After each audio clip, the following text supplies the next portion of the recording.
Chapter 1. The White Armor. New York, Manhattan's Chinatown, Murdock's office. Within a modest 30-square-meter establishment, a dark-haired man sat at the reception, perusing the Horn Herald. Stark Industries' stock prices continue to plummet. Tony Stark remains missing. What a pity, such a lucrative opportunity squandered. Setting down the newspaper, a fleeting expression of regret crossed Chin Mo's sculpted visage, a silent lament for his impoverished state. Chin Mo was in dire need of funds, substantial funds. Alas, the subpar system he was bound to was neither intelligent nor utterly inept. IT possessed but one singular function.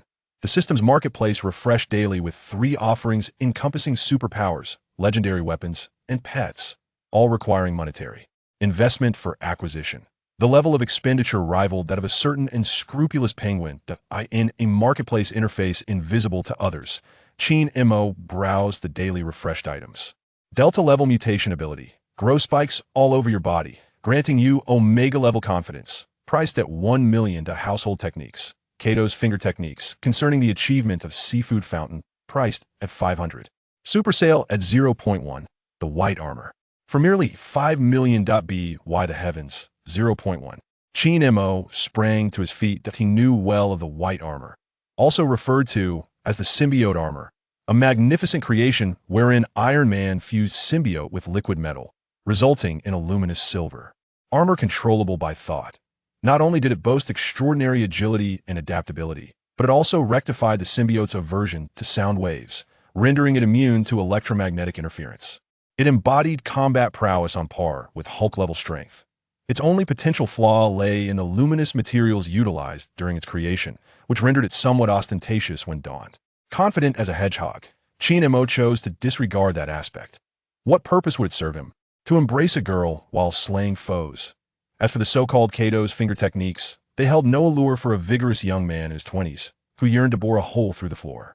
For years, Chin Mo had devoted himself to amassing wealth. Yet he could only afford to select some inexpensive items from the system's marketplace, such as the 8 Extremes Fist or the relatively modest superpower akin to that of his cheap counterpart, Matt Murdock. Radar sensed he barely scraped by in the vicinity of Chinatown. A reincarnated soul who had once been crushed by great fortune and now lived a second life. Chin Mo was all too aware of what lay ahead. Cataclysmic viral outbreaks, Chitauri, invasions, and the snap of the family planning office director. All of this commenced with Tony Stark's abduction. Moreover, in the cinematic universe of New York, it seemed as though explosions occurred with alarming regularity. One might ponder why he did not return to his former life. If it were possible, Chin Mo would certainly wish to return. Yet the crux of the matter was, he had miscast his lot in life, incarnating as a white-skinned pig. There was no turning back. Initially, he found it hard to accept this identity, until one fateful day, upon witnessing a throng of revelers in exuberant chaos, he suddenly realized, thank the heavens he had not been reborn as a Negro. Otherwise, he would surely have met a tragic end. Just as Chin Mo was growing increasingly anxious over his inability to procure the white armor, a man and a woman pushed open the glass door of the office. Hello, a friend of mine mentioned you could help find someone. The speaker was a portly Caucasian with an amusing visage, accompanied by a blonde woman in sunglasses who curiously surveyed the interior of the office. Upon recognizing the visitors, Chin Mo greeted them with the warmest smile he could muster. Hello, please have a seat. In his eyes, these two were not merely clients. They were walking 5 million. My name is Happy Hogan. My friend Matt referred us to you, saying you're adept at locating individuals. After stating his purpose, Happy added, rest assured, money is not an issue. Chin Mo stroked his chin, feigning profundity. Looking for Tony Stark? Not particularly challenging that in light of Matt's recommendation, I'll offer you a discount. 5 million, and within 7 days, we will deliver Mr. Stark back in one piece. Very well, no problem. Happy harbored no suspicion as to how the other party had acquired this knowledge. Tony had been missing for a month, and as Stark's driver and bodyguard, Happy believed he had some semblance of notoriety. Thus, the purpose of their visit was clear. Moreover, his lawyer friend likely informed the other party of their arrival beforehand. Hearing that money was not an issue, Chin Mo felt a pang of regret. Damn it, it should have been less. Please pay the entire fee up front. Happy was taken aback, and the previously silent blonde woman furrowed her brow. Isn't it customary to pay a portion as a deposit and settle the remainder upon completion? Chin Mo held a cigar between his fingers. That's simply my way of conducting business. Since you have come to me, you must adhere to my rules. 5 million, not a penny less. Arrogance was merely a manifestation of confidence. Even though he couldn't comprehend why Happy was friends with a cheap counterpart, it mattered little. At this moment, he was solely focused on acquiring wealth. That was the white armor. After all, one of Iron Man's most formidable suits. Happy fell into silence. He was merely a bodyguard and driver, incapable of mobilizing such funds on short notice. Conversely, the blonde woman contemplated for a few moments before stating, "All right, we can provide the 5 million up front, but I hope you understand the gravity of what you are undertaking to a threat." H.I.E.L.D. remained unfazed, retrieving a paper contract from the drawer and signing it with swift precision. "Rest assured, our office has an impeccable reputation in the Big Apple."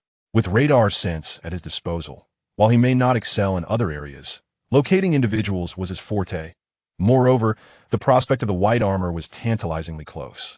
The blonde woman glanced over the contract before signing her name. "Virginia Potts. When do you intend to depart?" "Once the funds are received, I will dispatch someone immediately," H.I.E.L.D. replied without hesitation. "The white armor, I'm coming for you." Considering the performance of the various armors crafted by Iron Man in the cinematic universe, the white armor's capabilities were at least on par with the Mark 85 nanotech suit. Even Thanos could be bested. Against a few Ten Rings henchmen, a single punch would leave them in dire straits.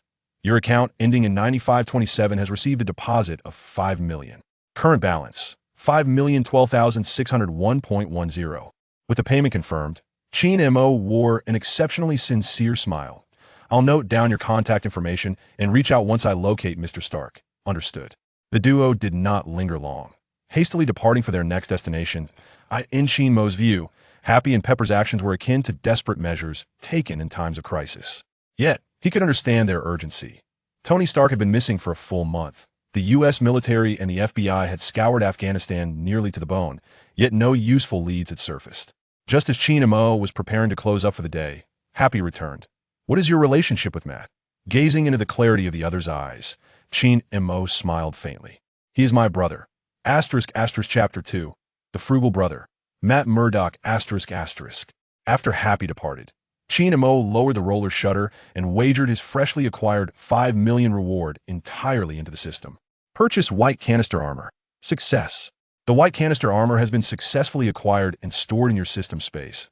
Withdraw it. As he beheld the white pendant materializing in his palm, H.I.E.L.D. hung it around his neck. With a mere thought, streams of liquid metal emerged from the pendant, as if animated by life itself, encasing his entire form in an instant.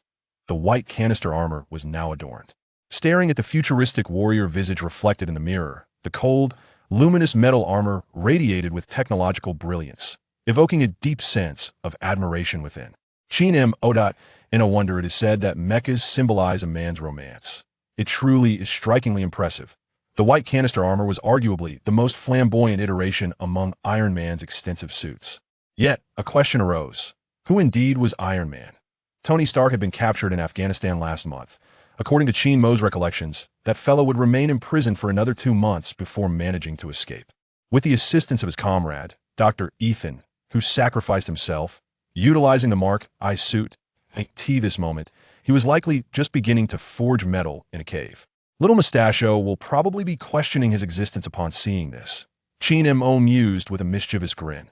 Naturally, he did not rush off to rescue Little Mustachio in Afghanistan. It was broad daylight, and should his identity be revealed, the insufferable S.H.I.E.L.D. and HYDRA would undoubtedly come to disturb and hinder his lucrative endeavors. Unless, one day, he acquired the Phoenix Force or Chaos Magic. He could then disregard all earthly matters. Perhaps I shall rob the Federal Reserve then. After retracting the white canister armor into the pendant, H.I.E.L.D. closed the door to his business and picked up several takeout boxes from Chinatown before driving towards Nelson. Murdock Page law firm that in this life. His reincarnation skills were rather poor, leading him to become a white pig. Yet his posture remained commendable. Having been adopted by the boxer Jack Murdock, he grew up alongside his frugal brother, the Night Monkey, Matt Murdock. Located in Hell's Kitchen, this law firm was co-founded by his brother Matt and 2 friends, Foggy Nelson and Karen Page. I find myself somewhat nostalgic for Karen's long legs in his second-hand Mazda. H.I.E.L.D. hastily dismissed the wicked thoughts that surfaced in his mind. Referring to the plot of the series Daredevil, it would not be long before Karen and his frugal brother developed feelings for one another, implying that Karen would become one of his future sisters-in-law. Dumplings could be indulged in freely, but one must never tread carelessly with a sister-in-law. Once I bring little Mustachio back, I shall seek out an ex-girlfriend for some sparring. With his exceptional skills and enduring reputation, his ex-girlfriends welcomed his visits for such engagements. Chinatown was situated at the southern tip of Manhattan, while his brother's law firm lay in the west midtown of Manhattan, in the vicinity of Hell's Kitchen, making the distance between them quite short. Approximately 10 minutes later, the second-hand Mazda came to a steady halt by the roadside. That Hell's Kitchen was chaotic, rivaling the disorder of Gotham in the neighboring D.C. After all, it was the stronghold of the notorious Kingpin, which explained why Chi and Mo had relocated to Chinatown. Oi, Karen Petit, the law firm's reception, the quintessential blonde with long legs, Karen Page, lounged lazily in her chair. Hi, King. Chi Mo's full name was King Murdock. Where's my brother? Karen pointed upwards. He's sleeping upstairs, UM. Chi and Mo refrained from probing further. There was no doubt his brother had engaged in another round of mutual harm with someone the previous night. Matt Murdock, the daredevil, possessed superhuman abilities. His blindness did not hinder his pursuit of adversaries, as he wielded a radar sense. This ability was akin to Peter's spider sense, but distinct in nature. While Peter's spider sense served primarily as a warning, alerting him to imminent danger without discerning its nature, the radar sense focused on perceiving and receiving radio information, encompassing an expansive range capable of eavesdropping on the sounds of an entire city. That IT enabled him to pinpoint targets among thousands of sounds and heartbeats. Stan Lee once remarked that the radar sense was more practical than spider sense. Chi Mo's adeptness at locating individuals stemmed from his own radar sense, purchased from the system's marketplace. Theoretically, neither of the brothers could be ambushed. However, their physical capabilities were relatively inferior compared to Spider-Man and Captain America, which was why Matt frequently engaged in mutual harm with enemies while donning the guise of Daredevil at night. The series adaptation had also contributed to this disparity. Here, your favorite Kung Pao chicken. Quite the rarity. Too bad Foggy is at court, Karen jested.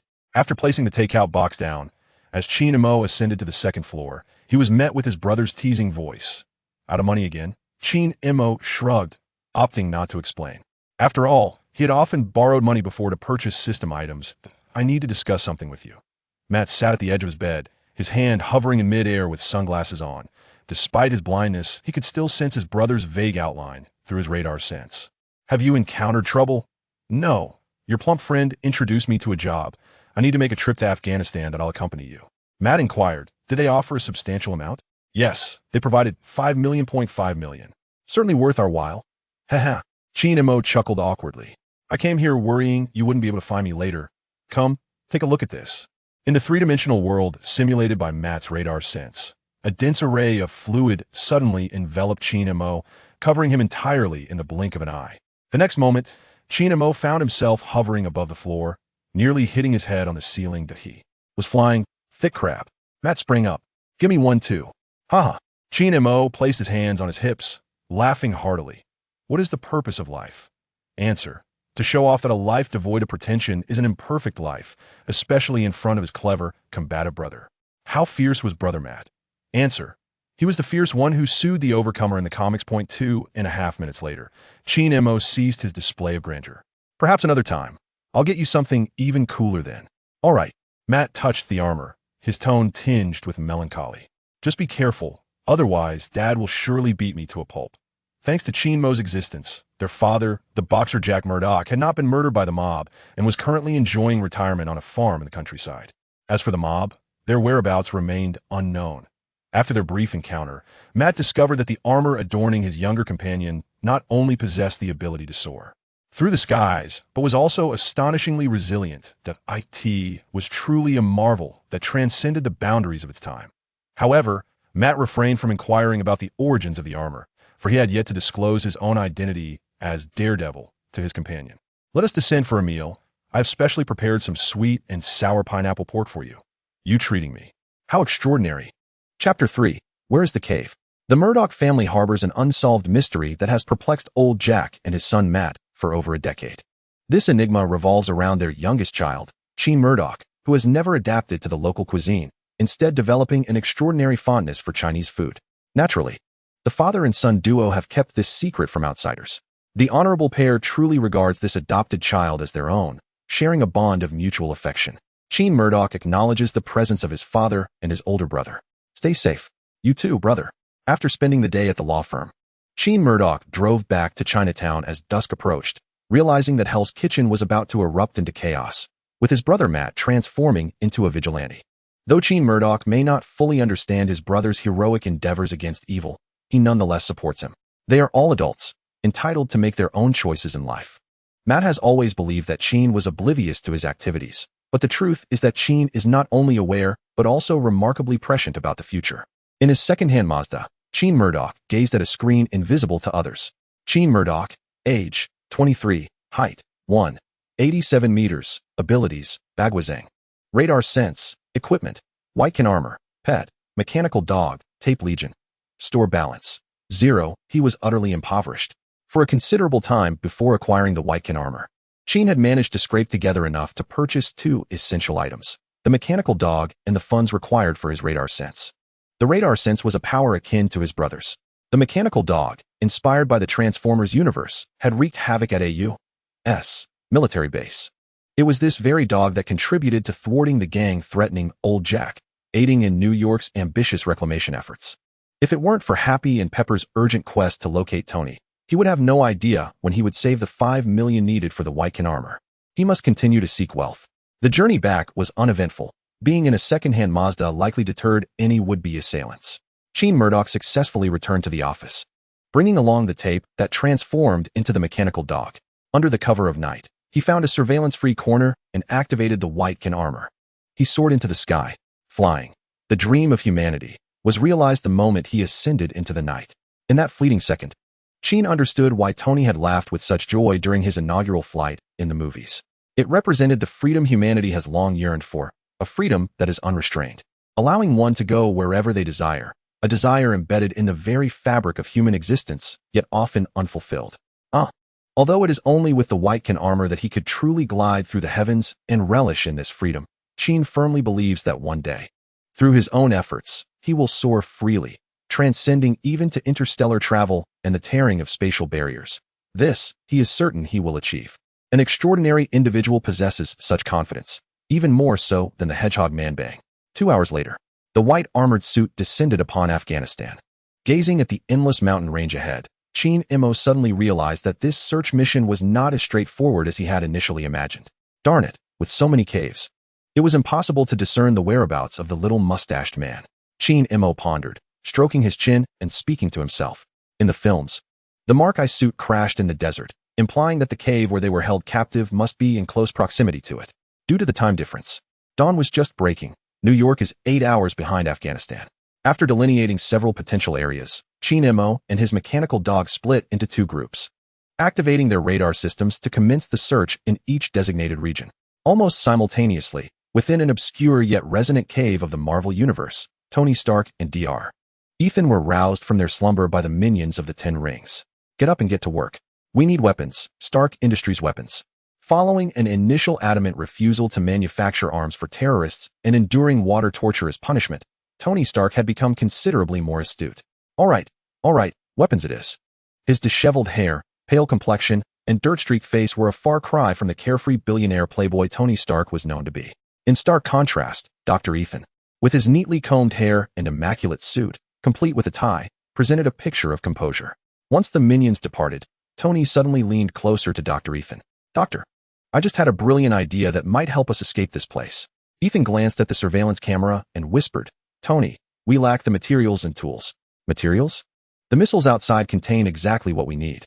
After some contemplation, Ethan nodded in agreement with the plan. Subsequently, the 2 men, overcoming the language barrier, engaged in a lengthy negotiation with the minions. At last, Tony Stark began forging. The sound of metal ringing filled the air.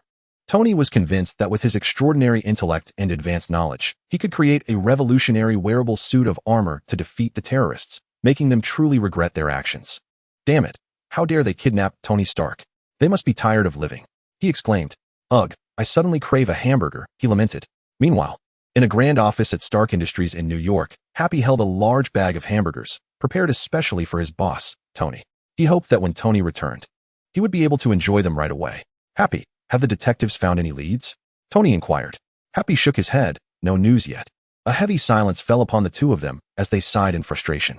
Not long ago, in a moment of panic, They had foolishly sought out a multitude of so-called detectives, most of whom turned out to be unreliable.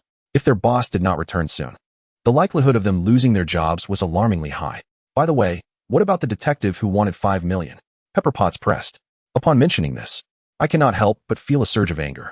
With gritted teeth, Happy remarked, other detectives at least managed to purchase tickets to Afghanistan. Yet that fellow hasn't even bought a ticket.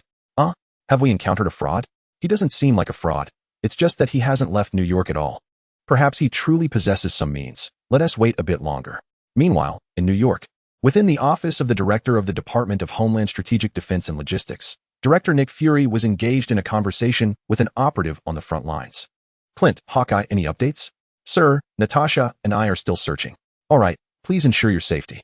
After ending the call, Nick Fury released a heavy sigh. 10 days prior, he had dispatched his two most elite agents to seek out Stark's whereabouts, and to his dismay, there had yet to be any news. Surely, he couldn't have been eliminated, could he? Chapter 4. The Grand Illusion in Afghanistan. A desolate desert stretched endlessly before the eye, the horizon obscured by swirling sands. Short legs, H.Y.D.R. muttered suddenly.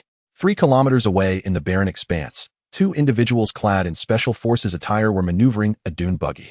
One of them, the short-statured Natasha Romanoff, was the object of a contractor's peculiar desires for bathwater, while the other, known as the fortunate ADC of the Avengers, was Clint Barton, also referred to as Hawkeye. Surrounding them were several agents in tactical gear, indicating they were not alone. This direction seems incorrect, H.Y.D.R. decided without hesitation, promptly turning to search another area. This method is known as the process of elimination. Excluding the vicinity of the military base, the area surrounding the short-statured individual, and the places previously searched, only 3 regions remained. After issuing a retreat command to his mechanical dog, H.Y.D.R. proceeded towards the last 3 areas. Meanwhile, Clint Barton took a swig of water and caught a glint in his peripheral vision. Natasha, quickly, over there. He set down his canteen and pointed toward a direction. Natasha expertly piloted the dune buggy in the indicated path. What did you see?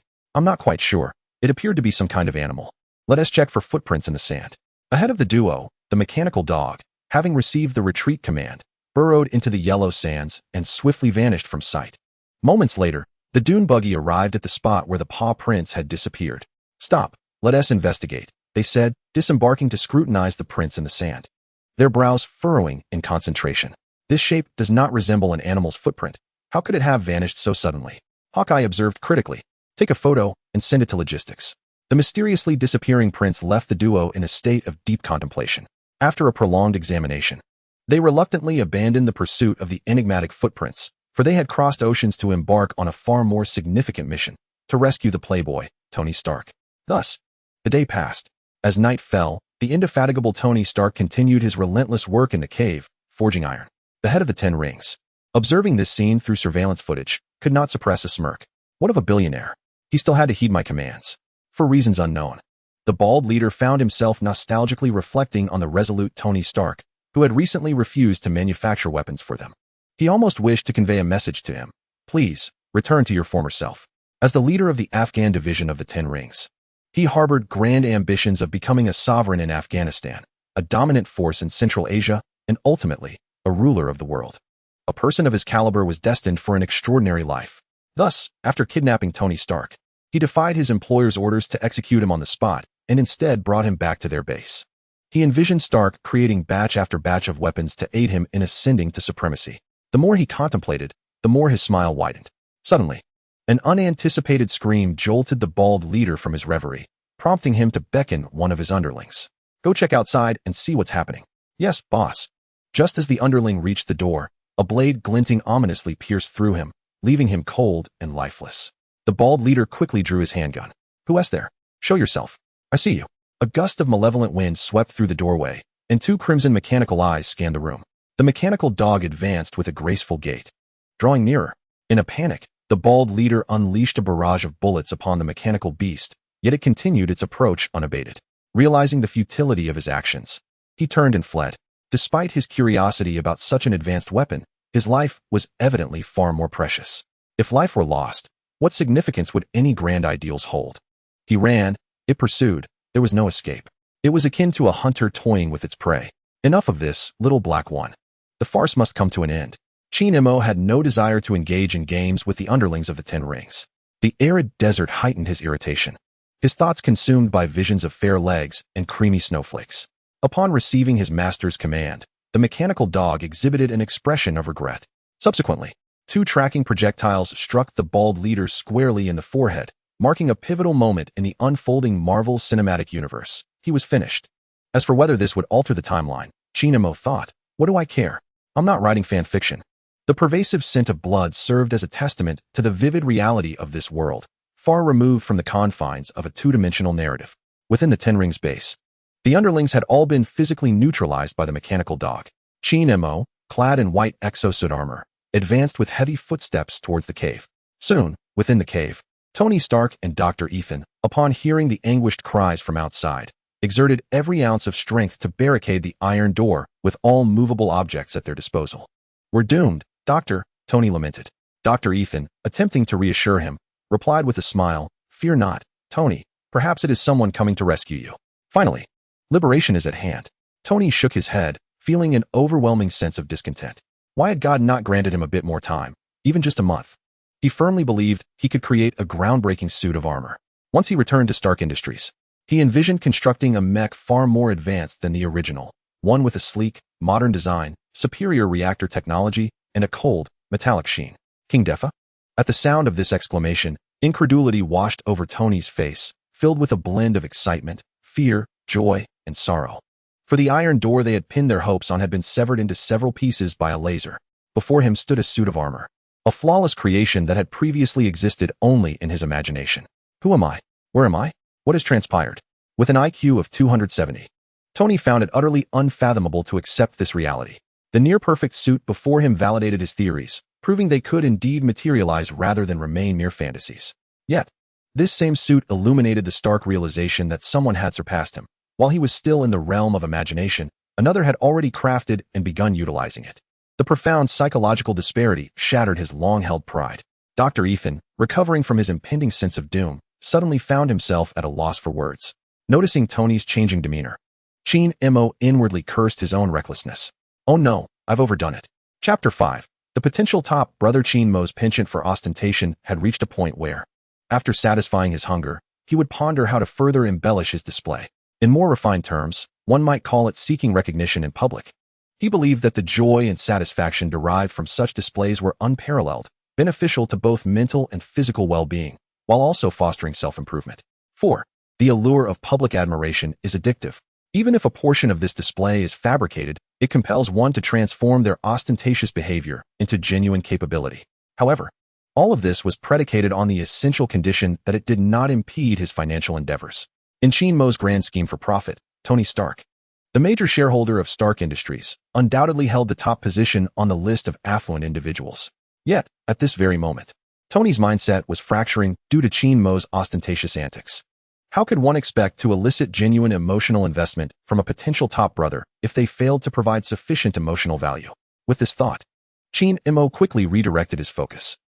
Mr. Stark, on behalf of Happy Hogan, the Murdock firm is at your service. What? Tony's eyes widened in surprise. The agency. Are you here to rescue us? Chinemo shook his head and retrieved the contract. Mr. Stark, the agreement signed by Mr. Happy Hogan and the agency stipulates that you must be brought back to New York in full. This means that your companion, the bespectacled young man beside you, is not included in the agreement. Ethan felt slightly offended. Although it was Pepper who had signed the contract, Chinemo consistently reminded them that it was Mr. Happy's agreement. After all, Happy was acquainted with his older brother, Matt. Pepper, I hardly know you. Taking the contract, Tony quickly scanned it and muttered, 5 million? Am I really only worth 5 million?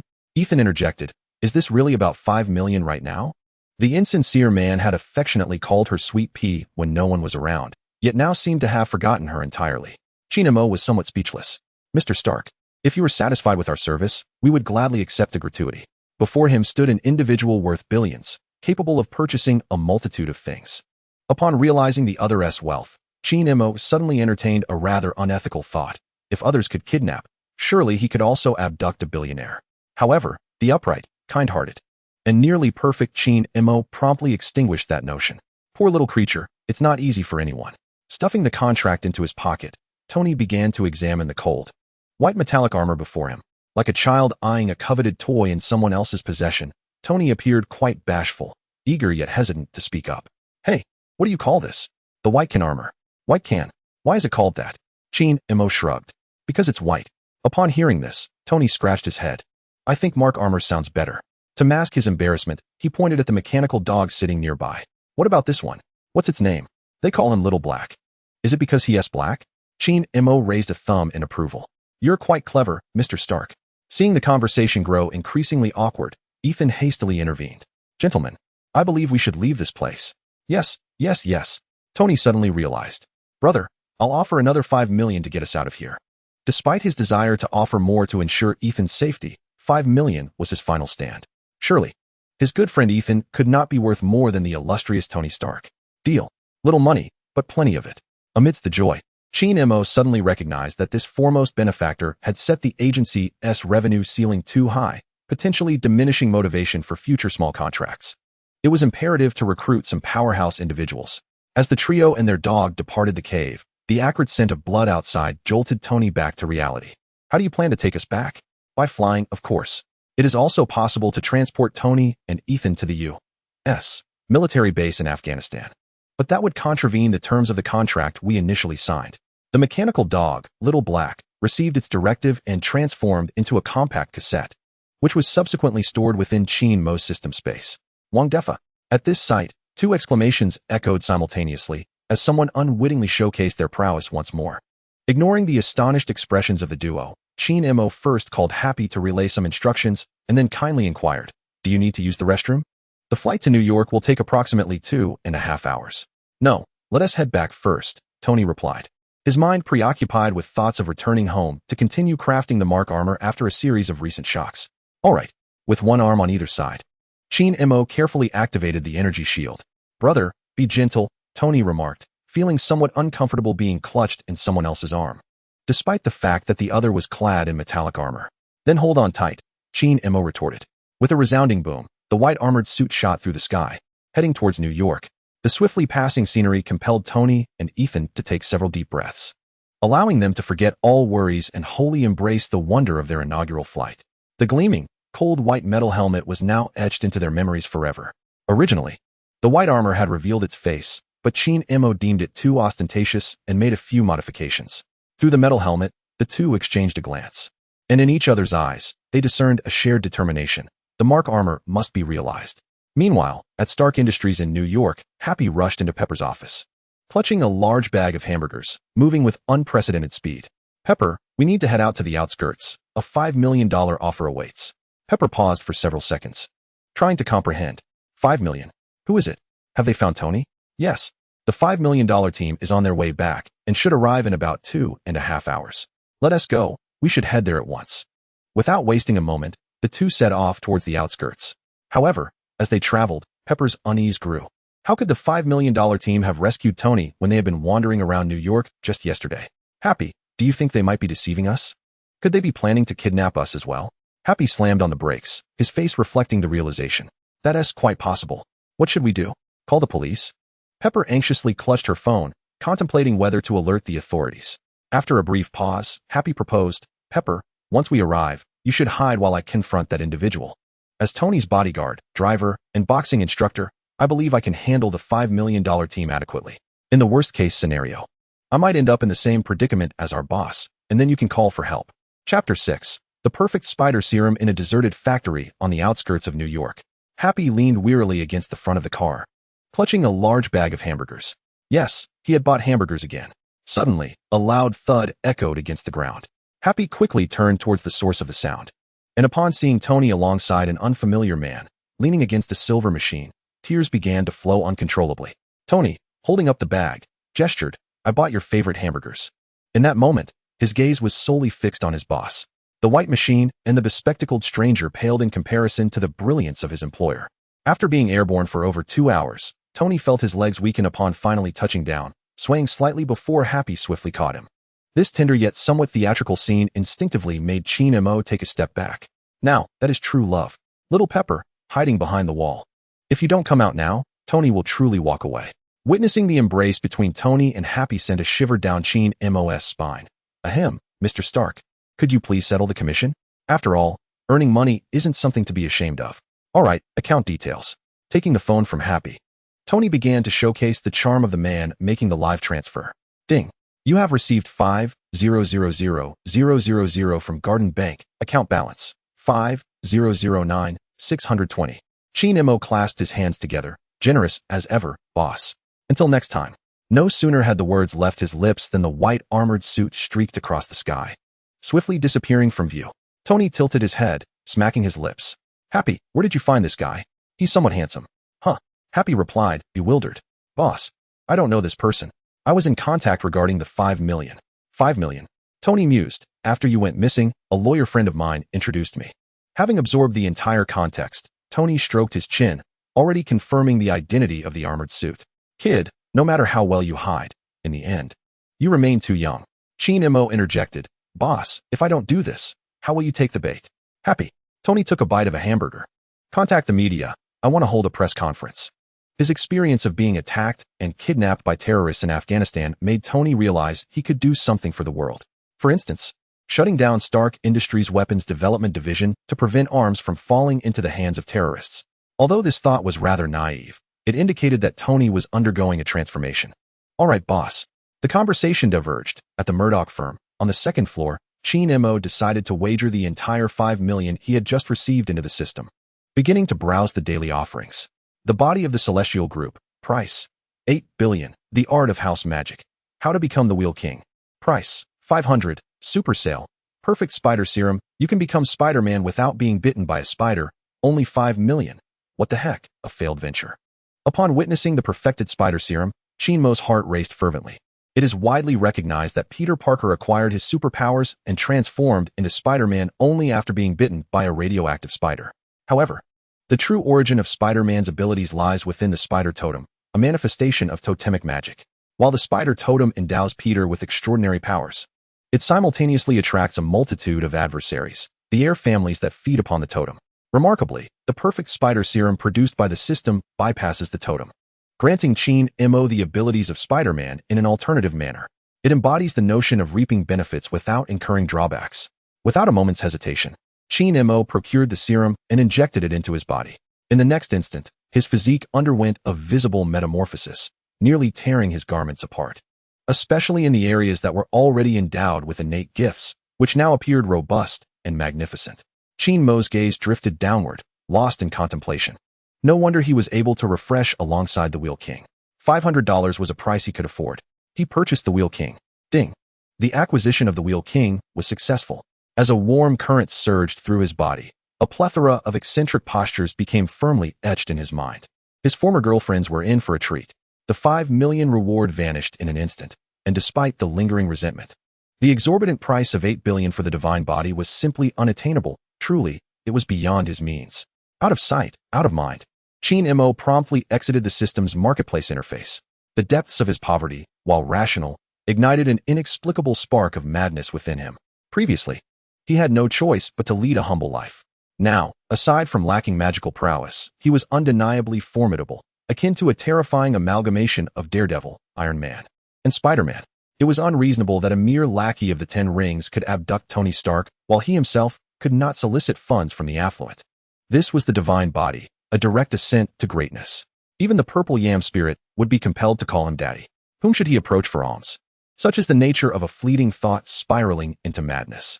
The moment the idea struck him, H.I.E.L.D's desire to seek out the wealthy intensified, and he promptly resolved to bind a couple of affluent individuals. Ding. Congratulations, host, for discovering a recharge bug. The recharge system is about to upgrade. Robbery and kidnapping are illegal actions, and thus cannot be utilized for recharging. Stunned for a couple of seconds, H.I.E.L.D erupted in a furious tirade. Damn it. After finally conceiving a quick scheme to amass wealth, it turns out it was unfeasible. What the hell? Without the prospect of substantial earnings, how could he ever attain invincibility? Curse it. The more he pondered, the angrier he became. Ding. As a special compensation, you have received a 10 off shopping voucher.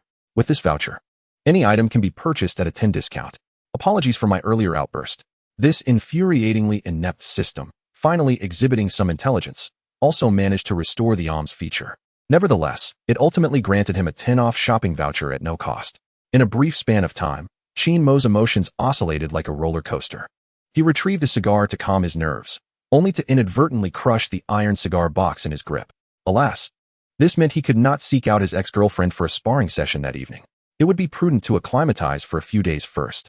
What if his ex-girlfriend ended up deeply hurt? After a refreshing shower to dispel his agitation, Chin-mo approached the front desk of the office, intending to recruit a few nuclear-powered individuals. Tony, the affluent dog owner, was preparing to cast a long line in hopes of landing a big catch. It is well known that scientists are often eccentric, particularly someone like Tony, who is both ideating and implementing his thoughts. He firmly believed that during the creation of the Mark armor, Tony would inevitably come seeking advice. At that point, a little monetary gain would surely follow. Chin-mo paid little attention to the press conference, as his mind was preoccupied with the pursuit of wealth. After Tony Stark's month-long disappearance, he made a triumphant return, delivering a slight shock to New York City. In the S.H.I.E.L.D. headquarters, within the director's office, Nick Fury was incredulous. What did you say? Stark was rescued by his driver? Coulson, are you jesting with me? It was no wonder that Fury found it hard to believe. Anyone hearing such news would likely question their very soul. The U.S. military in Afghanistan, particularly Agent Phil Coulson, the top operative of S.H.I.E.L.D., had searched for over a month and had found nothing, only for Stark to be rescued by a mere driver. The instinct of a seasoned agent spurred Nick Fury to promptly request the driver's dossier. Chapter 7. The arrival of the ex-girlfriend Happy Hogan, a former boxer, had rescued Tony Stark from a racing accident 15 years prior and had since been employed as his driver and bodyguard. In the office, Coulson was reporting on Happy's file, but the contents were filled with cliches. Stop, Nick Fury interrupted. Bring Clint and the others back. The plan to connect with Stark Industries had come to a frustrating halt, leaving him inexplicably irked. As for Bruce Banner, expend some effort there. Yes, sir. Within Nick Fury's mind, a grand scheme had been in motion since 1995, with Bruce Banner being a crucial part of it. Naturally, Tony Stark was also integral. Great ambitions often entail significant financial expenditure, and with his vast resources, the well-established Tony Stark was undoubtedly the ideal benefactor.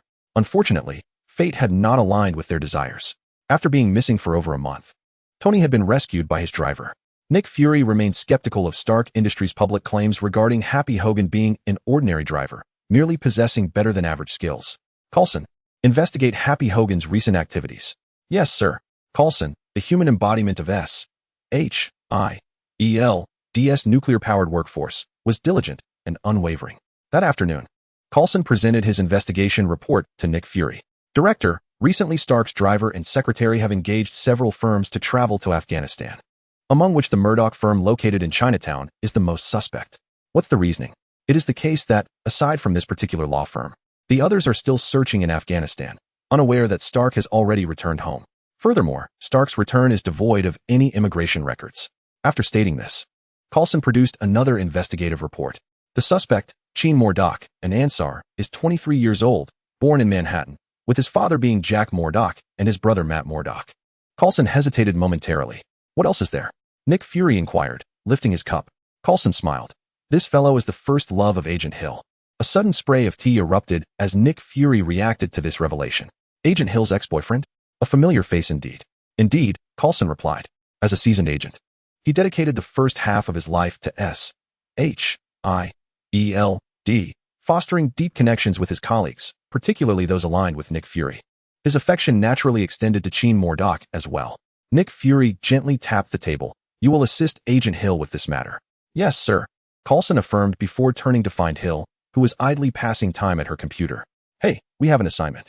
What? Hill exclaimed in surprise. What task? I feel like I'm rusting away in this office. It concerns your ex-boyfriend. The mention of her former partner instinctively caused Hill to tighten her legs. What happened? Did he get into trouble? Shall we discuss this on the way? Coulson discreetly glanced around. Very well. En route to Chinatown, Coulson disclosed the details of the mission. Stark? How could he be involved? That is precisely why your presence is required. I will ensure you arrive safely. By the way, why did you two break up? Coulson's curiosity piqued. Among the S.H.I.E.L.D agents, aside from the married Clint, most were still single. He was rather unfaithful. At this, Coulson's smile faded. Apologies, that wasn't mentioned in the file. He.S. just a typical flirt, albeit rather handsome. Hill fell silent. Memories of her romance with Chin flashing through her mind. Had she been more accommodating back then, might they have been married by now? It's just a matter of being a little unfaithful. They arrived. Coulson halted the vehicle, only to notice Hill in the back seat, retouching her makeup. Indeed, The lingering feelings were evident. 20 minutes later, Hill, with a small bag in hand, ambled towards the Murdock firm. Yet, her previous excitement swiftly morphed into anger upon witnessing S.H.I.E.L.D merrily conversing with a young, beautiful brunette through the glass door. What a cad, unchanged in his ways. Meanwhile, at the reception of the Murdock firm, a black-haired, black-eyed girl, approximately 17 or 18, cheerfully remarked, "Boss, shall I move over in the afternoon to help out? I'll officially start tomorrow."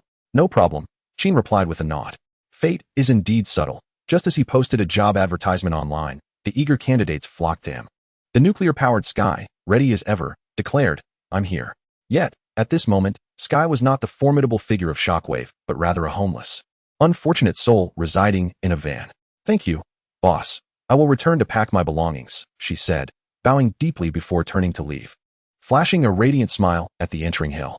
Youthful and vibrant, she was undeniably captivating. Upon recognizing the newcomer, S.H.I.E.L.D instinctively exclaimed, "Aunt Robin, what brings you here?" "Get lost. I am Hill, Maria Hill, not your Aunt Robin," she retorted. The reason for their breakup was undoubtedly rooted in this very name. Hill could hardly bear it, as during their most intimate moments, he would call her by another's name. In truth, beyond the fourth wall, the actress portraying Aunt Robin and the one playing Agent Hill was the same individual, at the pinnacle of her beauty. S.H.I.E.L.D poured himself a glass of ice water and sat across from Hill. "Long time no see." "Indeed," Hill replied, grasping her cup, her complexion slightly flushed, her gaze evasive, unable to meet his eyes. The youthful energy radiating from her instilled a sense of urgency within him. They both fell into silence, the only sound being their shared breaths, the air thick with unspoken tension. Eventually, S.H.I.E.L.D rose first, enveloping Hill in his arms. "Not like this," she protested softly. Meanwhile, hidden by the roadside, Coulson suddenly noticed the electric shutter of the agency's entrance slowly descending. "Oh no," he mused, "this mission is doomed." He and the director had underestimated the emotional impact of a first love on Hill. After a moment's hesitation, Coulson turned and left, his silhouette tinged with melancholy. On the second floor of the agency, in the bedroom, what was once drought had turned into a refreshing rain, as the lovesick duo became entangled, alleviating each other's longing. 2.5 hours later, Hill lay motionless in S.H.I.E.L.D's embrace. "Who was that girl earlier?" he asked. "A new recruit." At this response, a smile crept onto Hill's lips as she nestled closer to S.H.I.E.L.D. Yet another storm was brewing. In Chinatown, Sky drove her beloved van, stopping in front of the Murdock Detective Agency, staring blankly at the closed door. Chapter 8. The Malevolent Capitalist. As night fell, Chinatown sparkled with lights. The aroma of street food wafting through the air, filled with the warmth of human existence. Inside the Murdock Agency, on the first floor, Sky lamented, "Boss, I've waited for you outside all afternoon." Observing her forlorn expression, S.H.I.E.L.D could only laugh awkwardly and change the subject, having spent the entire afternoon reconnecting with Hill. "Ahem. Let us go. I'll treat you to a late-night snack." The young girl's face lit up at the mention of free food. "Thank you." On their way to the restaurant, Sky chirped like a lark. "Boss, is that beautiful sister upstairs your girlfriend?" "My ex-girlfriend. Have you two reconciled?" "I don't know." In the realm of adulthood, the young Sky found herself utterly astonished. Why was she not descending for dinner? Children should refrain from asking too many questions. Just wait. I shall certainly make you impoverished." It was only then that S.H.I.E.L.D realized there remained a mere 9,000 in his account, insufficient even for the upcoming quarter's rent. Indeed, working part-time yielded scant financial reward. If one aspired to amass wealth, one must seek alms from others, even if one could not recharge the system. Life must go on. Necessities such as a small umbrella must be procured, especially since he now had to pay the salaries of the cattle and horses. To commemorate the employment of the first cow and horse, Sky, S.H.I.E.L.D deliberately chose a highly affordable Sichuan restaurant. "Boss, are we having Sichuan cuisine?" "You know about Sichuan food? I am of mixed heritage." Sky picked up the menu and suddenly recalled S.H.I.E.L.D's luxuriant black hair. "Boss, you also seem to have a hint of mixed lineage." "Not pure," S.H.I.E.L.D replied nonchalantly, living a second life, yet having taken a wrong turn at birth. Fortunately, in this life, he was quite presentable, resembling a younger version of Keanu Reeves during his Constantine phase. At that moment, with a cigarette dangling from his lips, clad in a white shirt, a black trench coat, and a small tie, with dress pants and leather shoes, S.H.I.E.L.D embodied a shadowy Constantine.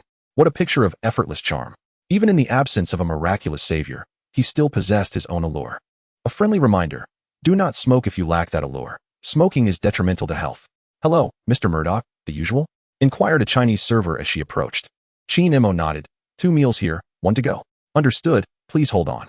Sky closed the menu. Boss, do you frequent this establishment often? Well, while it may not be entirely authentic, the flavors are decent. The grandiose Chinese cuisine never truly aspired to authentic taste. It consisted of dishes that neither resembled traditional Chinese nor American fare, epitomized by the phrase, deep-fried everything in sweet and spicy sauce. Dishes like orange chicken and kung pao chicken adhered to this principle. This certainly catered to the tastes of the local populace. Otherwise, the prevalence of obesity in the area would be inexplicable. It is no wonder then that despite Qin Mo's youth, he had an abundance of ex-girlfriends. Due to dietary habits, climate, and various other factors, Caucasian women over the age of 25 often experienced rapid declines in both physique and beauty. Even a certain beloved author could not escape this fate. Thus, Qin Mo preferred to seek companions who were 25 or younger. Meanwhile, in Stark's luxurious seaside villa, following a press conference, Tony returned home and immediately utilized the assistance of his artificial intelligence, JARVIS, to uncover detailed information about Qin Mo. This young man exclusively pursued relationships with women under the age of 25? Indeed, sir. Based on Mr. Murdock's dating history, it appears he is particularly fond of girls under 25, breaking up with those over that age for various peculiar reasons. At that moment, Tony inexplicably felt a kinship with this young man. JARVIS. Are there any other notable details? Mr. Murdock's brother, Matt Murdock, is indeed the formidable daredevil active in Hell's Kitchen. Tony stroked his chin, pondering. This family is anything but ordinary. Glancing at the recently established Mark dossier, his mind began to race with possibilities. Is there a way to enlist his assistance? Sir, based on Mr. Murdock's lifestyle, he appears to have a particular interest in financial gain. Upon hearing this, a mischievous smile crept across Tony's face. How fortuitous. Tony Stark is indeed quite affluent. Place a call to him, inviting him to serve as my personal advisor. Understood, sir. Dialing now. Chinatown, Panda Sichuan Restaurant. How much? Qin Mo exclaimed in astonishment. As he had surmised, the affluent Tony could not resist reaching out within mere hours. 100 million? Initially intending to negotiate, upon hearing the figure, Qin Mo's tone shifted entirely. A true leap into the fire, Mr. Stark. Send me the address. I shall arrive promptly. After hanging up, Qin Mo lost all appetite for his meal. Sky, please take the packed portion back. I have urgent matters to attend to. Before Sky could respond, Qin Mo slipped into a secluded corner devoid of surveillance, activating his white canister armor. The cool, metallic glow sliced through the night, propelling him directly toward the opulent villa of the affluent. Excuse me, you haven't settled the bill. Sky glanced at his own meager wallet, silently fuming over the injustice. Dreaded capitalist. Tony's mansion, nestled in Manhattan, lies adjacent to the banks of the Hudson River, near the Atlantic. Perched atop a seaside cliff, a grand coastal estate, featuring a soaring atrium and floor-to-ceiling windows. In that moment, Qin Mo felt an overwhelming sense of futility from having lived two lives. Look, now that is what one calls living. His own dwelling barely qualified as a shack. Dreaded capitalist. Would you care for a drink, Mr. Murdock? No, thank you. Qin Mo, with a mere thought, retracted the white canister armor into the white pendant at his chest. Since the affluent was already aware of his identity, there was no need to continue concealing himself within the armor. Witnessing this, Tony's facial expression faltered completely. Wang Defa? Nanotechnology? How is that possible? Have you come from the future? Qin Mo shrugged, hands raised. Mr. Stark, do these also fall within the realm of services provided by a personal advisor? This revelation is quite impressive indeed. Tony scratched his head. Please, have a seat while I call Ethan over. The scene before him surpassed the current technological advancements of the world, leaving Tony astounded and his thoughts in disarray. He could only hope to invite Ethan for a discussion. No problem. Qin Mo reclined on the sofa. You provide the funds, you call the shots. Once again, the adage holds true. Earning money is hardly shameful. The consulting fee the affluent generously offered was 100 million. 100 million. After all these years, he had never felt such an eager anticipation for the dawn of a new day. If one were to include that one-fold shopping voucher, Qin Mo's current purchasing power has reached an astonishing 1 billion. It would be no trouble to make a full payment for an Omega-level variant ability. After urgently contacting Ethan, Tony sank into the sofa, appearing somewhat uneasy.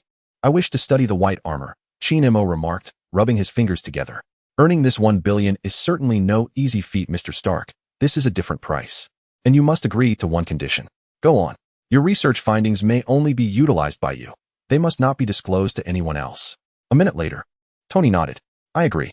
This extraordinary technology carelessly released into the world would only bring about war and chaos. Then I shall add another billion. Deal. Chapter 9. He is just an ordinary man at the mouth of the Hudson River, following his departure from the house of the number one brother. Chi-Mo stood alone by the seaside, feeling the ocean breeze. At this moment, a chilling 2 billion lay in his account. To be precise, 1 billion was for personal consulting fees, while the other billion was for the rental of the white armor by a wealthy client. All of this gave Chi-Mo an inexplicable illusion that making money was not as difficult as he had thought. After enjoying the sea breeze for a while, Chi-Mo jogged back to Chinatown. Approaching his home, the daily items had automatically refreshed. Superpower, freezing, Omega-level variant ability, capable of freezing all things in existence. Price, 2 billion. Item, Captain America's diary. Price, 1. Item, Bucky's diary. Price, 1. The freshly updated 3 items left Chi-Mo in silent contemplation at the street corner. It was not because there had been no refresh of the home spell today, nor was it the Captain America's diary, but rather the terrifying truth he had discovered. The system was specifically monitoring the funds in his account. With 2 billion freshly deposited, not yet warmed, the system promptly refreshed the Omega-level variant ability, freezing, which just so happened to be priced at 2 billion, perfectly aligning with his current maximum purchasing power. Damn it! Chi-Mo cursed aloud. Anyone who dares to claim that the system is not intelligent would surely receive a slap from him. After a while, considering his current lack of magical offensive capabilities, Chi-Mo took a deep breath. Having refreshed the items, he decided to make the purchase. Purchase freezing, Captain America's diary. Bucky's diary. Ding. Purchase successful. A piercing chill surged into his soul, and the surrounding temperature plummeted, hinting at a tendency to freeze. Chi-Mo exhaled a breath of cold air. He would no longer need to buy cold drinks. Feeling contemplative, he lit a cigarette to acclimate to his newly acquired ability, and, seizing the moment of tranquility, took out Captain America's diary. 1940, I was attacked, and Bucky truly came to rescue me. 1945, finally, it was my turn to save Bucky. Chi-Mo closed the diary, experiencing an oddly peculiar feeling. This should not be called Captain America's diary. It ought to be named, Bucky, Save Me. Glancing over the entire diary, it was filled with emotional fervor. At this moment, the Murdock agency was ablaze with light, and Sky was yawning at the front desk. Chi-Mo pulled down the rolling shutter. Still awake, Sky? Boss. You're back. Sky rubbed his eyes. Do you know how to handle a gun? Huh. Sky looked somewhat adorably confused. It gets chaotic here at night. Try not to go out alone. If you must, remember to take a gun. The nights in New York presented a stark contrast to the days. As darkness fell, the shadows transformed into ravenous hyenas, indulging in their nocturnal escapades.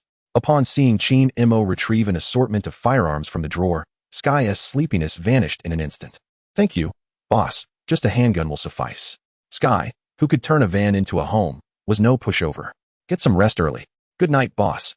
The Murdock Detective Agency spanned 3 floors. The first was the office area, the second housed 2 bedrooms, and the third had been converted into a study. After freshening up, Chi-Mo returned to the bedroom, embracing the immobile Hill as they explored each other. Why are you so cold? That's why I need your warm embrace. Chi-Mo deflected with a remark. Hill, holding on to Chi-Mo, began to pitch an American facial cleanser. If you had to choose between me and Sky, who would you pick? Chi-Mo's restless hand froze. Can I lie in the middle? You rascal. Hill rolled over, taking charge. Such was old Marin, whose insults wielded the same potency as flirtation. The harshest rebuke amounted to, your mother doesn't love you anymore. Was that even an insult? Compared to the intricate techniques of insult that revolved around genealogies and body parts, it was hardly noteworthy. Chi-Mo planted a tender kiss, soothing the oncoming tempest within Hill. My dear, youth matters not to me. It is not the exterior I cherish, but your extraordinary soul. Really? Truly. More real than the false. Among Chi-Mo's many ex-girlfriends, Hill was a rather unique one. Not only was she tall, but she could effortlessly switch between the roles of a sweet girl, a mature woman, and an icy beauty. Moreover, she was resilient. Of course, her striking beauty was paramount. After all, this was ultimately a world that valued appearances. As the night turned into joyous intimacy, they embraced and fell asleep. In the adjacent room, Sky lay with vacant eyes, hopelessly staring at the ceiling. Finally, peace and quiet. The following afternoon, Chi-Mo unusually did not rise early. His Omega-level mutant abilities provided him with the confidence to lounge for half the day. Had he possessed such strength in his past life, not only would he have been able to sleep in, but he would have arranged a night filled with models, engaging 10 of them in succession, with each encounter unique. Hill, with her hair tied up and wrapped in a white towel, sat on the edge of the bed, her alluring form exposed to the air. I need to return to the company. All right, do come by often. Having been in love for 3 years, Chin-mo had never inquired about Hill's work. Being an agent can undoubtedly attract a plethora of troubles, especially considering that the agency where Hill is employed, S.H.I.E.L.D,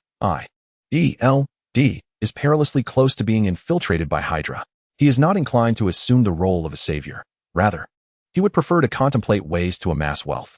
A man must never find himself lacking in funds, particularly for someone like him, who indulges in extravagant expenditures. Financial scarcity is an insurmountable obstacle. After their parting, Chin-mo reclined in the bathtub, his physique having undergone a comprehensive evolution due to the effects of the perfect spider serum and omega-level mutant abilities.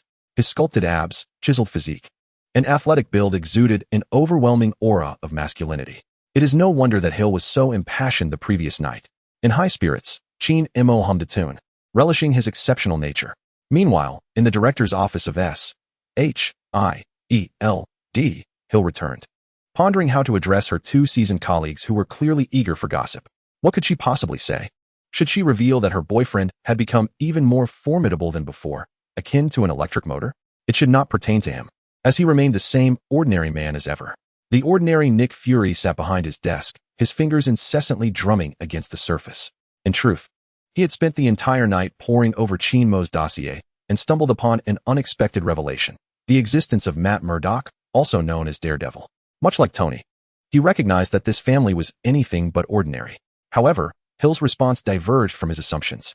Hill, our agency is in dire need of exceptional talent. Perhaps you could consider bringing him on board, allowing you both to support one another, Fury suggested. Hill's eyes brightened at this prospect. Yes, keeping the road close at hand could be advantageous. Very well, I shall give it a try. Fury then turned to Coulson. What is the current status with Stark? Coulson sighed. Stark is difficult to reach. I have been rebuffed on 2 occasions, leaving me with no opportunity for dialogue. This aligns perfectly with his usual demeanor. Fury paused briefly before continuing. In that case, seek an opportunity to discreetly inform his secretary about the truth regarding Stark's kidnapping. Understood, Coulson nodded in acknowledgement. Carry on with your duties, Fury instructed.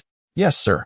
As Nick Fury rose, he retrieved a thick journal from the safe and crossed out Chin-mo Murdock's name, exhaling a sigh as he inscribed beneath it, Daredevil, Matt Murdock.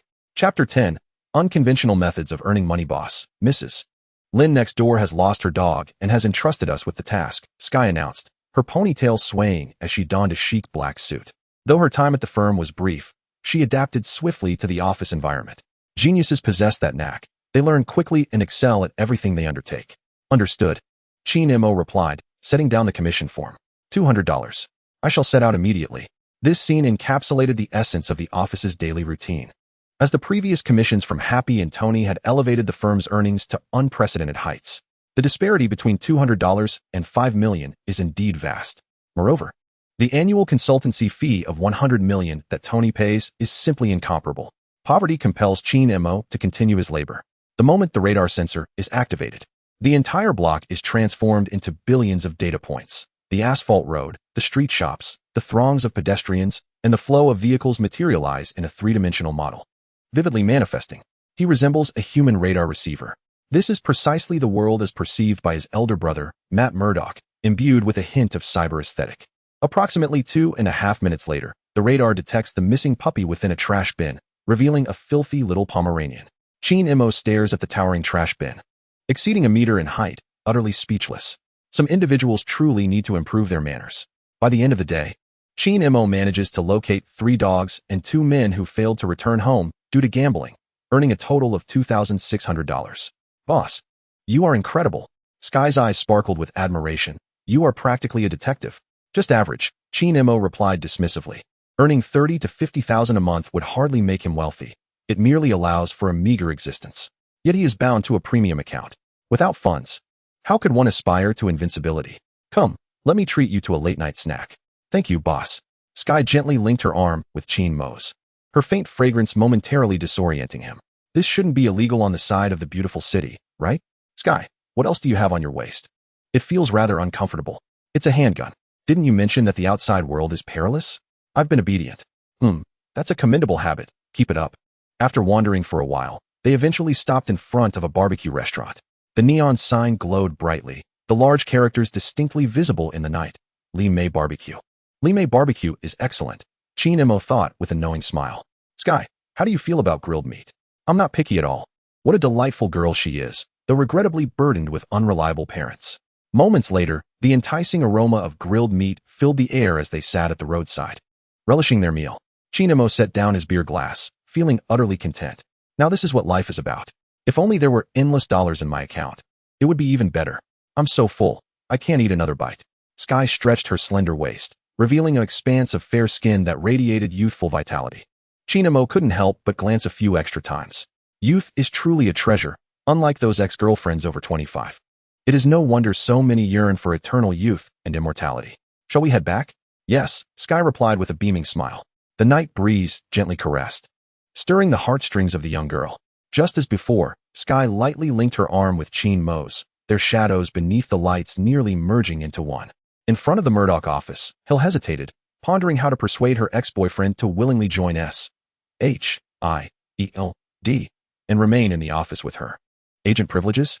Given his disdainful attitude towards the government of the beautiful city, such privileges seemed rather unfeasible. A financial approach? The salary at S.H.I.E.L.D. holds little allure. Reflecting on the many years gone by, it was she who consistently footed the bill for their accommodations. Hastily, Hill dialed the director's number. He did not acquiesce, but what of it? An urgent voice resonated from the other end. Primarily, he deemed the remuneration insufficient. Offer him double, no, triple the salary. Hill paused momentarily. Shall I attempt once more? Go for it, you can do it. Upon hanging up, Hill suddenly realized her own salary seemed rather meager as well. Damn it, the urge to curse surged within her. When she glimpsed Sky entwined with her ex, the impulse to lash out intensified. Damn it, you are back. Oh, Sky. Startled as if struck by an arrow, swiftly withdrew her arm from her boss's embrace. Before either could speak, Hill continued, there is a matter I wish to discuss with you. Qin Mo opened the office door. Please, come inside. 2.5 minutes later, Qin Mo shook his head repeatedly. Become an agent? Absolutely not. Hill, you know I am rather laid back. Join S.H.I.E.L.D. Join that organization riddled with HYDRA infiltration? Not a chance. Moreover, joining S.H.I.E.L.D. at this juncture is akin to enlisting in the National Army in 49. It won't be long before, once HYDRA's schemes are revealed, S.H.I.E.L.D. becomes the target of everyone's ire. A monthly salary of 20,000. Hill remained undeterred. 20,000? Qin Mo appeared somewhat speechless. 20,000? Who do you think that insults? It barely amounts to half a month's income at the office. There is no need to involve oneself in S.H.I.E.L.'s disarray. Among the few individuals within S.H.I.E.L.D. who piqued his interest, Hill had long been consumed, relegated to the status of yet another ex-Little Sky was now present as well. He had no desire to pursue Black Widow. In reality, a monthly salary of 20,000 is not insignificant. As far as Qin Mo knew, the base salary for a field agent was barely $5,000. Just as Qin Mo prepared to decline once more, a sudden chime echoed in his ears. Ding, work-related invisible income can be included in the recharge range. Hiss. Qin Mo inhaled sharply. An extraordinarily unusual thought flickered through his mind. Would embezzlement count?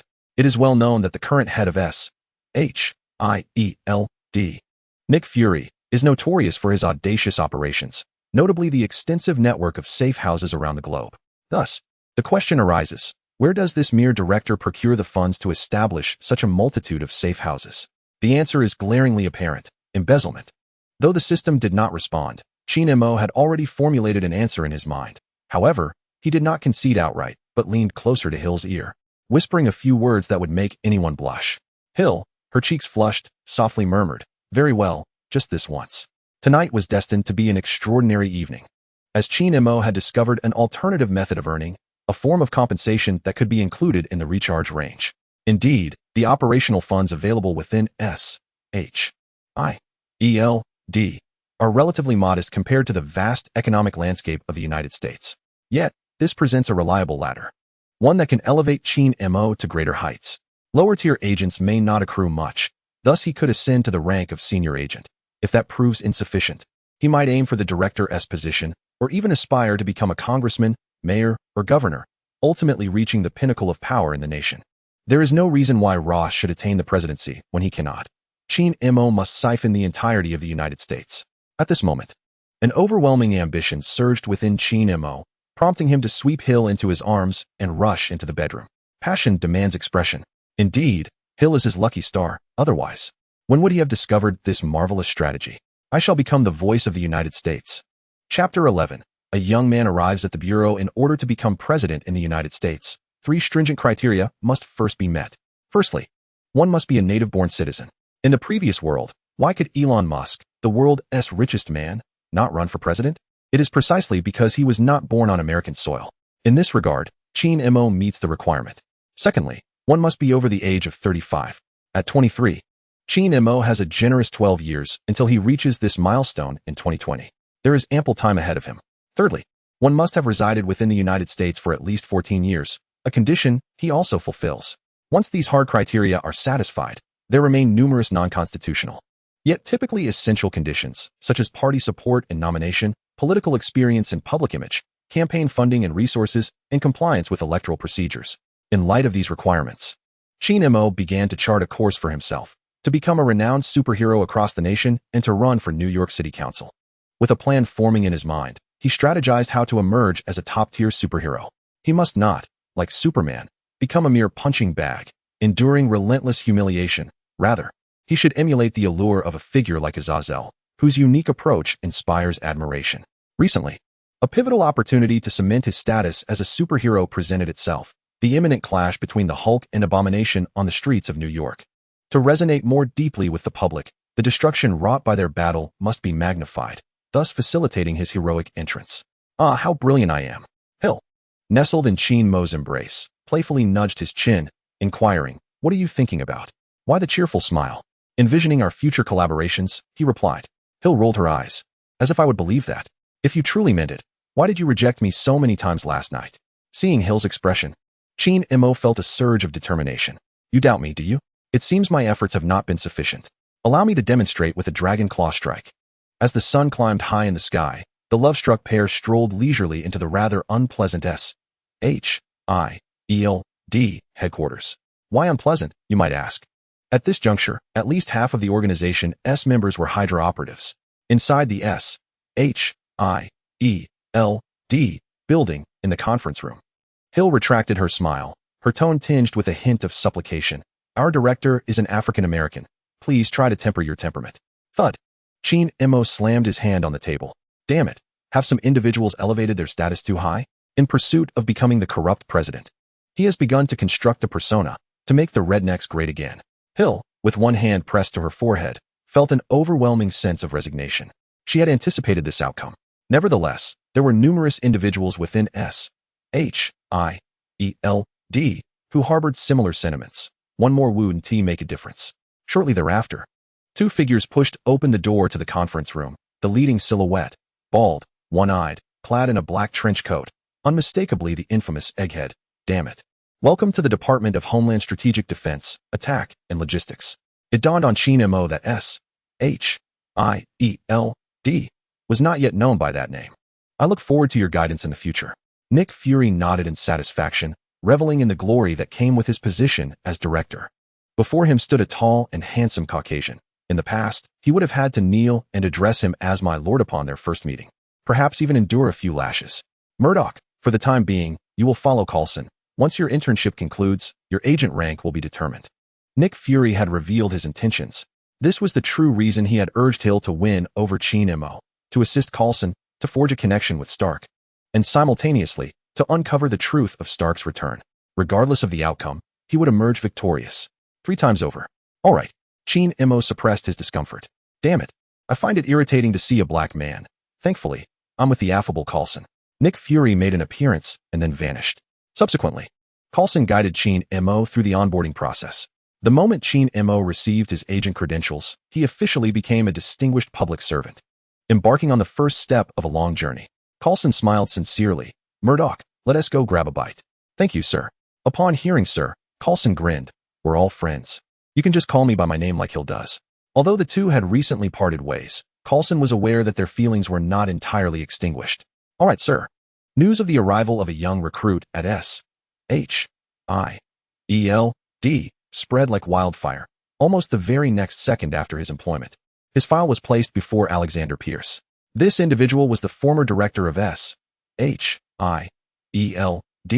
the supreme authority of the organization, and the true leader of HYDRA. Currently serving on the Security Council as a minister, he mused, recommended by a Level 9 agent, personally received by Nick Fury. This young man is extraordinary. Despite the fact that S.H.I.E.L.D had been thoroughly infiltrated by HYDRA, there remained a faction of agents who had not aligned themselves with HYDRA, including Black Widow, Hawkeye, Coulson, and Hill, all loyal to Nick Fury. These individuals remained obstinate. From Chin-Mo Murdock's file, Pierce discerned the existing blind spot. Doctor, this young man appears to be rather infatuated with wealth. Let Langlois approach him and entice him with a lucrative offer. After decades of covert development, under the adept management of financial expert Dr. Zola, HYDRA possesses an abundance of assets, with money being the least of our concerns. Any issue that can be resolved with finances is no issue at all. I shall make the necessary arrangements. An operation targeting Chin-Mo is about to commence. Meanwhile, Coulson is driving towards Stark Industries. Murdock, as we are colleagues. I shall be direct. Does the return of Stark have any connection to you? No. Chin-Mo, displaying his acting prowess, responded, Why do you ask? Coulson paused, then explained. The director suspects that you were instrumental in bringing Stark back. Well, indeed, it was I, Chin-Mo replied as the car abruptly halted, leaving Coulson in a state of astonishment as he looked at his new colleague. Really? You would simply admit that? Why? Chin-Mo, with a profound tone, expressed. I had intended to interact with you as an ordinary person, but upon becoming an agent, I suddenly discovered my life's purpose. Director Coulson, I wish to bring my talents to S.H.I.E.L.D. To become a superhero who secures substantial funding from the government. Though this candid admission could potentially embarrass Hill, especially considering that just days prior, Chin-Mo had no desire to be the president. Coulson inquired, Shall we return now? The purpose of visiting Stark Industries was to investigate how Tony Stark returned. Now that the truth is known, it seems unnecessary. As Chin-Mo texted Hill to explain the situation, he remarked, Director, when you report back, could you please include Hill? Coulson nodded, displaying an expression of understanding.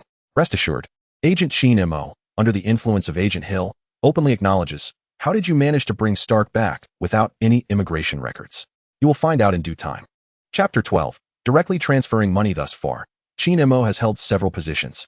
Tony Stark pays an annual sum of $100 million to employ Chin-Mo as a personal consultant.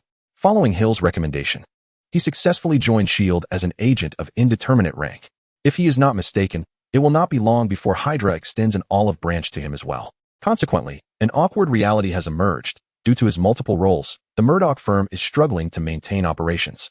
In the Murdock firm's first floor, Sky, clutching a stack of commission letters, wore a woeful expression. Boss, are we closing the firm? Do you realize the profound impact this would have on my tender heart? This is my very first official job. Observing this, Chin-Mo leaned back in his chair, gesturing for Sky to continue her performance. You little thespian. When did I ever declare that we would cease operations? The illustrious reputation of the finest detective in Chinatown cannot simply be silenced. Sky chuckled softly. Aren't you working at your ex-girlfriend's company now? I thought it was going to close down. That job is relatively flexible. Let me adapt for a few days. And soon I can sneak away to come back and work, he replied. Wonderful. Boss, I shall treat you to a late-night snack. I've ordered takeout, and it should arrive shortly. Although their time together had been brief, Chin-Mo genuinely cherished Sky, not out of mere desire, but because she evoked the endearing essence of a neighborly little sister, constantly providing an abundance of emotional value. One must ponder, who could remain indifferent to a beautiful young sister whose eyes are filled solely with admiration for you? Once he had successfully appeased Sky, Chin-Mo turned his attention to the three freshly updated items. Skill, Piano Master, price, 1,000. Item, She-Hulk underwear, price, 1. Item, Black Widow stockings, price, 1 as expected. His account was nearly empty, and the quality of the items refreshed by the system was hardly worth a glance. The Piano Master skill was somewhat acceptable. In the future, when he became a decision-maker, he could play the piano in the White House and enjoy the company of a secretary. But what on earth were the Black Widow stockings? Were they meant for robbing a bank? And as for the second item, the so-called Marvel's strongest artifact, the She-Hulk underwear, was even more absurd. Had this been in a past life, Chin-Mo would have purchased it without a second thought. But now, in the Marvel Universe, what use was there for She-Hulk underwear? To summon the Hulk? An epiphany struck him. Perhaps there was a clever idea at hand. By using the She-Hulk underwear to lure both the Hulk and Abomination to a crowded place, he could make a grand entrance and emerge as a savior-like superhero. This plan was indeed feasible. He proceeded to purchase the Piano Master skill and the She-Hulk underwear. Ding. Purchase successful. Items have been stored in your system space. At that moment, a delivery person entered. Mr. M.O., here is the pizza you ordered. Just set it down. Thank you. Reluctantly, he paid a 10 tip. Confronting the harsh reality that his funds were dwindling, to the extent that he might not even be able to cover Sky's salary at the end of the month. He needed to make money, and quickly. Sky, it's time to eat. After we fill our stomachs, we can think about how to earn some cash. Coming.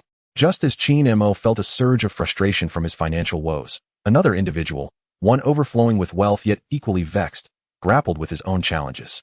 It's so difficult. Tony lamented, his hands tangled in his hair, his eyes bloodshot. The hardest feat in the world was not the transition from 1 to 10, but rather the breakthrough from 0 to 1. The white canister armor was a culmination of Iron Man's creations from the future timeline, entailing liquid metal, symbiotes, and a plethora of advanced reactor technologies, a daunting challenge for the Tony of the present. Even with Dr. Ethan by his side to assist, they both felt an overwhelming sense of frustration and powerlessness. This sensation was akin to having a breathtaking beauty lying before you, yet being utterly at a loss as to how to undress her. Clothes cannot be shed. How can we then delve into the depths of core technology? Tony, I propose we adopt a different perspective. Our objective is to create Mark I, rather than merely replicating the white armored suit 1-to-1. Ethan adjusted his glasses. The first model is not yet at that level. A hint of a wry smile flickered across Tony's weary visage. Very well, let us focus on developing Mark I. And later, we shall continue to upgrade and innovate. The two reached a consensus and immersed themselves in their work. Sir, you and Dr. Ethan have not rested for 30 consecutive hours. It is advisable that you take a break soon. Scientists truly are madmen. Tony rubbed his eyes. Understood. J.A.R.V.I.S. When we awaken, please remember to contact Murdock and have him bring that mechanical dog over. He already harbored some ideas, drawing inspiration from the transforming mechanical dog to create a versatile Mark armor. Understood, sir. Perhaps it would be best to wire him the funds directly. I will inform him over the phone. Acknowledged, sir. When Chin M.O. received the notification of the bank transfer, he was momentarily at a loss for words. Your account ending in 9527 has received 5,000,000. Current account balance 5,003,271. How timely. Who is this lovely benefactor? Truly, I could weep. Soon after, he received a call from the top benefactor, prompting Chin M.O. to hastily answer. Rest assured, Mr. Stark. I will send the little black one over immediately. Dog, you need to learn to earn your keep. I am simply too impoverished. Amidst his joy, Chin M.O. suddenly recalled the terrifying truth he had previously uncovered. The dog system was specifically monitoring his bank balance. This is bad. Surely the money will vanish with a mere transfer. Nevertheless, Chin M.O. chose not to move the funds elsewhere. Although the system was adept at siphoning money, the quality of the items it provided was indeed high. The white armored suit aside, its performance rivaled that of the Hulkbuster armor, netting him a handsome profit of 200 million. Moreover, the perfect spider serum and the Omega-level mutant ability of freezing were commensurate with the costs, significantly enhancing his power. The goods refreshed in the system's marketplace were widely acclaimed, reinforcing the notion that one gets what one pays for. Peering beyond the surface reveals the essence. It is not that the system is too exploitative, but rather that he is too destitute. Indeed, lies do not harm. It is the truth that cuts like a knife. How painfully true. Picking up the stack of commission forms piled on the front desk, Chin M.O. instructed Sky, go play games upstairs. I shall step out for a while. Brother, do you want me to accompany you? No need.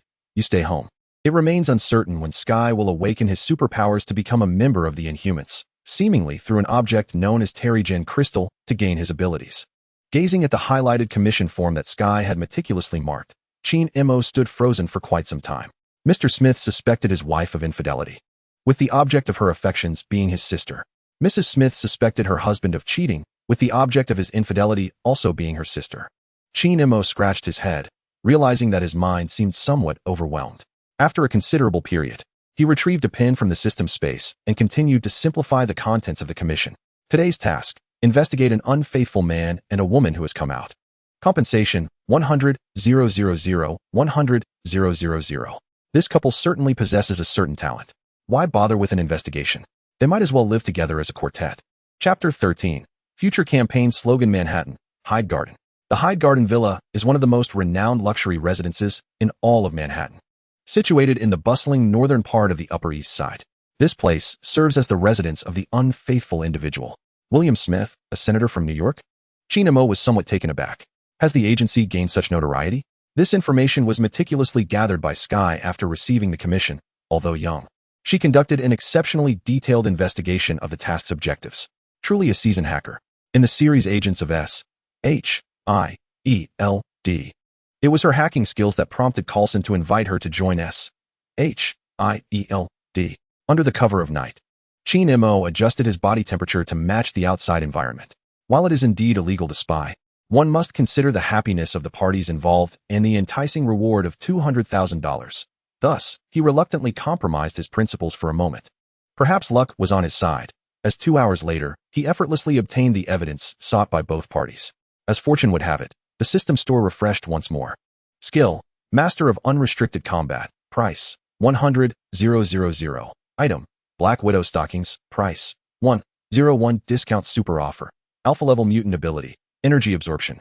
Capable of absorbing and converting all forms of energy. Price: 5,000,000. Yes. Chinemo was elated. The mutant ability was indeed wonderful. Compared to the myriad superpowers that have appeared in the MCU, he found himself partial to mutant abilities. Why? Simply put, they embody strength. Energy absorption is the hallmark of the mutant Black King, capable of absorbing energy not limited to kinetic energy from bullets, but inclusive of electrical energy and magical energy as well. He purchased energy absorption. Ding. Purchase successful. From this moment forth, Chinemo would undoubtedly not meet a disgraceful end like Quicksilver, falling victim to bullet impacts. Of course, even without energy absorption, he could evade bullets thanks to his radar sense and the extraordinary reflexes granted by the perfect spider serum. The immense advantage provided by energy absorption is immunity to damage caused by explosions from conventional weaponry. One could say that aside from the inability to fly, he was exceptionally formidable. He expressed heartfelt gratitude to Tony Stark. What kind of life had he endured before encountering Stark? Year after year, he toiled to earn commissions, struggling to save enough even for a hotel room with his ex-girlfriend or to buy a small umbrella. Today, he dined at his brother's place, and tomorrow, he would enjoy a meal at his future sister-in-law Karen's residence. Chinemo did not feel overwhelmed. After all, everything in the past merely paved the way for the present. However, upon encountering the affluent dog owner, he found himself contemplating that making money might not be so arduous after all. The contrast between his previous circumstances and the current situation was indeed striking. Yet, such fortunate days were bound to come to an end, at least for this year. Chinemo would be unable to continue enjoying the benefits of the dog owner's wealth. The white armored battle suit and mechanical dog had already been leased out, leaving him with nothing that would pique the dog owner's interest. Surely, he could not resort to reselling Black Widow's stockings. Seeing this, Chinemo felt a surge of annoyance. Those wretched stockings had appeared twice, unnecessarily occupying valuable refresh slots. Purchase Black Widow's stockings. Ding. Purchase successful. They have been stored in the system's space. The dog system was truly disappointing. Why refresh for stockings of all things? Especially those worn by a short-legged individual?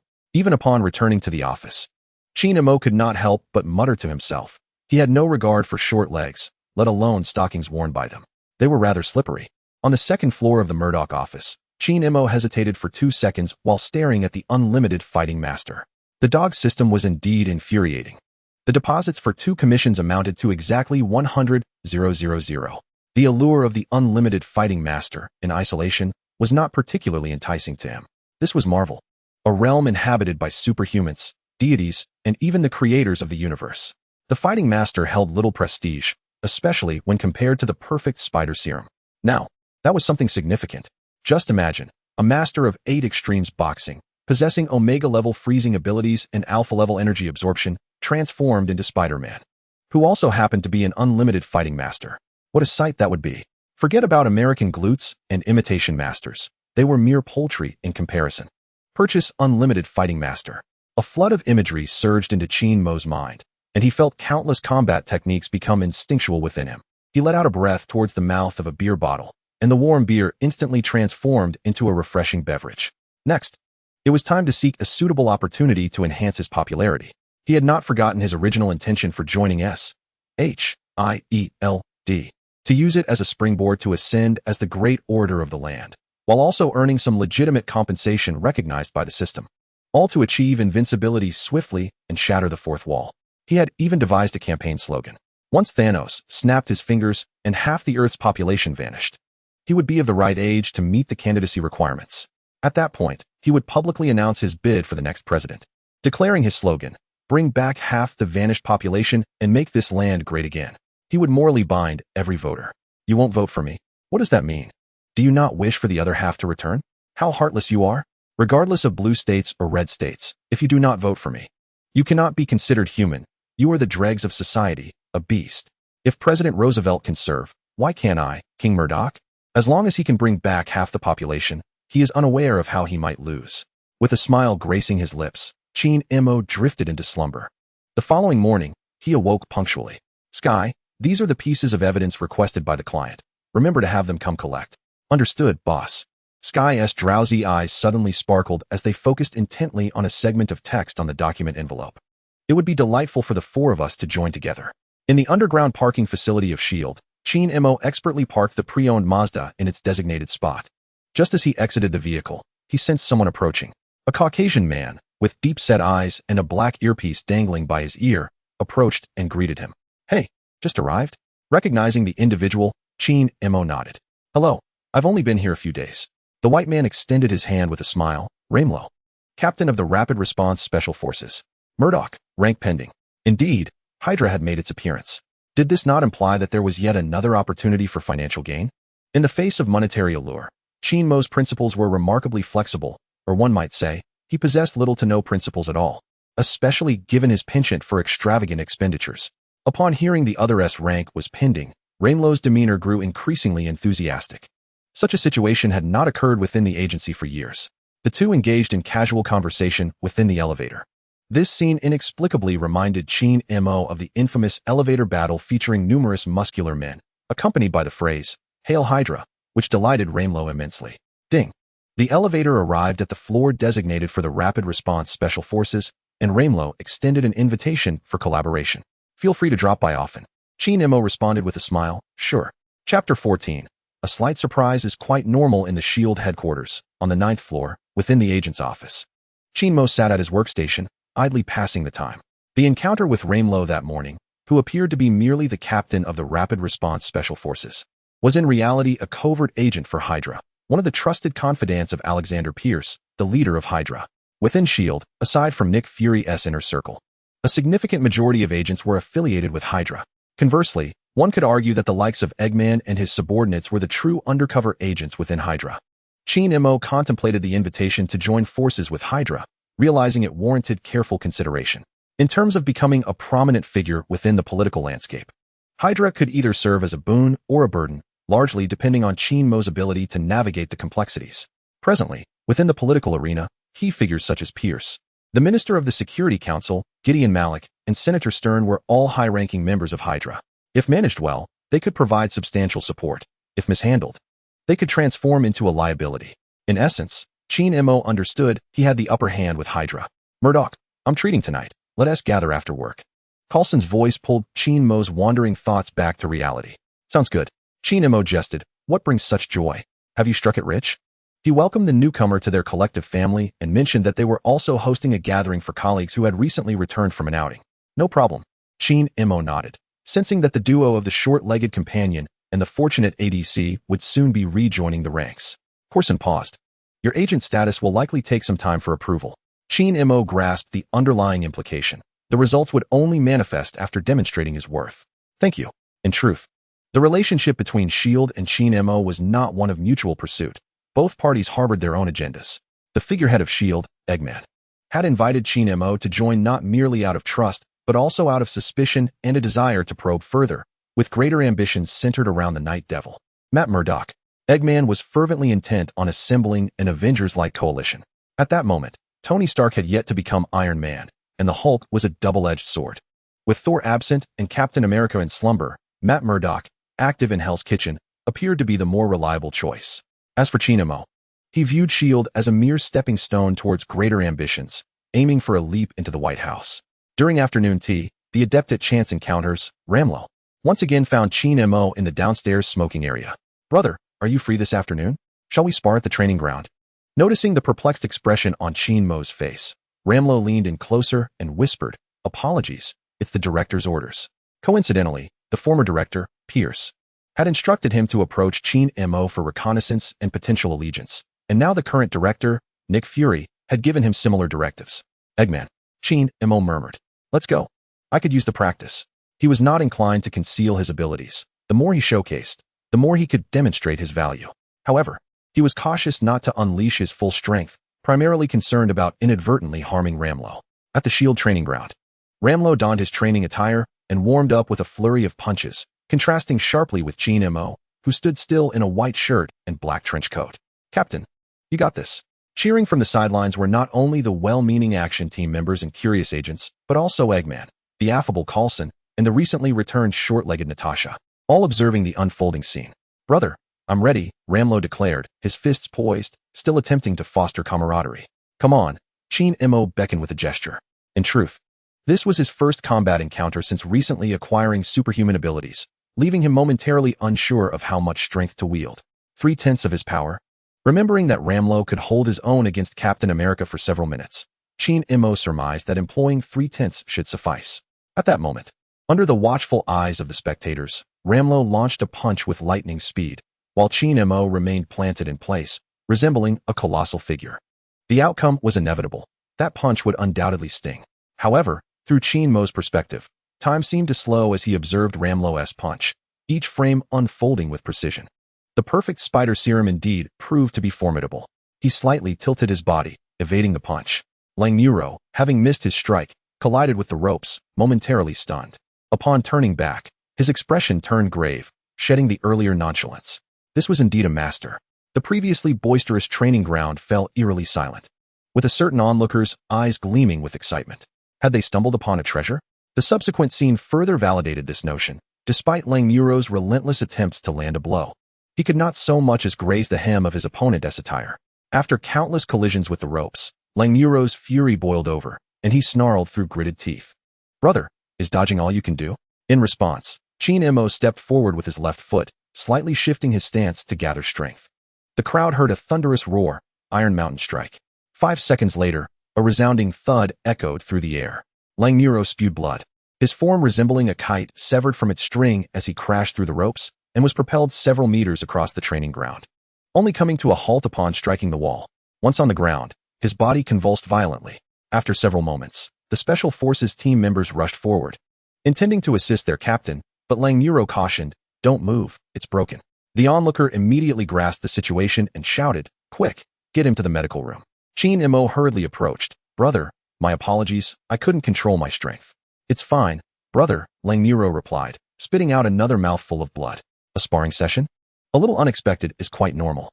The news of Captain Langmuro of the S.H.I.E.L.D.'s Special Forces fracturing 3 ribs during a spar with Agent H.I.E.L.D. eagerly spread. It was certain that within a short period, the agents would have ample fodder for post-meal conversations. The onlooker's eyes sparkled with ambition, evidently having plans for H.I.E.L.D.'s future endeavors. With such fighting prowess, he should have no trouble joining the rapid response team. In time, he might even usurp Langmuro's position. Excellent, excellent. Nick Fury beamed, his broad white grin standing out against his dark complexion. Coulson silently gave a thumbs up. Well done. Even during the evening banquet, Coulson remained by H.I.E.L.D.'s side, incessantly inquiring, "Murdock, could you teach me that Iron Mountain strike?" Of course. It was only upon noticing Hill's melancholic gaze that Coulson shifted the topic. "This is Agent Clint Barton, and this lovely lady is Natasha, Agent May, and this is Murdock, Hill's boyfriend." Upon hearing the word boyfriend, the curiosity in the eyes of the duo, Hawkeye and Black Widow, instantly transformed into intrigue. "Hello, hello." With Hill's connection facilitating a smooth rapport between the newcomers and veterans, Coulson raised his glass. "Come, let us welcome Murdock to S.H.I.E.L.D. Cheers, cheers." Though the onlooker did not partake in the gathering, his presence was felt strongly. Midway through the festivities, Coulson received a call from him. "The Hulk is engaged in a brawl with a monster. You need to assemble the team immediately." Chapter 15. Hulk and Abomination on 5th Avenue, 2 Green.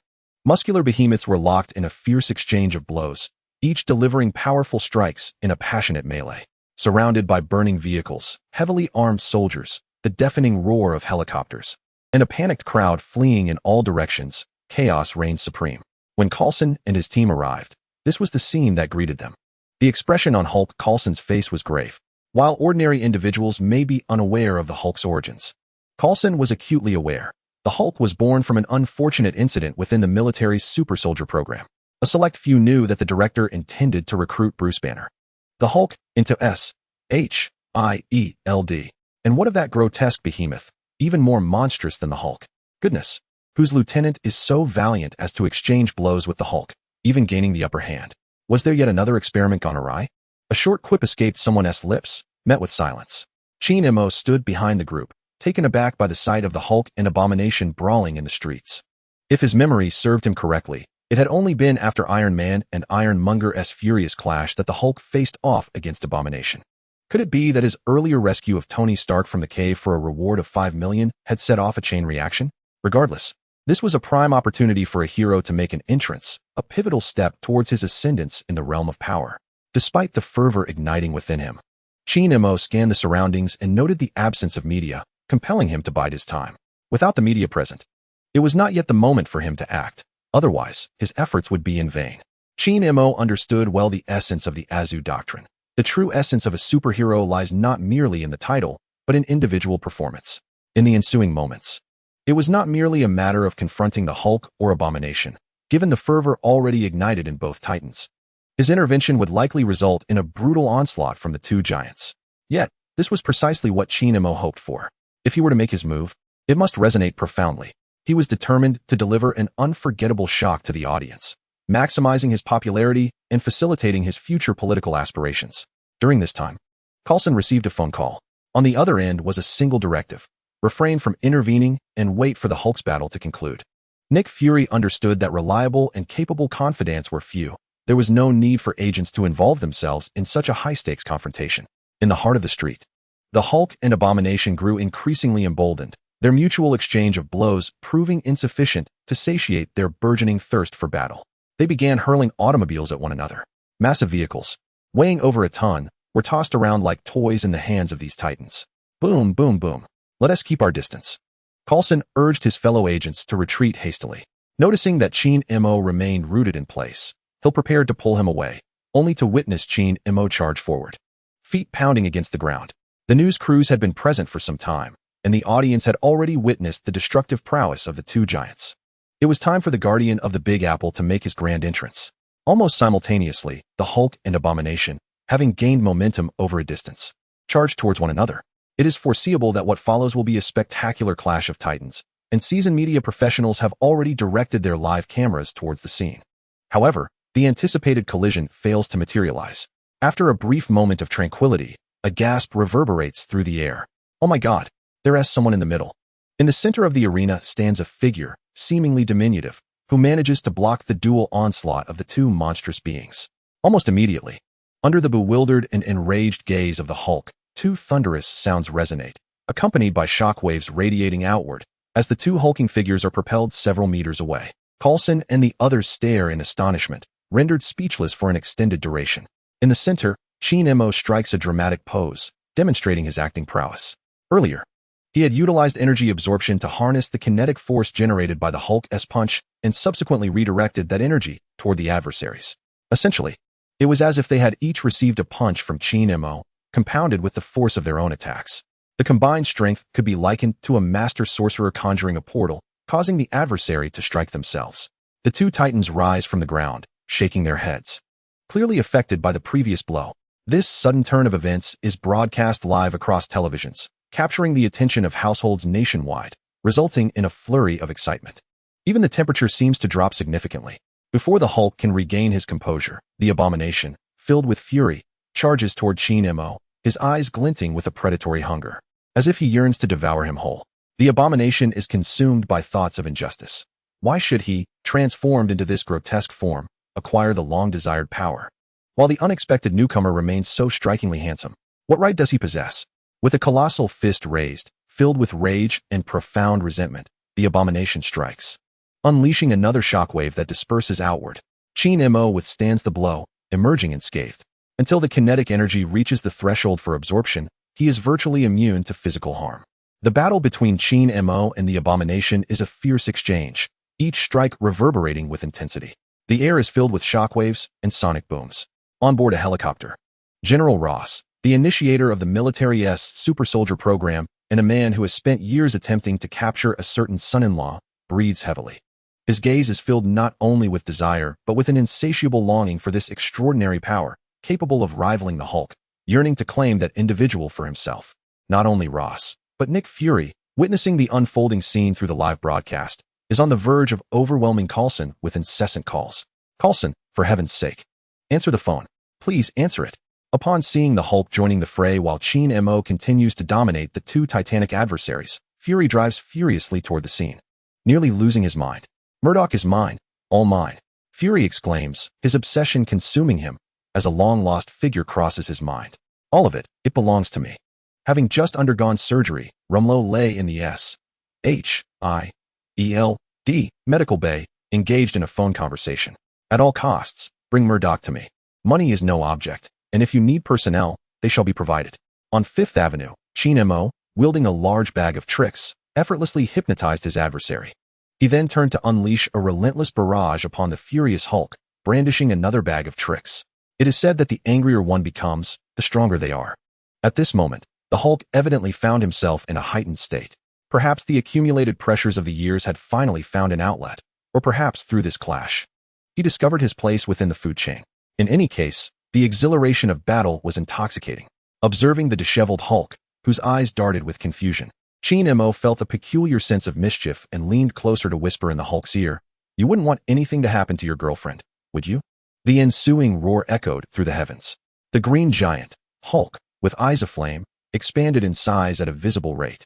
Soaring from his original height of nearly 3 meters to an astonishing 5, the Hulk emerged before the world in a manner never before seen. Chapter 16, Life is a Performance. In a state of fury, the Hulk experienced a second growth spurt. Towering at nearly 5 meters, he resembled a moving mountain. While H.I.E.L.D., at a mere 187 meters, appeared exceedingly diminutive in comparison. A quick-witted photographer from a New York television station captured this moment, forever immortalizing it as a masterpiece. With a thunderous assault, the Hulk swung his fists wildly, yet he could not breach the limits of H.I.E.L.D.'s energy absorption. Drawing a parallel to the X-Men film where Black Queen absorbed the nuclear energy of a submarine and exhibited clear distress, it was evident that a nuclear bomb marked the threshold of absorption. However, any kinetic energy below that threshold was easily absorbed and redirected by H.I.E.L.D., making him extraordinarily powerful. He could even take a moment to glance at the time elapsed since his entrance, mindful that audience fatigue could set in. Thus, he meticulously orchestrated his performance to highlight the Hulk's formidable strength and the chaos it wrought, while simultaneously showcasing his own might. Furthermore, he aimed to portray his noble sacrifice in protecting the journalists on the scene, risking being thrown by the Hulk. As the saying goes, life is but a performance. To become a figure of authority, one must possess exceptional acting skills.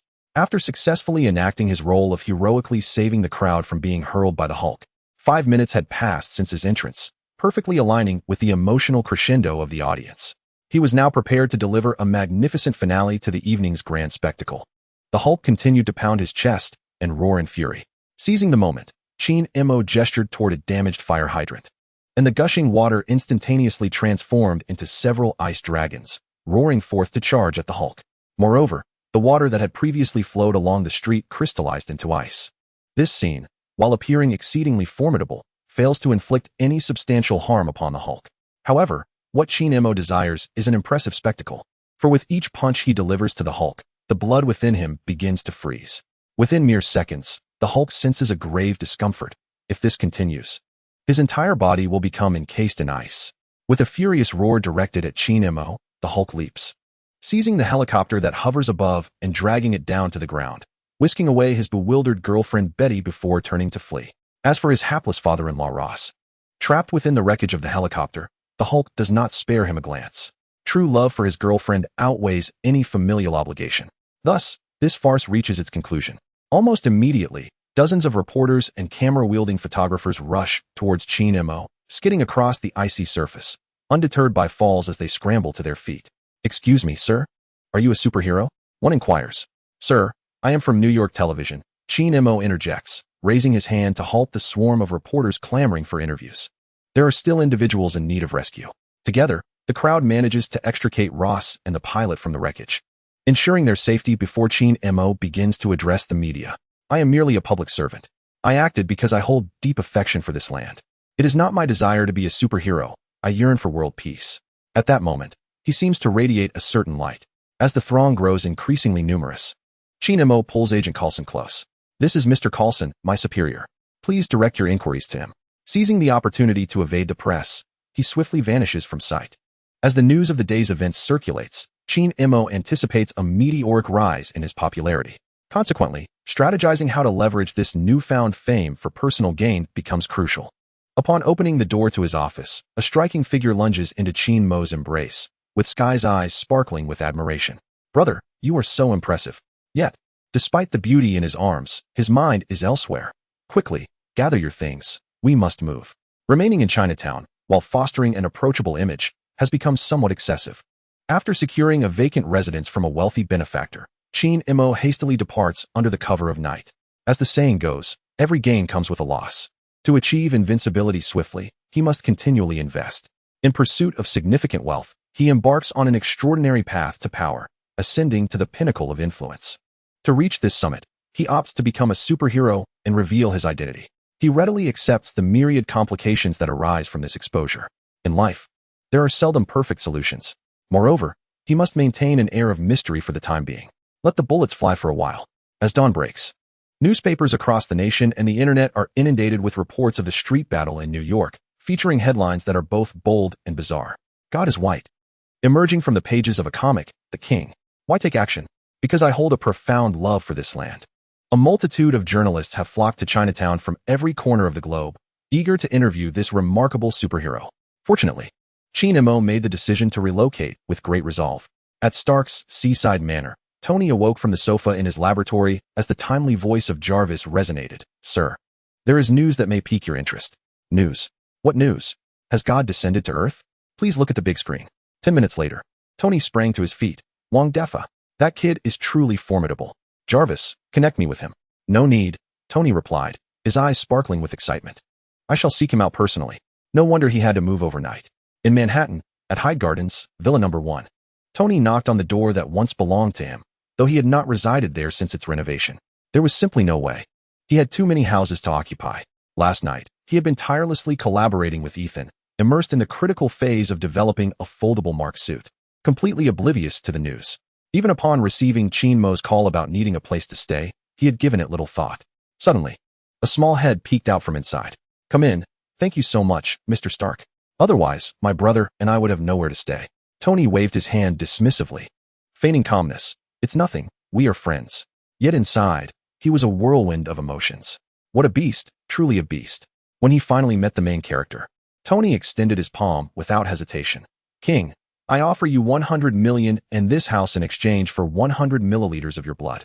To be honest, H.I.D.RA was rather tempted. However, he ultimately shook his head, wary of entrusting his blood to a mad scientist. Who could guarantee that this would not lead to the creation of countless clones of H.I.D.RA? When he decided to reveal his identity last night, his considerations had been rather simplistic. The public at this moment had yet to process Tony Stark's acknowledgement as Iron Man. The Hulk, after all, was rather grotesque. Suddenly, a new hero appeared, handsome, powerful, and a representative of local white Americans, perfectly embodying the values of a savior for the beautiful white populace. The political correctness was overwhelming. It was one thing for the public to discuss it, but the New York City government even took it upon themselves to promote him. 300 million in this house. 500 million. Stop, stop, stop. H.I.D.RA hurriedly intervened to halt the absurd bidding war of the wealthy. Goodness, how disheartening. Is this truly the world of the affluent? It should be noted that at this juncture, Tony had publicly announced the closure of his weapons development division, leading to a plummet in Stark Industries' stock price. Even so, the wealthy continued to be unreasonably extravagant. How about this? I will procure some serum for you in due time. Dear system, I hope you remain rational. This individual before us is quite the top-tier character. Serum? Tony stroked his chin, pondering, is it akin to what the American soldiers do? After a brief moment of contemplation, H.I.D.RA replied, it's quite similar. It's certainly 1 TB inferior to what the soldiers offer. No need for payment. This house will suffice. The overwhelming support from the elder brother left Tony feeling a twinge of guilt, as he believed it was inappropriate to continue exploiting the situation. He shook his head resolutely, stating, one thing at a time, I will transfer the funds to you first. Chapter 17. Brother, I aspire to be the decision-maker in Manhattan, at Hyde Gardens, Villa No. 1. Tony Stark was showcasing the undeniable charm of a man executing a live bank transfer. This scene evoked an inexplicable sense of guilt within H.I.D.RA.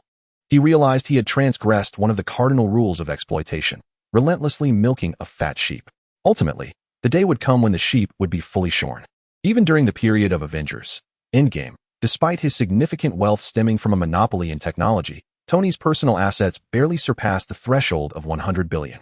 A billion-dollar fortune does not equate to $1 billion in liquid assets. Even if H.I.E.L.D. were to fully drain Tony's resources, he would not attain an unbeatable status. Engaging with several wealthy patrons would yield similar results. Personal wealth can never rival the colossal machinery of a nation like the United States. Ding. Your Garden Bank account 9527 has received 100,000,000. Current account balance. Tony tucked his phone into his pocket, saying, "All right, I'll await your good news." In truth, his liquid assets were quite strained. Within a mere few days, he had expended over $300 million in dealings with H.I.E.L.D. Nevertheless, he deemed every expense worthwhile. Whether it was for leasing the Mark suit, the mechanical dog, or the fees for private consultants, it was all justified in Tony's eyes. The final $100 million was a gamble for an extraordinary future. "Thank you. It's nothing. We are friends." Tony waved his hand dismissively. Upon noticing the dilapidated Mazda parked in front of the villa, he felt an inexplicable discomfort, as if something were amiss. Is Murdock truly this frugal? He was bewildered yet profoundly astonished. As H.I.E.L.D. drove his Mazda back to S.H.I.E.L.D., the ever-cheerful egghead, the decision-maker, had a grin that seemed unending. "King, by the resolution of the committee, you are hereby appointed as a Level 8 agent and deputy commander of the Rapid Response Special Forces." H.I.E.L.D. accepted the appointment with gratitude, saying, "Thank you, sir." In the United States, to run for Congress or state senate, one must be at least 30 years old. For a House representative, the age requirement is 25. At 23 years old, he would have to wait 2 years to run for the New York State Assembly or Congress. The next 2 years would be pivotal. The position of Deputy Commander of the Rapid Response Special Forces was a commendable starting point, allowing for a bit of ambition.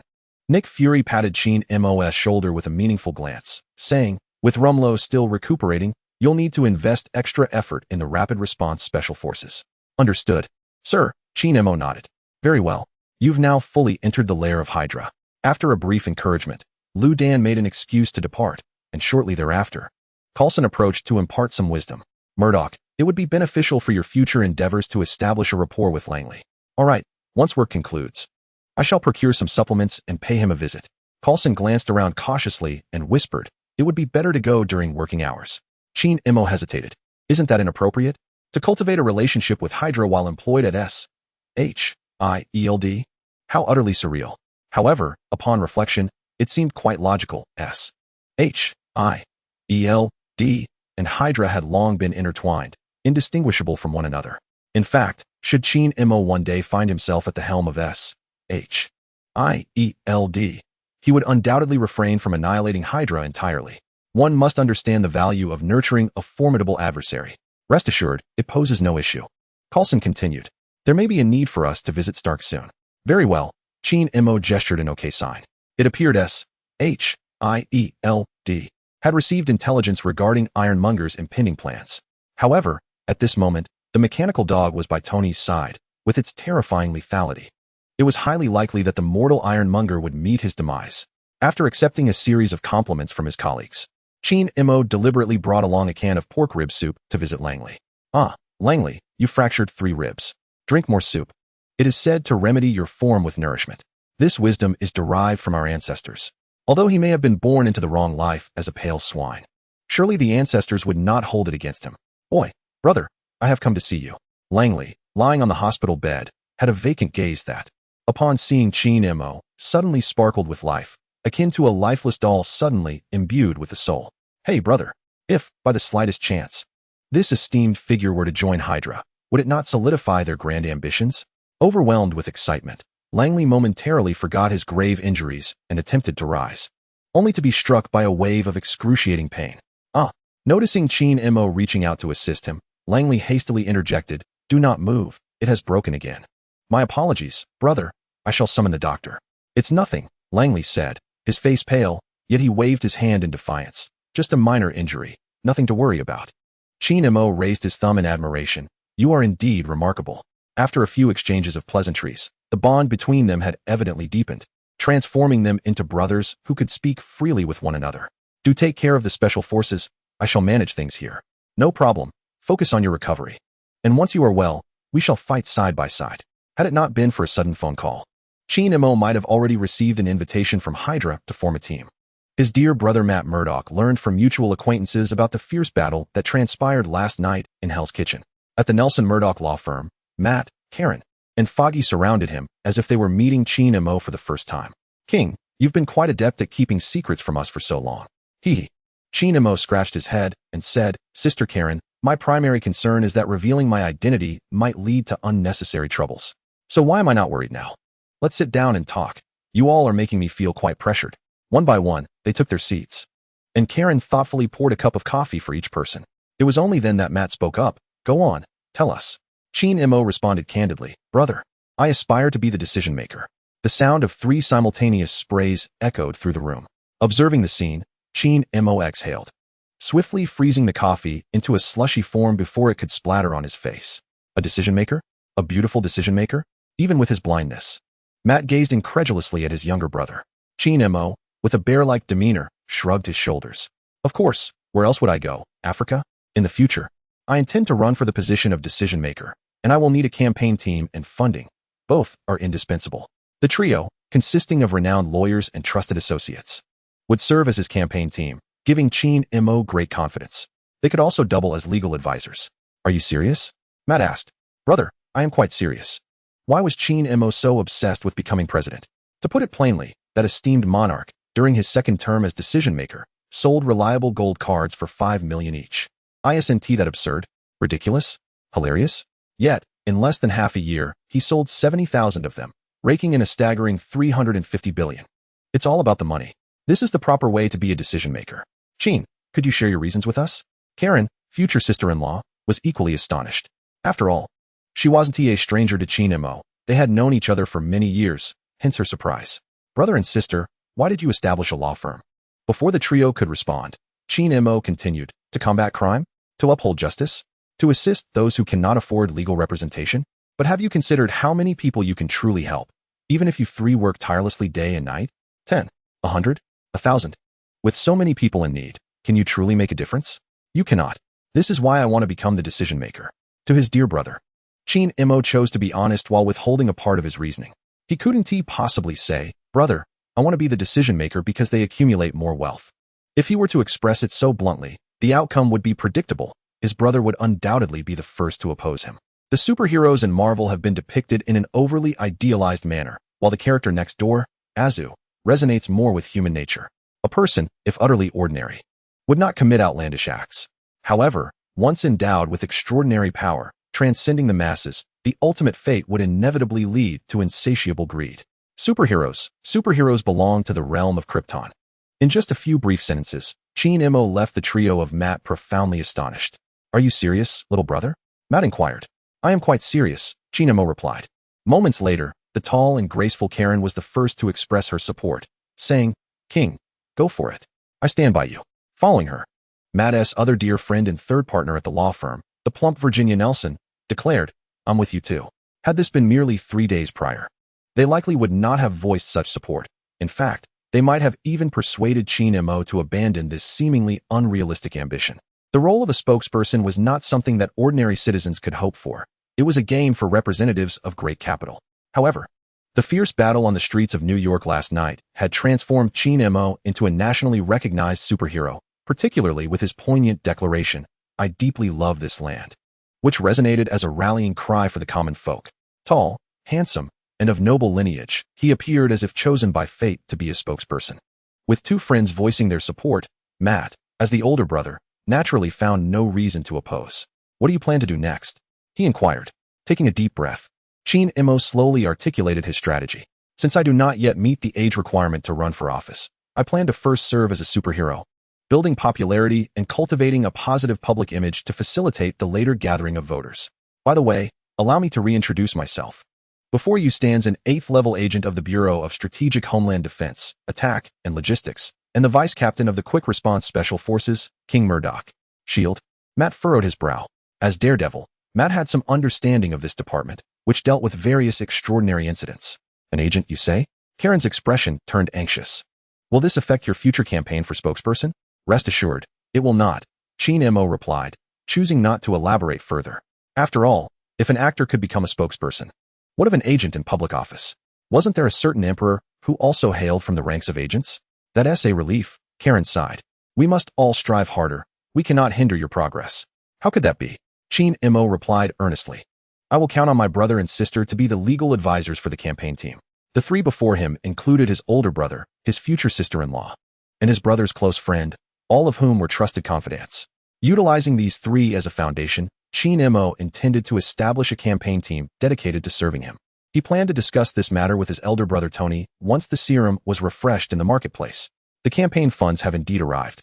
Furthermore, I must mention the perceptive eyes of my companion. To celebrate the addition of 3 new members, Chin-mo chuckled and said, Come on, my dear brothers and sisters. It's on me. This time, he unusually chose not to venture to Chinatown, but instead found a nearby restaurant in Hell's Kitchen. His intent was clear, to convey to Jean Peng Peng that this law firm was under his protection, and he should exercise caution to avoid provoking him. No matter how formidable Jean Peng Peng may seem, he could never rival the likes of Zheng Wu. Even Zheng Wu could be subdued with a mere flick of his hand. Indeed, it was not long before Jean Peng Peng received the news. Imagining Chin-mo's almost divine prowess, Jean Peng Peng swallowed hard and ordered his men to keep their distance from that law firm, advising them not to cause any trouble. It was wise to avoid confrontation with such individuals. Instead of wasting time, it would be better to go on a date. Meanwhile, during the gathering, Chin-mo and his brother called Old Jack to report their safety. After the meal concluded, they drove back to their new home. Gazing at the congested traffic ahead, Chin-mo muttered, This second-hand Mazda really needs replacing. Presently, his white armored suit remained in the possession of the number 1 boss, and he, for the time being, lacked any superpowers such as flight or teleportation, relying solely on his car for transportation. Seizing the opportunity during the traffic jam, Chin-mo offered a prayer, Brother Tongzi, grant me some strength to access the marketplace. Item, Mirage, short on funds? Sell me, and I will return on my own. Price, 2 million. Upon seeing the first refreshed item, Chin-mo nearly lost his breath. Mirage? A transformer? Capable of creating duplicates to confuse foes, and possessing forms such as a Porsche 911, Lamborghini, Ferrari F11, Formula racing car, and even a garbage truck? Chin-mo still vividly remembered the silky transformation of Mirage. At 2 million, selling it a few times would easily recoup the investment. Buy it he must. Even in this Marvel world teeming with thugs, the importance of strength is paramount. Yet being stylish is a lifelong endeavor. For someone like Chin-mo, who relishes in showcasing his prowess, the emotional value of Mirage, priced at only 2 million, was immensely fulfilling. Purchase Mirage. Ding. Purchase successful. It has been securely stored in the garage of Hyde Villa No. 1, with all paperwork completed. Excellent. Chin-mo felt elated and continued to browse the daily refreshed items. Skill, Mozambique drill, price, 100,000. This Mozambique drill, renowned due to a certain man and his dog, can be summarized in one phrase. 2 shots to the chest and 1 to the head. Even a deity would find it hard to escape. Having refreshed, he decided to buy it. Once again, he praised Tony Stark. Were it not for the unwavering support of the number 1 boss, Chin-mo believed he would not be in a position to indulge in such purchases. Brother Tongzi, grant me some strength. Chapter 19. The second generation of American curves at last, the third item appeared. Item, perfect 50-50 serum on the art of American curves. Price, 10 million, quite good, indeed. Chin-mo nodded in satisfaction and turned his direction towards the luxurious seaside mansion of Dogdaho. Although there was no promotional discount, the 50-50 serum should suffice to provide the top-tier benefactor with substantial emotional value. Tony's current condition, however, was less than optimistic, as his chest harbored numerous fragments of explosive shrapnel. With the enhancement provided by the 50-50 serum, it was likely that this situation could improve, perhaps even expelling those fragments from his body. For such a generous benefactor, Chin-mo sincerely wished for his longevity. He was even prepared to urge Tony to strive for greater financial success. As for whether this would lead Tony Stark to become the second iteration of the American curve, well, one must understand that gain often accompanies loss. In this world, perfection is a rare commodity. An hour later, the adeptly maneuvered second-hand Mazda came to a steady halt in front of the seaside villa. Before Chin-mo could ring the doorbell, the mechanical dog within opened the grand entrance. Well done, Xiao-hei, Chin-mo praised as the dog led him downstairs to the laboratory situated beneath the living room. There, Tony and Ethan were gathered around a suit of armor adorned in red and gold, gesticulating animatedly. Upon noticing Chin-mo's arrival, the duo greeted him. Hey, King. Hey, you two are impressive, congratulations. Using the white-suited armor as a reference and integrating the transformation technology from the mechanical dog, The duo had transcended the initial model and finally crafted a foldable power suit. It bore a resemblance to the suitcase-style Mark V from Iron Man 2. Tony seemed to recall something, hastening over with a glimmer of hope in his eyes. Is it ready? With a flourish, H.I.E.L.D. produced a vial of serum from his pocket, not inferior to Roger's. Tony took it eagerly. How do you use it? Just drink it? Direct injection. It should be a direct injection, H.I.E.L.D. replied, recalling how Rogers underwent a transformation through direct injection, evolving from a diminutive figure of less than 16 meters into a towering presence of over 8 meters. This serum was undoubtedly a boon for the likes of Xiao-Si. One could hardly fathom the implications if Xiao-Si were to acquire this. Would his powers of guidance not elevate to extraordinary heights? A piercing scream abruptly jolted H.I.E.L.D. from his reverie. He turned to see Tony in agony, tearing open his shirt to reveal a multitude of crimson marks on his chest, as if something was about to burst forth. Simultaneously, his previously sapped physique began to visibly swell with strength. The cries of distress echoed incessantly. Ethan, alarmed, rushed forward, attempting to restrain the writhing Tony. King, what is happening? What is wrong with Tony? As a close comrade who had shared life and death experiences with Tony, Ethan was understandably flustered. Do not worry, he will grow accustomed to the pain, H.I.E.L.D. reassured, noticing that the top benefactor was on the verge of bursting his attire. Doctor, please fetch a blanket to cover him. Accompanied by anguished cries, shards of varying sizes were forcefully expelled from Tony's body. In a brief span, his chest became stained with blood and fragments. After approximately 30 minutes, the screams finally ceased. Tony, panting and drenched in sweat, had torn his clothes to shreds, leaving only a blanket draped around his waist. Damn, that felt exhilarating. I feel 20 years younger, he exclaimed. Ethan, rendered speechless by disbelief, could only point at Mark's armor and Tony's physique before finally managing to utter, "You've bulked up. The armor might be a tad small." "Oh, crap," Tony muttered. "Forget it. I'm going to take a shower." "Doctor, could you help clean this up?" "Sure," Ethan replied. Noticing H.I.E.L.D. surveying the laboratory, Ethan leaned in closer. "Mr. Murdock, what was that earlier?" "The super soldier serum," H.I.E.L.D. replied candidly. "Compared to the perfected spider serum, it's rather mediocre. Similar to Captain America's? More or less, perhaps slightly superior." In truth, H.I.E.L.D. hesitated, contemplating whether to share his aspirations of becoming the leader with Tony at this juncture. Their collaboration had been relatively pleasant thus far. The eccentric scientist Tony had invested heavily in renting the white armor and mechanical dog to construct Mark's suit, while also seeking a perfect 50-50 serum. Meanwhile, H.I.E.L.D. reaped considerable financial rewards, allowing him to acquire powers such as freezing and energy absorption, as well as an opulent villa, each benefiting from the other in a mutually advantageous arrangement. After a moment of contemplation, H.I.E.L.D. decided to wait. He still had 2 years before his candidacy. With the matter remaining confidential, he noted that his account still held 87.9 million, which would suffice for a while, provided the dog system didn't refresh its inventory. He yearned for abilities related to flight and a remedy for his brother's blindness. A superhero who cannot fly always seems to lack a certain prestige. Without the ability to soar, his forthcoming heroic debut would lack the desired flair. Moments later, Tony returned from his shower. "King, thank you. No need to mention it. We're friends." "Indeed." Tony then shifted his tone, displaying a hint of regret. "Though it's a bit hard to part with the white armor and little black, you may take them back." "Huh." H.I.E.L.D. was taken aback. "You want to need them?" "No. From here on, I plan to follow the course that Ethan and I have outlined." "Thank you. Well then, I shall take them with me." With a thought, the white armor on the lab table transformed into a stream of liquid metal, enveloping his body completely. The mechanical dog morphed into a compact cassette. "I'll head back now. Reach out if anything comes up." "Okay." Clad in the long-forgotten white armor, H.I.E.L.D. savored the joy of flight before heading straight for Hyde Park. Having been out for a day, he wondered how little Sky was faring alone at home. Wait a moment. Suddenly, H.I.E.L.D. recalled the announcement made by Tony regarding the permanent closure of the weapons development department, which resulted in a significant plummet of Stark Industries stock price. However, with the successful creation of the Mark armor by the top-tier brother, it signified that the stock price would soon rise, an opportunity to buy. He decided to reserve a mere 900,000 for emergencies and plunged 87 million into the stock market, investing entirely in Stark Industries shares. This gamble was an act of wisdom. Soon, this investment would yield substantial returns. As he descended into the courtyard under the cover of night, H.I.E.L.D. faintly heard Sky's chattering voice. "Are you an alien?" "An alien Autobot." Beautiful lady. I kindly ask you to keep your distance. The boss has returned." "Boss?" Sky was perplexed. "Who is your boss?" Upon overhearing their conversation, A dark expression crossed Mo's face. Perhaps it would be better to sell this fellow off.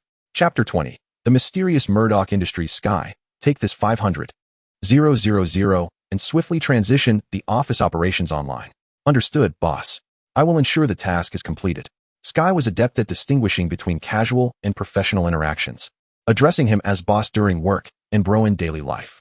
Bro, are we going back to Chinatown? Not for now.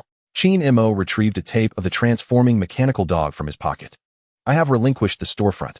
Here, take this for protection. Huh. Sky accepted the tape, examining it from various angles, unable to discern any special qualities. Little Black. Mo commanded.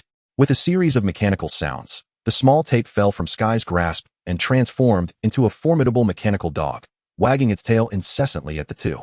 It perfectly embodied the essence of a loyal companion. After a brief silence, the girl gasped in astonishment. Bro, is this also an alien Autobot? Little Black is a Decepticon, the sworn enemy of the Autobots. Remember to take Little Black with you when you go out. Sky instinctively linked arms with Mo. Don't worry. I'll be obedient. Shall we go for a late-night snack? Sure. Driving the Porsche 911, which had transformed from the Phantom, Mo occupied the driver's seat. Reluctantly admitting a truth, the traffic seemed less congested. It was no wonder, considering that in the past, he would audaciously cut in line while driving his Mazda. Now, at least no one dared to infringe upon his space.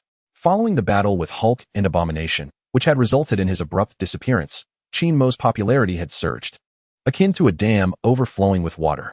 Consequently, he opted for a restaurant with private rooms. Bro, you can't just go out freely anymore. It should be fine in a while. The current predicament arose because the cinematic universe had just begun to unfold, with few superheroes making their appearances. The iconic American spirit, represented by the quintessential Captain America, was a relic from 70 years ago. Once the Avengers assembled, alongside friendly neighbors like Spider-Man, the mischievous Doctor Strange, Security Chief Black Panther, and the Scarlet Witch, the presence of superheroes would become commonplace. During the period when the superheroes had yet to make their grand entrance, Mo was fervently gaining exposure and building his popularity. However, the current predicament is that such opportunities are scarce. One cannot simply summon the villains at will. Suddenly, a spark ignited in Mo's mind. There seems to be a promising avenue here. Rather than passively awaiting a grand performance, it is undoubtedly more advantageous to proactively construct the stage for the show. After all, isn't it merely about portraying a superhero? In truth, had it not been for the prospect of greater earnings upon becoming the decision-maker, Mo would never have chosen to don the mantle of a superhero, gathering public favor for the sake of future electoral support. Unlike Azu, who craves the spotlight due to a lack of affection, reveling in the applause and attention, Mo is solely driven by the pursuit of wealth. When considering the fastest means of amassing riches, stock trading comes to mind, yet it is subject to market fluctuations. However, once one becomes a decision-maker, the landscape alters significantly, allowing for the direct manipulation of market conditions. This scenario feels oddly familiar. The world resembles a makeshift stage, and Mo's mindset has transitioned from skepticism towards the wise king to a burgeoning eagerness to embody that role, even aspiring to surpass it. After all, it's all about the grand profit, and he feels no qualms about it. Suddenly, the ringing of a phone jolted Mo back to reality. Have I arrived home? All right. Wait a moment. We're heading back now. Sky set down his cutlery, inquiring, What is up, brother? Tony is here for a visit. We should pack up and return. If it were anyone else, Mo would not be as accommodating, save for the esteemed elder brother, who has provided him with so much. Even with a heart as cold as ice, Mo felt a twinge of embarrassment at making the wealthy patron wait. 10 minutes later, at Villa No. 1 in Hyde Garden. Care for a bite? In response to the invitation, Tony lifted the takeout bag, indicating, Sure, these burgers are quite delectable. I made a point to buy some on the way. Let us all enjoy. His fondness for burgers remained unwavering. Noticing that Tony seemed to have something to discuss, Sky thoughtfully excused himself, saying, You two enjoy. I'll head upstairs for a bit of gaming. It was then that Tony spoke up. King, do you still have that serum? Huh. Mo initially assumed that the affluent patron desired another injection and felt compelled to clarify. That substance is effective with just one dose. Taking more is pointless as it does not stack. Tony quickly interjected, That's not what I meant. I wish to administer a dose to Pepper as well. A moment of pause ensued as Mo replied, Perhaps in a while. I currently have no stock. Who knows when the system will refresh the serum again? Over the years, the only consistently available item has been Black Widow's stockings. Truly a frustrating system. Tony displayed an expression of realization, recalling that he had suspected from their first meeting that H.I.E.L.D. was backed by a substantial laboratory. Otherwise, how can one explain extraordinary items such as the white canister battle armor, mechanical dogs, and soldier serum? The mere thought of such a laboratory ignites a spark of fervor in Tony's eyes. Is it comparable to the Murdock Industries of Stark Industries? No wonder H.I.E.L.D. has such an affinity for wealth. It must be that Murdock Industries requires substantial financial support to develop extraordinary armors like the white canister battle armor. Such a formidable Murdock Industries must be infused with. King, do you need investment? Investment? H.I.E.L.D. appeared perplexed. Investment in what? Hey. Tony rubbed his hands together. The laboratory responsible for creating the white canister battle armor and mechanical dogs must have incurred considerable expenses. If funding is insufficient, I can provide sponsorship. Is that so? H.I.E.L.D. retorted. With Stark Industries' stock price plummeting, do you still possess surplus funds for sponsorship? For a few seconds, Tony was taken aback. Indeed, due to the public announcement of the permanent closure of the Weapons Development Department, the company's stock price had drastically fallen, causing a significant depreciation of his net worth. However, he had discovered new avenues for profit through clean energy and microreactors. Stark Industries was transitioning from an arms manufacturer to an emerging energy technology group, continuing its profitable development.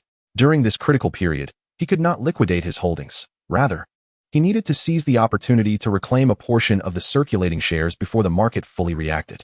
This required a substantial amount of liquid capital.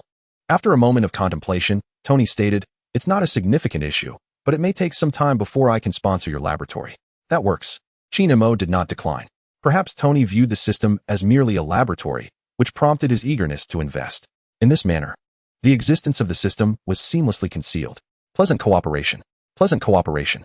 By the way, Tony, H.I.E.L.D. suddenly remarked, if I wish to run for Congress. Do you have any connections? Chapter 21. Urgent mission. If I wish to run for Congress, do you have any connections? H.I.E.L.D. chose not to directly address the matter of who held authority, but instead opted for a more pragmatic approach. In a grand city, whether it be the figure of authority or various state representatives, they are often spokespersons for affluent capitalists. Rather than potentially becoming a representative for another capitalist in the future, it is more prudent to choose the foremost figure at hand. At least thus far, their collaboration has been relatively pleasant. What? Congress? Tony fixed his gaze on H.I.E.L.D.'s youthful and handsome face. King, aren't you a bit too young for that? Just 2 years shy? You wish to enter politics? I have such an inclination. While Tony pondered, H.I.E.L.D. candidly shared some intelligence. A few days ago, the agent Carlson, who came looking for you, is affiliated with the Strategic Homeland Intervention, Enforcement, and Logistics Division, abbreviated as S.H.I.E.L.D. That name is quite lengthy, Tony quipped. Indeed, it is long. H.I.E.L.D. continued. To be precise, S.H.I.E.L.D. has a connection to you. Your father, Mr. Howard Stark, is indeed one of the 3 founders of S.H.I.E.L.D. Upon hearing this, Tony abruptly rose to his feet. My father? A founder? How can that be? In Tony's recollections, all that remained of his father was a sense of regret. They had quarreled just before the tragic accident that claimed his parents' lives, leaving him without the chance to apologize. That confrontation became their final farewell. King, how do you know so much? Allow me to introduce myself again. King Murdock, Level 8 Agent of S.H.I.E.L.D., Deputy Captain of the Rapid Response Special Forces. Upon uttering these words, H.I.E.L.D. suddenly felt that the title of Deputy Captain sounded rather awkward. It must be expunged post-haste. Perhaps eliminating the captain would be a splendid option. Damn it. King, you're an agent? Tony exclaimed, visibly agitated. During this time, he had genuinely considered H.I.E.L.D. a friend, yet he never anticipated that the other party was an agent. H.I.E.L.D. shrugged. They contacted me to invite me to join because of my role in bringing you back. My apologies. Tony exhaled in relief. I've dragged you into this. Not at all. H.I.E.L.D. waved his hand dismissively. We are friends. The reason I've shared so much with you today is to inform you that the director of S.H.I.E.L.D. has intentions of inviting you to join. However, that scoundrel merely has his eyes on your wallet. Only I, H.I.E.L.D., can seize the wealth of the affluent. Damn it. That belongs to my father. Learning that his father was a founder while the current director had his sights set on his fortune made Tony seethe with rage. Damn.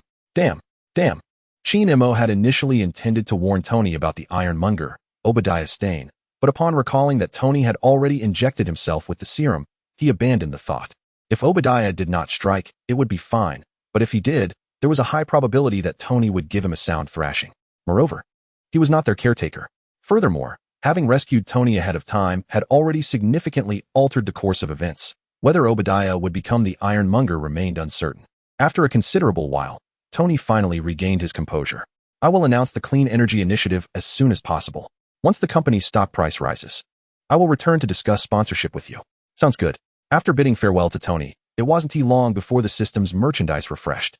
Glancing at the mere 200,000 remaining in his account, Shin-Mo took a deep breath and opened the mall interface. Fortune 1. Always a little more fortunate than others. Price 1. Without any hesitation, Shin-Mo made the purchase. Fortune, as a conceptual rule, typically remained inconspicuous. However, at critical moments, it could prove to be of paramount importance, such as when the director of the family planning office snaps his fingers. Having a bit more luck is certainly preferable to having less. Item: Golden Desert Eagle. Infinite Ammo Edition. Price: 100,000. Ah, this is intriguing. Infinite ammunition. It truly lives up to the system's reputation. When combined with the previously acquired Mozambique shooting method, its efficacy is significantly enhanced. In the future, I could even create an alternate identity, John Wick, to handle certain matters that require discretion. Item: Golden Desert Eagle.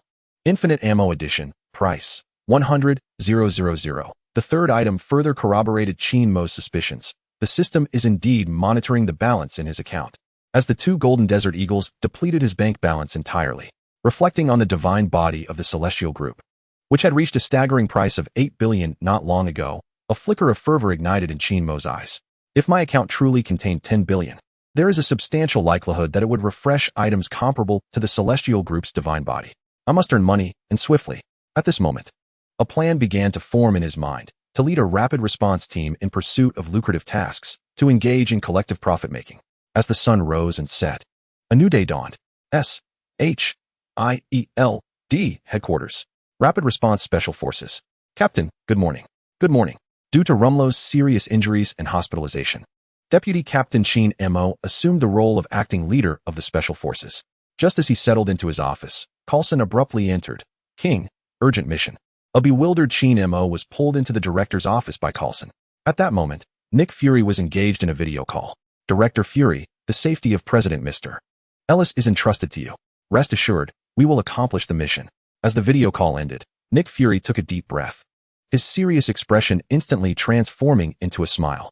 King, President Ellis will be visiting Western Europe tomorrow. The White House has urgently summoned you to serve as part of the security detail. Understood, Shin-Mo nodded. This President Ellis would later be the one kidnapped by Killian and subjected to considerable humiliation, serving from 2008 until 2016. 2 terms in office. It was worth the visit. Excellent. Nick Fury nodded in satisfaction. Coulson, you will accompany King and assist in the security efforts. Having previously lacked the opportunity to cultivate a rapport with the president, Nick Fury was determined to seize this chance. Were it not for the requirements for accompanying personnel, he might have even considered sending Natasha along. Unfortunately, Natasha, hailing from the winter, was not a native of the Eagle Nation and could not pass the political scrutiny. In the MCU, the series Luke Cage referenced Obama singing Al Green, an event that occurred in 2012, during which time Iron Man 3 was released, and the presidency had transitioned to Ellis. Thus, during 2008 to 2012, Obama was the president in the MCU, while from 2012 to 2016, Ellis held the office. To avoid drawing attention to the Little Black Room, both presidents during the years 2008 and 2016 in this narrative are indeed Ellis. Additionally, this name is derived from one of the authors of Iron Man, Warren Ellis. Chapter 22. Among the entourage emerged HYDRA. Washington, D.C., Pennsylvania Avenue. After navigating through layers of security, Shin-Mo and his partner Coulson finally arrived at the legendary White House. Although he felt indifferent towards the current decision-maker, even indifferent to whether they were alive or dead, one thing was certain. The decision-maker could perish at any time and in any place, but not during the period in which he served as a security officer. Otherwise, it would mar his future ascent to the position of decision-maker. Mr. Murdock, President Ellis is still in a meeting. Please have a seat for now. The secretary of the decision-maker was a traditional Caucasian woman, blessed with long blonde hair and legs, adorned with a pair of gold-rimmed glasses. Very well. The two took their seats in turn. After the secretary poured them each a cup of coffee, she settled at a distance, occasionally stealing glances at Shin-Mo, tall and handsome, reminiscent of a deity, capable of single-handedly defeating the Hulk and the Abomination. His striking appearance seemed to be the least remarkable of his attributes. The bespectacled woman, perfectly aligned with Shin-Mo's aesthetic, captured his attention as he surveyed the White House. At this particular juncture, Marvel had yet to suffer the onslaught of LGBT and political correctness, and the overall aesthetic remained relatively intact. It was hard to fathom the decline in taste that would ensue amid the rampant chaos of social movements. The mere thought of a multitude of individuals engaging in disorderly behavior left H.I.E.L.D. with an inexplicable sense of nausea. How refreshing it was to have the blonde secretary before him, her sexual tension palpable. As he indulged in these thoughts, a white man in his 50s approached. He was none other than the current decision-maker, Ellis. Coulson promptly rose, and as Ellis passed him, he nodded, then proceeded directly to H.I.E.L.D. Thank you for your hard work during this period. H.I.E.L.D., adept at his craft, saluted with one hand while his eyes expressed fervent enthusiasm. Yes, sir. Ellis, smiling, patted H.I.E.L.D. on the shoulder with satisfaction. Don't be nervous. The future of our great nation will rely on you. Yes, sir. After a brief exchange of pleasantries, the distinguished decision-maker Ellis led the visiting team and the security detail aboard Air Force One. As a temporarily assigned security officer, H.I.E.L.D. was indifferent to the reasons for their flight to London. His thoughts were entirely consumed by the view outside.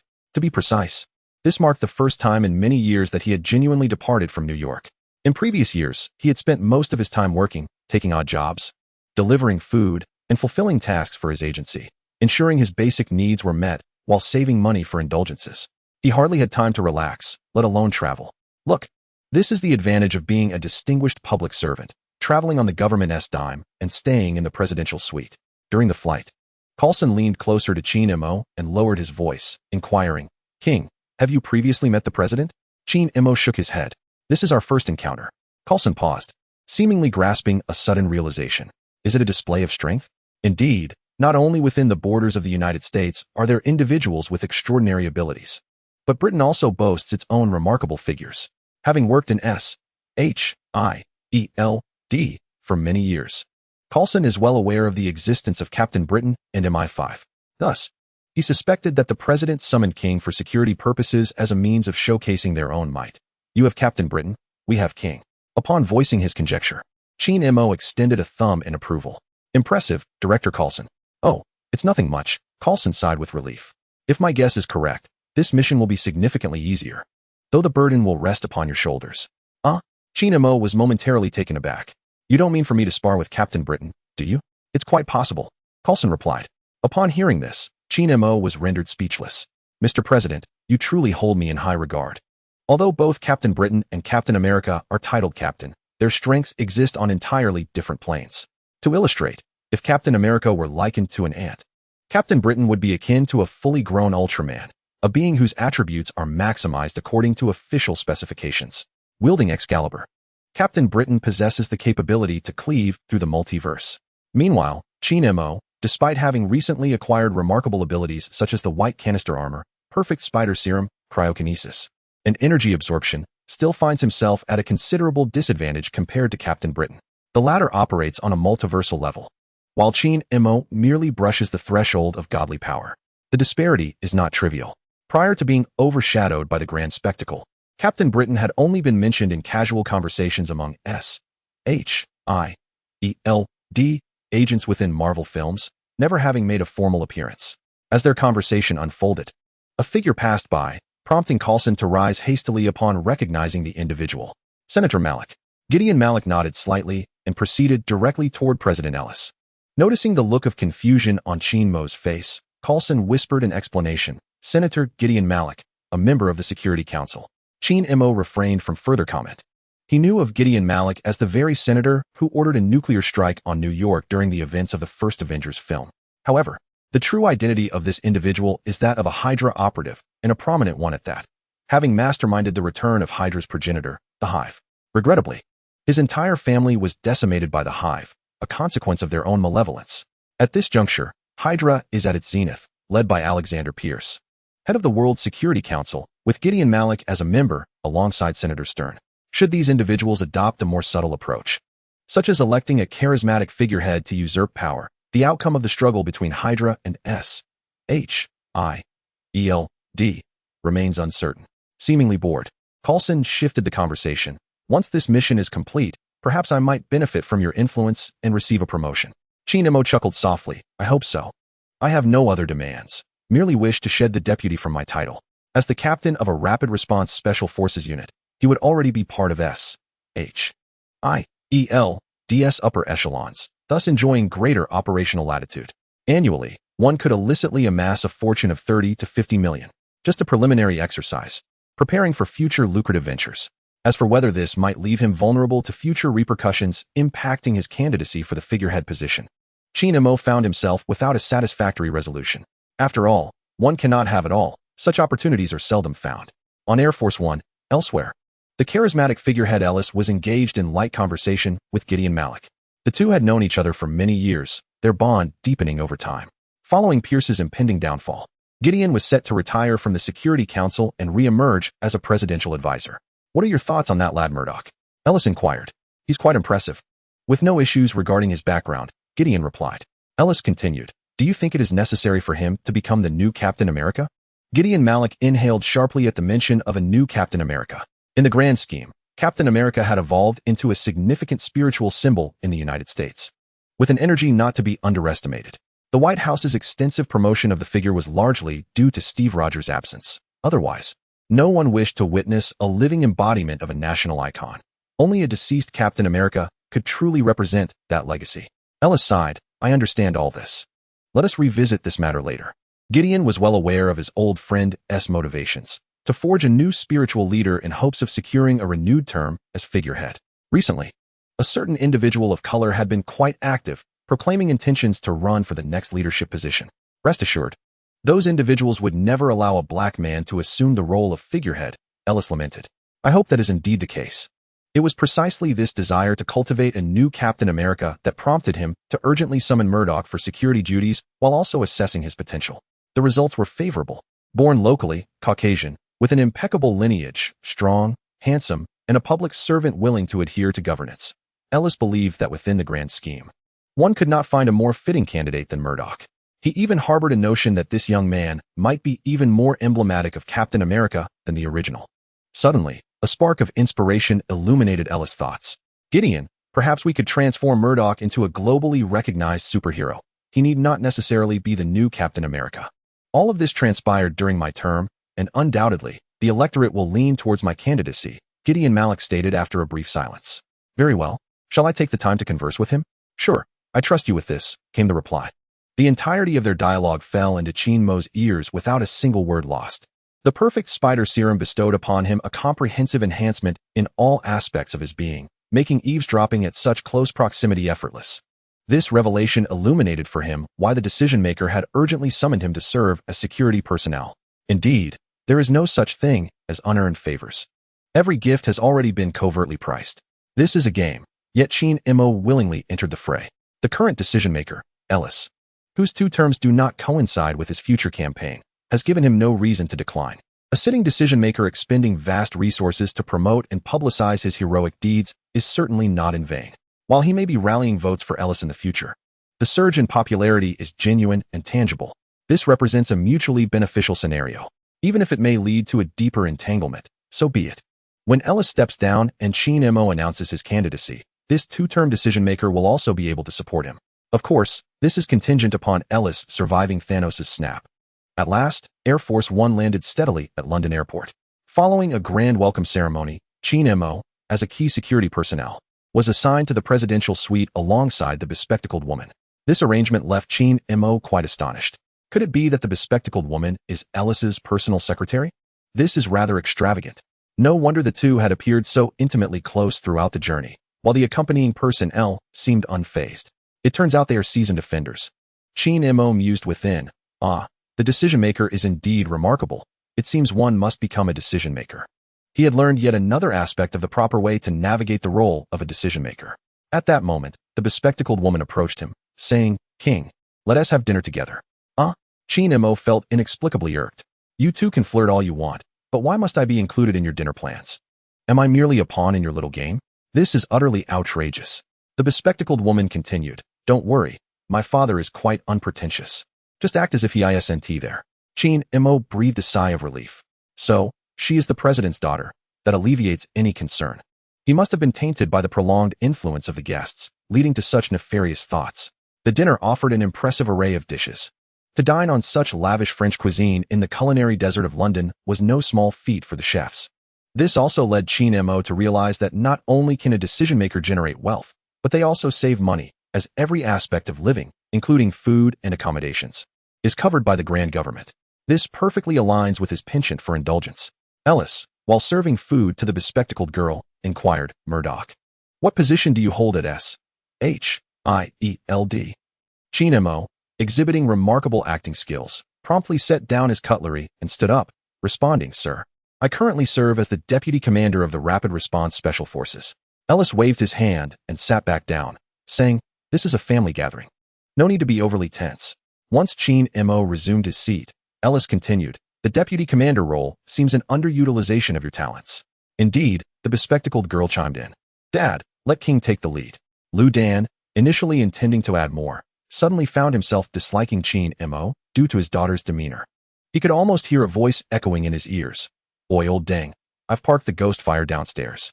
Sensing her father's unusual reaction, the bespectacled girl shot an apologetic glance at Sheen M.O., her enticing pink tongue flashing briefly. Within the suite, an eerie silence enveloped the room, broken only by the incessant sound of Ellis cutting his meat with a knife and fork. This peculiar scene did not last long. With intentions in mind, Ellis spoke again. "There may be a heavy burden ahead. Do you lack confidence?" "No," Sheen M.O. replied without hesitation.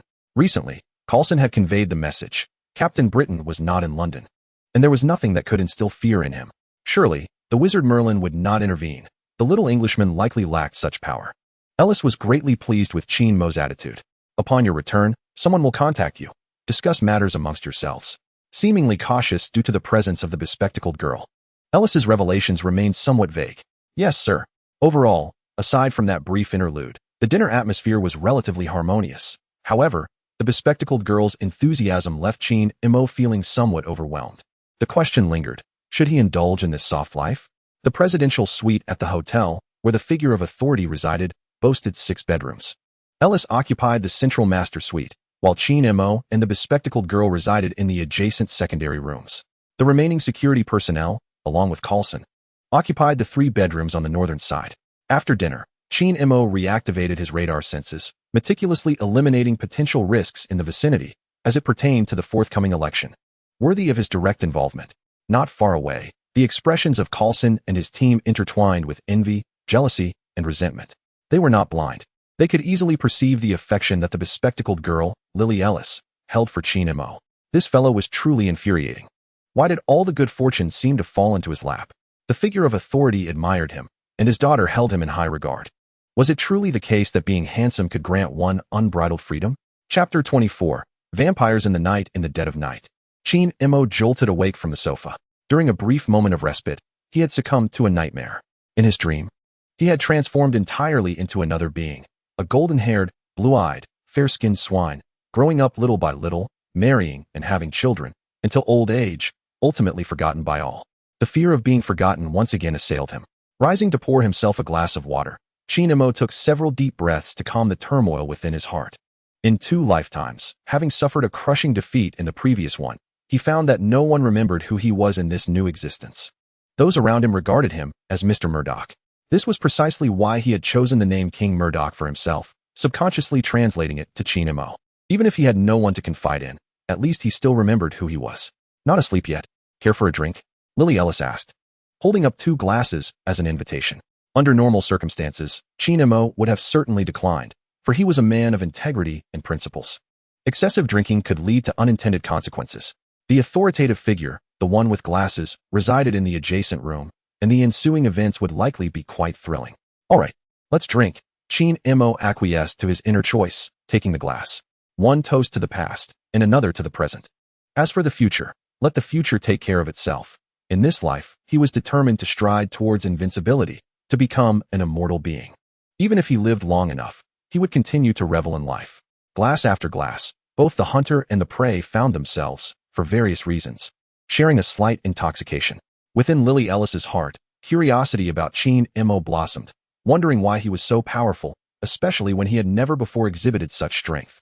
In the realm of romantic relations, curiosity often heralds entrapment. Meanwhile, Sheen M.O. had yet to fully recover from the nightmare he had just experienced, and the pressure within him yearned for release. Her inquisitive gaze met his fiercely assertive one, sending a jolt through her. A sensation akin to electricity coursed through her body, causing her heart to race uncontrollably. What is meant to happen will inevitably unfold. In a swift motion, Sheen M.O. scooped up Lily Ellis, and their figures soon vanished from sight. Coulson, on night duty, felt an uncanny familiarity with the scene, as if he had witnessed it not long ago. This kid has lost his mind, Coulson thought, one hand pressed against his forehead, recalling what Scheer had once said. Chin-mo is rather fickle. Fickle? It was more than that. He was utterly reckless. I can never undertake a mission with this guy again, Coulson vowed fiercely, clutching his chest. It was utterly terrifying. The authoritative figure resided in the adjoining room, and this boy had the audacity to act so boldly, just a wall apart. But wait, why was there no sound? Was the hotel's soundproofing truly that effective? Or had he misjudged the situation? A multitude of questions swirled in Coulson's mind. In truth, both parties involved were equally concerned about the hotel room's soundproofing. Thus, they both suppressed their impulses. Ding, ding, ding. An hour later, the chimes of the Elizabeth Tower rang out, perfectly masking the sounds of the young couple. At last, the dawn broke. The relationship between the Grand Beauty and England resembles that of a father and son. However, the roles have intriguingly reversed, with England now embodying the son. Consequently, the standards of reception have been elevated to the utmost degree. As a crucial security personnel, Chin-mo vigilantly guards the key figure, Ellis. Meanwhile, the secretary, known for her glasses, has been absent from today's meeting due to an unfortunate defeat during a late-night sparring session with the Wheel King. Ellis, not giving it much thought, assumes it is merely due to her daughter's ill health. Only Coulson, however, remains fixated on a particular direction, his gaze filled with admiration and envy. Damn it, he has truly fallen for her.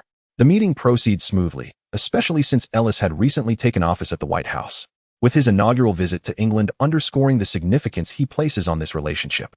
Chin-mo, like a marionette, maintains a stoic demeanor, resolutely deciding to pursue a more advantageous arrangement. Love, to him, feels far too extravagant. Rather than engaging in an ephemeral romance, he sees greater merit in winning the heart of the sole daughter of the current decision-maker. Such a political asset is too valuable to let slip away.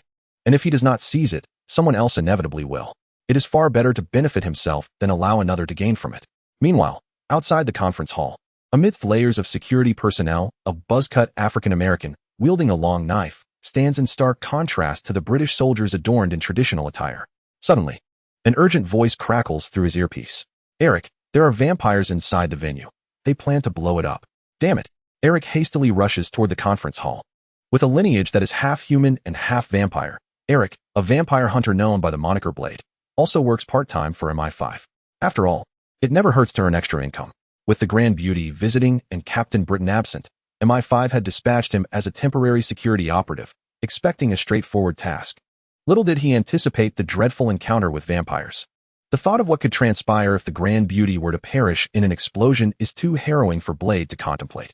These incompetent fools cannot even manage basic security. Blade curses inwardly, pondering the downfall of the Empire. Inside the venue, discussions ebb and flow, with participants occasionally losing their composure and trading barbs, predominantly from the Grand Beauty's representatives directed at their English counterparts. As the meeting nears its conclusion, Chin-mo suddenly feels every hair on his body stand on end, a primal instinct warning him of impending danger. He swiftly scans every corner of the hall. In his slow-motion perception, he notices two soldiers, previously motionless in their British garb, moving stealthily forward. Chin-mo rushes to intervene. With a thunderous explosion, shockwaves ripple toward the attendees. Oh no, Blade is too late. In a swift and decisive moment, Chin-mo extended his arms, absorbing the heat and light energy generated by the explosion with remarkable finesse. Like a reversed slideshow, the imminent crisis was alleviated by half in an instant. He then manipulated the water molecules in the air, conjuring ice shields to protect the few individuals who were fortunate enough to be under his care. As for those left unshielded, a few injuries were merely a trivial inconvenience. After all, they were not in danger of death. The reason for not absorbing all the kinetic energy was to ensure that, after the performance concluded, his contributions would be duly recognized. Without this, his efforts might go unnoticed. The sudden turn of events sent the venue into disarray. Chin-mo forcefully pulled the spokesperson behind him, exclaiming, "Sir, we cannot remain here. We must seek a safe location." Ellis nodded fervently. "Yes, let's go together, quickly." In this life-threatening moment, the preservation of life clearly took precedence. If one were to lose their life, what hope would there be for re-election to the next term as spokesperson? Fortunately, due to Chin-mo's deliberate maneuvers, the attendees from the Great Beauty faction sustained no severe injuries, while the English side bore the brunt of the shockwaves. During the retreat, the head of the military intelligence was being vehemently berated by the Prime Minister of the Empire. "Damn it, Summon the British captain back immediately. Chapter 25. I do not understand. At the American military base in England, the spokesperson's team arrived in haste, prompting the base to initiate the highest level of alert. Observing the heavily armed American soldiers establishing layers of defense, Ellis finally exhaled in relief. The spokesperson of the Great Beauty firmly grasped Chin Mo's hand, reluctant to let go. Murdock, you have worked hard. Sir, it is my duty. To be honest, Chin Mo could not have anticipated such an unexpected occurrence. He was aware of the existence of vampires in the Marvel Universe and knew that most of them resided in Europe, yet he could not fathom why this group, lurking in the shadows, exhibited such audacity. The notion of live vampire bombs was utterly absurd. Having rushed from the hotel to the military base, Lilith Ellis, upon learning of the incident, felt an overwhelming surge of affection in her eyes, nearly throwing herself into Chin Mo's embrace. Fortunately, he was quick to step back. This scene did not escape Ellis's notice. Promotion was imperative. Murdock deserved a rise in rank. He even contemplated assigning Chin Mo to lead the security team. However, recalling the plan he had devised with Gideon not long ago, Ellis ultimately refrained from mentioning it. Keeping Murdock close would undoubtedly provide an unparalleled sense of security. Effectively resolving any concerns regarding safety, he would no longer have to worry about such matters. Yet, this maneuver raised questions about the next term. Although there were still over 3 years until the next election, Ellis felt a profound uncertainty, especially with the recent activities of that little dark figure, who, under the guise of reform and the eradication of knights, was causing chaos everywhere. The multitude of reasons compelled Ellis to take advantage of the chaos. He chose to align himself with Chin Mo, aiming to mold him into the spiritual totem of a new era. Should this endeavor prove successful during the next election, he would merely need to escort Chin Mo across various states to charm the electorate nurtured under the doctrine of joyful education, rendering the task effortlessly achievable. He could hardly fathom the prospect of failure. It was not that Ellis was unwilling to fashion himself into the spiritual emblem of this new age for the sake of greater gains. It was simply that, in comparison to a prodigious talent like Chin Mo, he found himself lacking. Such gifted individuals are truly vexing. Moreover, Ellis sensed that his only daughter harbored a profound admiration for Chin Mo, and perhaps in the future, they could become one family. With Chin Mo's remarkable genes, it would be entirely feasible to have several grandchildren to inherit the family legacy. Upon contemplating this, Ellis could no longer contain his amusement. His satisfaction with Chin Mo grew with each passing moment. Promotion was imperative. The visiting team's preparations for their return journey had yet to commence. But the appointment regarding Chin Mo's elevation had already been dispatched to S.H.I.E.L.D. in the headquarters of S.H.I.E.L.D. Within the director's office, Nick Fury stared incredulously at the appointment letter in his hands, cursing under his breath as he struggled to comprehend how such a situation could arise. The deputy director, concurrently serving as the commander of the Rapid Response Special Forces, the individual in charge wielded considerable administrative power, theoretically. He could appoint or dismiss officials across all federal agencies. Of course, high-ranking officials required the Senate's consent, with the individual in charge holding only the nomination rights. And the deputy director of S.H.I.E.L.D. evidently fell within the purview of this authority. What had transpired? Nick Fury hastily reached out to his trusted confidant, Coulson, as he despised the feeling of being out of control. After several unsuccessful attempts to call, he scratched his head in frustration. No one was answering. At the military base in the UK, all members of the security team accompanying the visiting delegation had their phones urgently collected together. Given the potential implications for the safety of the individual in charge, no margin for error was permissible. Due to his outstanding performance, Chin Mo was once again assigned to the secure residence where the individual in charge was temporarily staying. Care for a drink? Lily Ellis, the bespectacled young woman, provocatively licked her lips, glancing at the individual in charge who was engaged in a phone call not far away. Chin Mo set down his notebook and muttered softly, so inexperienced yet so playful. Lily Ellis stuck out her tongue and leaned closer. King, are you writing something? Just trying to earn a little pocket money, Chin Mo replied, continuing to type away diligently. Recently, finances had been tight, and he found himself compelled to return to his old profession, churning out subpar online literature for cash. Let me see, she insisted, snatching the computer from him. After a glance, her expression transformed into one of sheer astonishment. American president falls for me. The janitor in the White House divorced with a child. President chases me home. Had she not witnessed Chin Mo's astonishing talents firsthand the previous night, she would have likely questioned his orientation. Is there anyone watching this? Of course there is. Otherwise, why would I bother writing this? It's for a living, my friend. Two individuals sat together, engaging in idle chatter. Were it not for the figure in charge making a phone call not far away, one might surmise another exhilarating battle was about to commence. Damn it. The figure in charge, Ellis, ended the call. Noticing that both his daughter and future son-in-law were looking in his direction, he felt compelled to explain. Some time ago, numerous vampire nests were eradicated in England, and the attack at the conference this morning was indeed a retaliatory strike by the vampires. We have inadvertently been drawn into this conflict. Upon hearing the mention of vampires, the bespectacled girl inched closer, almost seeking refuge in Chien Mo's embrace. Observing this, Ellis sighed, turned away, and allowed his frustration to rise, silently resolving to endure for just 2 more days before returning. Otherwise, he might find himself a grandfather soon. You all should rest early. In the dead of night, silence enveloped the surroundings. In the figure's room, Ellis sneezed several times in succession. Why has it suddenly turned cold? Is the air conditioning malfunctioning? Adjusting the temperature a few degrees higher, he listened intently but heard no sounds, and he lay down contentedly. This kid is quite decent. He hasn't caused any trouble. In the adjacent room, thick layers of ice encased the walls, dutifully serving as sound insulation. Young men and women, eager to learn, were fervently delving into the intricacies of life sciences. Friction generates kinetic energy, which transforms into thermal energy, leading to overheating, hence the need to sweat for cooling. But what about water? Water can also dissipate heat. The bespectacled girl, Lily, nodded in approval. You are quite impressive, you know so much.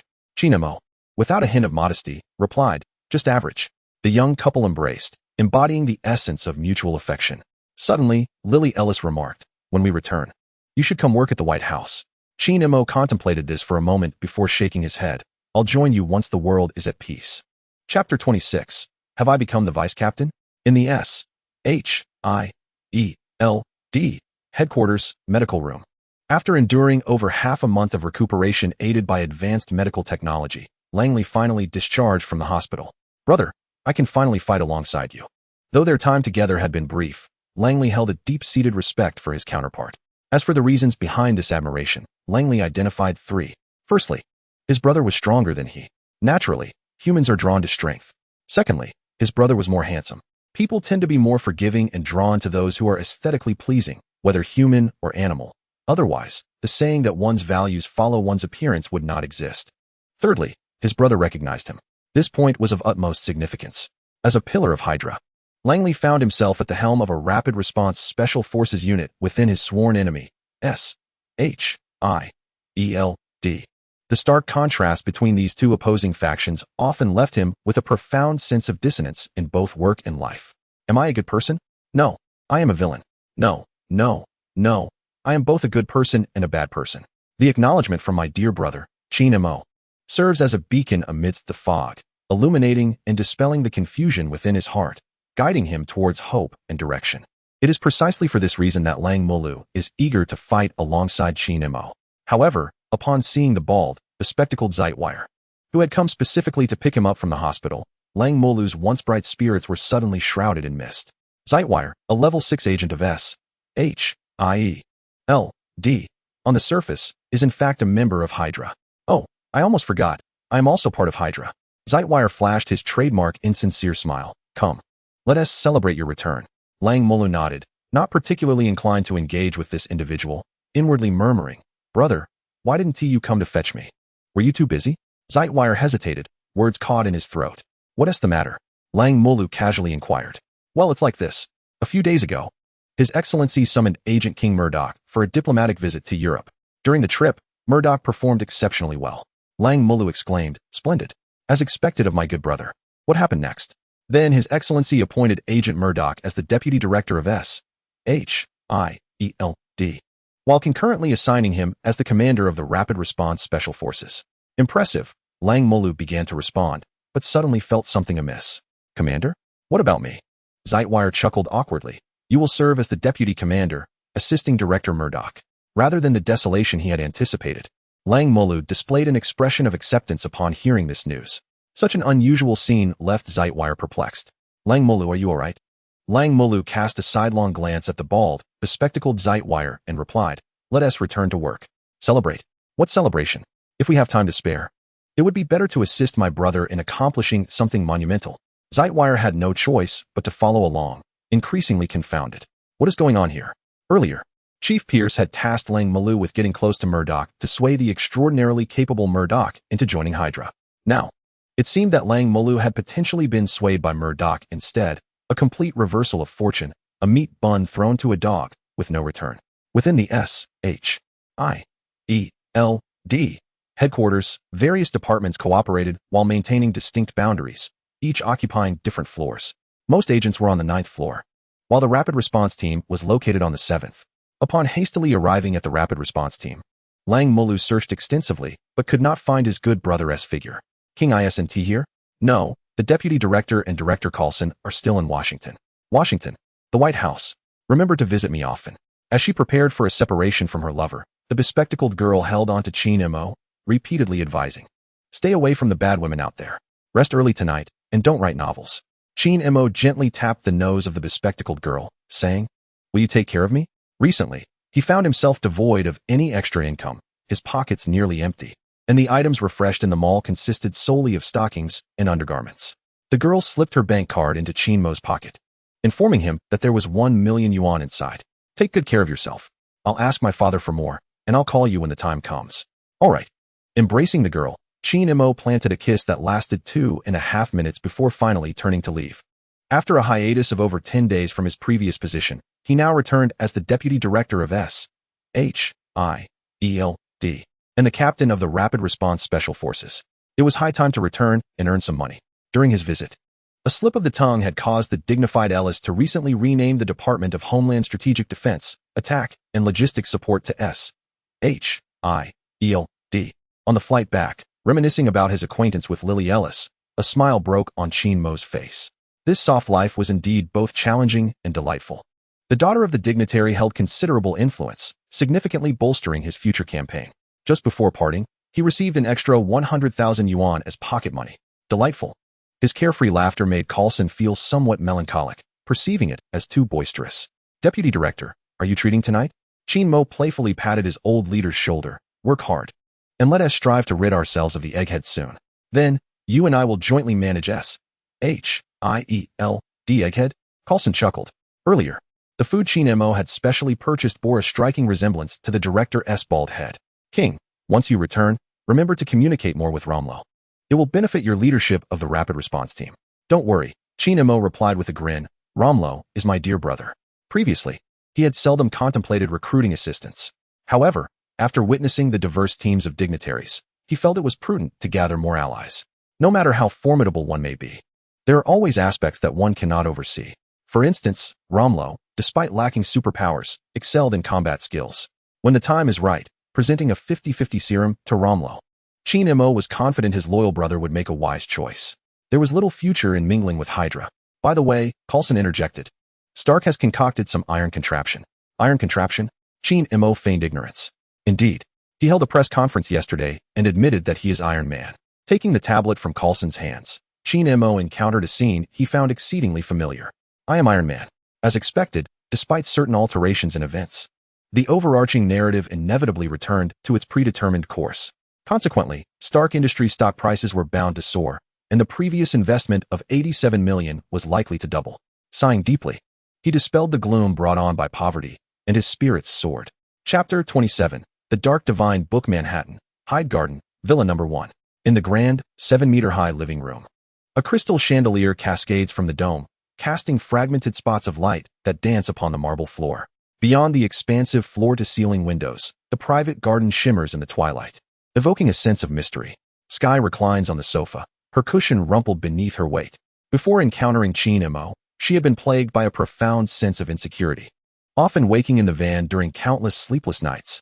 However, after meeting him, despite their brief time together, she developed a significant reliance on him. His voice alone could lull her into a deeper slumber. Yet, due to the urgent summons from the White House, it has been nearly half a month since she last heard his voice, and insomnia has taken hold of her. She fears abandonment once more, reminiscent of the time her parents left her. A mechanical dog, sprawled on the marble floor, suddenly rises and barks twice. Sky quickly stands up and rushes to the window, her bare feet padding softly across the floor. "Little Sky, have you missed me?" A familiar figure steps through the door, and Sky dashes forward, burying her head in Chin-mo's embrace. That night, nothing of note transpires.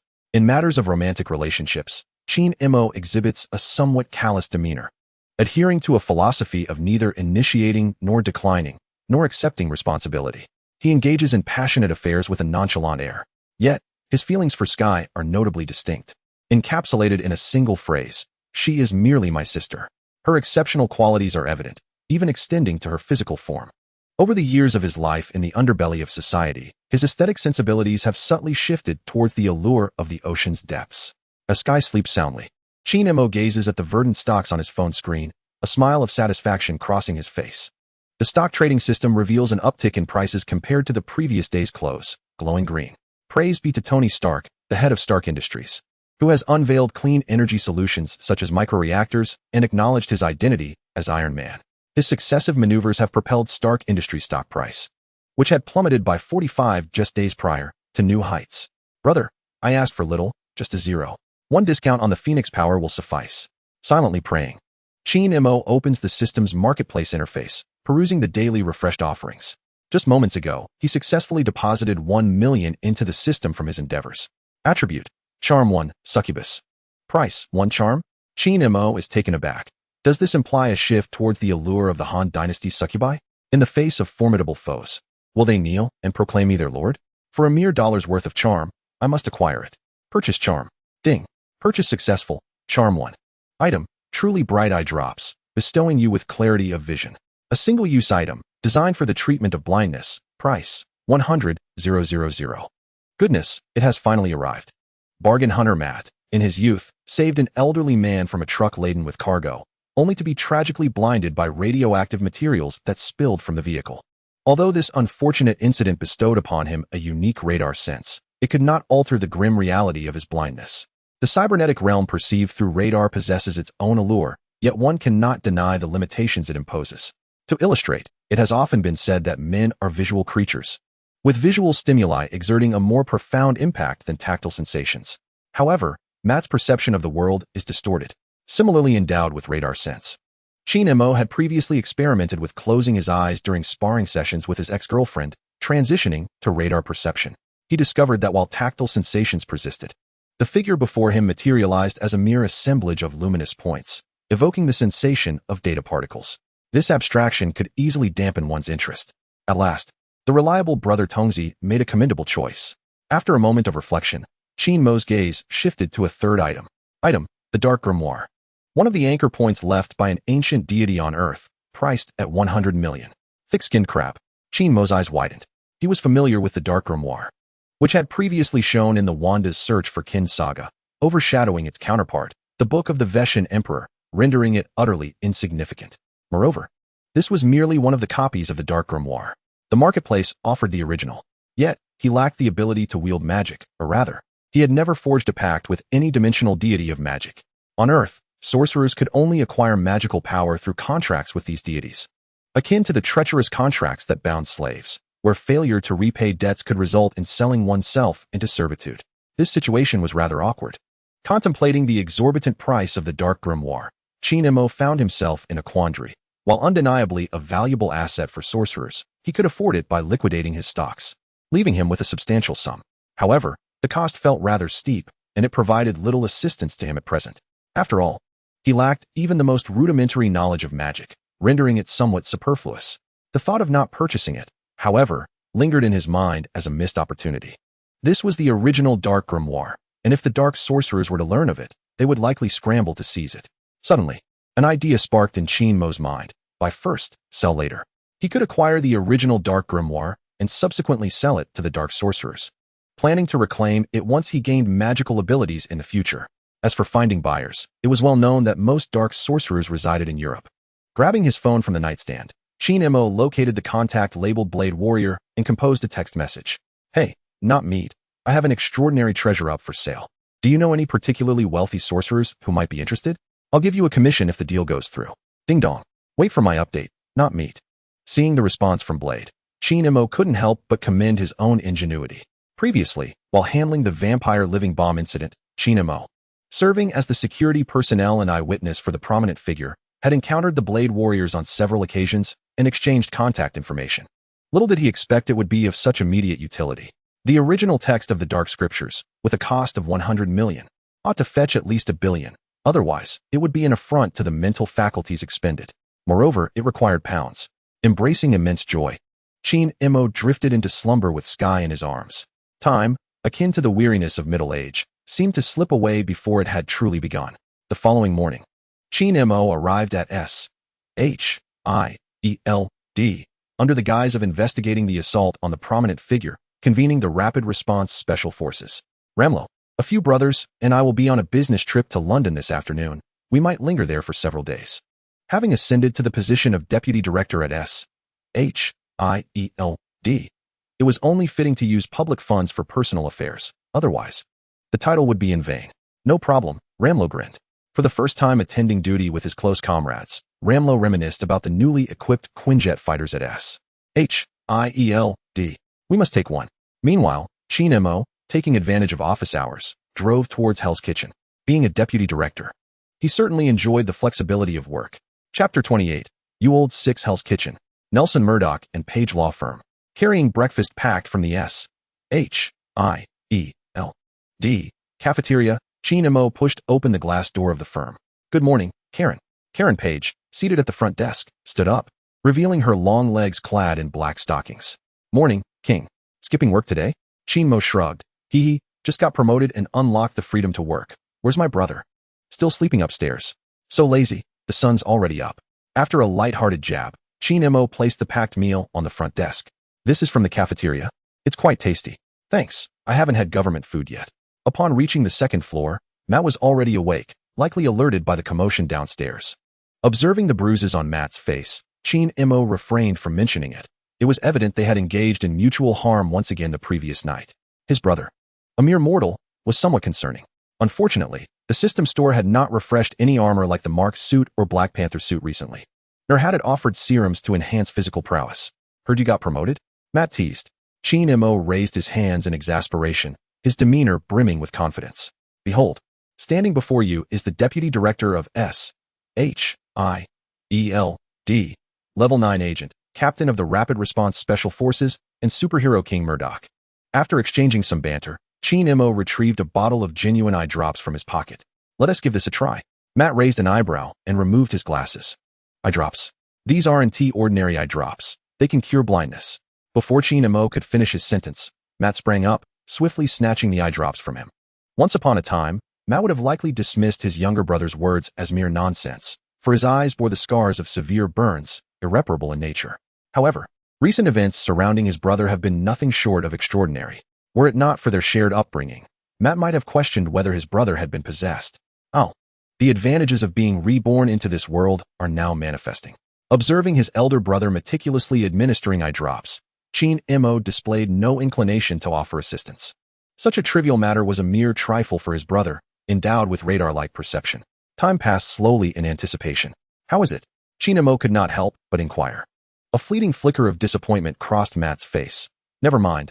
I suppose I'm managing quite well as I am. Taken aback, H.I.E.L.D. paused for a few seconds.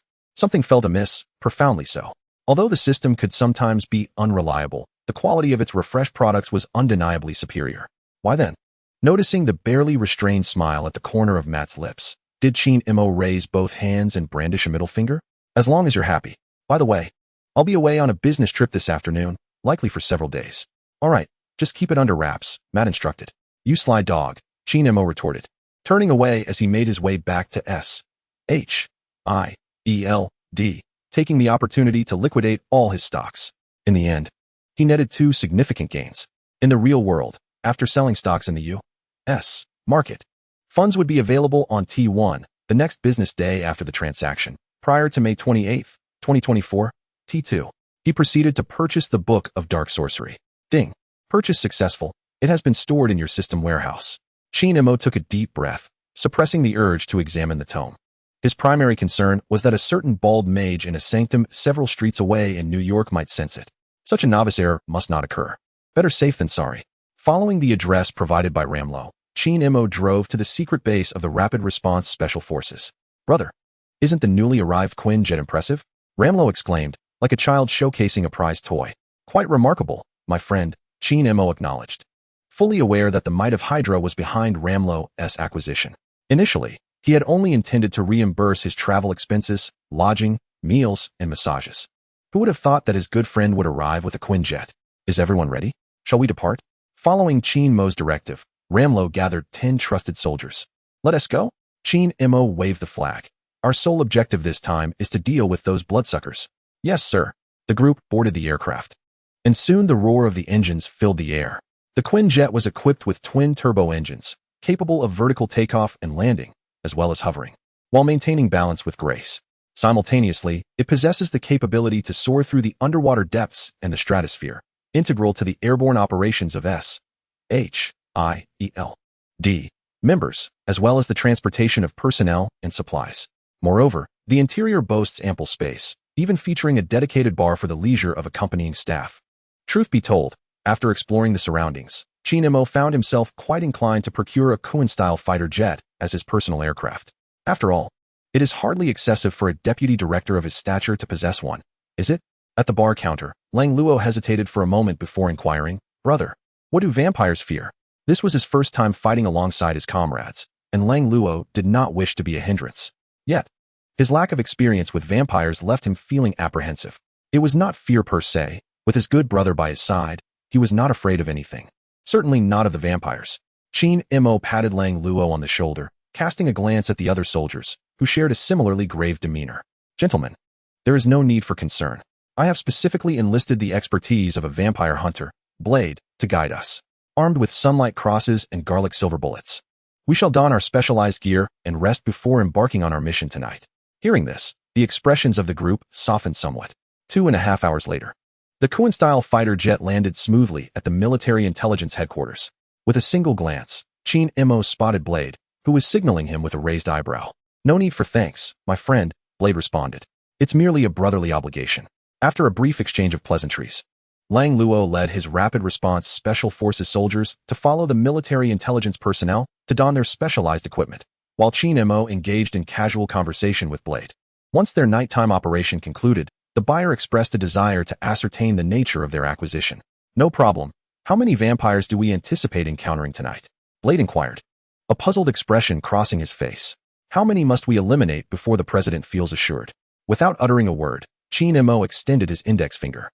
Observing this, Blade cautiously ventured, 100 vampires? "We shall continue until dawn," Chin Mo replied. Upon hearing this, Blade furrowed his brow. "With our current numbers, that poses quite a challenge. You ought to bring more personnel."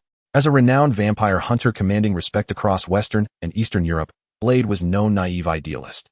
He was not native to Europe, but joined the military intelligence agency due to the abundance of assignments in the region. Being a quintessential American, he understood the tendencies of his compatriots. In light of the vampire live bomb attacks during the visit, a fervent retaliation would be expected. It would be peculiar not to retaliate. Chin Mo smiled subtly, refraining from elaborating further. "Brother, the two of us suffice. I am not overly concerned with whether the American officials are pleased or not. If they are pleased, splendid. Perhaps I may even receive a promotion. If not, it matters little. The true purpose of this operation is merely to obscure my genuine objective, the sale of the Dark Grimoire." Chapter 29. The Culinary Secrets of Longevity. The Dark Scriptures once noted the existence of a creature in Western Europe, resembling a human, with crimson eyes and fangs, lurking by day and emerging by night, thriving on human blood, which purportedly grants longevity. Outside the ancient castle of William, Chin Mo addressed the assembly, elucidating the rationale behind their venture to confront vampires that night. While avenging the spokesperson was one aspect, the more significant motivation lay in the promise of extended life. The allure of longevity might not captivate the average individual, for after all, the supplements boasting such miraculous properties are exorbitantly priced, beyond the reach of common folk. Yet, in this world, there exists a select few who command the lion's share of wealth. For them, riches, beauty, and exquisite cuisine are within easy grasp, to the extent that they may even develop a sense of disdain for these luxuries. As the saying goes, the idyllic path you yearn for is, in truth, draped in dew every morning and night. However, lifespan remains an unyielding shackle, like a sword perpetually suspended above their heads. To continue their existence, they would eagerly exchange every organ and sinew, from top to bottom, inside and out. Now, Chin Mo presented them with a second option: vampires, the key to longevity. Skeptical? Surely, it was no jest. The European aristocrats who could consume ancient Egyptian mummies would undoubtedly descend into the fray, incorporating vampires into their culinary repertoire. What a delightful educational endeavor. Rang Luo's eyes sparkled with excitement, his breath quickening. Brother, are you serious? Can it truly extend life? The other soldiers displayed similar eagerness, their eyes gleaming with avarice. Even the seasoned vampire hunter, the Blade Warrior, began to question his own ignorance regarding such a lucrative opportunity that had previously eluded him. Reflecting on the vampires he had vanquished, he felt as though he had missed out on fortunes amounting to billions over the years. Of course it's true, Chinemo replied, spinning a tale with an unflinching demeanor. After surveying the surroundings discreetly, he added in a hushed tone, I gleaned this knowledge from the dark scriptures. And I brought you here to earn a little extra. The Special Forces soldiers, led by Rang Luo, immediately stood at attention and saluted. Cabbage City. The Blade Warrior suddenly recalled a crucial detail. But vampires, once slain, turned to dust, making preservation impossible. Surely, we cannot collect the ashes to sell? At this revelation, the expressions of Rang Luo and his companions grew tense. Damn it, we finally found a path to fortune, and it's already at an end before it even began. Blast it, Motherf. Chinemo smiled slightly. That is precisely why I came personally. As he spoke, he clenched his fist, causing the temperature around them to plummet, with moisture in the air crystallizing into frost. Witnessing his comrade's supernatural ability, Rang Luo's eyes brightened. Brother, do you intend to freeze the vampires? Then take as much as you need, slicing off portions as desired? Indeed, Chinemo instructed the assembly. Wait a moment, I will enter alone. You all stay outside and ensure that the treasures do not escape. These are worth a fortune. As for consuming vampires, that is mere deception for fools. It is impossible for him to do so. For now, they will be preserved in a frozen state, awaiting the day when the secret of the vampire's longevity becomes widely known, at which point they shall be sold. To lend an air of authenticity to this secret, Chinemo has gone to great lengths to tear out a page from the Dark Scriptures, a page that details the origins of vampires. In the Marvel Universe, the origin of vampires is tied to the great sorcerer of Atlantis, Varna, who utilized the magic within the Dark Scriptures to transform himself into a vampire, thus becoming the progenitor of that lineage. Chinmo's elaborate schemes are merely to earn a little extra money. After all, he is bound to the financial augmentation system. He vaguely recalls a certain predecessor who was bound to a sparring system, gaining superpowers simply by engaging in combat with women. How utterly delightful. A dual benefit. Unlike him, who toils daily in a laborious cycle of buying and selling, merely scraping by to earn a few coins for sustenance. What drives Chinemo to such extremes? Undertaking a transcontinental journey from a minor player to London under the pretense of avenging the president? It is poverty. He is painfully impoverished, wishing he could divide a penny in half to stretch it further. It is nearly time. Chinemo glanced at the clock. Brothers, I will enter first. Await my signal. Yes, Commander. In this moment, following Lang Lom, the 10 carefully chosen confidants of Lang Mu wholeheartedly recognized Chinemo, a commander who constantly thinks of his brothers. Is there anywhere one could find such a leader? Call upon the S.H.I.E.L.D. Rapid Response Special Forces. The gratitude owed to Director Murdock remains unfulfilled. Target, Castle William. Let us proceed. Inside Castle William resides a vampire duke, several counts, and dozens of descendants, all personally selected by the formidable Blade. Why this choice?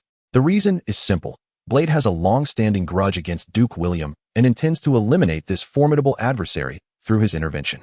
At this moment, deep within Castle William, around a 6-meter diameter round table, the elegantly dressed Duke William is addressing the assembly.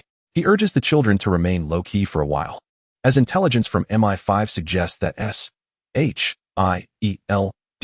may soon retaliate against them. Understood, Ancestor, responds one of the counts with a bow. Humph. Another count scoffs. Ancestor, this is not a grand affair. Do we truly fear S.H.I.E.L.D.? I say, let them come in whatever numbers. Is that so? Duke William narrows his eyes, exuding an imposing aura. I shall inform the children immediately. In the vampire hierarchy, order is strictly maintained. The Duke possesses unparalleled authority. Beneath the Duke, all are but mere ants. Even those earls qualified to sit at the round table are merely descendants of Duke William, readily available as emergency provisions. The S.H.I.E.L.D. poses no true menace. Rather, I fear that should we become overly formidable, we may provoke the ire of Brian Braddock. Captain Britain, whose true name is Brian Braddock. Merely mentioning this name causes a profound dread to flicker in Duke William's eyes. Captain Britain possesses unfathomable prowess. Even the progenitor of vampires would be unable to withstand a single strike from him. Fortunately, Brian is currently absent. Indeed, at that moment, the vampires in Duke William's basement faintly heard an ethereal melody. Vines had overtaken the Earl's graves, rendering the castle desolate. The haunting song pierced the night, akin to the whispers of death drawing near, as the vampires were horrified to discover that the ground beneath their feet was visibly freezing. The frost spread like a living entity, climbing the stone walls and turning the moonlight into ghastly shards of ice. Wherever it touched, all things transformed into ice sculptures, as if time itself had ceased to flow in this absolute zero. Just as Duke William transitioned into his vampire form, his entire body stood still, motionless. Amidst the peculiar ice sculptures, the silhouette of H.I.E.L.D emerged, braving the cold. This is the Omega-level mutant ability, freezing. Absurd, truly absurd. He took out his phone and dialed Romulo. Bring the car in, prepare the cash. Chapter 30, The Mysterious Buyer William's Castle. Romulo grinned, his smile unwavering since the moment he entered the basement. Brother, there are 49 treasures in total. Have you found suitable buyers? He could hardly contain his impatience to convert this immense wealth into cash. No one would ever complain of having too much money. Before H.I.E.L.D could respond, the Winter Soldier interjected, Gentlemen, I'm familiar with this area. I shall seek the buyers. Romulo replied earnestly, Thank you for your efforts. The Winter Soldier waved his hand dismissively. We are all brothers. Ha ha, we are about to strike it rich. In the damp, eerie basement, joyous laughter erupted, bright, unrestrained, infused with the scent of bills. The Winter Soldier glanced around, seemingly recalling something. Allow me to handle these valuable items. H.I.E.L.D nodded and snapped his fingers. The gold and silver objects, previously frozen, instantly reverted to their original state. After exchanging glances, H.I.E.L.D beckoned Romulo. Romulo, take the brothers and package these items, then head to the S.H.I.E.L.D subbase. The Winter Soldier and I will find another opportunity to strike. Okay, reach out to us anytime. Selecting a vehicle from the castle, the Winter Soldier drove H.I.E.L.D to the rendezvous point with the buyer. By the way, what does the buyer do? Why the mystery? Blade slowly shook his head. I am not very familiar either, but I have heard that she is a dark sorceress, wanted by the local government for several centuries. Goodness, H.I.E.L.D exclaimed in surprise. A dark sorceress, pursued for hundreds of years. Every clue pointed towards that woman, the Dark Witch Agatha. However, it seemed that she was rather impoverished. H.I.E.L.D recalled that in the series WandaVision, Agatha often faced the threat of eviction due to her inability to pay rent. What a waste of several hundred years. Agatha first rose to notoriety in the 17th century, infamous for the massacre of European witch covens. Did you mention a price to her? Yes, 10 billion pounds. But she requested to see the goods first. Upon hearing this, H.I.E.L.D seemed to comprehend the situation. Either Agatha had amassed a terrifying fortune over the centuries, rendering 10 billion a trivial sum to her, or she had no intention of paying. She desired the goods, but was unwilling to part with her money. If it were the first scenario, then the 10 billion would likely be an understatement. If it were the second, then unfortunately, a confrontation tonight was inevitable. The moonlight was like jade as the car sped along the road. After approximately an hour, the vehicle came to a steady halt in front of an ancient castle. H.I.E.L.D muttered to himself, these shady characters certainly seem to have a penchant for residing in castles. Blade explained, here, castles symbolize status and family honor. Ordinary people simply cannot afford such luxury. Come, let us meet this mysterious buyer. As they passed through the castle's grand entrance, the soles of their shoes crunched against the damp stone steps, echoing with every step. Much like William's castle, the walls here were also adorned with moss. The atmosphere was dark and humid, as if the air itself had grown moldy. Not far away, a figure concealed in the shadows had been waiting for some time. Good day, Mr. Murdock, a somewhat hoarse voice greeted them. H.I.E.L.D turned to Blade. Am I really that famous now? Clearly, he had underestimated the immense popularity he garnered after his battle with Hulk. In the predominantly white Western world, H.I.E.L.D had single-handedly triumphed over two opponents. A narrative that was politically correct and widely celebrated. Not only was the New York City government promoting his achievements, but the entire Western world was also lauding them. The implications were unmistakable. Blade remained silent, merely shrugging his shoulders to express a modicum of respect. Gentlemen, please, the mysterious buyer invited. Upon learning the seller's identity, the enigmatic buyer revealed herself to be none other than the witch Agatha, just as H.I.E.L.D had surmised. The three entered the grand hall and took their seats. Looking around, the shelves in the hall were filled with jars, scrolls, lizard bones, and the remnants of unknown creatures. Well, this certainly feels very witch-like, H.I.E.L.D thought. Agatha, unable to contain her impatience, directly broached the subject. Mr. Murdock, may I inquire what you are prepared to sell? Over the years, She had devoted herself to her craft, but had yet to breach the threshold of the next stage. Upon hearing rumors of someone peddling a precious artifact, she promptly contacted Blade, arranging a time to meet. Shin-Mo surveyed his surroundings and inquired, "This treasure of mine is exceedingly rare. Should it be exposed? It is highly likely to attract the attention of a certain supreme mage." Agatha's pupils, shadowed by dark circles, sparkled with intrigue as she gestured with her hands, weaving a mysterious array. "All is well now. Aside from that supreme mage and this individual before me, I fear no one else." "Wait a moment." Shin-Mo feigned nonchalance, his hands gesticulating wildly. Moments later, a dark, ancient tome, adorned with intricate magical runes and patterns, materialized in his grasp. Agatha instantly teleported to his side. "The Book of Dark Gods?" In that instant, she trembled, her voice faltering. "The aura cannot be mistaken. It is indeed the Book of Dark Gods." As a seasoned dark sorceress, Agatha was acutely aware that this tome chronicled all dark magic in existence, serving as the wellspring of all such sorcery. Moreover, the book could be comprehended in every language, eliminating any concerns of misunderstanding. In her heart, the Book of Dark Gods was akin to a cherished love letter. She must possess it, even if it meant relinquishing everything else. Shin-Mo smiled faintly, blocking Agatha's outstretched hand. "Miss Witch, in this realm, the rules dictate that payment is exchanged for the item." Agatha retreated awkwardly, her eyes filled with turmoil. She desperately yearned to seize the tome, yet felt uncertain of her ability to do so. Defeating Hulk and Abomination was within her capabilities, but she feared she could not match her opponent's overwhelming advantage. I currently lack sufficient funds." Upon hearing this, Shin-Mo unceremoniously stored the Book of Dark Gods within his system's repository. "Miss Witch, are you jesting with me? Or do you believe I would refrain from striking a woman?" The temperature around them plummeted, nearing absolute zero. "I apologize," Agatha quickly clarified. "Give me 7 days, no, 3 days, to gather the money."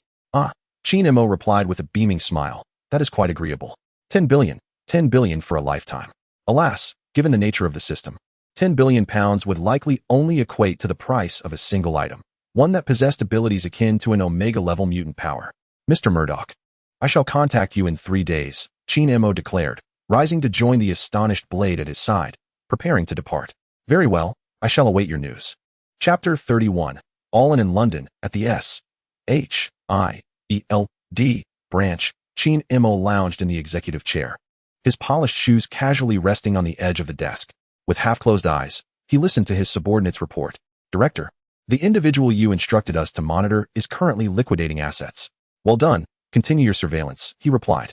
Shin-Mo waved his hand in silence, signaling them to leave. The loyalists brought by Rumlow had repeatedly been on the verge of proclaiming the HYDRA motto, "Hail HYDRA," treating him as one of their own. However, Shin-Mo, an ambitious young man aspiring to become a magnificent president, would never easily submit to HYDRA. At the very least, he wished to extract some leverage first. "Come, bribe me.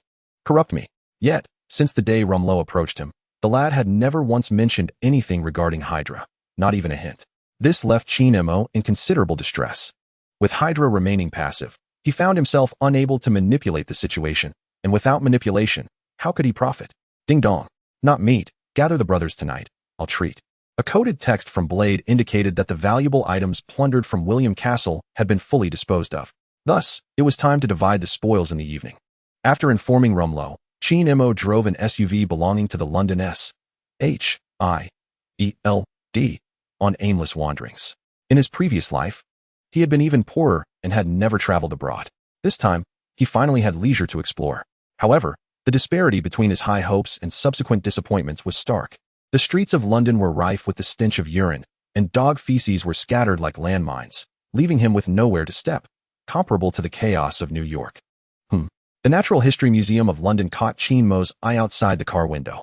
If he recalled correctly, Dane Whitman, the Black Knight who appeared in Eternals, worked there, while fellow Eternals members Circe and Sprite also resided in London. Unfortunately, neither of these two women were wealthy, failing to pique his interest. In contrast, Dane Whitman was quite affluent and, like the number one brother Tony, sported a mustache. As for the second brother, that proved a challenge. Tony's status as the top brother stemmed from Shin-Mo's familiarity with the incident of Tony's kidnapping, which allowed him to maneuver effectively. He knew little about the Black Knight, rendering him a mere player in this game. With a sigh, Shin-Mo rolled up the car window and returned to the London branch. That evening, he led Rumlow and others to a bar where Blade was hosting. "Hey, not meat. Let us head to the private room," he said. As everyone settled down, Blade promptly retrieved 12 bank cards from his bag, distributing them among the group. Not meat. This one's yours, and this one belongs to you, Brother Rumlow. Even though they had no idea how much money was on the cards, joyful smiles lit up each face. In life, what one seeks is merely wealth, status, beauty, what one might call wealth, career, family in a more eloquent manner. H.I.E.L.D raised his glass. Come, brothers, cheers. Cheers. Unbeknownst to them, Rumlow and Blade had subtly begun to regard H.I.E.L.D as their leader. The swaying wine glass resonated exquisitely with the pulsating beats of the dance music. Neon beams swept across every corner of the private booth. As several blonde ladies clad in sequined miniskirts entered, their slender silhouettes illuminated by the lights. The cheers within the booth surged to a new zenith. Director, you may choose first. H.I.E.L.D accepted without hesitation, selecting a strikingly tall and voluptuous woman. Indulging in a brief dalliance. This is the game of power. When one occupies a lofty position, adherence to established protocols is imperative. Yet, rules are never mere shackles. They are instruments of leverage. When circumstances turn unfavorable, he would not hesitate to overturn the table. True strength lies in bending the rules to one's advantage. For he possesses the capability to do so. For 2 consecutive days, Lang Muo led his loyal subordinates through various nightclubs, reveling in carefree abandon. Meanwhile, H.I.E.L.D remained in the London bureau, awaiting news. He harbored a mild case of cleanliness obsession, refraining from casual sparring with others. Finally, on the 3rd night, Agatha brought forth good tidings. This meeting would not be held at the previous castle, but rather at a dilapidated farm located in the English countryside. Miss Witch, why the change of venue? Agatha rolled her eyes with a hint of melancholy. I sold the castle. H.I.E.L.D chuckled awkwardly. Could it be that this woman had fallen into such poverty that she could not even afford rent, liquidating centuries of accumulated wealth to purchase the dark grimoire? Thus, a cycle was formed. Well then, here are 10 billion pounds for you to verify. Receiving dozens of bank cards and checks, H.I.E.L.D theatrically produced his notebook and mobile phone. Approximately an hour later, he wagered 9 billion pounds into the system marketplace. Let it be clear, I will provide you with the dark grimoire, but should the Supreme Sorcerer discover any mishaps, do not hold me accountable. Like Agatha, H.I.E.L.D harbored a healthy caution towards the Supreme Sorcerer, Gu Yi. The portrayal of the Ancient One in films was undoubtedly softened. A top-tier patriarch could not possibly be dispatched by a mere dagger. Who would believe such a tale? Over the years, H.I.E.L.D had not encountered Gu Yi, perhaps due to his reincarnation preventing any anomalies from being detected. After all, the Ancient One often indulged in peering into the future with the Time Stone. Rest assured, Agatha spoke with urgency. This location is also protected by enchantments. Upon receiving the dark grimoire, Agatha transformed, exuding vitality as if she had suddenly been imbued with a soul. A pleasant collaboration. Indeed, quite pleasant. Wait, where's a page? There's nothing I can do about it. H.I.E.L.D shrugged innocently. It was like this when I found it.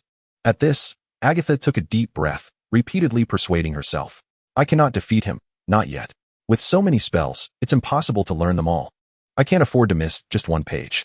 Upon witnessing the absence of any reaction from the other party, H.I.E.L.D felt no hesitation and drove away without a backward glance, transferring a brokerage fee of 5 to Daofeng. The standard brokerage fee for a strikingly beautiful intermediary typically amounts to 46. He chose to adhere to market rates. Referencing the exchange rate from July 2008, £1 equating to $199. 900 million pounds translates to $179 billion. Previously, after handling valuable items, Daofeng had deposited nearly $10 million into that card. Following several days of maturation, the previously dormant vampires had also generated considerable wealth, particularly Duke William, who was acquired outright by a certain royal matron for £100 million. At this moment, the system's marketplace boasted a staggering $20 billion in assets. We're on the road to wealth. H.I.E.L.D exclaimed with enthusiasm. The dogged system had remained silent for years, feigning expertise, yet H.I.E.L.D had deciphered all its tricks. Drawing from prior experiences, he anticipated that the items refreshed tonight would undoubtedly be of remarkable value. Come on, let us see what you've got. Chapter 32. The snow falls heavier over the years. Each early morning refresh had elicited intense fluctuations in H.I.E.L.D's emotions, solely due to the abysmal offerings from the system marketplace. When funds were scarce, the refreshes yielded nothing but stockings, underwear, and similarly trivial items. Occasionally, a divine-grade product would emerge, priced absurdly high, like the body of a celestial being, which he could scarcely afford. The last noteworthy item was the Omega variant ability, freezing. which he had barely acquired thanks to a discovered recharge bug that granted a discount coupon. This ability currently stood as Qin Mo's most formidable superpower. With a cold 20 billion resting in his account, he eagerly anticipated the upcoming refresh. In fact, to secure a favorable location for his invocation, he gathered Lomulo and others, boarding a Kuan-style warplane for a night flight back to the Twisting Waste Tavern. Before parting, Daofeng mentioned that after completing his final assignment, he intended to return to New York to join Qin Mo. The allure of the substantial rewards was undeniable. The profits earned alongside Qin Mo in these few days surpassed his earnings from previous years combined, rendering the decision quite clear. 2.5 hours later, the Kuan-style warplane landed steadily at the S.H.I.E.L.D. base. Brothers, Qin Mo addressed them, the money has been provided, and the secrets shall be kept among us. In truth, he had no expectations of the HYDRA members maintaining confidentiality. Rather, he hoped the news would spread, prompting HYDRA to capture vampires for profit. As a human, Qin Mo could not abide the existence of an intelligent species that preyed upon humanity. Elimination was imperative. Understood, Director. Lomulo replied. Song City. All right, I'll grant you 3 days off, Lomulo reported, and I will approve the leave. With a wave of farewell to the group, Qin Mo found a corner devoid of surveillance, activated his white canister battle armor, and soared through the skies toward home. The lavish mansion gifted by the top-tier benefactor had unequivocally become his and Sky's abode. Reclining in the bathtub, Qin Mo began to tally the profits from his journey to London. The Dark Divine Tome had garnered a staggering £1 billion, while Duke William contributed 100 million. The remaining funds from the counts and ordinary vampires were distributed among Langmu and his companions.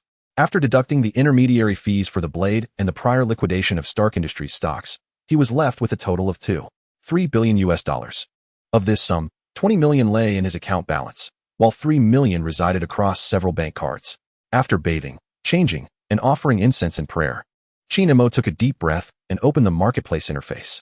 Delta-level mutant ability, flame manipulation, priced at 10 million. Flame manipulation? Is this meant to grant me control over fire and ice simultaneously?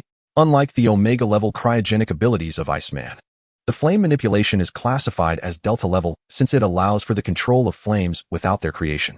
Nevertheless, in certain unique circumstances, the manipulation of fire can yield remarkable results. For instance, the fiery counterpart to Captain America's well-defined physique would be vulnerable to such flame manipulation. One must always keep a lighter handy. He proceeded to purchase flame manipulation. A chime signified the successful transaction. A familiar warmth surged through his body, and Qin Mo smacked his lips, feeling no significant difference from before. You get what you pay for. It certainly could not rival the precision of molecular-level cryogenics. Shifting his gaze downward, he continued browsing the next item. Special item, Dragon Egg, contains a genuine dragon, priced at $9 billion. What the hell? Qin Mo cursed under his breath, his anger stemming not from the dragon egg itself, but rather its exorbitant price. It was obvious that the third item would be priced at $7 billion, firmly grasped by the system. Not a single cent would go unaccounted for. As he continued to scroll, the moment the third item appeared, Qin Mo's frustration turned to incredulous laughter. He had indeed underestimated the shamelessness of the system. Omega-level mutant ability, cosmic energy manipulation akin to storm, priced at $2 billion. Oh, splendid. Qin Mo gritted his teeth.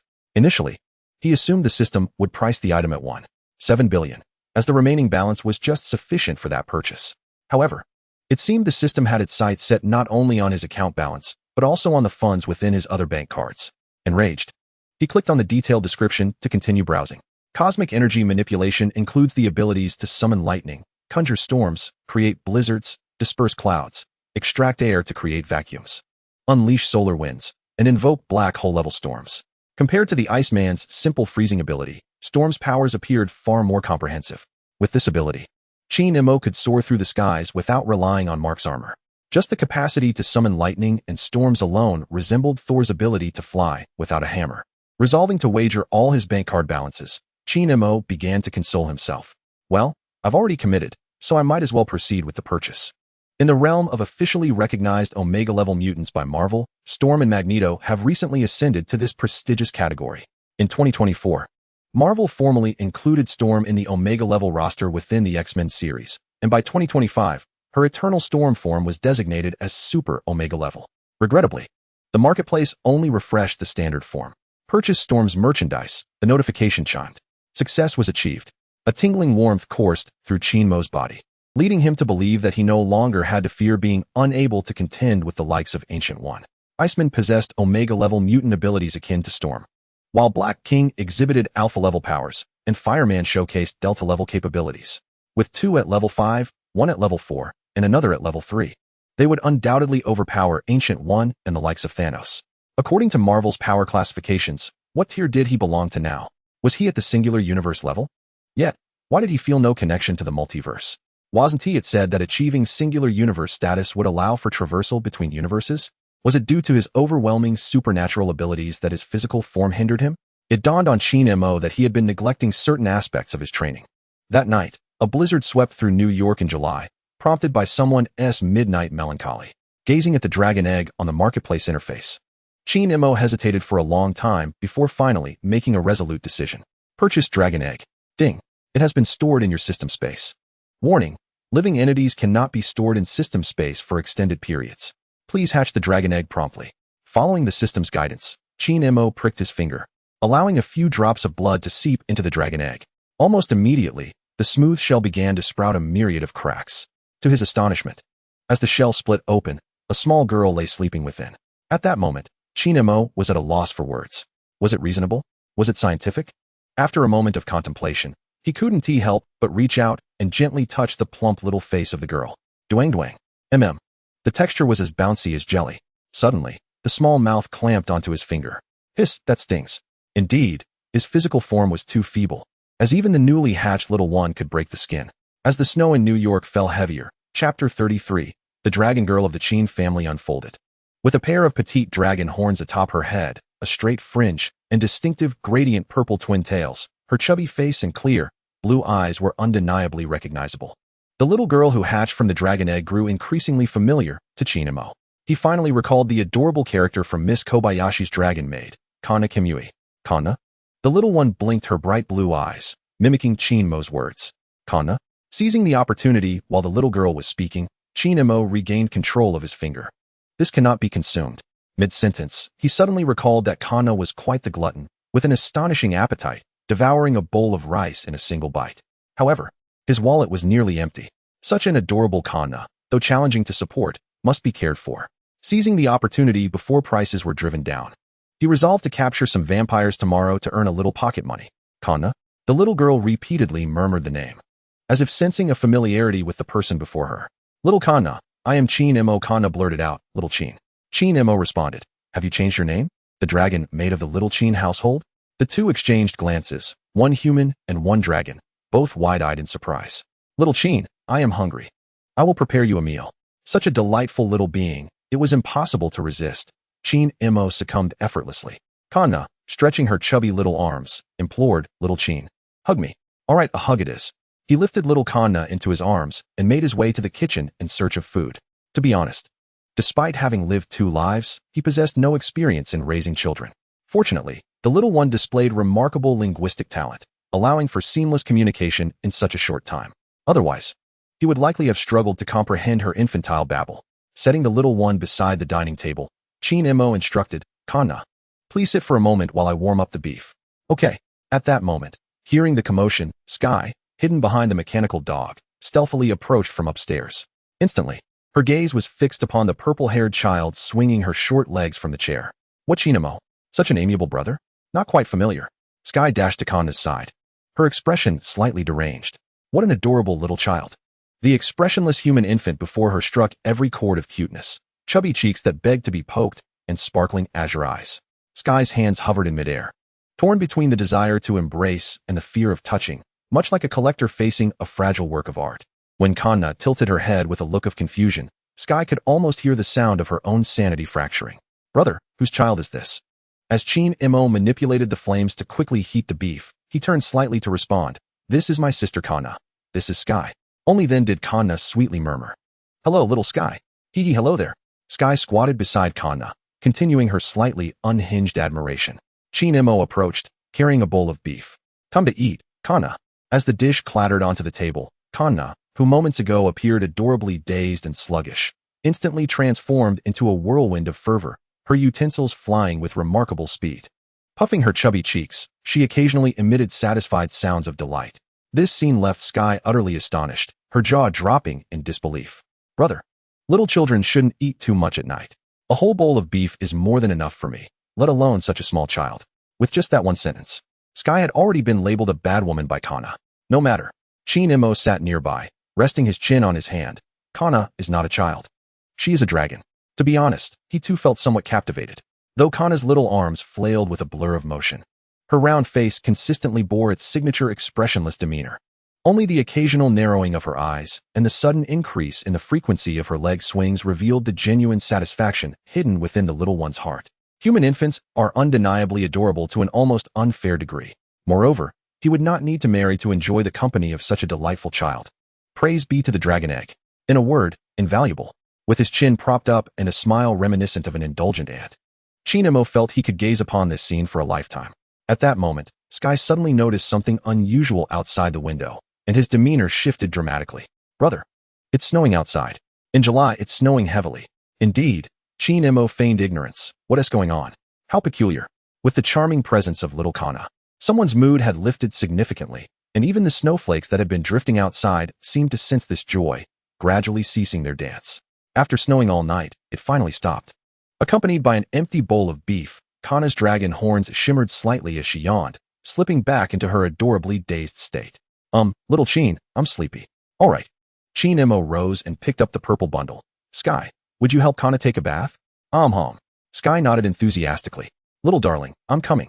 With Kana's arrival, the little Sheen household finally welcomed its third member, and the essence of home became even more profound. Mechanical dog. Woof, woof, woof. Phantom. So, will love disappear? At the S.H.I.E.L.D. headquarters, the core command functions are concentrated in the 40-story Triskelion building, the strategic value of which lies in its underground section that can accommodate at least 3 airborne aircraft carriers. On the ground floor, in the Deputy Director's office, it was finally time for its owner, Deputy Director Shin-Emo, who had come to his office for the first time since his promotion. Opposite the Deputy Director's office was the office of the current Director of S.H.I.E.L.D., Nick Fury. As Deputy Director, Shin-Emo was entitled to a dedicated secretary, and he had intended to transfer Hill over. However, Hill was currently assisting Coulson in forming the Avengers Initiative. Following the street battle with the Hulk, Shin-Emo displayed extraordinary abilities, while Tony Stark became Iron Man, alongside the emergence of the Daredevil, Blade, and other superheroes. The initiative to form the Avengers was officially underway, a long-held dream of Coulson, and for the time being, Shin-Emo could not involve himself. He had come to the office today for an interview. What is your name? Blade rolled his eyes. Eric Brooks. Age, 27. Why do you wish to join S.H.I.E.L.D.? Blade sighed with a wry smile. To be honest, it's not about the meat, is it? Hey, no need for that. Shin-Emo retracted his playful demeanor, extending his hand with a smile. Welcome to S.H.I.E.L.D. Please, take a seat. The two took their seats in succession. Why are you back so soon? Have you finished your matters? I suppose so, replied Blade. The main reason for my return is to expedite the onboarding process. That incompetent director has been pestering me at all hours. Egg, what does he want from you? He invited me to join some Avengers. Chapter 34. The price of the vampire has plummeted. TSK, TSK, TSK. Shin-Emo shook his head, reflecting. This truly aligns with his character. Ever since encountering Captain Marvel, Egg had conceived the idea of forming the Avengers. To realize this ambition, he had toiled for over a decade, ascending from a mere level 3 agent to the director of S.H.I.E.L.D. This was no ordinary promotion. In an organization nearly permeated by HYDRA, or rather, situated within HYDRA's backyard, it was remarkable that a non-HYDRA member like Egg could attain the position of S.H.I.E.L.D. director. The arduous journey he undertook was unfathomable. After such immense effort, having finally fulfilled his wish to assemble the Avengers, he would not easily permit others to interfere. Each candidate was personally invited by Egg, and the reasoning behind selecting Blade became apparent. Egg needed more individuals of his kind. You don't understand, Blade continued to jest. I've already told him I've agreed. That's fine. Shin-Emo waved dismissively. In fact, I suggest you accept his invitation to join the Avengers. Why? Blade, puzzled, inquired. Shin-Emo smiled gently. To earn another salary, why not take advantage of it? From an omniscient perspective, he understood Blade's motivation for striving to earn money. It was not merely because Blade had also activated the financial cheat, but rather because Blade's mother had been bitten by the vampire Deacon Frost during childbirth, endowing him with half-vampire lineage. Until the underlying threat was fully resolved, Blade had to continuously inject suppressive serum to keep his vampiric genes dormant and maintain his human form. Blade's eyes lit up. That might not be a good idea. Chinemo, shrugging, responded, "If you have ample funds, do as you please. I am in favor of it." Earning money was nothing to be ashamed of, especially for someone like him who had activated the financial cheat. His post-tax annual salary at S.H.I.E.L.D. was $360,000, up from $240,000. And with his promotion to deputy director, his salary had increased by 50%. By joining the Avengers, he could earn an additional $360,000. With a monthly salary of $60,000, he would at least have a basic safeguard for living expenses, unlike before when he was left financially destitute, often relying on his brother for meals. The thought alone was heart-wrenching. All right, Blade nodded firmly. I'll speak to him about it. By the way, I have another suggestion. It would be best for us to pull off a few more jobs, just the two of us. After a moment of contemplation, Chinemo asked, "What is the current state of affairs over there?" Recalling certain situations, Blade sighed. Right now, all of Europe has gone mad. Wizards, sorcerers, gangs, police, and even ordinary citizens have joined the hunt for vampires. Many individuals have ventured into the realm of the Grand City. The price of ordinary vampires has plummeted by more than half, and even those of Baron and Count status have seen significant reductions. Remarkably, even the price of vampire dukes has been substantially diminished. This realization filled Blade with a sense of regret. The vampires he had vanquished in previous years would now fetch a substantial sum, equivalent to several high-profile targets.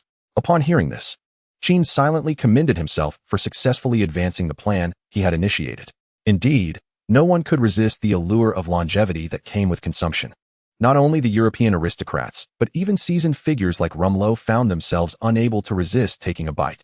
In this intricate scheme, Sheen was responsible for disseminating the information, while fate serendipitously matched him with allies, those like himself, who were financially strained, and others like Blade, who held grudges against vampires. This collective effort culminated in the current situation, where vampires had become synonymous with longevity. Following an initial surge in their value, the prices were subsequently driven down after the populace joined in the hunt for vampires. What do you think? Shall we embark on another venture? Sheen smiled broadly, declaring, "Absolutely. One must seize opportunities for profit. Let us first complete the onboarding procedures. In the afternoon, you can submit a business trip report, and I shall approve it." Failing to utilize one's authority would be rather foolish.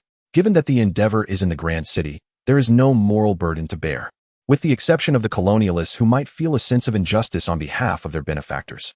Familiar with the onboarding process, Sheen navigated it once more, though this time it was he who guided others through, as opposed to the last time when Coulson had assisted him. The deputy director personally overseeing the onboarding lent an air of significance that surpassed Sheen's own initial experience. The process proceeded with remarkable ease. Before long, Blade was officially designated as an agent of S.H.I.E.L.D. and aligned as part of Sheen's inner circle. "Come, let us indulge in a drink," Sheen suggested. However, Blade declined, stating, "There is a scarcity of meat now. I wish to return and select a few dukes first." The profits from vampire trafficking rivaled those of the slave trade from years past. "Very well, exercise caution," Sheen replied, affixing the deputy director's seal to the business trip application. "No meat. Await my news." Blade, in his haste, departed just as swiftly as he arrived, for his alliance with Sheen was purely for financial gain. The serum produced by Osborne Technologies was exorbitantly priced, and while still youthful, Blade intended to amass sufficient funds for his medicinal needs for the remainder of his life. Sinking into the plush leather chair, Sheen couldn't help but feel a twinge of nostalgia. Life is not easy, he sighed quietly.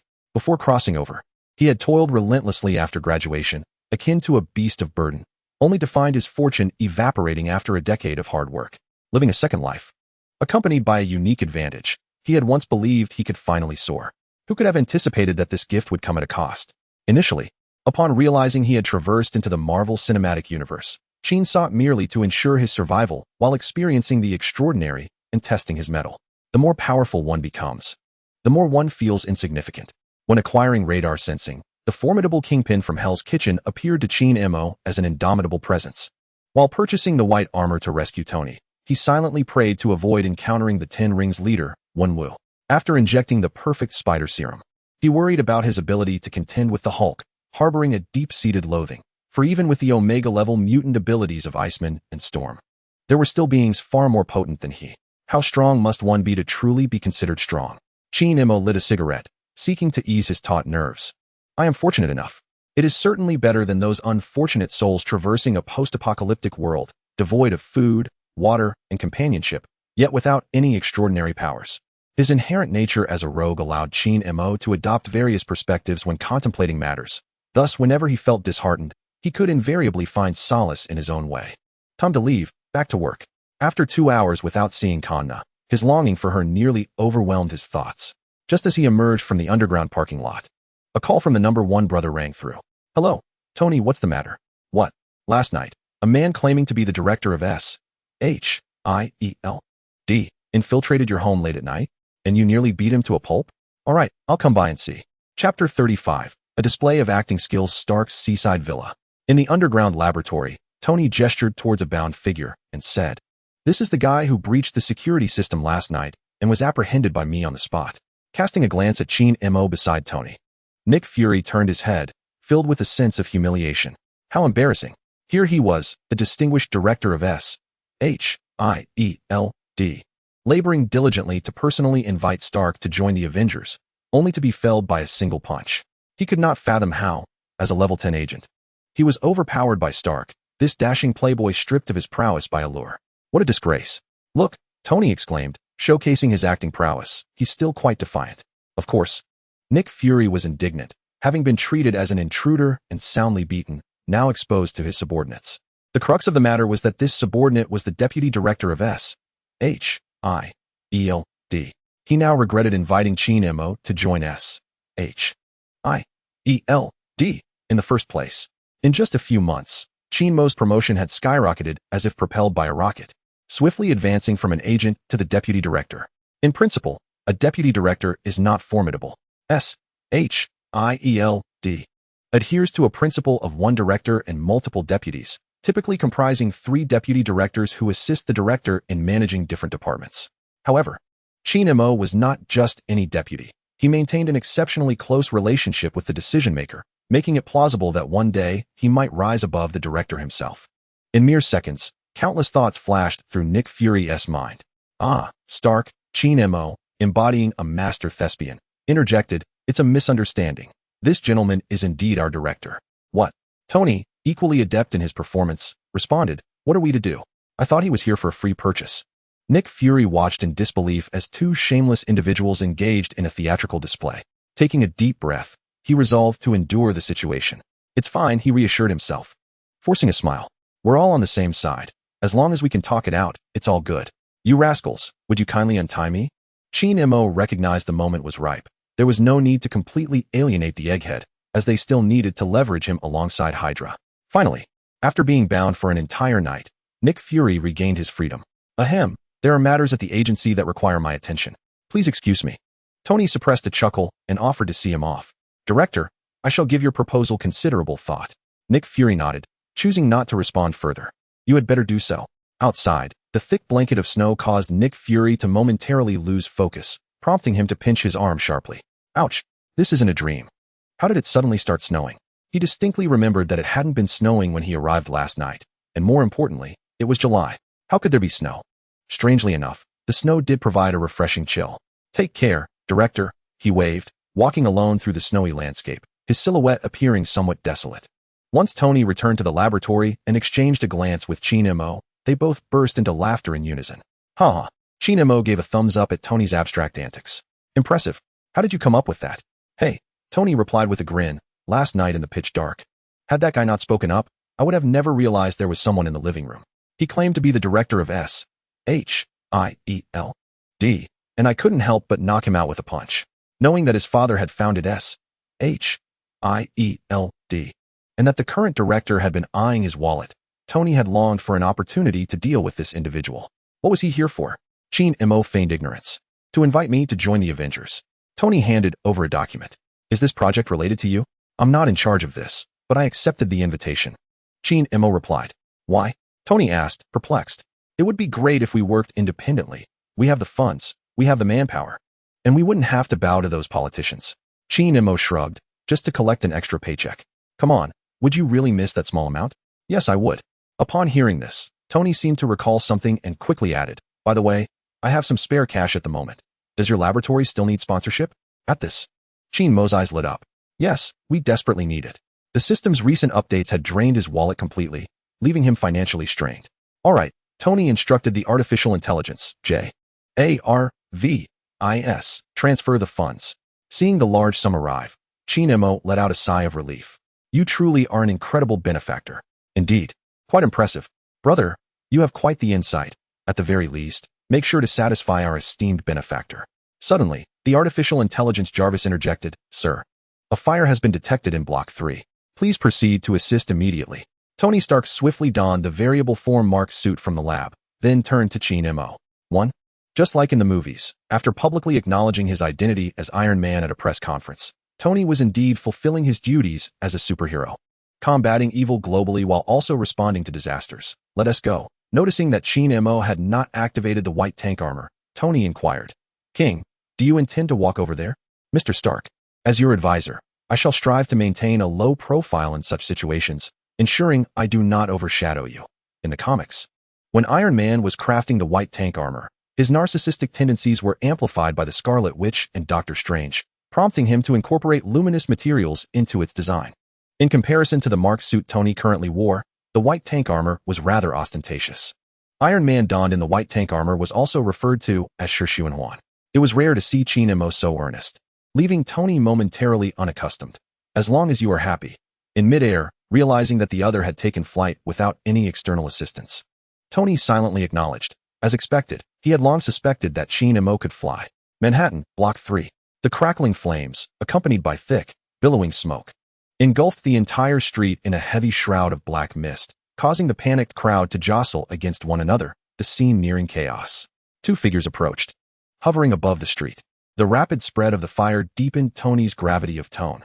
This is quite troublesome. It wasn't until the Mark 43 era that the Mark suit was equipped with radiation-resistant lining and extreme temperature control systems, allowing for prolonged operations in nuclear contamination and high-temperature flames, marking it as the first suit to publicly emphasize its capabilities in extreme environments. The sudden appearance of the armored hero swiftly calmed the frenzied crowd. The value of a superhero was indeed profound. Wonderful. It's Iron Man. We are saved. Tony plunged into the smoke, rescuing a child from the flames and swiftly flying to a safe zone. He cursed his speed, lamenting his inability to save everyone at once. As he set the child down in safety and prepared to return, he unexpectedly witnessed a miraculous sight. Wong Defa. The towering flames appeared to come alive, drawn towards two fingers as if compelled by an unseen force. The fire diminished dramatically, as if consumed by Mo himself. In mere moments, the entire street was devoid of any embers. With a light breath, Mo effortlessly dissipated the remaining smoke. What a pity, the television station didn't arrive. Chapter 36. Doctor, what is your opinion? Mo's decision to become a superhero was not entirely altruistic. He harbored his own intentions deep within, amassing popularity to prepare for future elections. Thus, during the previous encounter to thwart the Hulk's abomination, he deliberately awaited the moment when the television cameras were set up before making his heroic appearance. Yet this time, even in the absence of the media, he chose to intervene. After all, he possesses a compassionate heart that cannot bear to witness the suffering of others. Within mere moments, the fire was extinguished, and 3rd Street fell into an immediate silence, soon followed by a chorus of cheers. King, King, King. Mo hovered in midair, waving to the crowd before departing without a backward glance. Following the last television interview, that very evening, he had unveiled his identity through a secondary social media account. This time, there was no need to worry about being unrecognized. Indeed, it is all part of the strategy. Fame must be seized early, otherwise, how could he hope to prevail against General Ross, who has deep roots in the military, during his future campaign? The forces backing Ross are not comparable to those of an ordinary civilian like him. From the conclusion of the battle against the Hulk's abomination until now, the situation has brewed for quite some time, and today was just the right moment to stoke the flames further. Before manipulating the fire, he took a moment to observe. There were numerous cameras on the street, surely capable of capturing his heroic deeds. Tony smacked his lips and gently ruffled the hair of the only boy he had saved. Goodbye, boy. That afternoon, news videos showcasing Mo and Iron Man extinguishing the fire soared to the top of trending topics online. Technology versus magic? In stark contrast to the high-tech display of Tony, Mo appeared to be on a path toward deification. Previously, he had bested two adversaries in a fierce battle against the Hulk's abomination, and now he single-handedly quelled the flames and dispersed the thick smoke. It seemed almost beyond the capabilities of mere mortals. Consequently, some proposed a seemingly absurd yet, upon closer inspection, plausible theory. Could King be a deity? This notion sparked both agreement and dissent, with both factions engaging in heated debates online. Nevertheless, one thing was certain. HYDRA had achieved further renown. In the World Security Council building, in the minister's office, Pierce sat alone, questioning the computer screen. What is the situation with Rumlow? Why is there no news after such a long time? If he cannot handle it, we must act swiftly to replace him. On the screen, the face of Zola, composed of countless green digits, opened its mouth. The situation is somewhat unusual. Unusual? Pierce inquired. What do you mean? Zola explained, from my observations. King has an extreme level of trust in Rumlow. Recently, the two led a team of Special Forces soldiers to London and earned a considerable sum. Rumlow has also indicated that he is deepening his relationship with the target to facilitate future recruitment. However, according to reports from S.H.I.E.L.D, Rumlow's admiration for King may lead to potential betrayal. Pierce rubbed his forehead in exasperation. What is happening? Rumlow betraying us? Are you jesting? Doctor, time is of the essence. If we cannot recruit Murdock swiftly, I fear he may very well turn to Nick Fury. Zola remained silent, seemingly calculating something. Pierce inhaled deeply. If all else fails, we shall send the Winter Soldiers to eliminate him. I will not permit such a threat to jeopardize the Insight program. Zola interjected. Do you hear yourself?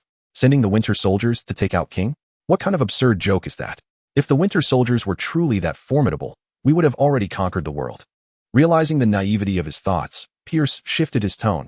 Strack mentioned that several vampires have applied to join the organization. Investigate their backgrounds. Understood.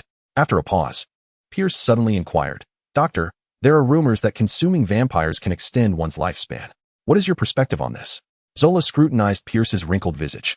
Remaining silent for a moment, more experiments are necessary to validate the accuracy of such rumors. Unbeknownst to him, Pierce had aged as well. Years ago, Zola, gravely ill and on the brink of death, chose to upload his consciousness to the network, thus becoming an immortal artificial intelligence. Unlike Pierce, who was merely flesh and blood, the artificial intelligence need not fret over mortality. Zola now worried whether Pierce's obsession with longevity might impact the Insight program, which was crucial to the success of HYDRA's grand endeavor. Observing the aged Pierce, Zola suddenly conceived an idea to transform Pierce into an artificial intelligence as well. This way, his old comrade would no longer be burdened by concerns of lifespan and could wholeheartedly dedicate himself to the revival of HYDRA. The question then arose, how could he persuade Pierce to willingly upload his consciousness, just as he had? Before Zola could voice his thoughts, Pierce abruptly stood. Doctor, inform Rumlow to expedite the progress. Also, keep a close watch on Murdock. We must maintain complete control over his actions. Understood. After departing from the Security Council headquarters, Pierce drove in circles for a while before entering HYDRA's secret base. Lately, Pierce had increasingly felt the weight of his years, especially upon hearing the rumors that consuming vampires could prolong life. Initially, he had been skeptical. However, the widespread vampire hunts in Europa undeniably lent credence to the rumors. Otherwise, such a vast market would not exist without substantial demand. Those once powerful vampire dukes were now seeking refuge within HYDRA. Have there been any results? Leader, there are too few test subjects. We cannot confirm whether it can extend life at this time. Moreover, the effects of ordinary vampires are negligible and barely discernible. Pierce fixed a cold gaze upon the head of the research department. Few test subjects? Then procure more swiftly. Yes, leader, I assure you we will accomplish the task. Pierce turned away, entirely oblivious to the camera lurking in the corner of the laboratory, when suddenly a flash of light flickered. His clandestine actions, which he sought to conceal, were laid bare before the artificial intelligence, Zola. Zola recognized that Pierce had truly aged. It was time to transform him into an immortal artificial intelligence. Nevertheless, despite being over 60, Pierce's physique remained robust, with hardly any significant ailments, making it improbable that he would willingly upload his consciousness. Thus, it was necessary for his old friend to provide a gentle nudge from behind. Come now, Pierce, embrace the glorious evolution. Chapter 37. A shot of the little black and white flower on the continent of Europa, in London, the now S.H.I.E.L.D. agent Blade was leveraging his connections to gather information regarding the vampire duke. The price of ordinary vampires had plummeted, rendering the cost-to-benefit ratio utterly disproportionate. In stark contrast, the vampire duke, due to its extreme rarity, had seen its value soar. Blade had never felt such exhilaration. It was almost euphoric. Who could have anticipated that this entity would suddenly become a coveted commodity? Capturing vampires was indeed his area of expertise. As a seasoned vampire hunter, Blade began to suspect that the notion of vampires bestowing longevity upon those who consumed them was rather unusual. It is worth noting that vampires boast a history spanning thousands of years, nearly overlapping with that of human civilization. Throughout the millennia, there had never been any rumors about vampires granting longevity. All of this had been relayed to him by his good brother, H.I.E.L.D. Blade seemed to have stumbled upon the truth. Truly, what a remarkable brother. He had ingeniously transformed vampires into a sought-after commodity, profiting from it. The earnings secured, and the reputations restored, Blade marveled at the ingenuity of his ally, feeling compelled to delve deeper into the matter. After considerable effort, he indeed discovered the whereabouts of the vampire duke and hastily contacted his brother. H.I.E.L.D, I've got a major lead. I've located 2 of the Duke's lairs. Impressive, came H.I.E.L.D's voice from the other end of the line. I'm on my way. As he hung up, H.I.E.L.D activated his white armored suit and soared directly towards the continent of Europa, aware that this might very well be the last opportunity to exploit the vampires. Given the already limited vampire population, not to mention the toll they were enduring, the situation appeared manageable. Should the vampires vanish, there would still be the Skrulls. However, the tactic of using the promise of longevity to deceive the masses could not persist. During his flight, H.I.E.L.D contemplated what pretext would be most effective for eliminating the Skrulls. Beyond the desire for longevity, what other human woes existed? Aging, illness, wealth, and indulgence. Lust? It was an animalistic instinct. How could he possibly link the Skrulls to such desires? Suddenly, an epiphany struck H.I.E.L.D, enhancing virility. Brilliant, absolutely brilliant. Pray tell, aside from him, H.I.E.L.D, which man could resist the tantalizing allure of virility, particularly those affluent middle-aged gentlemen who find themselves overwhelmed? Although the Skrulls may appear rather unappealing, their essence transforms remarkably when ground into powder, yielding a verdant hue that is entirely natural and devoid of pollution, sold by the gram at exorbitant prices. Approximately 3 hours later, H.I.E.L.D descended upon the rendezvous point agreed upon with Blade. The anxious voice of Blade echoed immediately. "M.O., there's been an unexpected turn of events." "What's the situation?" H.I.E.L.D inquired. "Before your arrival, a contingent of fully armed soldiers entered, resembling something akin to S.H.I.E.L.D. S.H.I.E.L.D. H.I.E.L.D raised an eyebrow. "It's likely HYDRA. In this part of Europa, the leader of HYDRA should be the Baron Strucker, who wields the Mind Stone to activate Wanda and Pietro's powers. Is this brat also after vampires? We should infiltrate as well." H.I.E.L.D gestured with a hand across his throat, indicating a desire to eliminate them all. Blade, not one to indulge in unwarranted slaughter, felt that compared to H.I.E.L.D, he appeared almost virtuous, like a diminutive black flower. "M.O., let us assess the situation first," Blade suggested, believing there might still be a chance to save those inside. "Very well," H.I.E.L.D nodded. Having acquired the Omega-level mutant powers akin to Storm, he sensed a subtle inclination towards abstaining from consuming beef. Whether this was a boon or a bane remained uncertain. Human nature being what it is, H.I.E.L.D was not yet prepared to suppress his instincts. Within the ancient castle, reminiscent of Duke William's abode, a thick scent of blood permeated the air, both human and vampire. The acrid odor made Blade exceedingly uncomfortable, causing his dormant vampire genes to stir restlessly. Noticing Blade's peculiar demeanor, H.I.E.L.D placed a reassuring hand on his shoulder and inquired, "Are you all right?" "I'm fine," Blade replied, veins bulging in his neck, gritting his teeth as he retrieved a serum from his small pack. "I'm used to it. A quick injection will suffice." After administering the serum, Blade took deep breaths and remarked, "In the future, I might be the last of my kind." H.I.E.L.D stroked his chin thoughtfully for a moment. "Once we complete this task and return, I'll consult a few scientific experts to see if a definitive solution can be found." Regarding Blade's predicament, there were currently 2 potential solutions: waiting for the system shop to refresh with a perfect suppressive serum or seeking assistance from a top-tier expert. However, Tony was not particularly adept in genetic research and might not excel in this area. Conversely, individuals like Oscorp, Bruce Banner, and Zhao Hailuan were more proficient in such matters. "Thanks," Blade said, drawing the long blade from his back. "I can't afford those experts." Navigating through a series of steps, the duo finally arrived at the central hall of the castle, only to find that the fully armed soldiers had concluded their skirmish and were now binding their spoils, ordinary vampires. Upon noticing the arrival of the 2, a soldier resembling a small leader aimed his weapon at them. "Director Murdock?" "Yes," H.I.E.L.D responded, turning to the small leader. "Who are you?" "Director, I am Tom Bruce, affiliated with the London branch of S.H.I.E.L.D. H.I.E.L.D. Very well. H.I.E.L.D. maintained a stoic expression, yet his gaze was fixated on one of the iron-armed men. The small leader hurriedly stepped forward to obstruct his view. Director, there are orders from above. Our brothers are in a tight spot.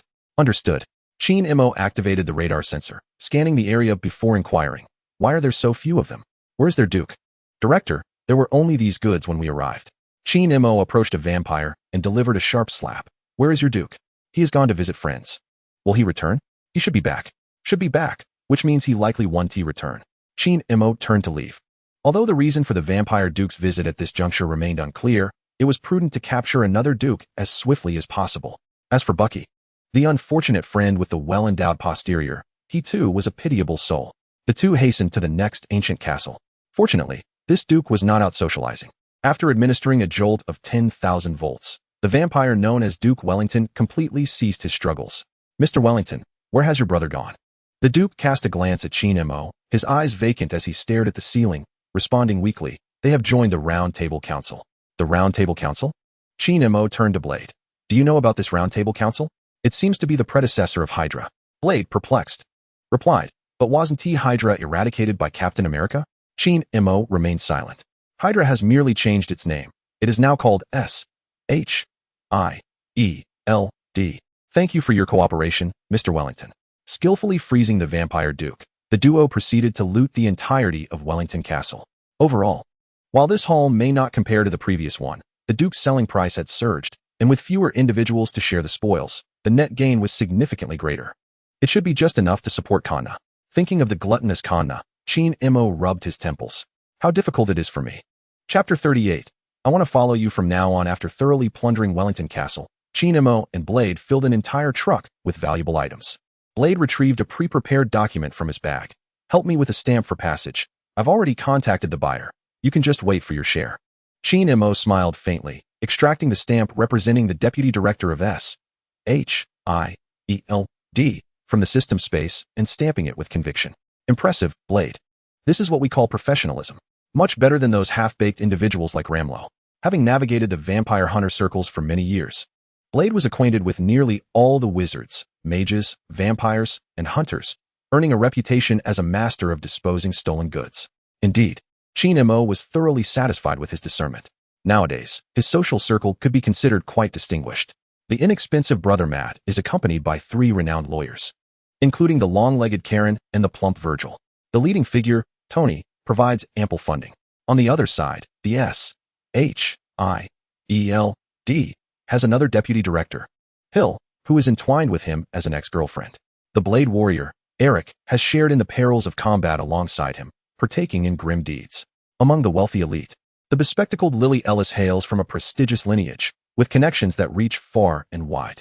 However, to aspire to the role of decision-maker, these credentials alone are insufficient. He must strive further. As he watched Blade drive away, H.I.E.L.D. hesitated momentarily before soaring directly towards the S.H.I.E.L.D. branch in London, intending to investigate that squad of Special Forces soldiers. With HYDRA remaining inactive, he had no choice but to take the initiative.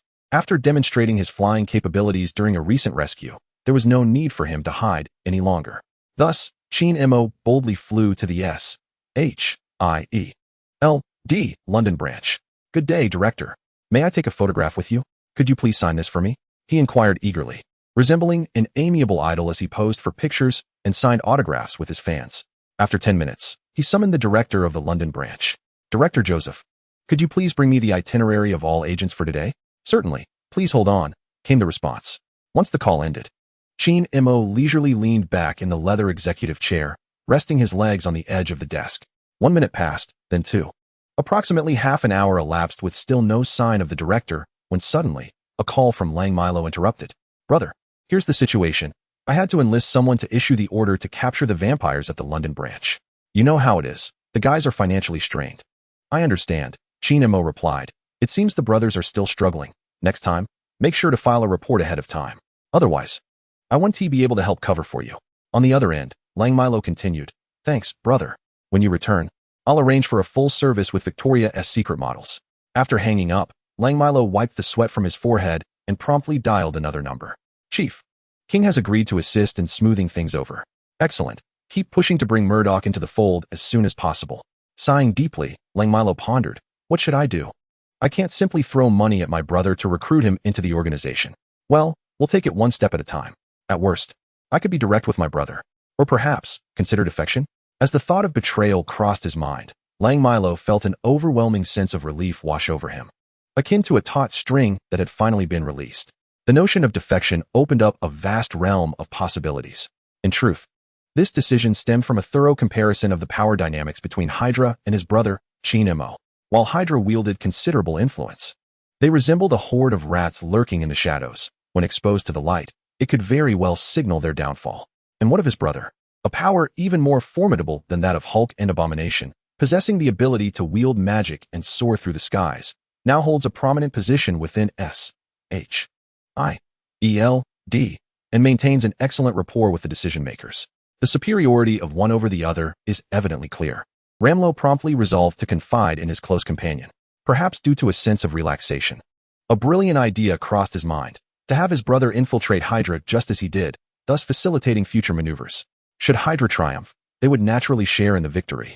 Should HYDRA falter, they would emerge as the whistleblowers of the HYDRA infiltrators.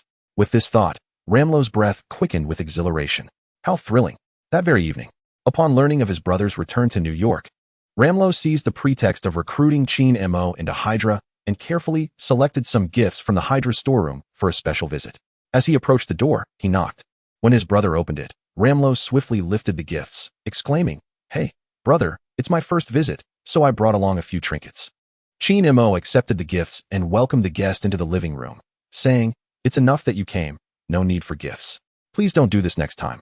The underlying message was clear. Next time, a gift was mandatory or he wouldn't be allowed in. Once seated, Ramlo assumed a serious demeanor and stated, "Brother Murdock, I have contemplated this matter extensively before coming here, and I feel compelled to be honest with you."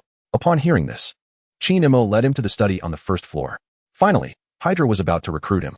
However, the subsequent developments took both parties by surprise. "King, besides my identity as a S.H.I.E.L.D.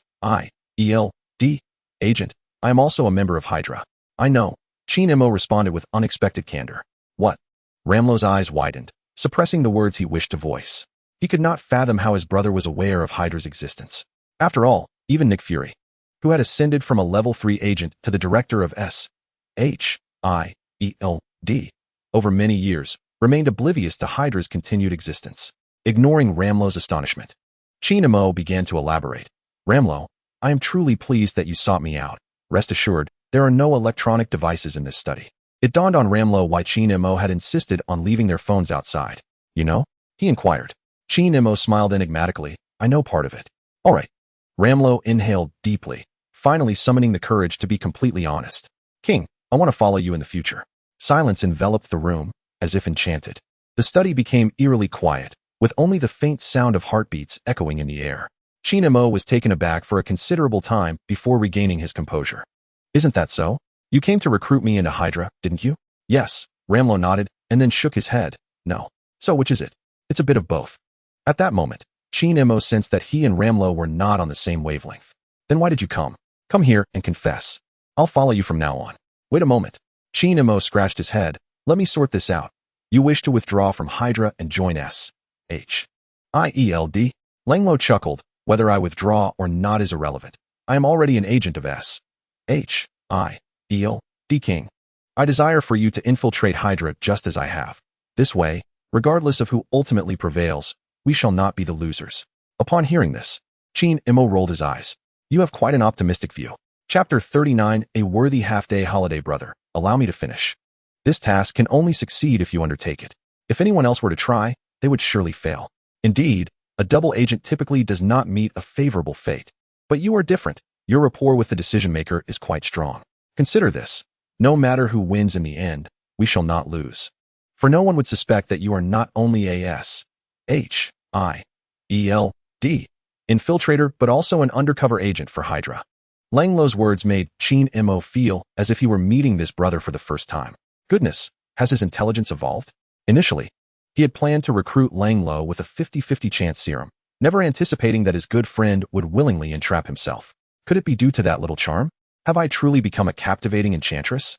After pondering for a while, H.I.E.L.D. slowly replied, Brother, I accept your suggestion.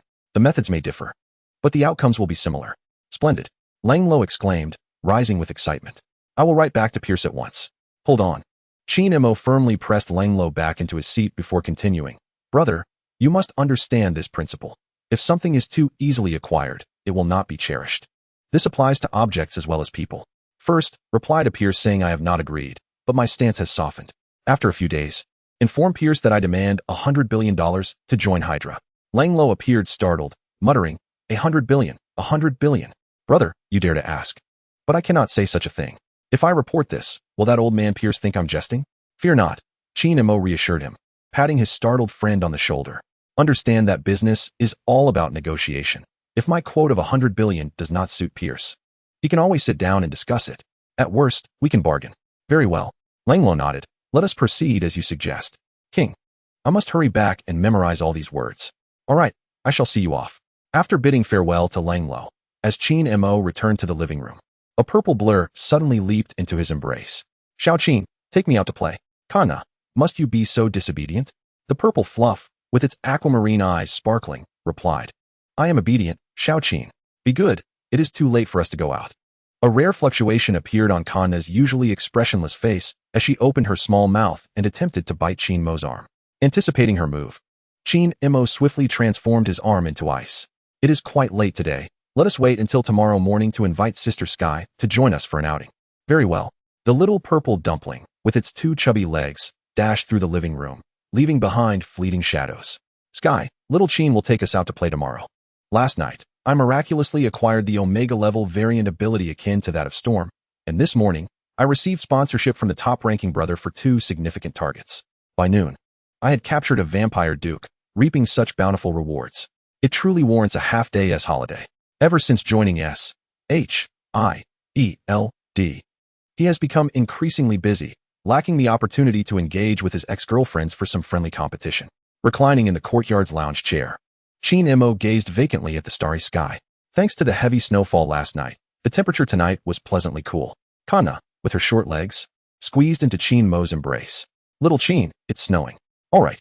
In an instant, those eyes reflecting countless stars lost all color and luster, as if covered by the purest polar ice. At that moment, his eyes turned pale without any forewarning. The starry expanse above seemed to be opened by an invisible well emanating from his gaze. It was snowing, not just a few tentative flakes, but a torrential, overwhelming snowfall. Summoned by some grand force of nature, the world was blanketed in pristine white. In July, it snowed once more. Regrettably, in his past life, he lacked such abilities. Otherwise, why would summer feel like a sweltering dog day, relying solely on air conditioning for survival? One person and one dragon lay in the courtyard, feeling no chill whatsoever, instead deliberating on what shape their snowman should take. The city had been graced with heavy snowfall for 2 consecutive nights, bringing both pain and joy to the citizens of New York. Finally, it was no longer unbearably hot. The cold had begun to set in. Experts noted that this was nature's warning to humanity, urging New Yorkers to refrain from using air conditioning to mitigate global warming.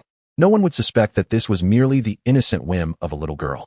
Chin-mo exercised his control well, ensuring that crops were not harmed and the homeless were not frozen, leaving no opportunity for moral condemnation from the self-righteous. Yet he had forgotten, or perhaps had become a bit too carefree recently, neglecting the presence of a certain bald powerhouse. 177A, Bullock Street, the sanctuary of New York. The bald woman clad in a yellow robe, stroking her bald head, was utterly perplexed. Master Hamill, what is happening these past few days? There are no signs of magical fluctuations. It does not resemble a spell being cast. The gatekeeper mage of the sanctuary of New York, Master Hamill, wore a helpless expression. Supreme Mage, I have no idea. As a mere doorkeeper, what could he possibly know? Ancient One rolled her eyes, growing increasingly puzzled, her anxiety mounting as she scratched her head. In the visions of the future she had seen, these 2 snowfalls did not exist. A variable, perhaps? Finally, at a certain moment, she seemed to make a tremendous decision. With her left hand in slow motion, she traced a crackling portal of shimmering light, and then, with resolute steps, she crossed through. She prepared to return to Kamartaj to unleash her powers, even with the time stone to glimpse into the future. She sought to identify the instigator. After all, having gazed into the future countless times, one more glance would not make a difference. Kamartaj, nestled beneath the Himalayas, was originally the name of a village but later transformed into a sanctuary for earth sorcerers. alongside New York, London, and Hong Kong. These three sacred sites collectively safeguard the dimensional security of the Earth.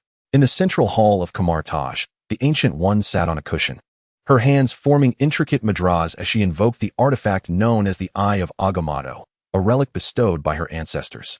Within this artifact resided one of the 6 infinity stones, the Time Stone, which enabled her to peer into the future over the past centuries, seeking potential successors and such. The moment the Time Stone manifested, torrents of energy surged forth, illuminating the surroundings with a vibrant green glow. The Ancient One closed her eyes, taking a deep breath, and her body convulsed as her consciousness penetrated the future. Time slipped away as she opened her eyes, a flicker of surprise crossing her gaze. Among the myriad fragments of futures, she finally uncovered the architect behind the 2 consecutive snowstorms in New York, the superhero, King Murdock. It was indeed him.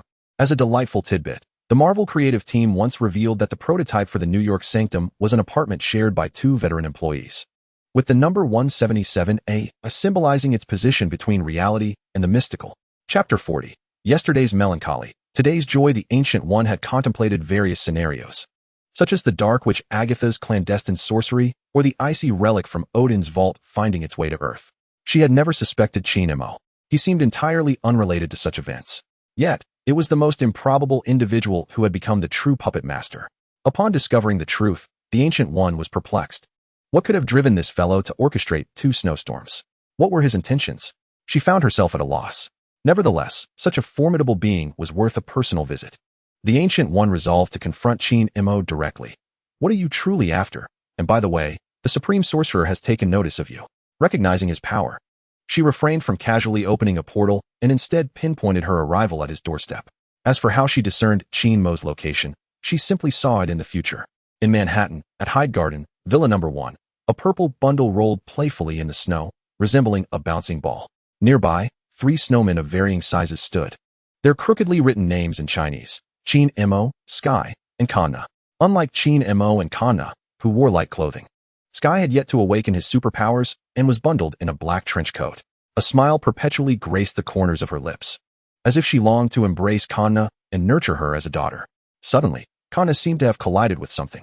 Hearing the commotion, Sky hurried over, only to find a bald woman clad in a yellow robe standing at the gate, extending her hand to assist Kanna. "Thank you," Kanna murmured in her soft voice. Without a backward glance, she seized Sky's hand and dashed to H.I.E.L.D's side. After a moment's thought, she pulled Sky to hide behind H.I.E.L.D. The woman at the entrance appeared formidable, and within this household, only the young H.I.E.L.D. could rival her.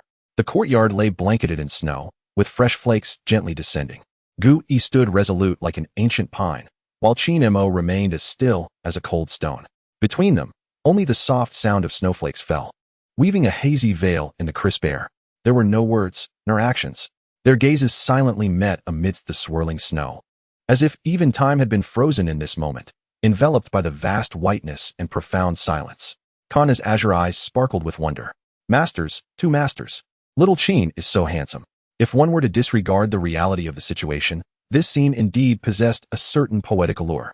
However, in truth, Gu-E had forsaken martial ethics, drawing them both into a duel of thoughts. H.I.E.L.D. and Gu-E had already engaged in several silent confrontations. Gu-E wielded countless magical assaults, while H.I.E.L.D., embodying adaptability, utilized his mutant ability to absorb energy, redirecting the spells unleashed by his opponent. It resembled the ancient techniques of the Muron clan of Gusu, the shifting of stars. Unless Gu-E unleashed true fire, casting spells that surpassed H.I.E.L.D's absorption limit, this exchange would eternally conclude in a stalemate. After several rounds, they ultimately reached an impasse. Returning to the realm of reality, Gu-E cupped her hands in greeting. "I beg your pardon, Mr. Murdock." H.I.E.L.D. reciprocated the gesture. "Mage, please." Understanding Gu-Ye's character, he adhered to the principle of treating guests with courtesy, inviting her inside for a discussion. Were she to intrude like the Eggman at Tony's residence, he would undoubtedly have sent her flying to Antarctica without hesitation. Moreover, during their previous engagement, H.I.E.L.D. gained new insights into the application of energy absorption. Indeed, combat is the swiftest path to growth. Regrettably, despite his advantages, H.I.E.L.D. had yet to experience a battle of equal footing. Either he was overmatched and retreated, or he triumphed with overwhelming force. In the living room, after Gu-E took her seat, Sky thoughtfully poured a cup of tea and then lifted Kanna, whose eyes sparkled with stars, to the dining room for a late-night snack. Observing this, Gu-E spoke first. Mr. Murdock, I have a humble request. Speak on, Chin-Mo replied. Could you refrain from altering the climate so easily in the future? Chin-Mo was slightly taken aback. He had anticipated that Gu-E had uncovered some extraordinary matter that necessitated a late-night visit. Yet, it was merely this. Very well. I shall endeavor not to disrupt the lives of the populace. Thank you. Ancient One expressed her gratitude, then paused before inquiring, last night and tonight. 2 heavy snowfalls. May I be so bold as to ask what prompted your decision? Chin-Mo smacked his lips a couple of times and provided his rationale. I was in a foul mood yesterday, but today I feel splendid. Ancient One responded, so, regardless of your mood, you decided to unleash a snowstorm for entertainment? Truly, one cannot sculpt a rotten wood. Despite possessing such formidable power, his mentality remains astonishingly immature. As they parted ways, Ancient One tentatively asked, Mr. Murdock, would you be interested in learning magic from me? In the past, Chin-Mo would have likely accepted the invitation to study at Kamar Taj, even aspiring to the title of Sorcerer Supreme. But now, circumstances had shifted. He was engrossed in the allure of his gaming enhancements. Instead of pondering the intricacies of magic, he thought it wiser to contemplate how to earn money. A player of the game must possess the right mindset and approach. Apologies, but I am quite busy with work and raising a child. The timing is rather inconvenient. Chin-Mo replied. Ancient One nodded slightly. Thank you for your hospitality. Please visit again when you have the time. As Chin-Mo observed the teleportation portal conjured effortlessly by Ancient One, he could not deny a twinge of envy. This was teleportation, an art that transcended starry distances, significantly reducing travel time. In the Marvel Universe, only a select few possessed abilities akin to the teleportation portal, Apocalypse, the Shocker, the Red Devil, the Nightcrawler, and Blink. Treasures with teleportation capabilities included the Space Stone and the Bifrost Bridge of Asgard. Brother, it's time for a midnight snack.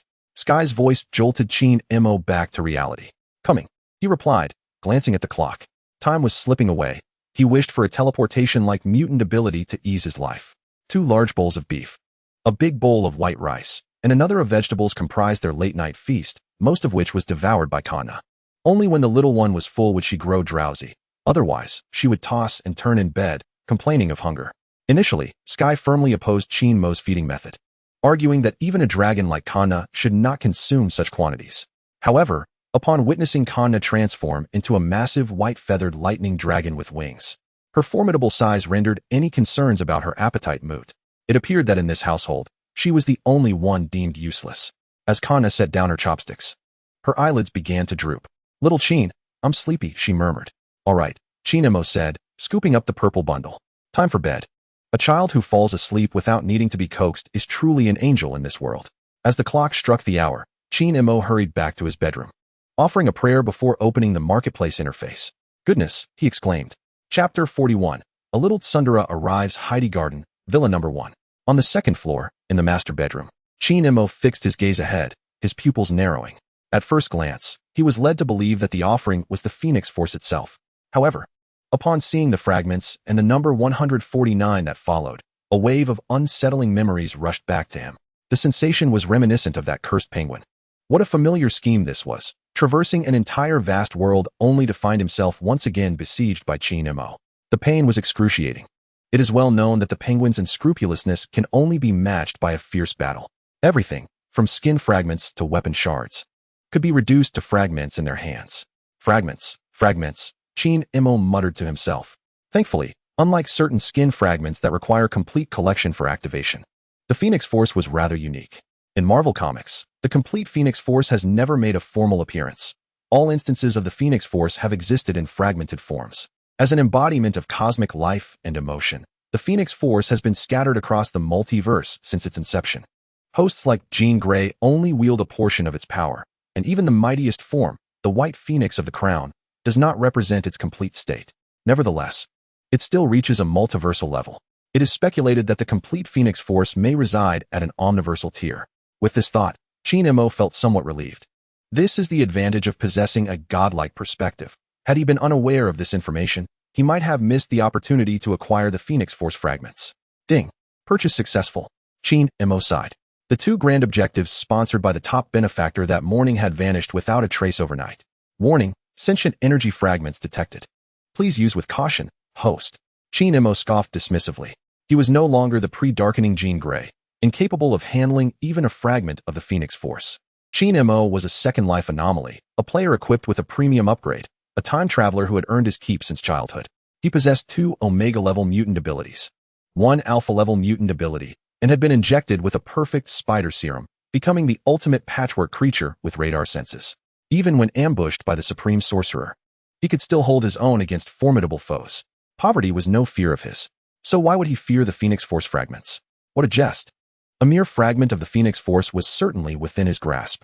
That said, there was no need to court disaster unnecessarily, right? H.I.D.R.A recalled that the system warehouse could not store living entities for extended periods, and the Phoenix Force fragments had their own consciousness. If the consciousness within the fragments was uncooperative, he could always store them for a few days. Adhering to the principle of courtesy before aggression, H.I.D.R.A extracted a shard of the Phoenix's power from the system repository, a crystal fragment pulsating with liquid golden flames, which materialized effortlessly in the palm of his hand. The dazzling, fierce light instantaneously illuminated the entire room. A golden phoenix emerged from the flames, and shortly thereafter, a tangible wave of psychic energy erupted, enveloped in eons of arrogance, surging toward H.I.D.R.A's mind. When the single-syllable judgment of role descended, H.I.D.R.A's eyes turned white, and his body became completely elementalized with ice. Absolute Zero expanded suddenly from the tips of his toes, transforming the entire room into a hexagonal matrix of ice crystals.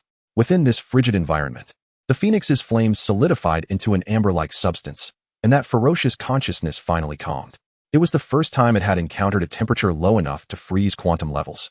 Even time itself became a malleable ice sculpture before H.I.D.R.A. Little rascal, can't you be reasonable?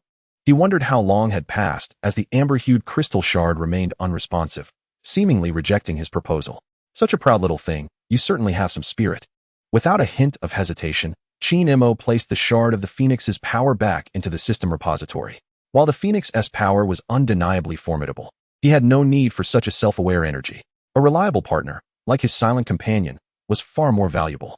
The unpredictable nature of the Phoenix's power posed too great a risk. What if one day he encountered another host of the Phoenix's power, and this proud little entity suddenly turned against him? That would be quite the predicament. After this minor episode, H.I.D.R.A restored his bedroom to its original state and continued browsing the available items. Item: Zhao silk scarf. Price: 1. Item: Fake eye of the braised egg. Price: 1. H.I.D.R.A opened his phone to check his bank balance, and as expected, there were less than $100 remaining. It was once again a time of scarcity. To date, he had purchased a variety of useless items such as She-Hulk shorts, Black Widow stockings, Captain America's notebook, and Bucky's diary. They say existence is reasonable, yet he truly could not find any utility in these items. If he refrained from purchasing them, they merely occupied his refresh quota. If he bought them, they were still of no use. Closing the shopping interface, H.I.D.R.A took a deep breath, muttering to himself incessantly, "It's my poverty, not a reflection on my silent companion." His dear friend, Ramlo, was currently reporting on recent work achievements. "Chief, Murdock has declined," he said. Pierce quickly interjected. "What did he say?" He said, considering our brotherhood, to spare him this time, and remarked that he is doing quite well in S.H.I.E.L.D. Why would he join you rats in the gutter? With a resounding clap, Pierce slammed his hand on the table, arrogant. The audacity of this young man is astonishing. Since he refuses to comply, there seems to be no necessity for his continued existence. I refuse to believe that we cannot achieve great things without him. In Pierce's mind, H.I.D.R.A has already sealed his own fate. As the atmosphere reached a boiling point, Ramlo continued, "Chief, I believe he may be biding his time for a more favorable offer." "A more favorable offer?" Pierce retorted. "Indeed," Ramlo elucidated. "You see, I have been shadowing him for some time. Ostensibly, he has been on official assignments, but in reality, he has been engaged in lucrative side ventures." "Lucrative side ventures? How much has he earned?" "Approximately over £100 million. Pierce appeared slightly astonished. How could he amass such wealth? His rate of profit exceeds even his graft. You know, the price of vampire dukes has been steadily rising outside, and we captured quite a number of them last time. After a brief pause, Pierce inquired, "Ramlo, what sum do you think would persuade him to join us?" Ramlo shook his head. "In truth, he is quite affluent. I doubt a mere trifling amount would suffice. Moreover, he maintains a very good relationship with the esteemed speaker." Pierce stepped closer and patted Ramlo on the shoulder. "Go and inform him that as long as he is willing to come, he may name his price." Chapter 42. The Wealth of the HYDRA Central Park, Manhattan. This expansive landscape park, covering approximately 341 square kilometers, is renowned as the Garden of the Twisted One. often referred to as the verdant oasis of the Twisted One's soul. It opens daily from 6 a.m. to 1 a.m. the following day, remaining perpetually accessible. At the break of dawn, Shin-Mo was abruptly awakened by Kanna, who insisted on being taken out to play. Ultimately, after a round of democratic deliberation among the trio, they decided to venture to Central Park. This marked Kanna's first excursion into the world beyond home since hatching from her dragon egg, and she was utterly captivated by everything she encountered along the way. In an inattentive moment, Kanna had begun to nibble on something.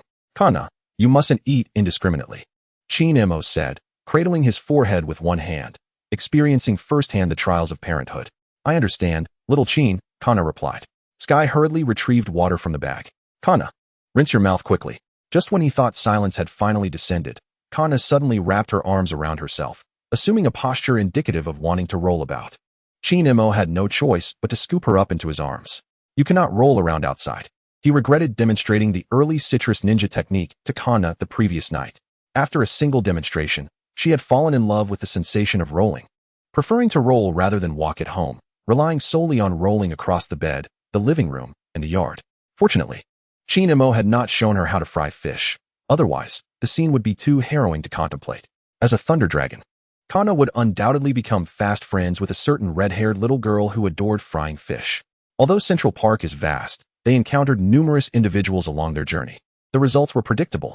Initially, most individuals merely sought to capture photographs alongside superheroes. However, upon encountering Kanna, they were instantly enchanted by the violet orb, nearly succumbing to delirium. "Oh, how adorable." Shin-Mo suddenly recognized his urgent need for a pair of Superman glasses. During work hours, while venturing out to embody a superhero and garner popularity, he could remove the glasses to play the role effectively. Conversely, during leisure time with his family, he would don the glasses to conceal his identity. After considerable effort, he finally extricated himself from the throng. The family of three rented a boat by the artificial lake, preparing to row towards the heart of the lake. Sky, with a lingering sense of trepidation, patted his small chest and remarked, "Brother, you have too many fans. Soon, you won't be able to accompany us for outings."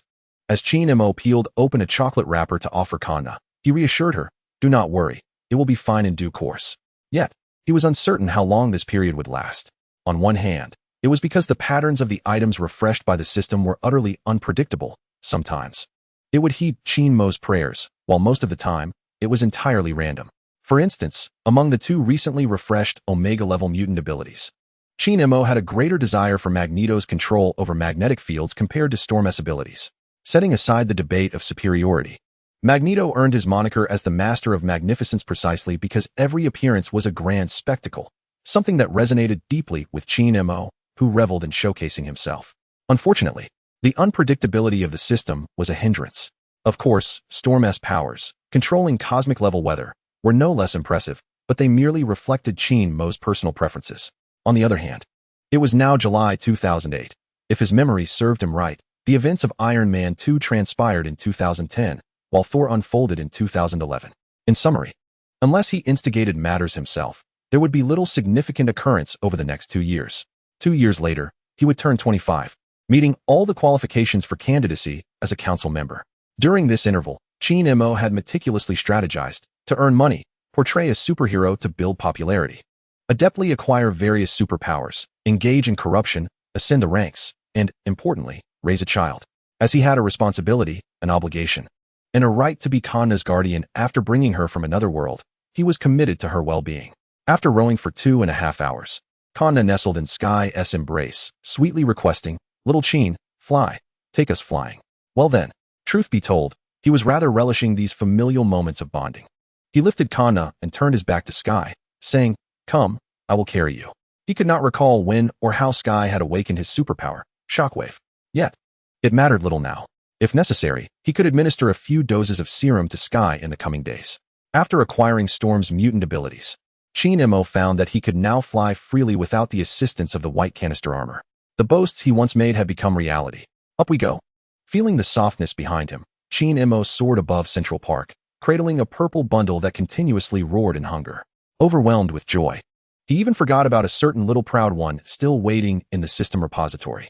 They played until dusk, and perhaps due to exhaustion, Kanna fell into a deep slumber in Shin-Mo's embrace, prompting him to return home. Shortly after arriving, a sudden knock echoed at the door. Long Milo appeared. carrying a large bag of gifts, and paid another visit. "Brother, I bring good news." H.I.E.L.D sighed in mild exasperation. "Control your expression, don't let your laughter escape. Come in quickly." This big brother seemed anxious that HYDRA might suspect they were merely acting. "Hey, rest assured," Long Milo chuckled. "I took a few detours to arrive. There's no tail behind me." As they settled down, Long Milo continued. "Pierce said that as long as you can make it over, you can name your price. HYDRA has plenty of money." A mysterious gleam flickered in Chien-Mo's eyes.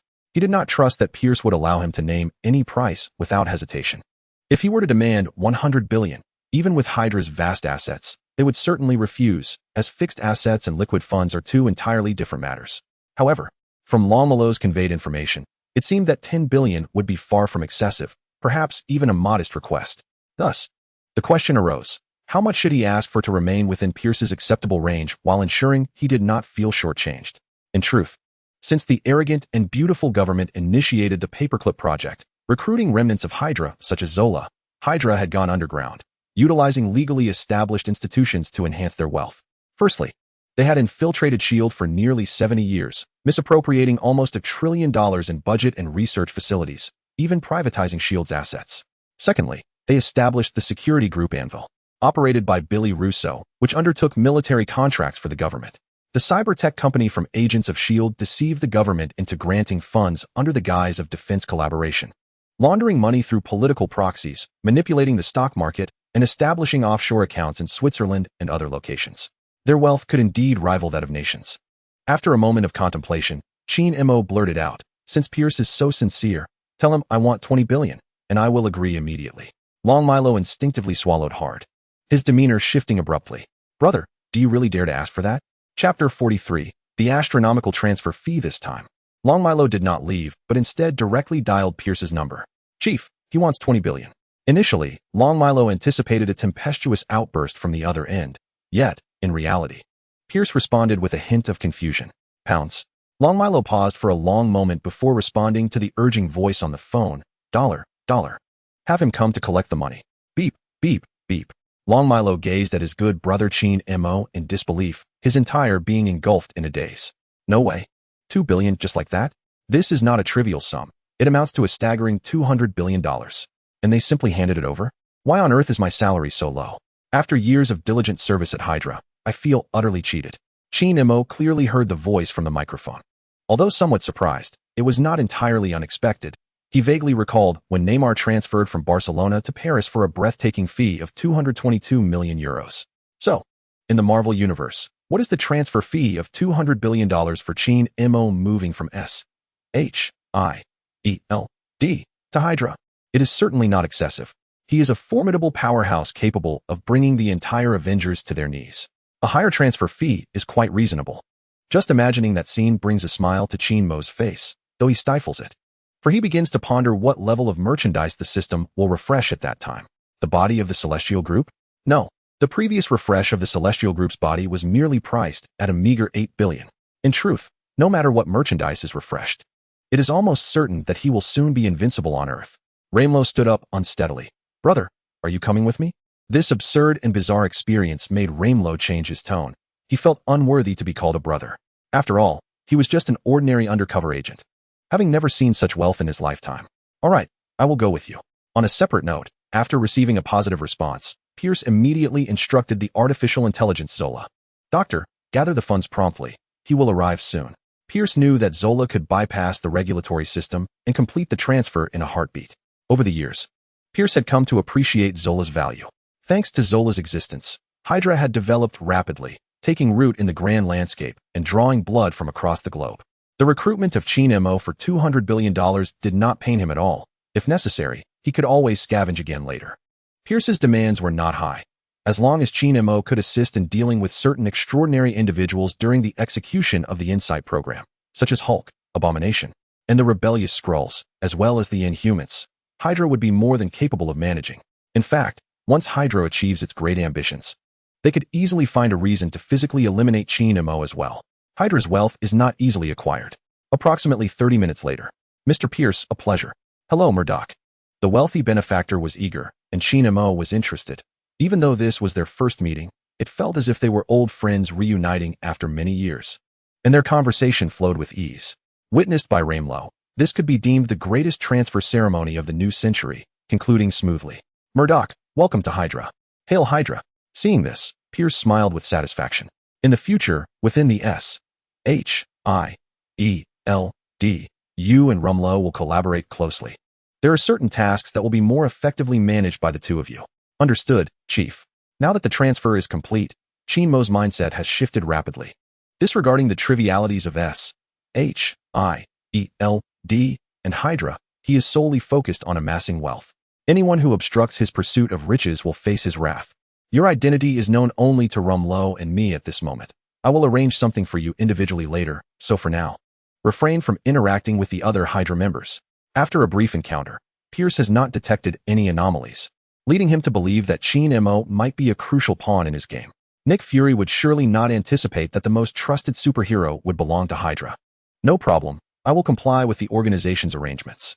Although Chinmo does not fully grasp Pierce's peculiar tactics, he refrains from questioning the rationale behind such arrangements. Pierce nods. I shall not detain you any longer. Rumlow will inform you of future missions. Very well. Departing from Pierce's residence, Chinmo does not linger and heads straight home.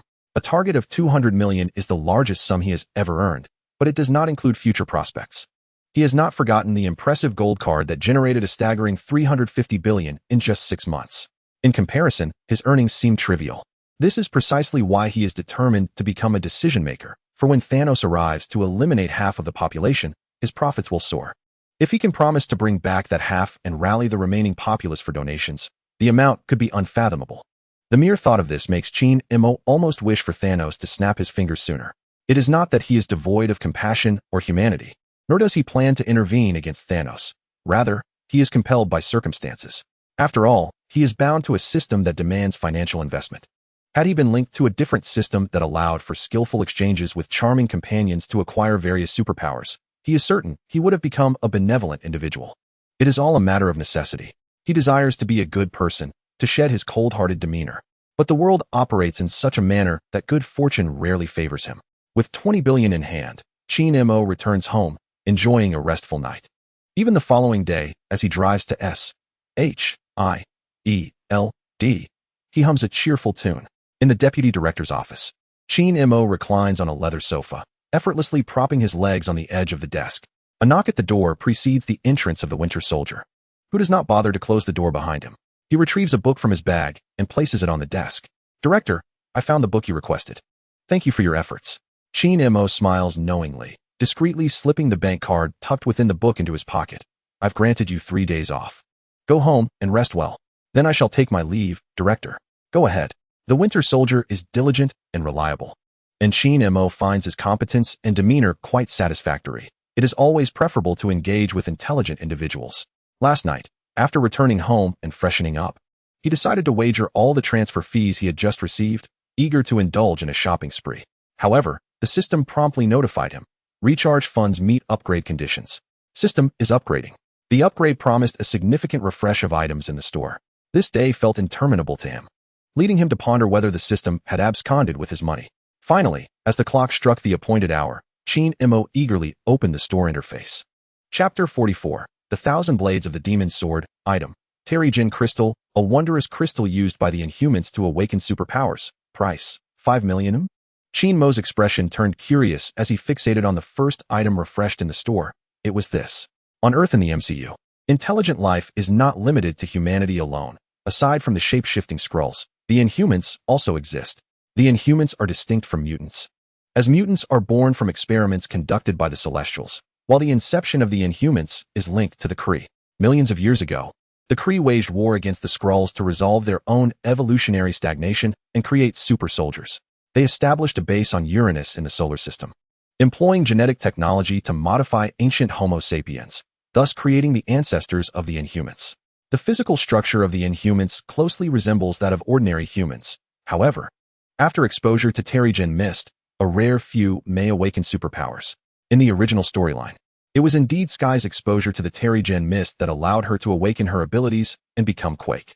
Confronted with the system's blatant money-grabbing tactics, Chinmo merely smiled and continued to scroll down.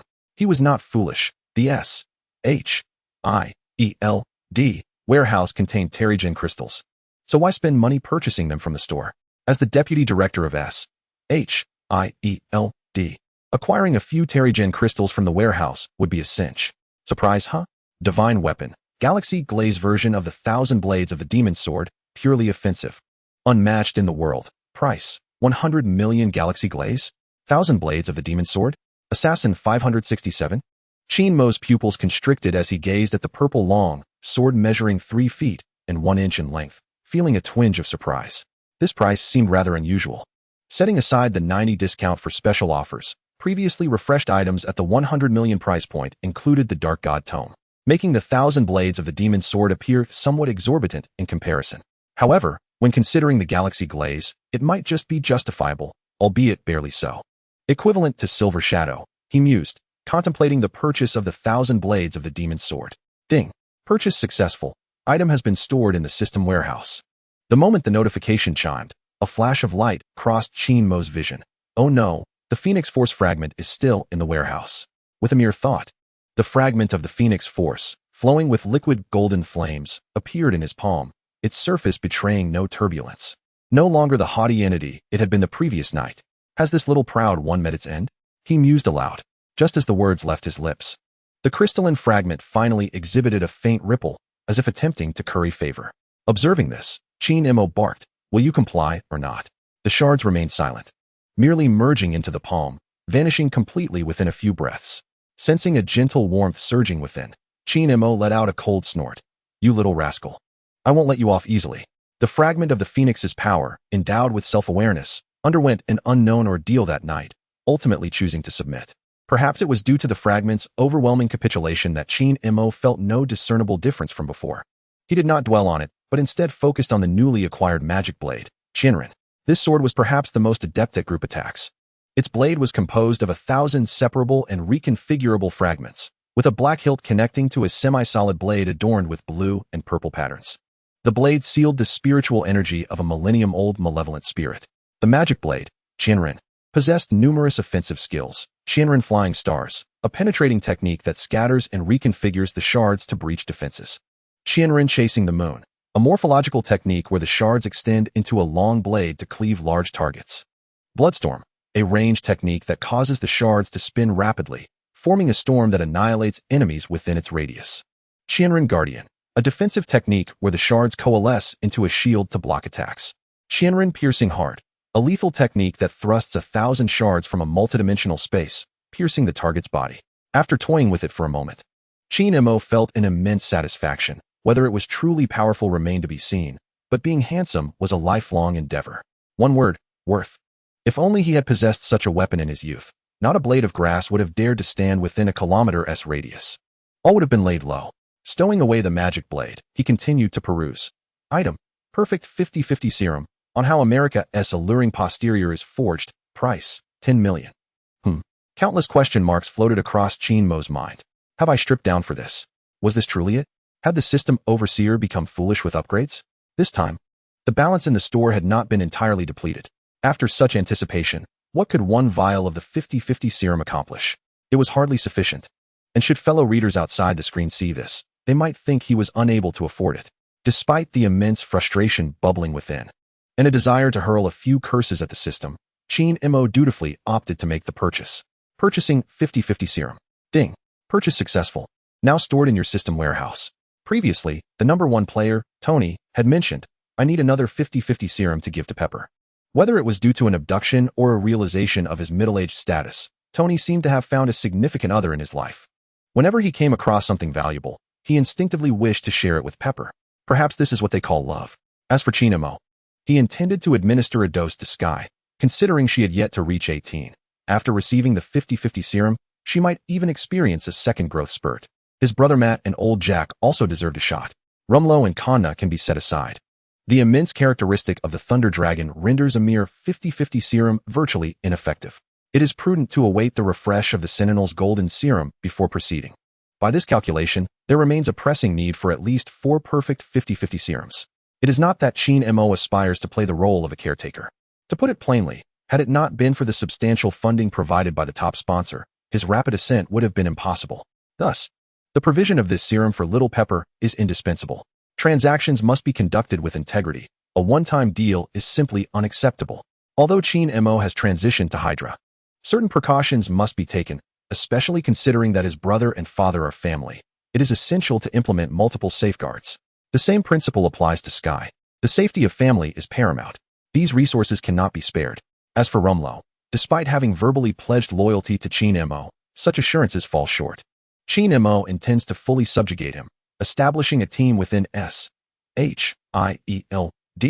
that will be entirely devoted to his command, centered around Rumlow and the blade. This serum is also of utmost necessity. One cannot expect the horse to run while withholding its fodder. Rumlow must be made to understand clearly that aligning himself with Qin-Mo will secure a promising future, one akin to a grand thoroughfare, rather than the fate of a rat scurrying in the sewers like HYDRA. As the ranks within S.H.I.E.L.D. grow, his avarice will only become easier to indulge. With the shopping interface closed, Qin-Mo fell into a deep slumber in a dilapidated farm on the outskirts of London. Ever since reaching an accord with Qin-Mo, the Dark Witch Agatha has devoted herself to relentless study, clutching the Book of Darkness, forsaking sustenance day and night. Finally, just a moment ago, she exclaimed, "Ha, I have succeeded." Chapter 45. What you cannot grasp in the realm of anime. There exists a notion that those who wield firearms tend to enjoy a stroke of luck, not needing to accompany the protagonist to the very end, but rather able to disembark midway and lie in comfort, commonly termed as gunner's luck. In the Marvel Cinematic Universe, although a unified understanding has yet to be established, it becomes evident from a divine perspective that those who wield magic seldom meet a favorable fate. The tragic tale of the Scarlet Witch, Wanda, is but one example. The Supreme Sorcerer, Ancient One, faced betrayal from her disciples, ultimately losing her entire family, with only her brother surviving. The most formidable sorcerer across realms, Loki. In any universe, Doctor Strange finds it impossible to remain with his beloved until the end. The examples of such tragic fates are countless. Of course, we must also consider Agatha. The witch Agatha, for practicing forbidden arts, was judged and executed by her mother, the leader of the coven, Evanora. However, at the brink of death, Agatha awakened her dark magic, which retaliated against the entire coven. When Evanora attempted to execute her daughter, she was drained of her life force by Agatha's dark magic. In short, Agatha committed matricide, marked by the goddess of death for her slaughters. When she faced the harrowing ordeal of childbirth alone in the wilderness, the goddess intervened to ensure the safe delivery of her son, Nicholas. The cycle of tragedy seems to repeat endlessly. Under the twisted guise of maternal affection, Agatha trained her son to become a witch-hunting assistant. Ultimately, Nicholas, unable to endure his mother's cruelty any longer, decided to part ways. In a desperate bid to prevent her son from abandoning her, Agatha summoned the goddess of death to claim his soul, thereby severing their familial bonds entirely. This line of thought is undeniably formidable. Her pathological dependence on magical power condemned Agatha to a tragic cycle of repeatedly fractured familial ties throughout her early life. She could only fill the emotional void with dark magic, incessantly seeking greater power. Thus, she willingly expended her vast accumulated wealth over centuries to acquire the dark grimoire from a certain individual. From the moment she obtained the tome, Agatha forsook sleep and the celestial bodies, consumed solely by the dark runes inscribed upon the pages that burned with intensity. Day after day, night after night, she sat in the swirling shadows, extracting forbidden knowledge from the book. Her body grew increasingly gaunt, yet her spirit surged and twisted under the nourishment of darkness. It has come to fruition. At last, her maniacal laughter shattered the silence, and in an instant, a column of darkness infused with the essence of destruction erupted from within her, tearing through the roof and soaring into the heavens, violently rending the night sky apart. The chaotic shockwave of energy radiated outward, startling every living being within miles. Birds took flight, and beasts fled in terror. Meanwhile, thousands of kilometers away, within the sanctum of New York, the Ancient One was abruptly awakened from her meditative state, a flicker of astonishment crossing her face. Is that the aura of the dark grimoire? With a swift motion, she conjured a portal and stepped through. Typically, the Ancient One refrained from interfering in worldly affairs. The duties of the Supreme Sorcerer were to safeguard the Earth's dimensional integrity against incursions from other realms. Her visit to Qin-Mo had merely stemmed from an insatiable curiosity, prompting her to use the Time Stone to glimpse into the future and uncover the truth behind the 2 consecutive nights of heavy snowfall. However, now she found it imperative to intervene, for she understood that the dark grimoire had been deliberately left as an anchor point by the ancient deity Thon when he was exiled, facilitating a potential return to Earth. The implications of such a powerful ancient god returning were beyond imagination. Furthermore, the tome contained knowledge of dark magic, inherently opposed to the light magic of Kamar-Taj and the deity behind it, the triune Vishanti. In the present day, Kamar-Taj and its lineage of white magic represented the legitimate path, while dark magic was unequivocally branded as heretical. In the face of such malevolent forces, it is incumbent upon practitioners of righteousness to vanquish evil. The triune Vishanti would certainly be vigilant. During her studies of dark magic, the triune Vishanti had not expressed much concern, as she had been performing her duties as the supreme sorcerer commendably. However, should they become aware of her indifference to the dark grimoire, the Vishanti would undoubtedly take decisive action. Upon the arrival of the Ancient One, Agatha exhibited a noticeable sense of disarray. Yet, reflecting upon her recent accomplishments in cultivation, she quickly regained her composure, her confidence surging. "Ah, the scent has arrived," the Ancient One remarked, a flicker of exasperation crossing her features. Agatha's audacity was indeed reminiscent of her mother, the former leader of the witch coven, Ivanora, whom the Ancient One had known years prior. The individual had long since passed. In the Marvel Cinematic Universe, sorcery is distinctly classified as a manifestation of magic, with its fundamental mechanisms aligned with the broader magical system. Both sorcerers and witches manipulate energy through mental prowess to reshape reality, adhering to this principle. "Child, you are treading a perilous path," the Ancient One cautioned, raising her hand to open a mirror dimension, drawing Agatha into an isolated realm to prevent any repercussions in the real world. "Huh, how amusing," Agatha declared, clutching the dark hold, only to realize that the surrounding spatial fabric was shifting. Years ago, when Agatha inadvertently obliterated the witch coven, the Ancient One refrained from intervening, deeming it a mere internal conflict among humans, devoid of right or wrong. However, the perilous forces entwined with the Darkhold compelled her to act. It was not her intention to eliminate Agatha outright. Rather, she resolved to confine her within Kamar-Taj for a time, as she was the last living remnant of an old friend. Disobedient children require a lesson, she thought. If one lesson proves insufficient, then several shall suffice. "Child, you cannot wield the Darkhold," Agatha, brimming with fervor, retorted. "Enough of the idle chatter, let us engage."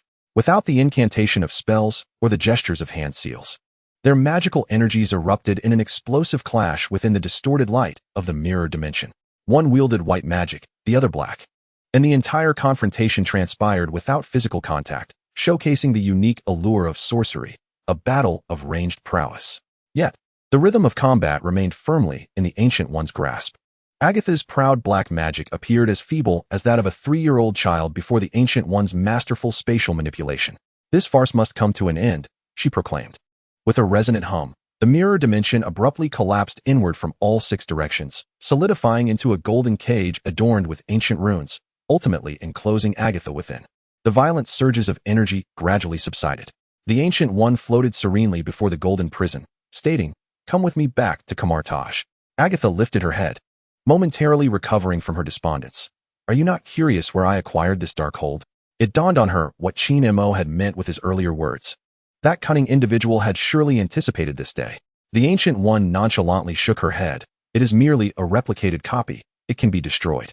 Agatha scoffed. "Take another look." At her words, the Ancient One scrutinized the aged, yet somewhat weathered tome before her with newfound seriousness. 2.5 seconds later, exclamations arose. "Is this the original Dark Grimoire?" Chapter 46, Collaborating in Business. Observing Gu Yi's astonished demeanor, Agatha felt an overwhelming sense of satisfaction, as if she were the true victor in their earlier confrontation. "I shall divulge the source of the Dark Grimoire if you release me. What say you?" "No problem." Gu Yi nodded slightly. "Are you serious?" "Indeed."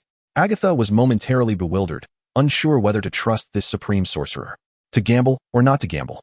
Even if the supreme sorcerer were to renege, her current predicament could hardly worsen. What if, against all odds, he kept his word and set her free? "King Murdock. I procured this for a staggering 1 billion from him." "How much?" Gu Yi's emotions were tumultuous. On one hand, he was astonished it was that individual again. On the other, he was taken aback by Agatha's wealth. The sum of 1 billion was certainly beyond the means of Kamar-Taj. She could not comprehend how these individuals amassed such riches. After a brief moment of shock, Gu Yi conjured a portal crackling with sparks, dragging the golden cage back to Kamar-Taj. Upon witnessing this, Agatha exclaimed, "You, of all people, should honor your word. How can you, a supreme sorcerer, lack integrity?" Gu Yi offered no defense, simply stating, "I once promised Ivanora that I would look after you for a time. Hearing that long-forgotten name, Agatha bowed her head in silence within the cage. It is only in moments of adversity that one reflects upon oneself, just as Agatha did now. Throughout her life, she felt an overwhelming sense of failure, betraying her mother and failing her son. Who could she blame? The allure of dark magic was simply too enticing. Are you going to seek out King Murdock? Agatha asked inexplicably, as if hoping to soothe her wounded spirit through another's misfortune. What purpose would that serve? Gu-E retorted. He sold it to me. Shouldn't you investigate why he possesses the dark grimoire? Gu-E maintained her composure. You've already stated he sold you the dark grimoire. Why would I need to seek him out? No wonder that individual was reluctant to learn magic. He had no interest in the dark grimoire at all. Gu-E found herself increasingly perplexed. Despite the absence of any magical aura about that individual, how could he summon blizzards? Last time, when she used the time stone to glimpse the future, she had drawn no conclusions. Could he be of another race? An Atlantean? Or perhaps not even of this earth? Such a headache. Gu-E despised uncertainties. She merely wished for her successor to mature swiftly so she could retire in peace. As for life after retirement, the Eternal One had already made arrangements. A villa by the Stark seaside. During office hours, Qin-Mo personally delivered the blood serum to the top-ranked brother, solely to provide him with ample emotional value. Here, the new soldier serum. Astonishing how quickly it has arrived. As Tony accepted the small vial of serum, he couldn't help but marvel at the formidable manufacturing prowess of Murdock Industries, which managed to produce a new serum in a mere day. It was truly remarkable. Qin-Mo smiled faintly. The system's supply capabilities are indeed impressive. By the way, Tony poured 2 glasses of wine and handed one to Qin-Mo. There is something I've been wanting to discuss with you. Go on. It's like this. I believe Stark Industries could greatly benefit from collaborating with Murdock Industries. Speak plainly. How about we partner up for business? Qin-Mo appeared slightly taken aback. Business? What kind of business? Tony shook his head. I don't have a clear idea at the moment. I just have this thought. What do you think we could do? For a moment, both fell into contemplation. Until, at one point, a sudden spark illuminated Qin-Mo's mind, and he blurted out, how about making smartphones? Smartphones? Tony held his wine glass, slightly swaying it. King. Creating smartphones lacks technological depth. The underlying motivation for Tony's suggestion stemmed from his envy of the technological advancements of Murdock Industries, cloaked under the guise of a business partnership, in hopes of gaining some inspiration. No, Qin-Mo clarified. For you, it may not seem technologically advanced, but as long as it's profitable, that's what matters. Consider this. After the launch of the iPhone 4, Apple became the world's most valuable tech company, reaching a peak market value that soared over 39 trillion. There was no reason to traverse into the Marvel universe and miss such a golden opportunity. If Qin-Mo were alone, it might have been a different story, but now he stood alongside the smartest person on Earth. Furthermore, time favored him. It was only July 2008. Tony, we must pursue the smartphone venture. If you could just leak a bit of your technology, within 10 years, our company's valuation would undoubtedly exceed $1 trillion. A flurry of numbers raced through Tony's mind. Aiming for the mass market? Yes, a mass market approach. We don't need to price it too high. Let us set it at 500 per unit. Just think about it. Qin-Mo gestured enthusiastically. With a global population of 6.8 billion, if we sell 50 million units of the standard model each year, that is 25 billion. Then, we can also create some bespoke models adorned with pure gold and diamonds for royal clientele. There is plenty of profit to be made. Additionally, marketing will be easy. The Iron Man brand will undoubtedly attract buyers. All right, let us do it. Tony immediately responded, JARVIS. Convert the existing arms production line into a smartphone manufacturing facility. Understood, sir. Neither of them was one to dither. Once they made a decision, they acted. After some deliberation, Tony pulled out a share agreement. We'll split the shares of the new company evenly. Half. Qin-Mo hesitated for a moment. Fine. I'll bring you some additional serum later as an investment. In truth, with Stark Industries' manufacturing capabilities, his involvement would be unnecessary. They certainly weren't lacking in funds. Technology is indeed within their grasp. They possess factories and even established sales networks. To avert any potential disputes in the future, Qin-Mo, in an unusual move, opted to invest capital, utilizing various serums as initial funding. Here's to our success, Tony proclaimed, raising his glass. Qin-Mo clinked his glass against Tony's, affirming, we shall undoubtedly succeed. Unless the finished mobile product is particularly subpar, he could hardly conceive a reason for failure.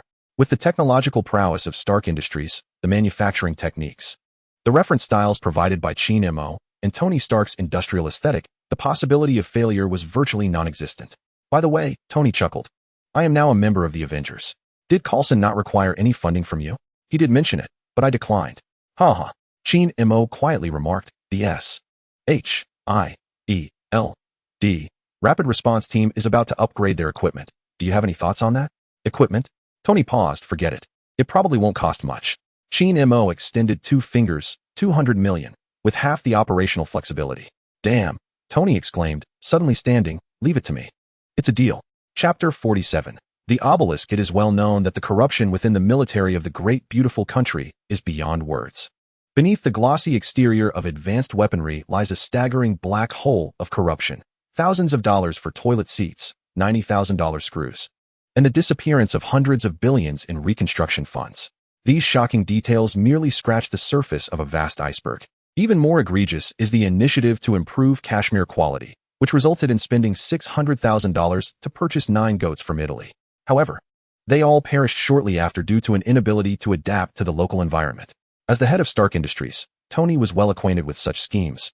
Yet he was taken aback that H.I.D.R., with his prominent brows and expressive eyes, was also adept in this regard. King, your candidacy for the legislature isn't motivated by this, is it? H.I.D.R. rolled his eyes. Tony, a man with a heart, sees filth everywhere. Damn, nearly exposed by this old fox. My apologies, Tony shrugged, choosing not to dwell further on the topic. After all, he had no shortage of money to spend. In the name of Stark Industries, I have launched 6 satellites. The latter half of the year will be busy. Having become Iron Man, Tony finally discerned his life's purpose amid the haze. With every good deed, he felt an inexplicable sense of satisfaction, a sensation he had never experienced before. If you find yourself overwhelmed, remember to have Jarvis contact me. Recently, H.I.D.R. had been preoccupied with making money, leaving little time for his superhero endeavors. How about this? Tony suddenly proposed. If I can't manage the affairs around New York in the future, I'll hand them over to you, which will conveniently help you build public support for your candidacy for state legislator in 2 years. Sounds good, thanks. Setting aside his top-tier persona, Tony was quite suitable as a friend, provided that this fellow acknowledged you. As the end of the workday approached, H.I.D.R. rose to take his leave, stating, I must make an appearance at S.H.I.E.L.D. Tony chuckled. You're on the verge of becoming a pest. Farewell, do retrieve your phone quickly. This wretched device is utterly unbearable. In the cinematic universe of 2008, the billionaire Tony Stark utilized an LG flip phone, boasting a 22-inch display. It is not hard to imagine that H.I.D.R.'s phone was hardly superior. At the S.H.I.E.L.D. headquarters, within the Rapid Response Special Forces Unit, upon seeing his superior return, Rumlow wore a beaming smile. Boss, come sign in. Do rein it in a bit. H.I.D.R. replied curtly. Are there any tasks at hand? After a moment of contemplation, Rumlow responded, there are indeed a few cases forwarded from Fabola. I shall retrieve them now. Very well. Typically, H.I.D.R. remained stationed at the Rapid Response Unit, with the Deputy Director's office adjacent to the Office of the Egg. This arrangement felt rather awkward to him. Approximately 2.5 minutes later, Rumlow returned. Boss, here are the case files sent over from Fabola. As H.I.D.R. took the folder, he casually inquired, what about Eric, the Winter Soldier? Rumlow replied, you seem to have forgotten. You granted him a 3-day leave. All right, you may attend to your duties. Remember to contact me if any tasks arise. H.I.D.R. spoke in veiled terms. If there are missions from HYDRA, do reach out. Understood, boss. As he perused the folder, images of devastation from explosions unfolded before him, and he was struck by Fabola's closing remarks. No traces of explosives found at the scene. An explosion without explosives? For someone with H.I.D.R.'s omniscient perspective, his mind immediately conjured thoughts of the extremis virus. The extremis virus is a biotechnological pathogen inspired by the super soldier serum, designed to enhance human capabilities and create super soldiers. Developed under the aegis of AM by Dr. Killian and Dr. Maya Hansen, Killian weaponized the extremis virus to create extremis soldiers. Subsequently, HYDRA's Centipede project and the Skrull Super Soldier Initiative were predicated on the residual technologies of the extremis virus. Core characteristics of the extremis virus include exceptional self-healing abilities, thermal manipulation, and enhanced strength. Unlike the super soldier serum, the extremis virus poses a significantly higher risk of instability. Should the host fail to adapt, their body may explode due to overheating. This perfectly aligns with the case files forwarded by Fabola. Contemplating this, H.I.D.R.'s fingers rhythmically tapped against the desktop. Undoubtedly, Killian is a madman, a lunatic who regards human life as expendable, and he held the audacity to kidnap the decision-maker, President Ellis, in Iron Man 3. However, should things unfold favorably, H.I.D.R. might seize this opportunity to elevate his own status. In the original narrative, War Machine Rhodey was promoted to colonel in the Air Force after successfully rescuing the decision-maker. 2 years later, he ran for Congress. HYDRA harbored no concerns about his own prospects. If Bucky Barnes, the Winter Soldier, could become a congressman, how could he, a paragon of virtue with nary a blemish, not succeed? Nevertheless, it would be prudent to issue a word of caution to Killian. No wonder people say those who engage in politics have tainted hearts. HYDRA, a novice in the political arena, found his own heart beginning to darken. He was increasingly preoccupied with self-interest, disregarding right and wrong. The saying goes, an orange from the south is an orange, while one from the north is a bitter orange. He had not always been this way. It must be the insidious influence of capitalism that has corrupted his once upright heart. As the clock chimed, HYDRA rose to clock out for the day. Were it not for the insatiable desire for more in the future, he would have been unwilling to remain in S.H.I.E.L.D. for even a moment longer. Instead of wasting time here, he would rather return home to play with Kanna. In just 4 months, Sky would turn 18. The thought ignited a sense of impatience within him. He realized he had not sparred with anyone in quite a while due to his recent busyness. As for Hill, he would pass. S.H.I.E.L.D. was rife with surveillance, and he certainly did not wish to see his own image on a special channel one day. Seizing the opportunity after work, HYDRA feigned a search for materials and ventured into the S.H.I.E.L.D. warehouse in pursuit of Terrigen crystals. Although the system store refreshed its stock of Terrigen crystals at a modest price, adhering to the principle of frugality, he opted to exploit S.H.I.E.L.D. resources, feeling no remorse in doing so. After scanning, HYDRA stepped into the warehouse. The shelves lined with marked mysterious items momentarily dazzled him. Obelisks, Kree stones, Terrigen crystals. Upon seeing the obelisk, he realized he had been somewhat presumptuous. Awakening superpowers in Inhumans required not only the Terrigen crystals, but also the accompanying obelisk. He decided he would take all of them. Fortunately, with the existence of the system warehouse, he could retrieve items from afar. Having completed his task, HYDRA pretended to stroll for a while before scanning himself out of S.H.I.E.L.D. Tonight, he would help Sky awaken her abilities and return the obelisk the following day. Chapter 48. The bed shook. Little Chin, come here. He scooped up the purple bundle, pressing his cheek against Kanna's chubby face. Perhaps this was what it felt like to be home. Thankfully, Sky was there. Otherwise, as a single man, he would likely have to bring Kanna to work with him. This is the advantage of having a woman in the house. Brother, wash your hands. It's time to eat. Coming. The familiar sight of a large bowl of beef and a generous portion of rice made HYDRA suddenly realize it was time to hire a cook. Not that Sky's cooking was bad. Boiled beef and steamed rice could hardly go wrong as long as the ingredients were fresh. What he truly missed were dishes like stir-fried meat, braised beef, braised pork knuckles, roasted duck, and marinated goose. Moreover, hiring a cook would free up Sky's time, allowing her to pursue her passions in the future. After all, he wasn't lacking in funds at the moment, with a cold balance of $198.9 billion lying dormant in his account. In the bank card belonging to Blade, there lies a dividend of $100 million from the sale of the Duke of Wellington. In due time, the S.H.I.E.L.D. Rapid Response Team will replace their gear, and he will receive nearly $60 million in rebates from Stark Industries. After settling various matters, he will still retain at least $30 million in covert income. Sky, when you have a moment, please hire a cook for the house. A cook? Sky pouted. Brother, do you think my cooking is terrible? How could that be? HYDRA deflected the irritation. Kanna, do you think Sky's cooking is bad? The purple dumpling remained silent, her focus solely on her meal. You see, if your cooking were unpalatable, Kanna wouldn't be enjoying it so much. Kanna nodded in agreement. Sky beamed with delight, completely unaware that Kanna had been consuming her meals without discerning their quality. Kanna's simple perception of the world led her to believe that all food must taste like this. Xiao-Chin, I'm full. Can you take me out to play tomorrow? Seeing Kanna's pitiful expression, HYDRA surrendered. All right, I'll take you to my brother's place tomorrow. His actions resembled those irresponsible parents who only procreate without nurturing. A wave of guilt washed over him as he extended his pinky. I'll take you out to play every day from now on. Come, let us make a promise. Okay. Kanna's chubby little face blossomed with an innocent smile. Xiao-Chin, I'm going to wash up and sleep now. Go ahead. Children are simple beings. Once they are full, they sleep. After tidying up the kitchen and dining area, HYDRA approached Sky with an air of mystery. I have something wonderful to show you. Upon hearing this, Sky's cheeks flushed a bright red, akin to a ripe apple. Brother, I'm not ready yet. There's no need for special preparations. Just let it happen naturally. After a long hesitation, Sky finally whispered, "All right, let us go to my room."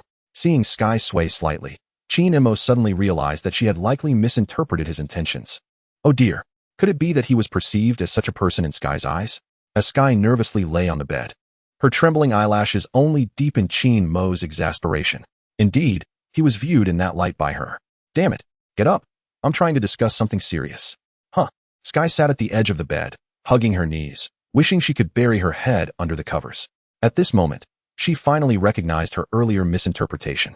Chin-Imo concentrated, transferring the obelisk from the system's repository onto the table. This object was rather sinister. Non-inhuman contact with it carried a significant risk of death. This is the obelisk used by your kind, the Inhumans, to awaken their powers. Brother? Sky appeared somewhat flustered, her mind racing with thoughts. Am I going to have to live alone again? Trusting Chin-Imo, she took a deep breath and quietly asked, Brother, what are Inhumans? Chin-Imo, blah blah blah, refusing irrelevant discourse. Sky, your Inhuman genes are inherited from your mother, the leader of the Inhumans. They trigger a transformation and awaken superpowers through contact with Terrigen crystals. Sky remained silent, seemingly processing the information she had just received. After a moment, she inquired, Brother, you aren't trying to send me away, are you? What? Why would I want to send you away? Let me assure you, you will never escape my grasp. Suddenly, she lunged into Chin-Imo's embrace, wrapping around him like an octopus. Let go. Are you trying to suffocate me? He found himself unable to hold her any longer. Fearing that his temper might lead him to err, though he might be unprincipled, he certainly held on to his principles. Sky wiped her tears, her fingertips still stained with remnants of sorrow, her gaze fixated on the obelisk shimmering with an ethereal blue glow. Without hesitation, she seized the obelisk, trusting that Chin-Imo would not harm her. In an instant, the surface of the monument cracked with a web of fine lines, and the Terrigen mist coiled around her arm like a living entity, enveloping her entire body in a stony cocoon, plunging her into a state akin to death. This girl. Chin-Imo sighed, settling down to await Sky's awakening. Time can be fleeting, yet agonizingly slow. With every passing moment, he employed radar sensing to monitor Sky's vital signs, anxiety gnawing at him. He suddenly regretted the disruption of the timeline, fearing it might incite unforeseen troubles. An hour passed with no sign of awakening from Sky, and Chin-Imo could no longer remain still. Brother, could you lend a hand? He realized his strength had its limits. He was not omniscient or omnipotent, and in such a predicament, he felt utterly powerless. As the second hour slipped away, he slapped himself. How foolish of me to be so greedy for trivial gains. Brother, is there still time to procure a Terrigen crystal? Ding, cannot be reused. Thanks. The inability to reuse indicated that the obelisk and Terrigen crystal procured from S.H.I.E.L.D. were still viable. 2.5 hours had passed, precisely the duration of one rotation of the Earth. Chin-Imo had never felt that 2.5 hours could stretch so long, nor had he ever been so anxious about the prospect of losing someone. Could this be what they call love? Suddenly, a faint tremor coursed through, and the stony exterior began to crack profusely. Realizing the urgency, Chin-Imo swiftly froze the surroundings to prevent the entire structure from collapsing. At last, in a moment of revelation, Sky burst forth from her confines, causing the bed to collapse as well. She propped herself up, gasping for breath. Brother, did we succeed? Indeed. Chin-Imo replied, stroking her hair. We have succeeded. Sky examined her hands, glancing left and right. But I don't feel anything. It's all right. Take your time. Chapter 49. Genuine admiration for the HYDRA. After soothing Sky to sleep, as the hour turned, Chin-Imo took a bath, changed his attire, and offered a prayer before accessing the marketplace. He yearned to become stronger, more comprehensively powerful, so as to avoid feeling helpless as he did tonight. Suppressing his emotions, Chin-Imo glanced at the first item.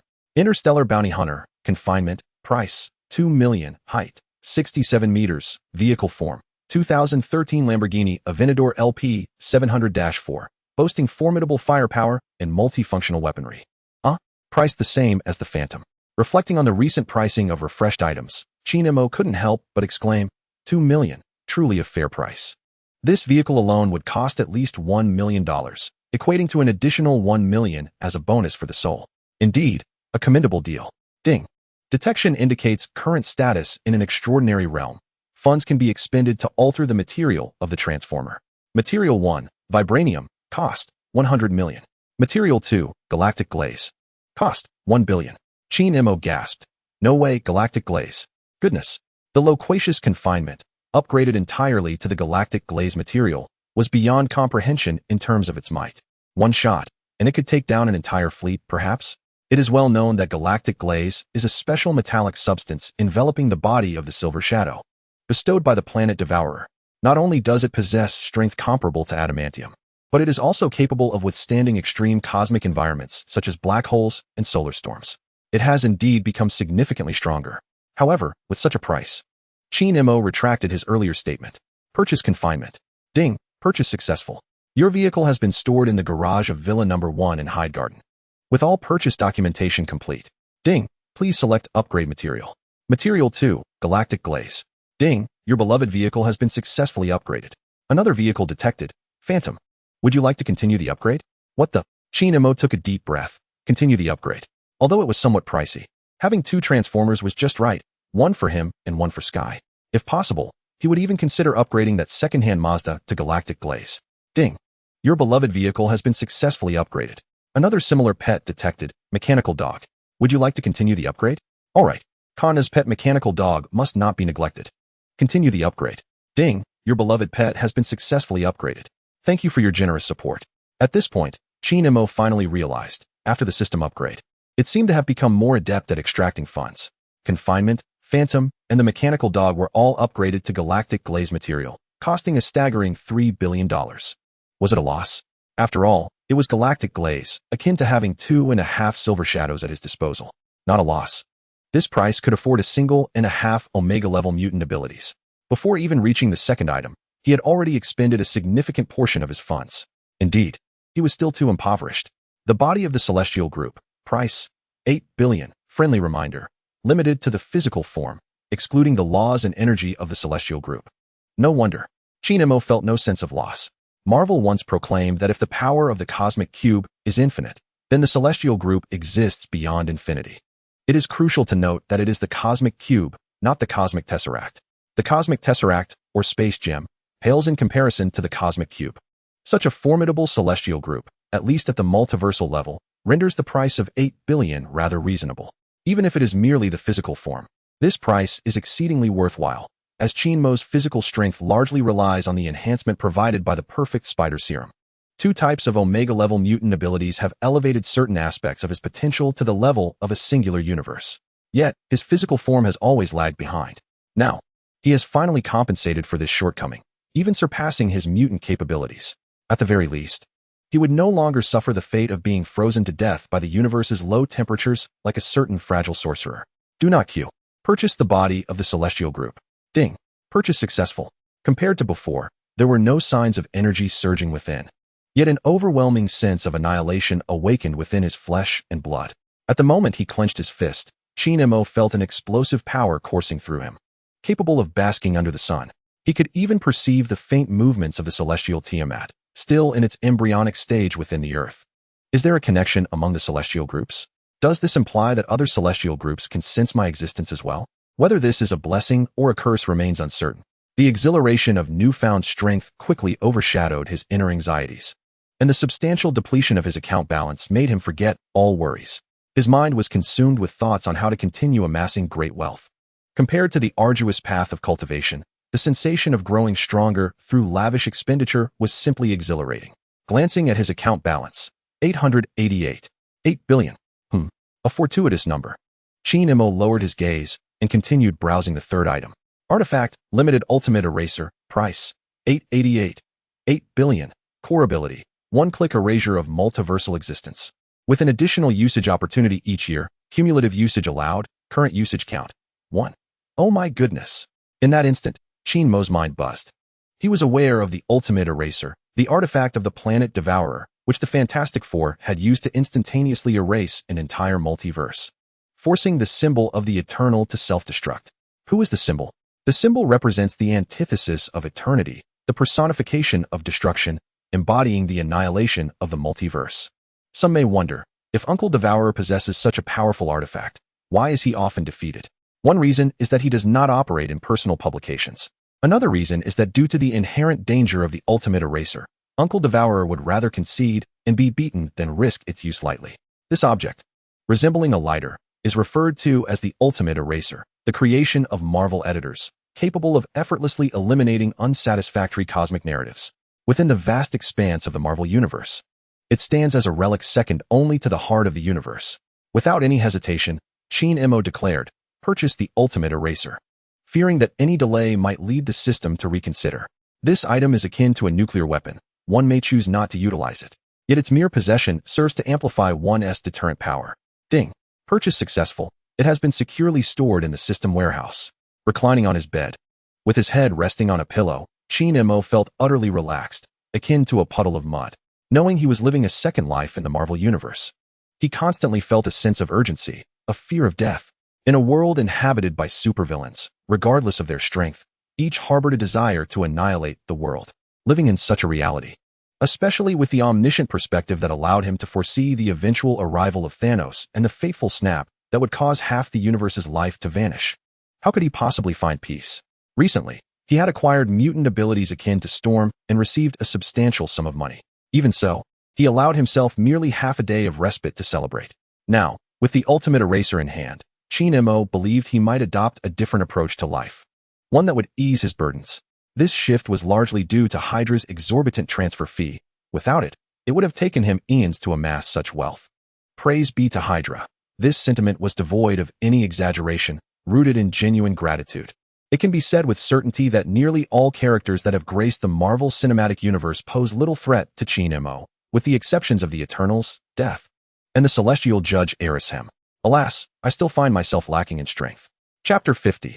A leisurely weekend. On a bright morning, HYDRA stood on the balcony, lighting a cigarette. Since the arrival of Kanna, he had scarcely indulged in smoking. Today, however, it was not a craving, but rather the exhilarating experience of igniting a cigarette with the ultimate eraser that compelled him. In a single word, exhilarating. Who else could boast of lighting a cigarette with the second most powerful artifact in the Marvel Universe? Last night, his lavish transfer fee had been nearly exhausted. Yet it had granted him the body of a celestial being, the ultimate eraser, and upgrades for his mechanical dog, Phantom, and the confinement to the material of the galaxy glaze. At last, he possessed a modicum of self-defense within the Marvel Universe. He almost depleted Uncle Thanos' resources. It seemed that only Thanos possessed the galaxy glaze material. Should he lose the ultimate eraser, Thanos would likely remain secure for a time, and in future encounters, he would be stripped of his deterrent capability. After deliberately airing out the balcony, HYDRA made his way to the kitchen to prepare breakfast. S.H.I.E.L.D. implemented a 2-day weekend, and today being Saturday, he planned to visit his brother's house with Kanna and Sky to pay a familial visit. After all, they were family. The existence of the celestial body and the ultimate eraser allowed him to relax completely, enabling him to effortlessly erase any unwise multiverse-level threats with a mere touch. Indeed, he too possessed a temper. The ethereal phantoms and mechanical canines crafted from galactic glaze served to safeguard Sky and Kanna's well-being. After all, Sky had yet to master the newly awakened superpower of shockwaves. Given the formidable strength of galactic glaze, few entities on Earth could breach its defenses. Even black holes and solar storms posed no threat. Kanna's combat prowess remained a mystery. One could still recall the delightful scenes of Kanna frolicking with Tor, which surpassed even the most thrilling of encounters. There exists a saying, one should never compare the strength of anime characters. Icons like Tomcat and Grey Wolf are, indeed, conceptual deities. Even the Court of Life would struggle to attain victory against them. Cross-universe comparisons are inherently ambiguous, save for those singular beings like the Tyrant of the Wasteland, who can effortlessly ascertain the strongest among them. As for confinement, that Lamborghini was simply stunning, a veritable spectacle, and essential for wooing and sparring. HYDRA intended to drive it himself. With his mind and body thoroughly at ease, the world around him appeared transformed. Upon entering the kitchen, HYDRA leisurely prepared breakfast: oatmeal, sandwiches, and Kanna's current favorite, poached beef. Why mention current favorite? He surmised that once they found a suitable cook for the household, Kanna's preferences would undoubtedly evolve. If only the system could refresh a culinary maid, perhaps the genuine dragon maid Tor. Alas, it had never occurred. Tor's culinary skills were likely quite impressive, and her delightful demeanor was precisely the type of maid HYDRA favored. After all, she belonged to the D clan. Who wouldn't he adore the D? Currently, HYDRA had 2 younger sisters, Sky, who was on the verge of turning 18, and Kanna, who might retain her youthful appearance for eons to come. Neither of them belonged to the D clan. Sky, rise and dine. Kanna, time to wake up. Rising early truly was a poor habit. Over the years, in pursuit of financial gain, HYDRA seldom indulged in sleep. The only time he had slept until noon in the past 6 months was the day following the acquisition of his Omega-level mutation ability, freezing. In truth, with the formidable power of a celestial body, he could easily forego sleep entirely.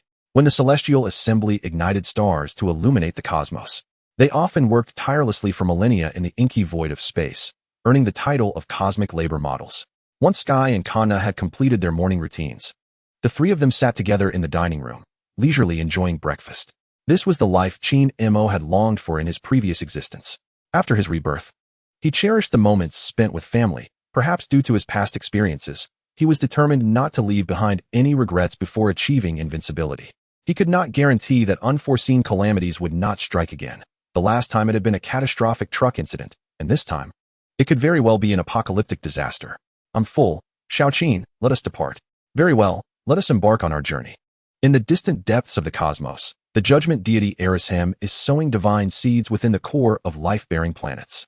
After millions of years, once these divine seeds have absorbed sufficient life force, they will emerge through divine manifestation, breaking free from the planet's interior to become a true assembly of deities. Except for the first generation of the divine assembly, which was created by the Creator, all subsequent generations are born through this method.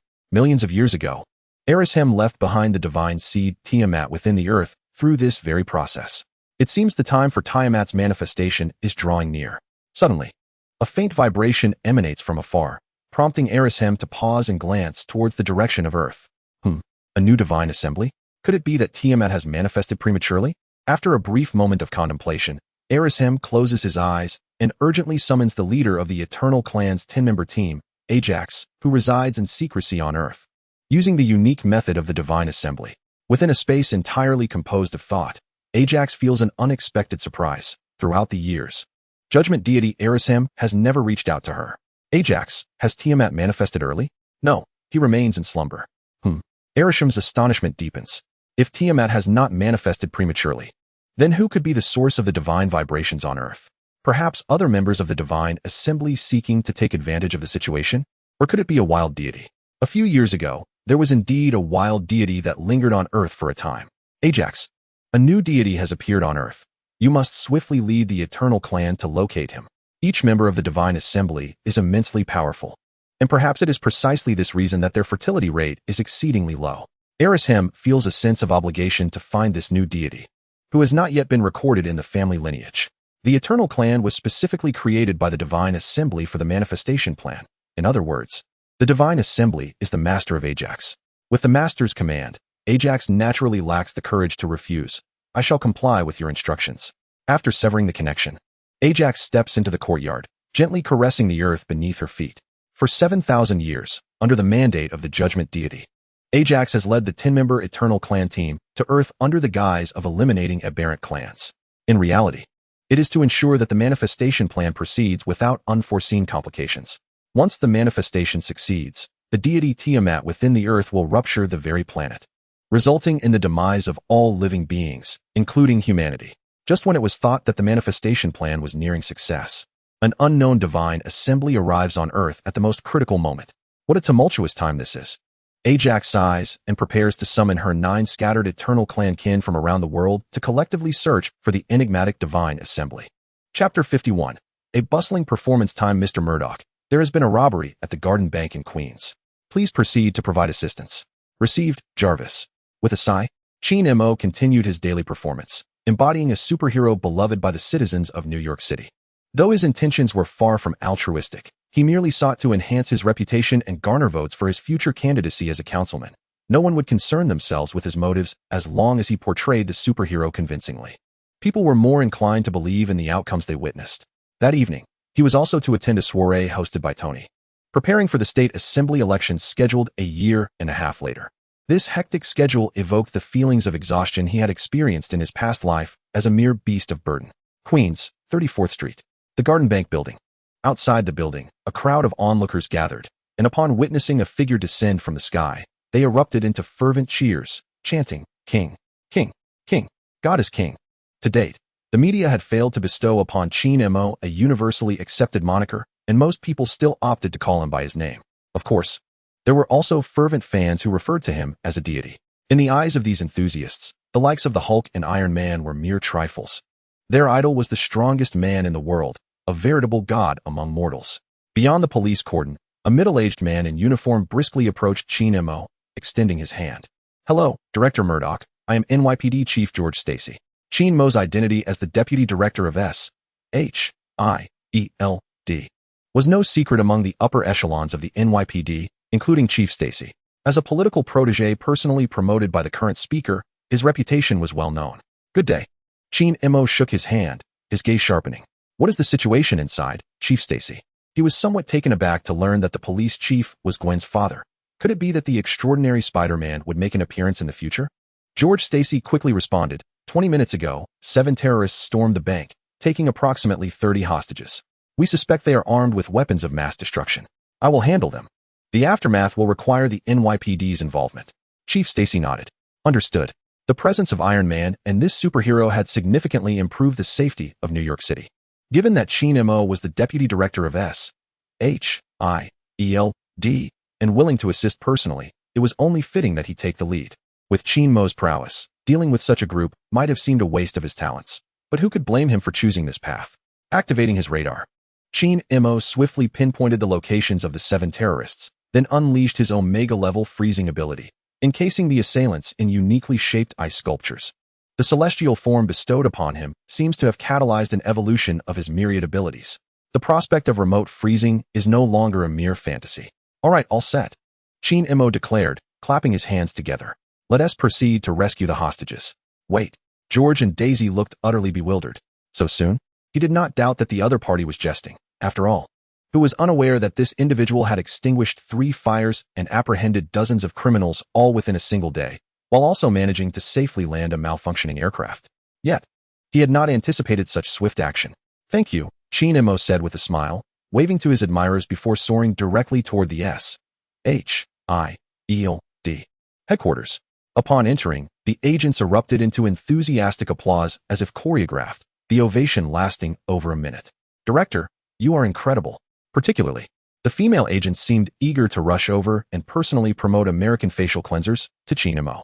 In fact, throughout the bustling city, should H.I.D.R. so desire, there would be eager young women each night, ready to warm his bed.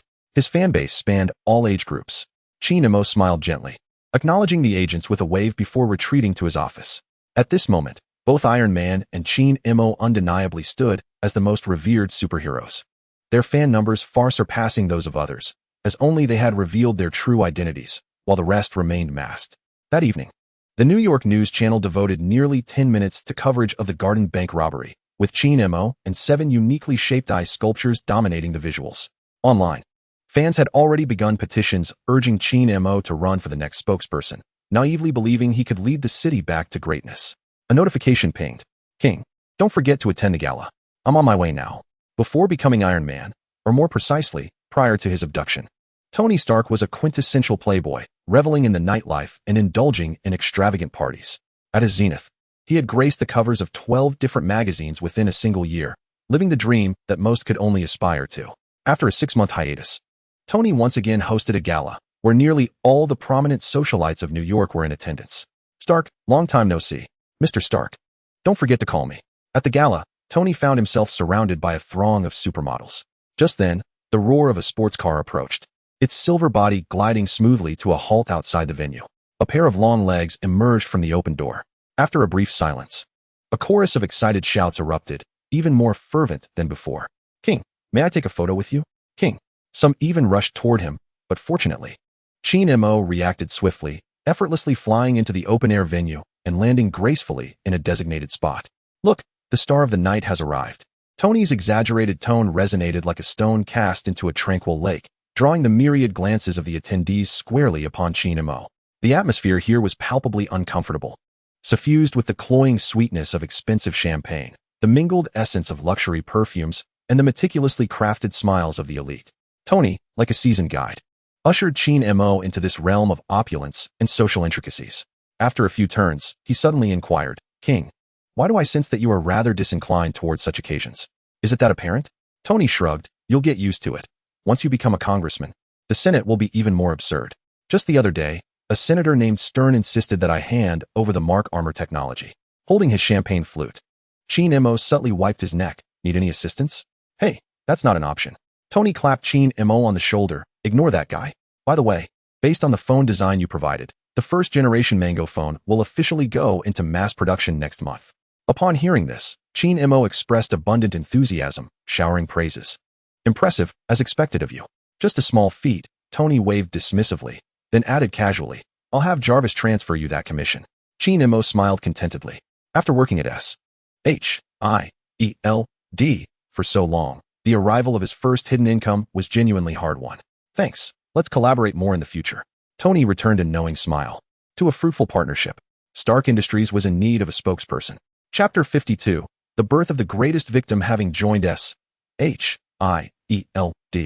For several months, the successful receipt of his first hidden income illuminated a glimmer of hope for Chin Mo, albeit the returns were modest. After proper arrangements, he was left with only around 30% of the total earnings, which paled in comparison to the profits from selling the Vampire Duke. Nonetheless, it was still a significant achievement. The Rapid Response Team's equipment upgrades were a regular, long-term, and sustainable profit project. In contrast, the Vampire Duke, while expensive, was exceedingly rare and nearly on the brink of extinction, making it unsustainable for ongoing business. Otherwise, the Vampire Hunter Blade would not have joined S.H.I.E.L.D. to become one of Chin Mo's top generals. Of course, Chin Mo did not personally handle these dealings. They were always managed by Rumlow. As a man destined to become a spokesperson, he could not afford any blemishes on his record. All the bank cards linked to his system mall had been manipulated by the system, leaving no trace of any discrepancies. On his way home, with the autonomous driving engaged, Chin Mo liberated his hands and continuously swiped through his phone screen. Ding! A message from Hill arrived, accompanied by an image. The upper half depicted a clear blue sky, while the lower half showed a motionless sheep lying on the grass. Is the sheep dead? This was a reference to a tale he had shared during their courtship. Confronted with an invitation for a sparring session from his former girlfriend, Chin Mo found himself without a justifiable reason to refuse. As his current romantic endeavor was still in its nascent stages, he ventured out to procure some floral essence. Following the route etched in his memory, he drove to the house previously acquired by Hill. Once upon a time, Chin Mo had spent nearly all 4 years of university in the Hill residence, indulging in her hospitality and even enjoying a place to stay. In fact, the key to Hill's house had long resided in the system's repository. Upon opening the door, he was immediately enveloped in a passionate embrace, igniting a fervor within him that rapidly intensified, spreading like wildfire. The heat surged from the living room to the bathroom, and then from the bathroom to the bedroom, persisting for a full duration of 2.5 hours, equating to one complete rotation of the Earth. Eventually, the flames subsided. Chin Mo lit a cigarette and inquired, What have you been busy with lately? I haven't seen you at S.H.I.E.L.D. Hill, languidly sprawled on the bed, replied weakly, I've been accompanying Agent May, visiting individuals suspected of possessing superhuman abilities. Have you moved? He asked. Yes. The previous location lacked sufficient privacy. Send me the address. Sure. Their current relationship was rather peculiar. They had broken up, but still engaged in occasional sparring sessions, without any talk of reconciliation. Perhaps it was due to the favorable impression left by Aunt Robin that he found himself in this odd phase with Hill. Unlike with his other ex-girlfriends. I'll take a shower. In truth, he was less concerned about Sky detecting the lingering scent of perfume on him than he was about Connor. Little Connor had an extraordinarily keen sense of smell. Let us shower together, Hill suggested, relishing the idea. Are you certain? In the early hours at Hyde Garden, amidst the stillness of the night, the faint sound of a key turning in the lock broke the silence. After a series of bouts with Hill, Chin Mo returned victorious. The brightness in his eyes suggested a dissipating fervor, leaving him feeling invigorated. Perhaps this is what life truly meant, maintaining a vibrant home life while enjoying external escapades. Naturally, it would be even better if he could invite Hill to live with him, allowing for the occasional celebration together. After bathing, changing, and engaging in fragrant rituals, Chin Mo instinctively perused the daily refreshed merchandise. Perfect 50-50 serum. Perfect 50-50 serum. Perfect 50-50 serum. Upon seeing today's refresh of 3 50-50 serums, Chin Mo was momentarily taken aback, muttering in disbelief, What the actual heck? Have we stumbled into the den of the 50-50? Currently, it was known that both Tony and Pepper had each injected 1 50-50 serum, and with the 3 newly available, there were now a total of 5, equating to the emergence of 5 American derrieres in succession. This was indeed a surging tide. At this moment, the greatest victim of the 50-50 serum proliferation was destined to be Steve Rogers. In the original timeline, following the assassination of Dr. Erskine, the inventor of the serum. The original perfect version became a unique artifact due to his demise, and it had never been fully replicated thereafter. In summary, Steve was the sole beneficiary of the perfect serum. The serum injected into the Winter Soldier was modified by the HYDRA organization based on the original serum. Its enhancement effects slightly inferior to that of the perfect serum. Now, however, there were 5 beneficiaries. Upon purchasing the serum, a notification confirmed success, and it was securely stored in the system's repository. After making 3 consecutive purchases, H.I.E.L.D. closed the marketplace interface, pondering how to allocate the 3 vials of serum. 1 for his brother, 1 for Rumlow, and 1 for Blade, pending further observation. Previously, he had provided 2 vials of serum to Tony, who had purchased them with hard-earned money. As for his brother, no further explanation was necessary. Rumlow, having become a trusted confidant, warranted a serum to enhance his abilities for better service. As for why he refrained from giving one to Skye, H.I.E.L.D. decided to wait until the following day to assess Pepper's transformation. After all, should Pepper become a formidable force post-injection, he would have to reconsider. While a fleeting experience might be enjoyable, for a lifetime of companionship, he preferred someone like Skye, soft and fragrant. Lost in his thoughts, H.I.E.L.D. drifted into slumber. The next day, at noon, he drove to Stark Industries under the pretense of discussing future collaborations, seeking an audience with the current chairwoman, Pepper Potts. Previously, to better develop the Mark suits, Tony had stepped down as chairman, passing the role to Pepper. As Happy pushed open the office door, he exclaimed, "Pepper, I need to speak with you about $5 million. Pepper set down her documents, replying, "Happy, let me reiterate, he is now the deputy director of S.H.I.E.L.D. Be careful, or he might have you detained." Happy chuckled nervously, his gaze inadvertently darting in another direction. Noticing this, Pepper sighed, "Let him come in." If given the chance to choose again, she certainly would not allow Tony to administer the serum. It was quite a leap from an A cup to a C cup. Her previously slender figure had transformed into a curvaceous silhouette, her skin now fair and delicate. Even the freckles on her face vanished. Rumors circulated that she had undergone cosmetic enhancements to please Tony. Good heavens, what nonsense is this? She thought. As a seemingly fragile woman, she could now lift a small car. Who would believe such a tale? Approximately 2.5 minutes later, guided by Happy, H.I.E.L.D. once again laid eyes on Pepper after a lengthy absence. At just one glance, he turned away, astonished. Incredible, a true evolution, he mused. The perfect serum's potency was astonishing. His mind was solely focused on one thought: to return home and administer a dose to Skye. Chapter 53. Candidates for the Avengers Hide Garden. Second floor. "Brother, what is that you are holding?" Skye instinctively took a couple of steps back, as H.I.E.L.D.'s current demeanor resembled that of a mad scientist conducting experiments on his subjects. With a glimmer of green light in her eyes and a syringe in hand, she exclaimed, "This is the Super Soldier Serum.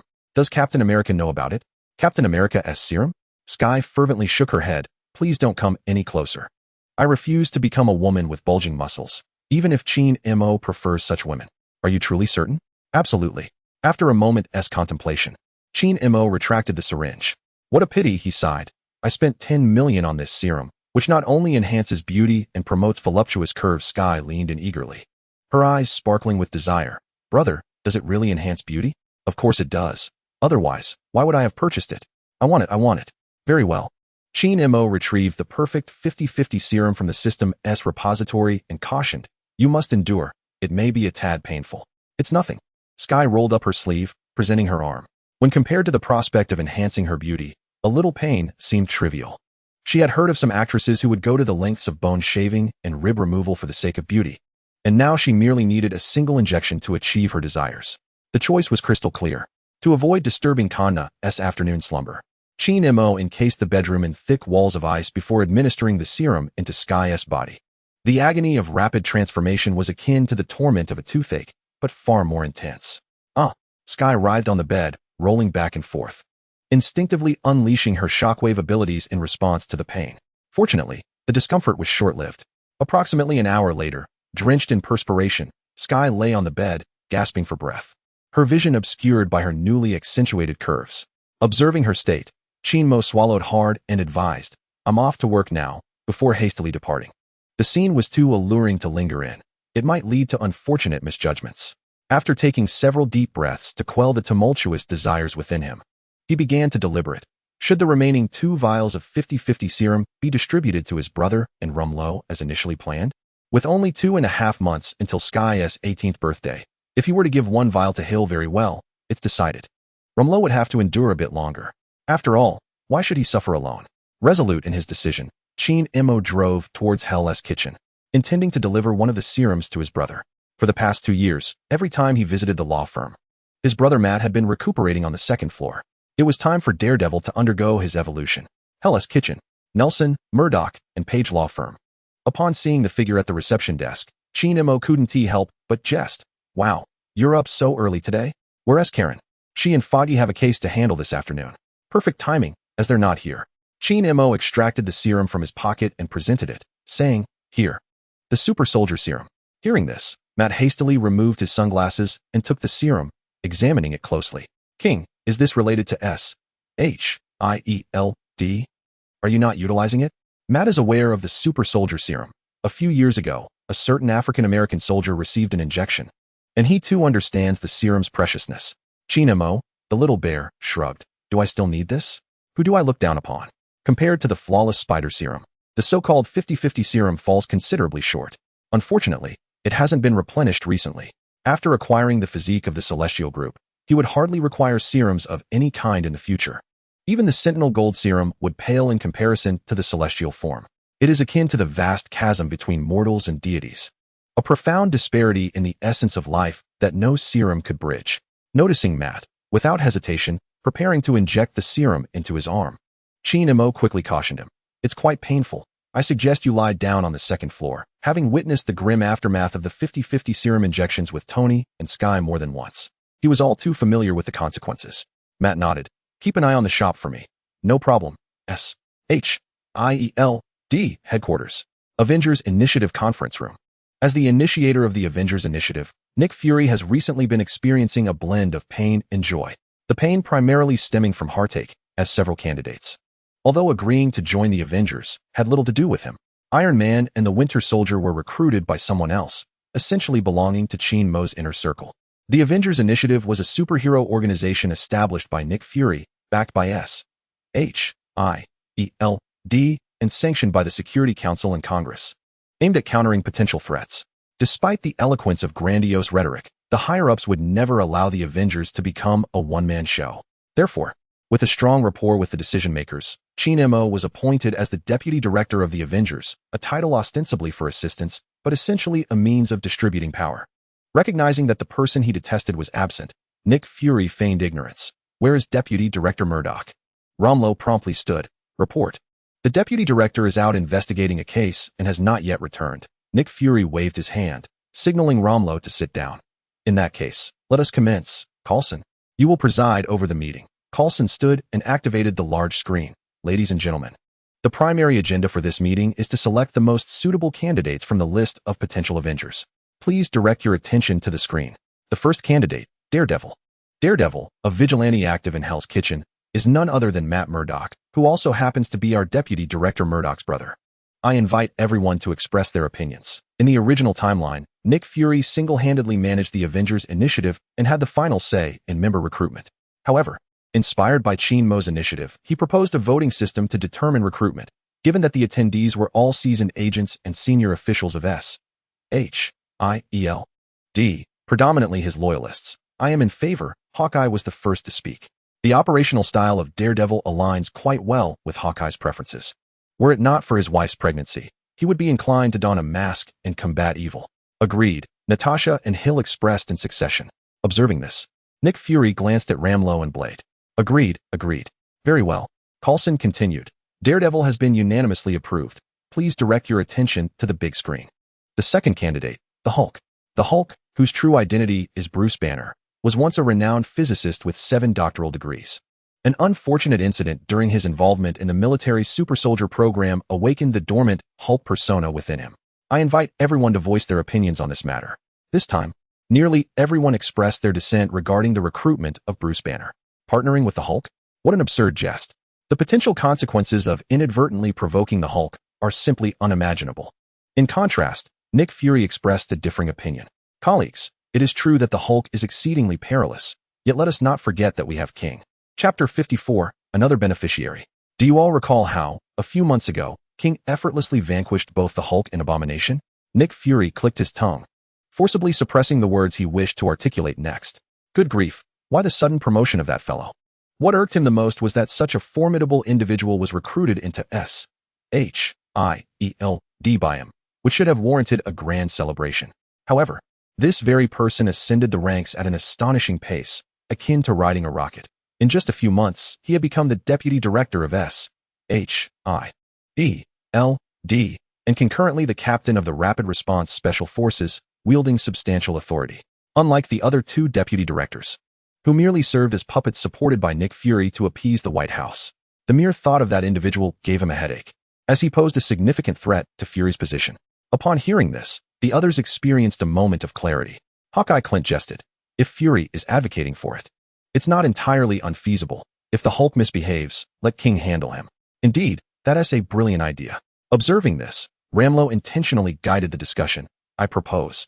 During team divisions, we have the Hulk accompany the deputy director to avoid any workplace injuries. With the boss's charisma, it might not be impossible to eventually subdue the Hulk. Since confessing to Chin Mo, Ramlo had undergone a transformation, exuding confidence in both speech and actions. Fearless in his heart, he was unstoppable. Natasha wholeheartedly concurred. I agree. The mere thought of that green behemoth sent an inexplicable shiver down Natasha's spine, as if a nightmare were imminent. As the votes were cast one by one, Coulson, receiving a subtle nod from the leadership, decisively declared, "The Hulk has been unanimously approved. Please direct your attention to the big screen." The third candidate, Ghost Rider. Ghost Rider, known as Johnny Blaze, was originally a motorcycle stunt rider who, for reasons unknown, became the Ghost Rider. I invite everyone to voice their opinions on this matter. Coulson paused momentarily before adding, by the way, this fellow has quite a temper. Perhaps Coulson's warning had an effect. Or perhaps the collective apprehension towards the Ghost Rider had instilled an unspoken fear among the assembly, resulting in a unanimous rejection. The fourth candidate, Hatred, had been discussed for 2.5 hours in the meeting, which was finally drawing to a close. Nick Fury took over the conversation and instructed, Natasha, you are tasked with locating Bruce Banner. Natasha pointed at herself in disbelief. Are you kidding me? You want me to find the Hulk? What on earth are you thinking? You bald-headed, one-eyed menace? Indeed, for a newly inducted agent like her, truly integrating into S.H.I.E.L.D proved to be a formidable challenge. A few months prior, at Hawkeye's invitation, Natasha had joined S.H.I.E.L.D after defecting from Winter Soldier's faction. You will investigate Bruce's whereabouts without having to confront him directly. We will have Deputy Director Murdock handle it when the time comes. Natasha exhaled in relief. No problem. At least I won't have to face the Hulk myself. Nick Fury then turned to his trusted aide. Coulson, you will reach out to Matt Murdock. Understood. Clint, the Iron Fist is in your hands. All right. In order to expedite the formation of the Avengers, he expressed gratitude for everyone's hard work during the upcoming period, concluding, all right. The meeting is adjourned. The attendees gradually departed, and from the sight of small groups leaving together, it was evident that S.H.I.E.L.D was divided into 3 factions. Director Nick Fury's faction included Coulson, Hawkeye, Natasha, and others. Deputy Director Chin Mo's faction was relatively sparse, currently comprising only Ramlo and the Blade Warrior. The rest, led by Hill, remained neutral, caught between her former mentor and her ex-boyfriend. Hill chose to observe the situation for a while before making a decision, much like she balanced her career and love life. The subtle shifts within S.H.I.E.L.D did not escape Nick Fury's keen observation, yet he dismissed them, as he still held control over the organization. As the meeting concluded, a tardy Chin Mo seized Hill's hand and rushed towards the parking lot. I have something extraordinary to show you. Hill responded with confusion. What on earth are you talking about? In the car, she found it utterly unacceptable given the extensive surveillance within S.H.I.E.L.D. It was absolutely out of the question unless they could find a location devoid of cameras. To her astonishment, Chin Mo drove straight out of the parking lot towards her residence. What a rascal! It's not even dark yet, and his mind is already in the gutter. Without a moment's pause, the car came to a steady halt in her building's parking area, and Chin Mo hurriedly exited, pulling Hill towards the elevator. Observing his frantic demeanor, Hill cautiously inquired, have you taken some strange medication today? Apart from mistakenly consuming a libido-enhancing drug. She could think of no other explanation for his unusual urgency. After years of acquaintance, she had never seen Chin Mo so fervently eager, as if he wished to consume her whole. Who do you look down upon? Don't you know whether I need medication or not? What is going on with you today? Didn't you just visit yesterday? After a moment of contemplation, Chin Mo inquired, are you familiar with Pepper Potts from Stark Industries? Pepper? I read in the Horn Daily that she underwent breast and buttock enhancements to please Tony Stark. It must be false. False. How could that be? Closing the door, Chinemo scooped up Hill and tossed her onto the bed. In a little while, you'll understand the reason behind her drastic transformation. Upon seeing her boyfriend retrieve a syringe, Hill quickly retreated to the head of the bed, her throat tightening. King, let us discuss this calmly. Don't do that. Hee, Chinemo replied, adopting a mischievous demeanor. It may hurt a bit. She fled, he pursued, and with nowhere to escape, Hill ultimately became yet another victim of the perfect serum. Perhaps due to her superior constitution, her screams lasted only an hour. Drenched in sweat, she lay on the bed, exuding an alluring charm. What did you inject me with? Chinemo shrugged nonchalantly. A beauty serum for enhancing curves, $1 million per vial. Were it not for you, I wouldn't have splurged so much. I believe that. Hill propped herself up. Feeling a sense of rebirth, and following Chinmo's fervent gaze, she too noticed the changes in her body. Judging by appearances, I might have reached a C cup. Hill had always possessed an icy demeanor, as her less curvaceous figure had constrained her allure. Yet now, transformed, her magnetism was undeniable, evidenced by Chinmo's swift advance towards her. Indeed, in the presence of sensuality, all other attributes pale in comparison. Just as Viagra was initially developed for heart disease, the sole purpose of the perfect serum was to forge super soldiers. However, its current effects seemed to serve a more enticing purpose. After winning a substantial sum, Chinemo suddenly realized the serum might fetch a handsome price. By deducing the cause from its effects, he pondered, which woman in the MCU possesses wealth yet a lackluster physique? Chapter 55. The Diary of a Salted Egg. Once again, a tranquil night enveloped the surroundings. Having secured a victory in sparring with the Divine Group, Chinemo stealthily returned home like a cat that had stolen a treat. As he opened the door, his gaze met a pair of cerulean eyes. Kana, why are you still awake? The purple bundle tiptoed closer, inhaling deeply before frowning in discernment, trying to identify the scent that did not belong to Sky. Pervert. Chinemo thought, this is dire. What kind of bizarre shows does she watch every day at home? I must lodge a complaint tomorrow. Kana, your brother just went to clear a clogged pipe. A big sister's drain was blocked. Really? Of course it's true. Scooping up Kana, Chinemo continued, when have I ever lied to you? Kana, with her chubby little hands, lamented, you haven't taken me out to play yesterday or today. Will you make it up to me tomorrow? As the hour grew late, she urged, hurry and go to bed. Children who do not sleep do not grow tall. After coaxing the little one back to her room and tucking her in, Chinemo gently closed the door behind him and turned, wiping the cold sweat that had beaded on his forehead. Today's children are undeniably astute. He recalled a time from his own childhood when a mere piece of candy from the neighbor's sister could leave him utterly bewitched, even bestowing his first kiss with a naive grin. The more disheartening realization came later. That moment was, indeed, the pinnacle of his life. Fortunately, after enduring life's trials, those embarrassing tales faded into obscurity, remaining known to no one. Following his routine of bathing, changing clothes, and offering incense and prayer, Chinemo reclined on his bed and accessed the system's marketplace. Charm 1, price 1, luck 1, price 1, item, braised egg diary. Price 1. Casting a glance at his balance, Chinemo sighed. This was not merely $3. It was a blatant mockery from the system. Here he was, a being of divine stature, reduced to being ridiculed by the system. Indeed, without money, one cannot move forward. Thankfully, his salary was due to be released tomorrow. But what could that meager pay from S.H.I.E.L.D. accomplish?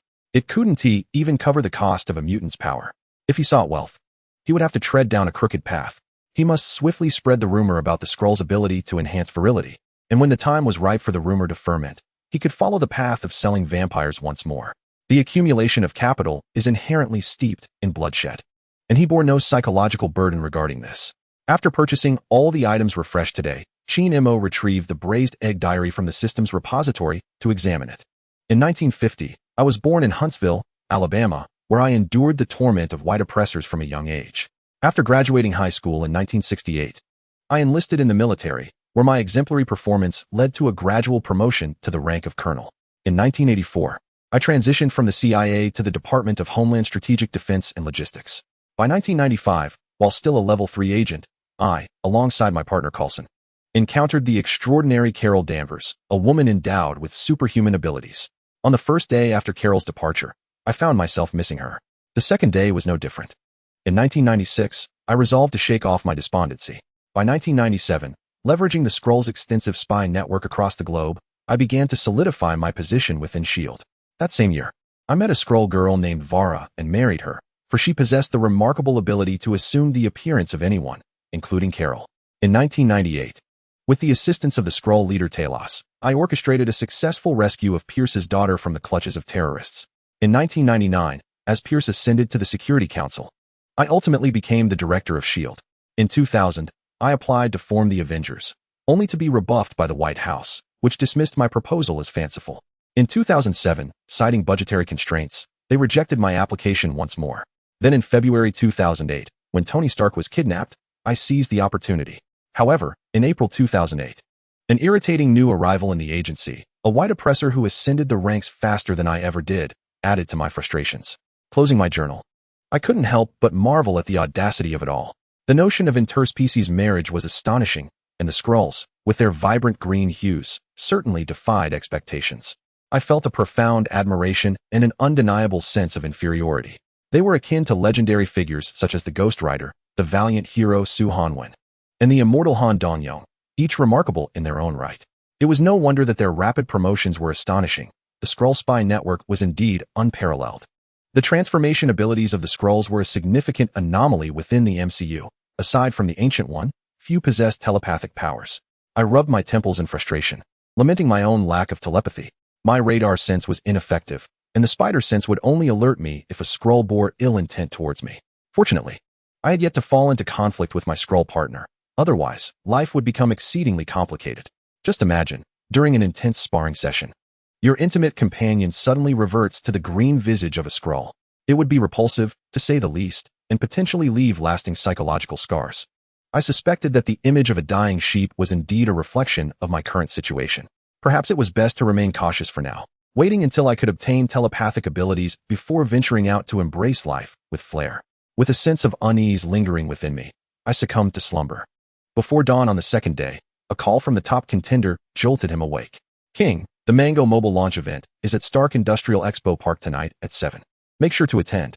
By the way, I've arranged for Happy to deliver some phones to you. Familiarize yourself with their operation. Rest assured, I will definitely be there. This is our enterprise. After hanging up, Chinemo let out a sigh of relief. Finally, some good news had arrived. From this moment on, Mango Mobile would become his most reliable source of income, with the year-end dividends likely to match the value of comparable products from the Divine Group. After all, it was already August. As for the dividends for the entire next year, the thought alone brought him joy. In high spirits, Chinemo prepared a simple breakfast. While waiting for the chef to arrive for her interview, he casually flipped through the applicant's portfolio. Not bad, though perhaps a bit too mature. Perhaps concerned that a younger chef might lead to undesirable situations, Sky had specifically chosen a 30-year-old candidate. Wait, May Parker? The beautiful aunt of Spider-Man? Unable to resist glancing again, Chinemo mused. You were born when I wasn't, and I was born when you had already aged. The lovely aunt surely had a C-cup. If she were to receive a perfect 50-50 serum, would she transform into a member of the D-Cup clan? Even if she could not become a member of the D-Cup clan, a touch of youth would be delightful.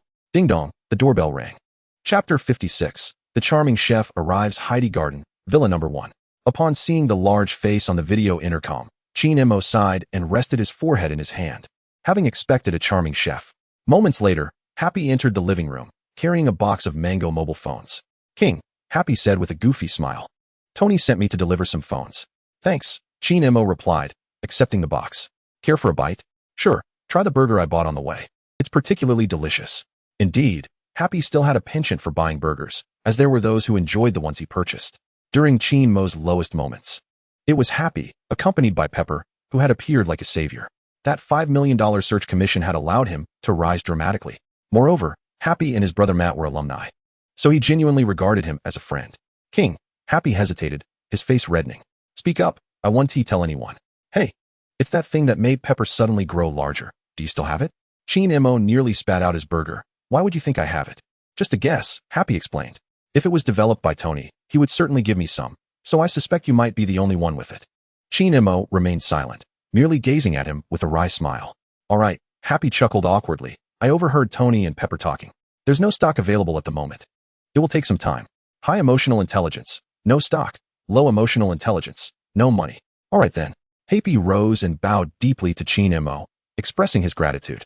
At that moment, the doorbell chimed, accompanied by footsteps descending the stairs. "Brother," Sky announced, cradling Kanna in his arms as they entered the living room, "our chef has arrived." Before long, May Parker led a slender boy into the room. "I'm sorry, the child is home alone," exclaimed the boy. "King." The little boy suddenly cried out, "Aunt May, look, it's King. It's King." May Parker quickly covered the boy's mouth, apologizing, "Sorry, Peter is particularly fond of you." In contrast to Peter's exuberance, May remained composed, recognizing that, in comparison to the mundane realities of life, superheroes felt somewhat detached from her own existence. She was acutely aware of her need for this job. Nothing more, nothing less. "It's all right," Chinemo chuckled. He surmised that this lanky child was none other than the notorious chatterbox of Marvel, Peter Parker. It was at this moment that Peter noticed the girl standing behind his idol, with purple ombre hair and an adorable round face. She resembled a character straight out of a comic book. Peter's eyes sparkled with excitement as he alternated his gaze between his idol and Kanna, his mind racing with exhilaration. He acknowledged that this was undoubtedly the most thrilling moment of his life. "Aunt May, you should go prepare lunch. My sister hasn't had breakfast yet." "All right," May Parker replied, then turned to her nephew with a warning, "Peter, don't run around." "Got it, Aunt May. I'll play with my sister." Peter Parker, born in 2001, was just 7 years old this year, while Kanna's age remained unknown. However, when Peter eagerly approached, he was met with indifference. Kanna, with her little legs, climbed into Chinmo's embrace. "Little Chin, let us go play outside." She seemed apprehensive about being let down again.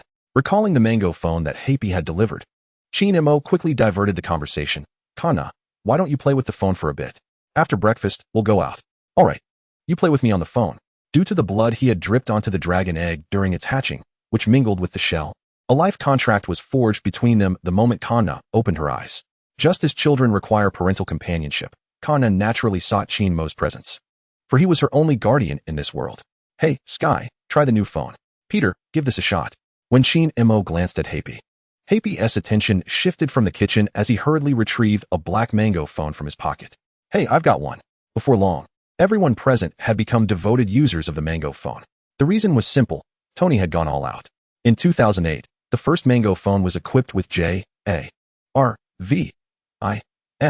as its artificial intelligence. It was a perfect demonstration of a dimensional strike. While most phones boasted resolutions below 720p, Tony had introduced 1080p high definition, with all other features, camera, chip, battery, far surpassing those of its time. "Oh no, I hope we won't incur any losses. Is this powered by love?" With an astonishing array of cutting-edge technology assembled together, selling it for merely $500 would undoubtedly result in a loss. However, given Tony's remarkable intelligence, boasting an IQ of 270, he would presumably refrain from engaging in unprofitable ventures. Trusting in Tony's judgment, Chinmo did not reach out directly to the top-ranked individual. Approximately 30 minutes later, May Parker prepared an opulent breakfast spread. Yet, the term opulent pales in comparison to the lavish local cuisine of the Big Beautiful and the dim sum that can sustain the peoples of Guangdong until noon. "Come, everyone. Let us indulge together." Sky hurriedly leaned over to Kanna's ear, offering a gentle caution. The purple dumpling's appetite was rather remarkable, and Sky feared it might intimidate the others. After sampling a few bites, Kanna's azure eyes fixated intently on the culinary delights before her. "It turns out that food comes with a plethora of flavors. Sky, how could you mislead me?" Meanwhile, the chef, Sky, wearing a satisfied smile, gave a thumbs up. "May, this is absolutely delicious." May Parker let out a sigh of relief. This job seemed secure, with a monthly salary of $10,000. Undoubtedly considered high pay in New York. Since the disappearance of Peter's parents and the passing of her husband due to illness, it had not been difficult for her, a charming widow, to find employment. However, securing a suitable position that was free from harassment and offered a generous salary proved to be quite challenging. To be precise, this was Chinmo's first instance of hosting such a large gathering since moving to his new home, excluding Ramlo, who always came bearing gifts. As breakfast concluded, the two parties signed a contract and, after settling a month's living expenses, May Parker took her leave with Peter. Observing this, Happy quickly approached. "Ms. May, allow me to escort you." "No need, our car is parked outside."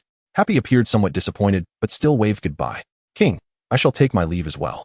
See you tonight." "See you tonight." Checking the time, Chinmo called for Kanna and Sky, preparing to venture into the countryside to visit old Jack. Meeting the parents? Sky instinctively tightened his grip on his clothing, the cotton t-shirt crumpling under his fingers, displaying an expression reminiscent of an anxious daughter-in-law about to meet her in-laws. "Brother, isn't this a bit too soon? What are you thinking?" Chapter 57. The Mango Phone Launch Event, Stark Industrial Expo Park. Under the night sky, the expo was illuminated by countless dazzling holographic lights, with a massive circular dome resembling an inverted galaxy. A three-dimensional projection suspended in the air displayed the words Stark Industries 2008, fragmented into countless diamond-shaped shards, exploding and reassembling in rhythm with the electronic sound effects. The cheers of tens of thousands of spectators resonated, almost harmonizing with the venue's air conditioning system. As the countdown reached 0, the curtain transformed into a cascade of golden particles, unveiling a 30-meter diameter circular stage behind it.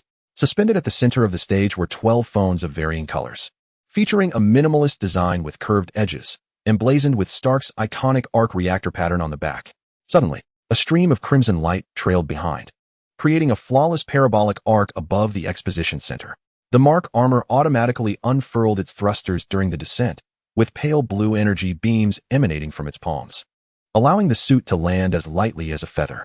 As the titanium alloy mask clicked upwards, Tony Stark revealed his signature roguish grin and raised his hand to playfully flick his fingers at the floating smartphone in the air.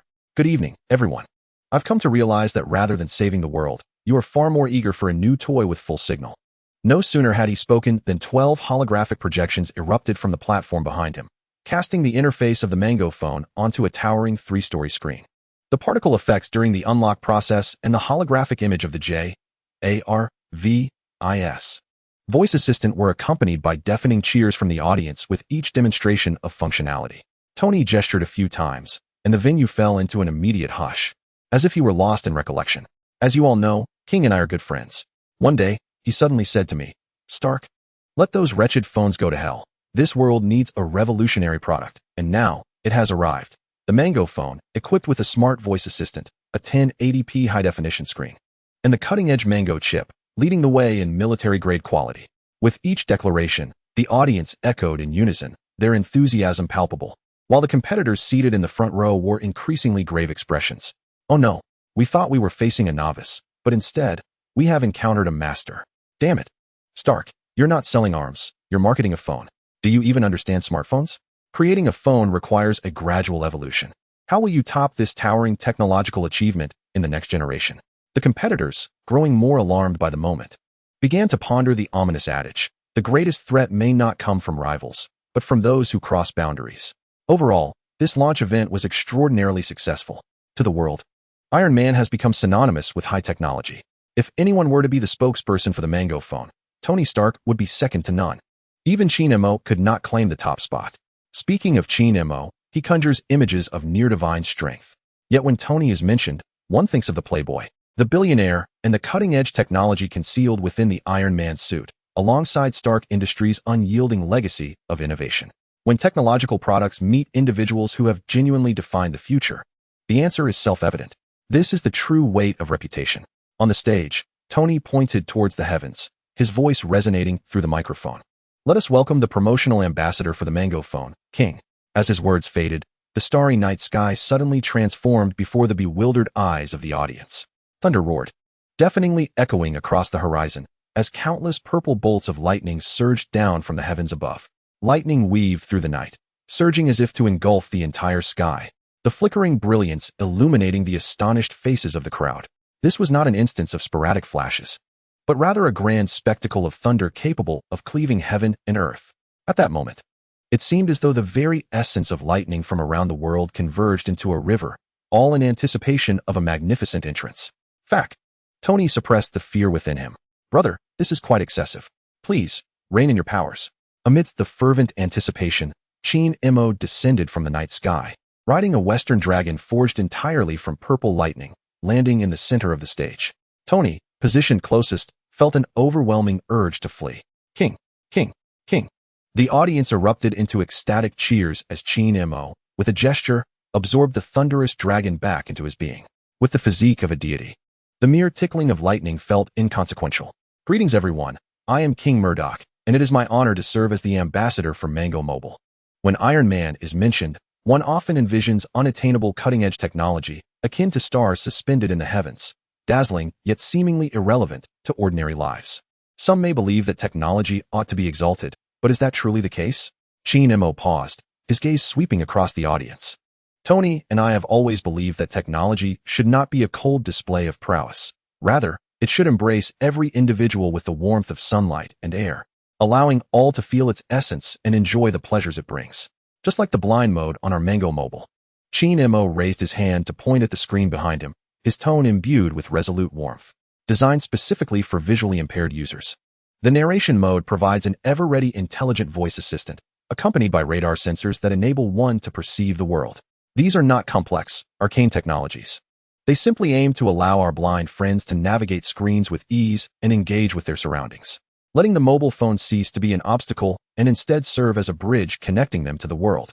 Ensuring everyone can equally embrace the conveniences of the digital age. This is the essence of technology.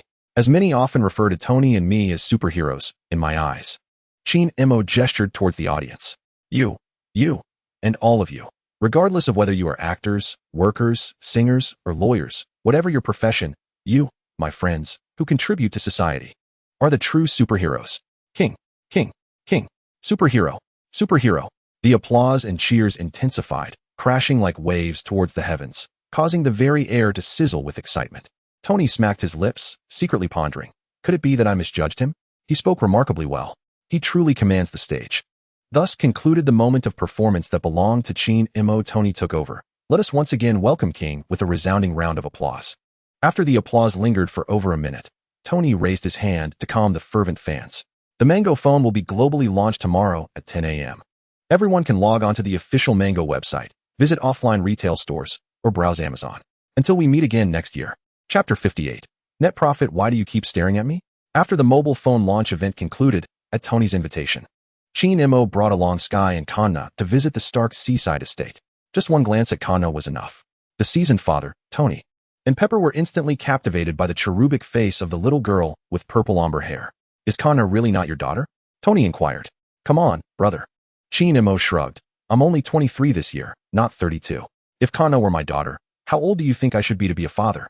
Tony glanced again at the little girl beside Pepper, 67 years, counting the gestation period. 16? Are you kidding me? By the way, Tony leaned in and whispered.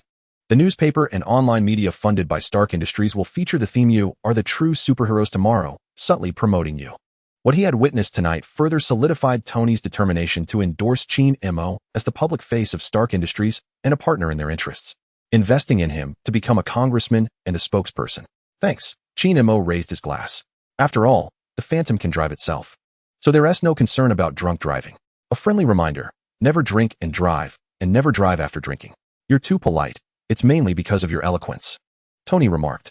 H.Y.D.RA. shrugged. Of course, it was personally certified by Asa next door. How could it be anything less? In the future, when he becomes a superhero, he could use Asa's famous quotes for speeches, and when campaigning to be a congressman or spokesperson, he could employ the well-known phrases of the wise king. A resounding MAGA would echo through the skies. Observing H.Y.D.RA's youthful and handsome visage, Tony couldn't help but reflect. Youth is truly wonderful. Is youth really that great? One would hope so. Young people are full of vigor, eager to dig a hole in the floor, working tirelessly, yet easily swayed into becoming nuclear-powered workhorses. For H.Y.D.RA., however, youth had become his greatest hindrance to progress. There was no way around it. To run for the Senate, one must be at least 30 years old. And to be a spokesperson, 35 years old. Even to run for the House of Representatives, one must be 25. Had it not been for his age, he would have already been a congressman. When he is eventually elected, he must personally tell Tony, "Call me congressman. How much inventory does Mango have prepared?" The first batch is 2 million units. Hearing this, H.Y.D.RA. shook his head. That's too few. Remember to replenish the stock later. After the release of Fruit 4.1, 7 million units were sold in just 3 days, completely overshadowing Mango 1. Surely, they could at least double that amount. By the way, at 500 a unit, is there any profit to be made? Tony chuckled. Rest assured, there is profit. Net margins above 25. Upon hearing this, H.Y.D.RA. curiously inquired, how does this net profit compare to arms sales? Which is more lucrative? It depends on the circumstances.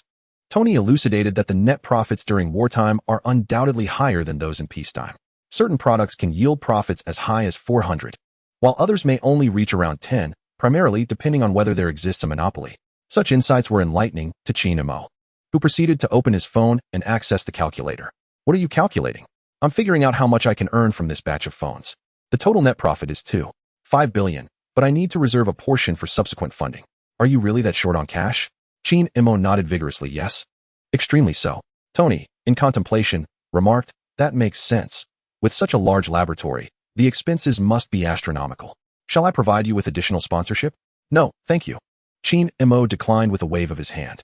The art of exploiting opportunities lies in not overextending oneself with a single source. Tony, the top contributor, had already provided ample funding, yet his extravagant spending habits meant that even $20 billion in transfer fees barely lasted a few days. It would be wiser to seek another benefactor for continued support. At the conclusion of the conference, Justin Hammer, the chairman of Hammer Industries, pursued him backstage to hand over his business card, a most fitting candidate. Known for his talents in dance, Hammer oversees numerous design and manufacturing companies, all involved in a vast array of industries. Following Tony's announcement of the permanent closure of the Weapons Development Department, Hammer Industries ascended to become one of the most significant defense contractors for the nation. The kinetic missiles that once brought disgrace to war machine roads, a creation of Hammer Industries, are a testament to this. Furthermore, Hammer has always regarded Tony as a rival and would likely be eager to lure S.H.I.E.L.D away with a handsome salary. Would S.H.I.E.L.D be tempted? Certainly, at worst. He could accept the money without fulfilling any obligations. Have I agreed to accept your funds only for you to expect me to work? Do you look down upon me? Even without engaging in any tasks, who on earth could truly challenge him? Who indeed? Except for death, perhaps. The mere thought of death, and the fact that she once had a romantic entanglement with Agatha, overwhelmed S.H.I.E.L.D. His prior dealings with Agatha had resulted in the complete depletion of her centuries-old amassed wealth. What if Agatha, being petty, sought out death to lament her misfortunes, thereby summoning her? Given his current capabilities, he was hardly a match for the goddess of death. This was the peril of acting without considering the consequences. A lesson must be learned moving forward. However, so much time had passed without Agatha causing any trouble. Perhaps he was merely overthinking. Peanuts for me, peanuts for me. As they chatted, Kanna nestled into S.H.I.E.L.D's embrace. Little S.H.I.E.L.D, I'm tired. Let us go home. Of course, you can rest in my arms for a while. Cradling Kanna, S.H.I.E.L.D signaled for Sky to climb onto his back before bidding farewell to Tony and Pepper. Take care. See you again. Goodbye. As S.H.I.E.L.D swiftly vanished into the sky, a fleeting glimmer of envy crossed Tony's eyes. Perhaps in another life, this one seemed rather challenging. There was still time to have a charming daughter, though. Although the launch event for the Mango phone has concluded, the ensuing excitement is only just beginning. With a starting price of $500, the Mango phone can indeed be considered expensive in this era. However, its features are undeniably revolutionary. Some have remarked that Tony Stark has redefined industrial aesthetics and the essence of what a phone represents. Others, however, suggest that Tony has become obsessed with profit. Regardless of the varying opinions about Tony, it is foreseeable that the stock prices of other phone manufacturers will undoubtedly decline when the market opens. The allure of the Mango phone is simply irresistible. At the same event, different individuals perceived distinct issues. Consumers saw a groundbreaking product, while competitors viewed a formidable rival on the rise.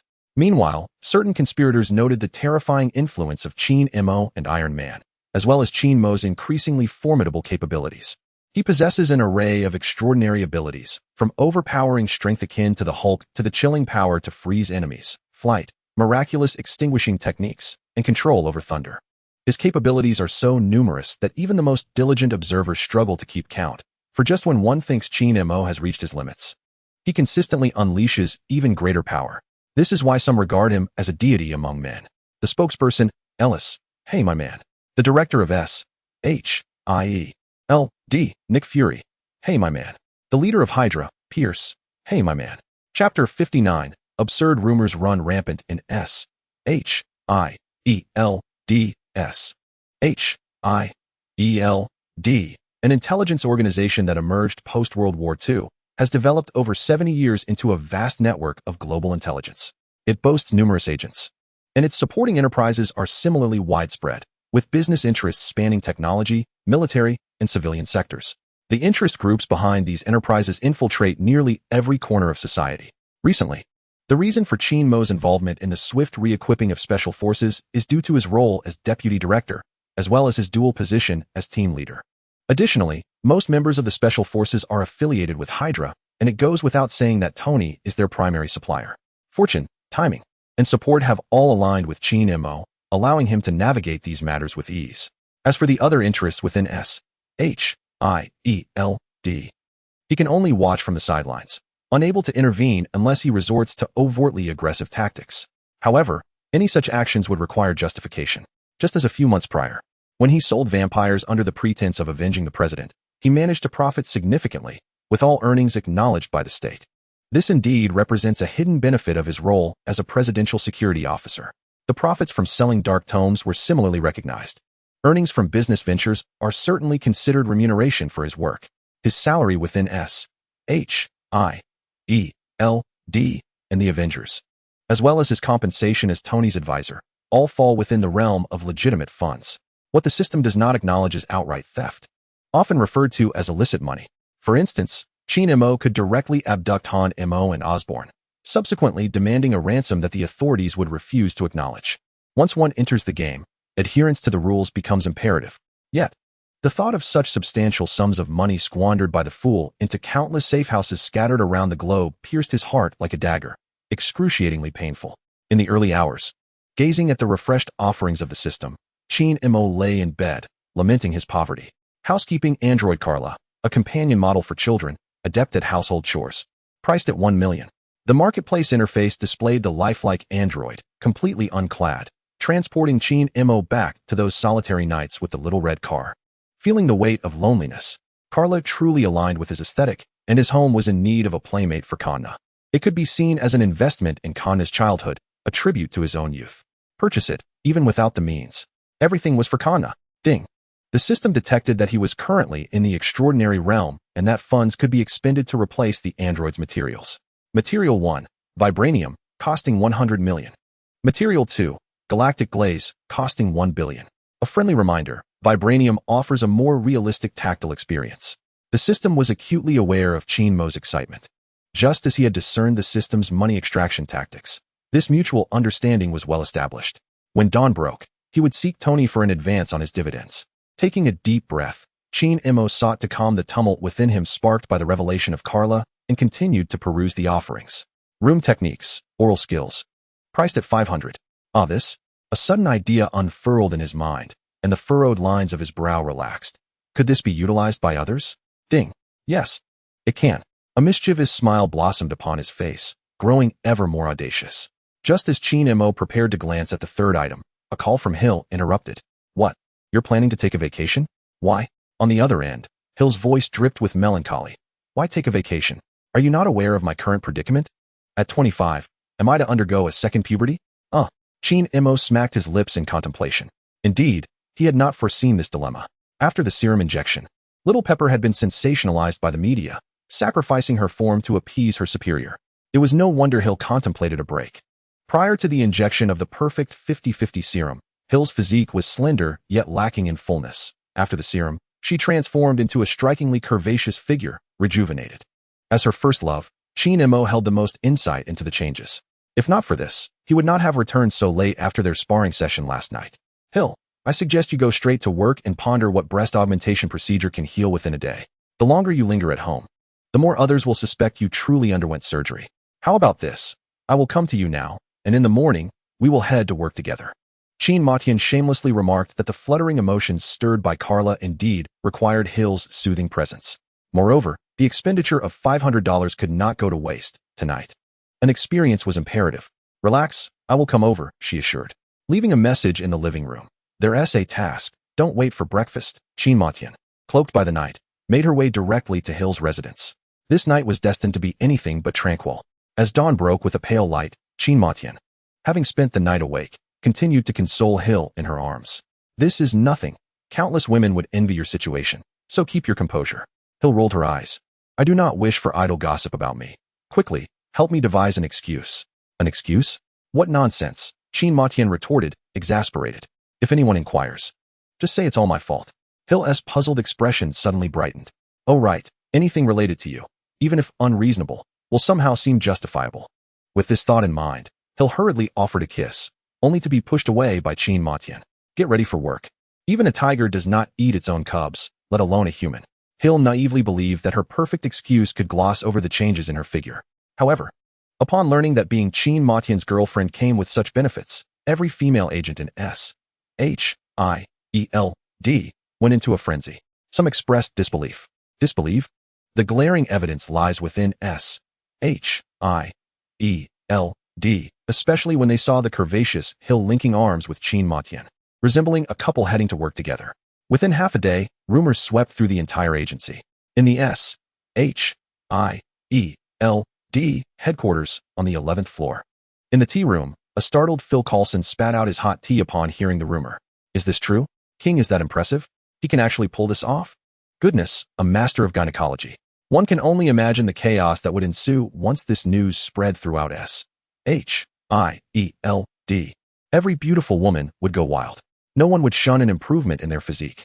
After all, being King's girlfriend was hardly a trivial matter for the open-minded and attractive women. Clint Barton, known as Hawkeye, wiped non-existent sweat from his brow, relieved. Thank goodness my wife retired from S.H.I.E.L.D. He added, you should have seen those female colleagues. Their eyes sparkled with desire whenever they looked at King, practically ready to leap at him. Coulson shed tears of envy. How enviable. Chapter 60, Striking It Rich. No goods available. The first-generation Mango phone would officially be available for purchase at 10 a.m. today. In the S.H.I.E.L.D. headquarters. In the deputy director's office, at 9:59 a.m., Chine Matian deliberately sat in front of the computer, her fingers hovering over the mouse, repeatedly refreshing the page. This was a pivotal moment. Success here meant a steady stream of income thereafter. Failure? Impossible. The phone, crafted by Tony and herself, was bound to dominate the market, with her handling the finesse while Tony took care of the chaos. As the alarm chimed, Chine Mo hastily refreshed the page, eager to experience his company's after-sales process. To his surprise, he had successfully made a purchase. An unsettling thought suddenly crossed his mind. Was the price set so exorbitantly high that no one else had bought it? Driven by a sense of skepticism, he refreshed the page once more, and in the next moment, the glaring words "sold out" flashed before his eyes, strikingly vivid. Indeed, it seemed he was poised to make a fortune. Chine Mo let out a long sigh of relief, his previously tense spine relaxing instantly. This remarkable business venture would surely bring him at least several products worth hundreds of billions. Perhaps it would allow him to transition from a singular entity to a diversified one. How exhilarating. Before long, the official Mango mobile website released its latest sales data. In 1 minute, 2 million units sold across all platforms. Next purchasing round begins in 7 days. Goodness. This phenomenon inexplicably reminded Chine Mo of the cunning Lei from his previous life, a master of monkey tricks. Had Tony also adopted a strategy of scarcity marketing? Upon connecting the call, Tony's voice resonated from the other end. King, we have succeeded. Congratulations, Tony, Chine Mo replied with a smile. The world truly needs scientists like you. Why is there such a long interval until the next purchasing date? I recall there should be ample stock. That batch is limited, specifically prepared for royal families. Priced between 190,000. Impressive, Chine Mo genuinely commended. Some might wonder why the items intended for royalty were not all priced at over 90,000. The underlying trick was as follows.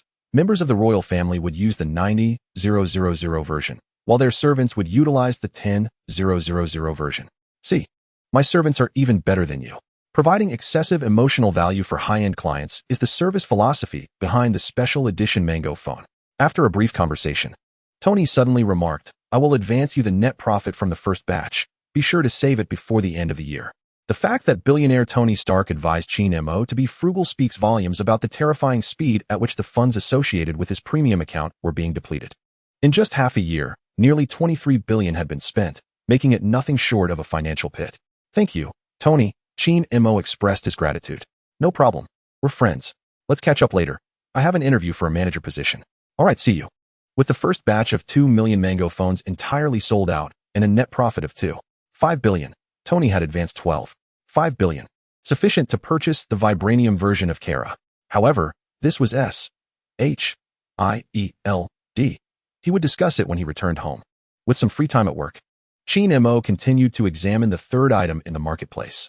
Loyalty Potion. The consumer of this potion shall never betray you in their lifetime, priced at 10 million. Hiss. Chine Mo abruptly stood up, intrigued by this peculiar item. The price of the loyalty serum is akin to that of the perfect 50-50 blood serum, ensuring that users will never betray their benefactor. If given the chance to administer the OA above all, one would immediately possess an invincible ally. This notion is indeed compelling. However, such a scenario is best left to imagination. Not even the abstract entity of eternity would willingly partake, as it is far from foolish. Unless, of course, Chine Mo were to exert absolute dominance, compelling eternity to consume the serum. Yet, one must ponder if he can already overpower eternity. Is there truly a need for such a loyalty-inducing potion? Moreover, who knows how long it would take for him to achieve that dominance? In summary, at this juncture, the demographic for the loyalty serum has been decidedly narrowed down: the inhabitants of Earth. Qin resumed his seat, his fingers rhythmically tapping on the desk as numerous faces flashed through his mind: Elias, Nick Fury, and Alexander Pierce. The latter was swiftly dismissed. His tastes are too peculiar. Having even wet a scroll. Elias, on the other hand, is likely to maintain his position for another 7 years, and out of respect for his daughter, Qin deemed it inappropriate to manipulate her father into becoming a puppet. He is not of such vile character. With Dormammu backing eternity, it would be unwise to provoke them. As for the current state of the United States, with its tumultuous politics, there is no need to squander a vial of loyalty serum. Other candidates such as Hulk, Abomination, and Black Widow were never considered. Qin's current need is not for combat power, but for financial resources. Thus, the most suitable candidate is undoubtedly Alexander Pierce, the leader of HYDRA. His unwavering loyalty would be immensely beneficial to Qin, especially given the vast wealth under HYDRA's command. Moreover, he could operate from behind the scenes, maneuvering Pierce and controlling HYDRA's hidden presence within S.H.I.E.L.D. In the future, with S.H.I.E.L.D. in one hand and HYDRA in the other, he could exploit the chaos for greater gain. Thus, the pressing question arises: how to persuade Pierce to consume the loyalty serum? Qin plans to arrange a dinner with Pierce, during which he could discreetly pour the serum into his drink. If that fails, he would resort to more direct methods, simply force-feeding an ordinary old man. Amidst these musings, a day of idleness drew to a close. Before Qin could slip away, he was confronted by Hill, blocking the office door. "King, stay with me for a few days. Let us talk at home." The notion of companionship was utterly impossible. Clandestine encounters were far more appealing. Half an hour later, at Hill's residence, she posed a soul-searching question: "Why can't we go to your place? Am I really that unpresentable?" Sighing, Qin pondered how to quell a woman's ire, perhaps through seduction, distracting her from frivolous thoughts. After a rotation of the earth, Qin proved true to his word, successfully charming Hill, and later indulging in a shared bath. He then changed into a fresh set of clothes from the system's repository and soared toward home, intent on procuring the loyalty serum. Ding. Purchase successful. The bionic being Zola has been stored in the system's warehouse. Ding. Purchase successful. It is now in your bed. Ding. Please select an upgrade option. Option 1, Vibranium. Ding. Your partner has been successfully upgraded, providing a more realistic tactile experience. Turning off the notification sound, Qin furrowed his brow in frustration. This system may be a money pit, but let us not stray from the path. Suddenly remembering that Kara, the bionic being, was still in his bed, Qin felt a surge of alarm. Oh no, the bionic being is not dressed. Chapter 61, The Pioneer of Science. Qin in the brightly lit Hyde Garden. Villa number 1. Qin sniffed his clothes to confirm they bore no trace of Sierra's scent before opening the door. "I'm back." Sitting on the sofa, Kanna pouted. "Little Qin, you tricked me again." "Sorry," Qin replied, squatting beside the sofa. "Let us go out for a bit." "Okay." How to appease an upset child? By comforting her, of course. "Sky." Kanna turned to look at Sky. "Do you want to come out and play?" "You all go ahead. I'll play on my phone for a while." Seeing this, Qin had no choice but to carry Kanna outside for a stroll, silently praying. "Please don't go into my room, please don't." At this late hour, the bionic being Kara was not suitable to appear. Once he had trained her tonight, he would pretend she was applying for the position of a housekeeper the following morning.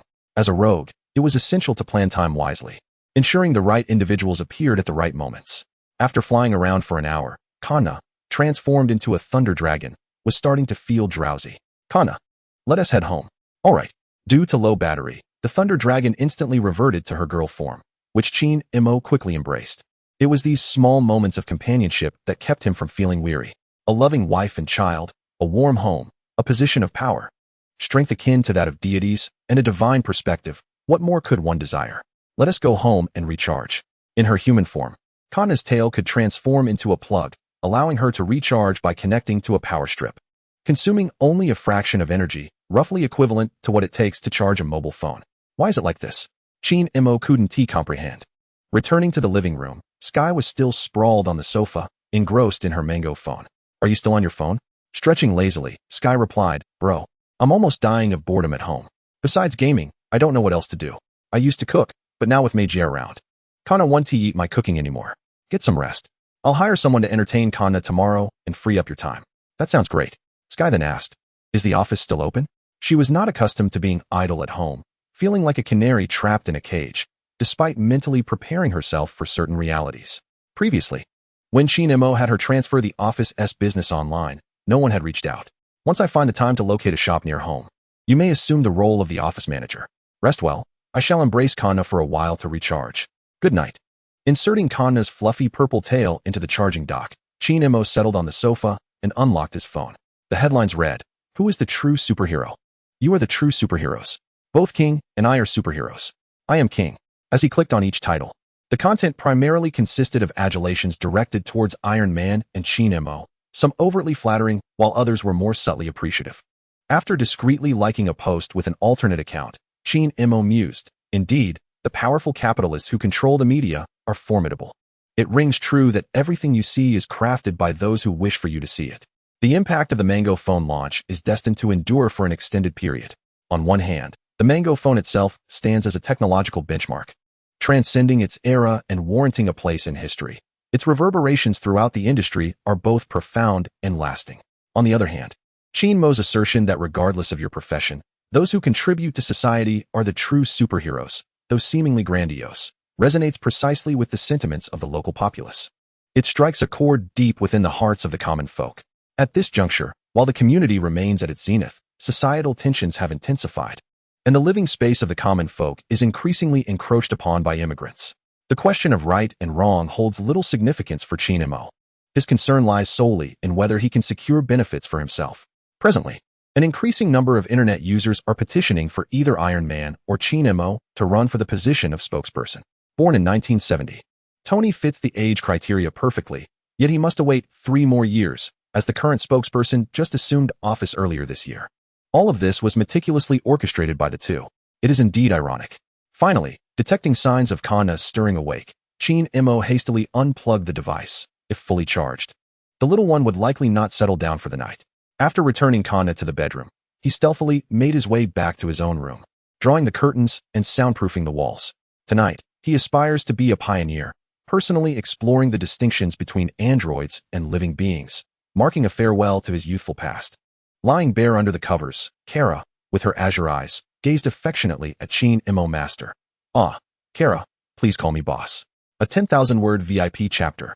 As a pioneer, Shinemo felt it necessary to reiterate, tonight's actions are a sacrifice for the pursuit of scientific exploration, worthy of praise but not of excessive publicity.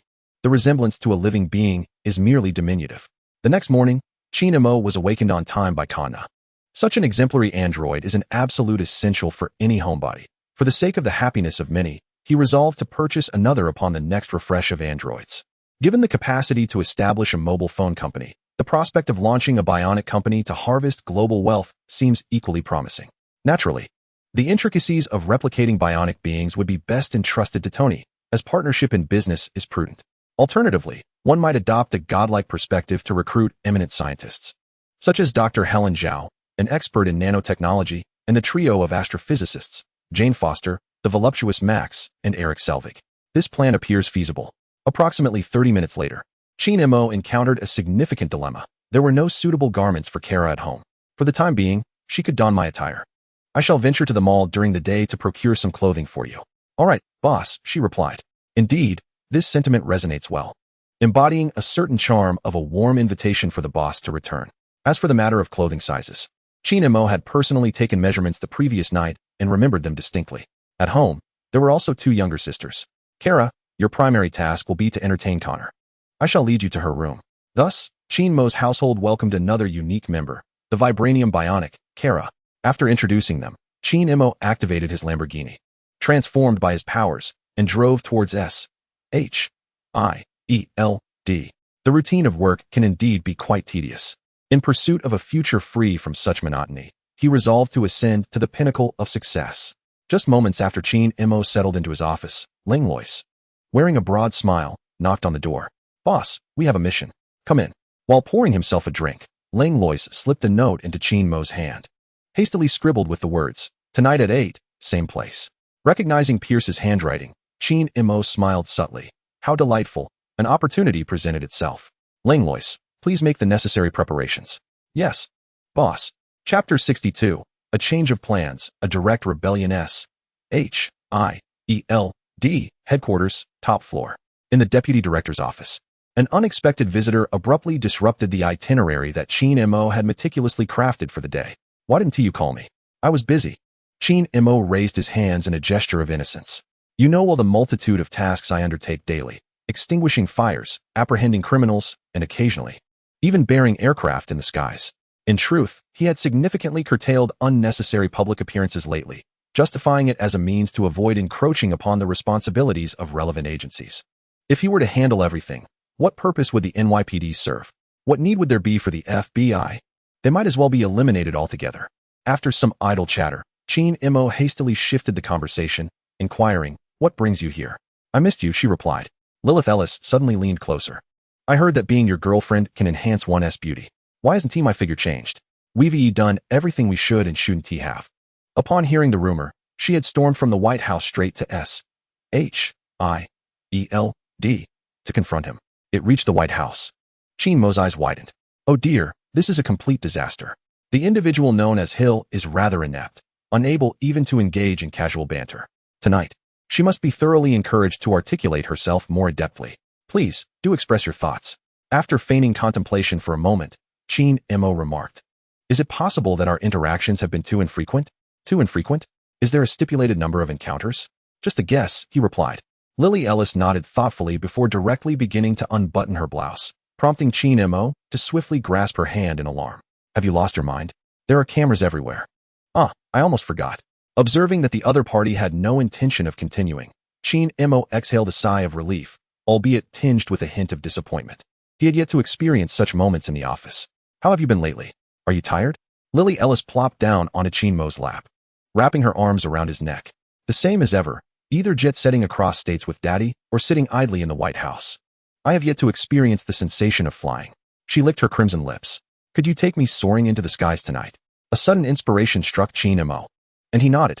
"No problem, I assure you satisfaction." To thrive in such circumstances, one must possess the awareness of their role in the arrangement. When faced with an unreasonable request from a wealthy patron, do not outright refuse. Instead, reflect on whether one's service has been lacking, if there are areas for refinement, and if one can enhance their skills. "However, I have a task at 8 this evening. Would it be agreeable to meet you at 9? Chin-mo discerned the priorities clearly, knowing that the conquest of Pierce was of greater significance. "All right." The soft, cherry-red lips suddenly drew closer, lingering in a kiss for 2.5 minutes before parting with a delicate stretch. "See you tonight, my dear." Once Lily Ellis departed, Chin-mo muttered to himself, "TSK, TSK, TSK, that professional attire is simply too model-like. Soaring into the skies must be exhilarating." Meanwhile, in another residence, Pierce stood alone before a display screen, conversing with himself. "Doctor, what are the chances of us staging a coup with Murdock's assistance?" On the screen, a face composed of green digits appeared to be calculating. "Pierce, considering the voltage readings from yesterday's press conference, Murdock's current strength has surpassed that of any recorded human." The footage from months ago, depicting the assassination attempt on President Ellis, when slowed down 100 times, reveals Murdock's ability to absorb explosions, with the exact limits still unknown. This video showcases his capacity to incapacitate Hulk and Abomination, as well as his instantaneous freezing capability. Furthermore, he possesses flight and pyrokinesis. I suspect that the 2 snowstorms from last month may also be linked to him. In summary, such a powerful human has never before graced this world. And I even harbor doubts about his genuine allegiance to HYDRA. As Zola finished speaking, silence ensued, and Pierce's brow furrowed tightly. HYDRA requires formidable warriors, yet not excessively powerful ones, for overwhelming strength implies a lack of control. The inability to control signifies uncertainty. HYDRA has lurked in the shadows for many years, determined to strike with absolute certainty, devoid of any variables. This evening, let us observe how he responds. Upon uttering these words, Pierce let out a sigh, burdened by the weight of his aspirations. It is indeed arduous, so very arduous, to endeavor in grand enterprises. Suddenly, Zola interjected, suggesting a two-pronged approach. The first step entails the continued construction of the aerospace carrier. Once the 3 carriers are completed, the InSight project will become unstoppable, and HYDRA shall ultimately reign supreme over the world. The second step is to secure Murdock, regardless of his motives for joining HYDRA. As long as he does not oppose us, we shall be content. He has a penchant for wealth, so let us provide him with riches. HYDRA is not lacking in funds. Pierce nodded emphatically. Very well, Doctor, we shall proceed as you advise. Tonight, I shall gauge the atmosphere, but for now, do not reveal your presence. As night fell, the hands of the clock silently advanced towards 8 o'clock. The vicinity of Pierce's estate was eerily silent. HYDRA warriors, led by Rumlow, lay in ambush within the shadows, their defenses impenetrable. Even a fly would find it impossible to penetrate this formidable setup. Meanwhile, in the basement of the estate, Pierce and H.I.E.L.D had taken their seats. Before the air could even settle, Pierce looked up at his companion. Murdock, there has been a change in plans. Prepare for rebellion. What? H.I.E.L.D sprang to his feet, astonishment etched across his face. What are you saying? Rebellion? He had not anticipated that his counterpart would casually toss out such a thunderous declaration, one capable of overturning everything. To rely on HYDRA for rebellion? What a ludicrous jest. Even the governor of California, so formidable, would not dare to directly call for a referendum to separate from the Union. How preposterous to think a mere HYDRA could do so. Prior to your arrival, we had indeed planned to remain in hiding a while longer, Pierce responded with a smile. Your appearance has ignited my hope for success. At the Mango phone launch event, H.I.E.L.D's display was so extraordinary that he resembled a deity. Treading upon thunder, indeed. He embodied divinity. H.I.E.L.D found himself at a loss for words. It appeared he could not maintain such an otherworldly persona in the future. Otherwise, the wings of his fervor would inspire even the seasoned Pierce to contemplate outright rebellion. What do you think? Do you have the confidence to take my place? H.I.E.L.D shook his head. I operate on the principle of transactions for remuneration. Before administering the loyalty serum to Pierce, H.I.E.L.D contemplated extracting one final profit. Seizing whatever he could, he was uncertain whether a command to transfer HYDRA's assets to himself would be deemed illicit by the system. Moreover, Zola's presence posed an additional complication. When it came to artificial intelligence, H.I.E.L.D found himself lacking effective strategies. Very well. Pierce waved grandly, pushing several black cards towards H.I.E.L.D. Here is a deposit of 500 million. Once we succeed, you shall have as much as you desire. To be honest, H.I.E.L.D felt a flicker of temptation. Certainly, he exhibited such behavior as he raised his glass and smiled. Mr. Pierce, let us toast to our success. With you here, success is assured. When one places all their hopes upon a singular individual, barring the realm of cinema, failure is often the inevitable outcome.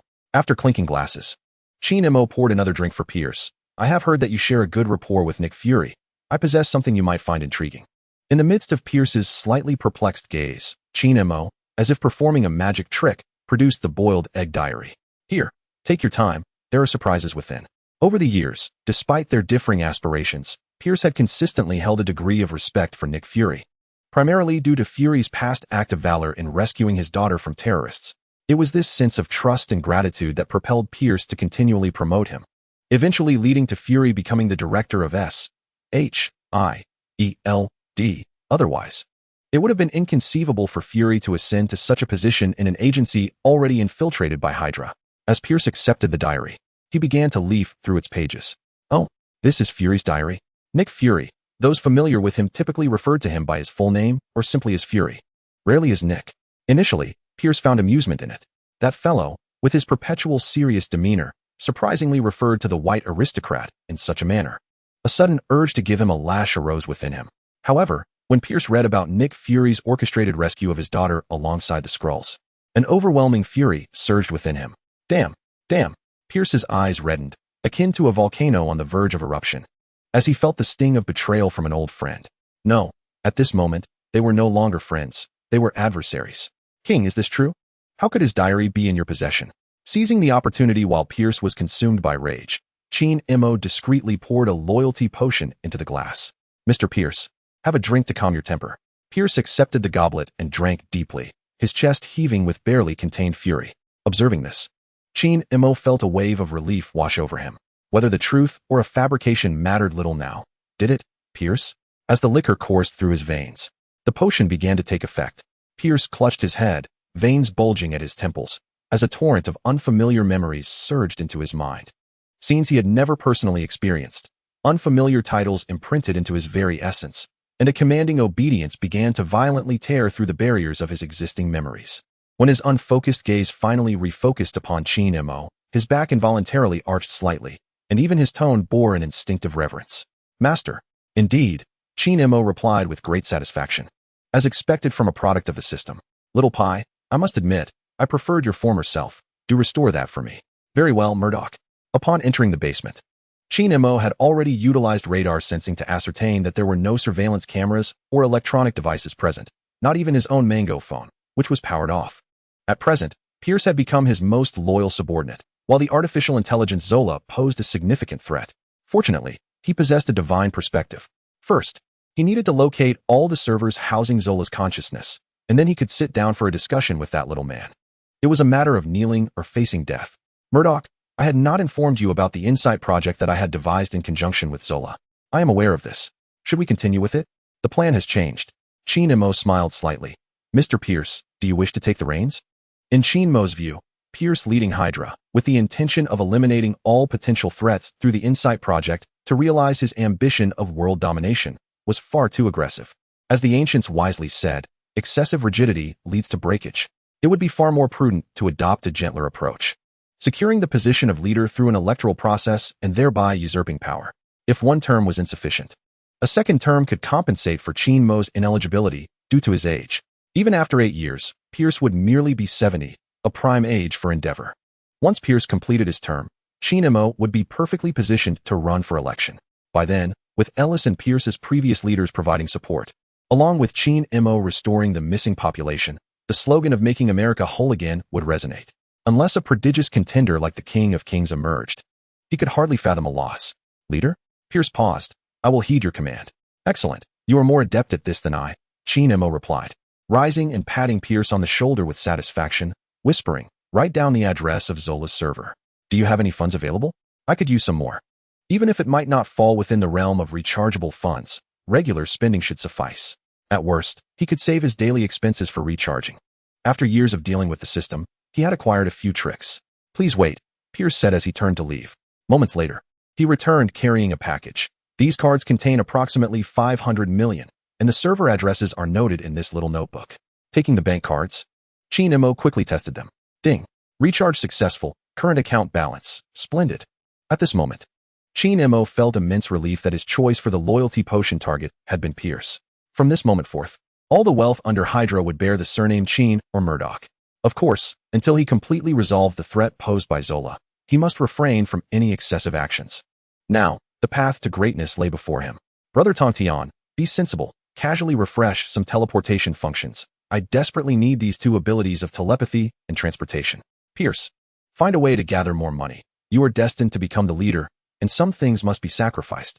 Later, persuade Zola to sever ties with those ineffectual remnants and to cleanse himself thoroughly. Rebellion holds no promise for the future. Also, remember to credit me for this. I understand, Pierce replied in a deep tone.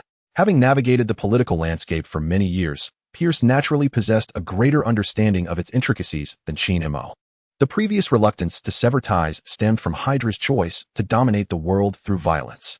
However, now that the master had set a clear objective, Pierce was obliged to comply and ensure its flawless execution.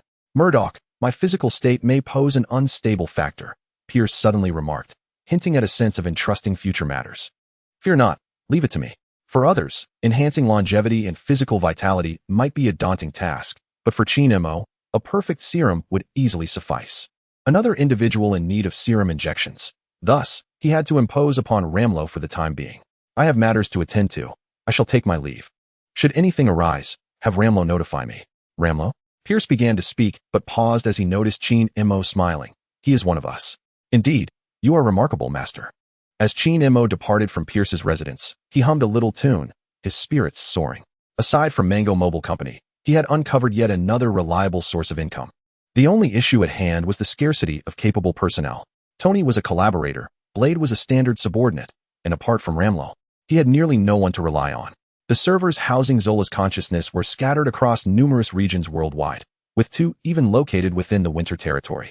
To leverage this against Zola, it was imperative to simultaneously destroy all but one server, retaining it as a bargaining chip.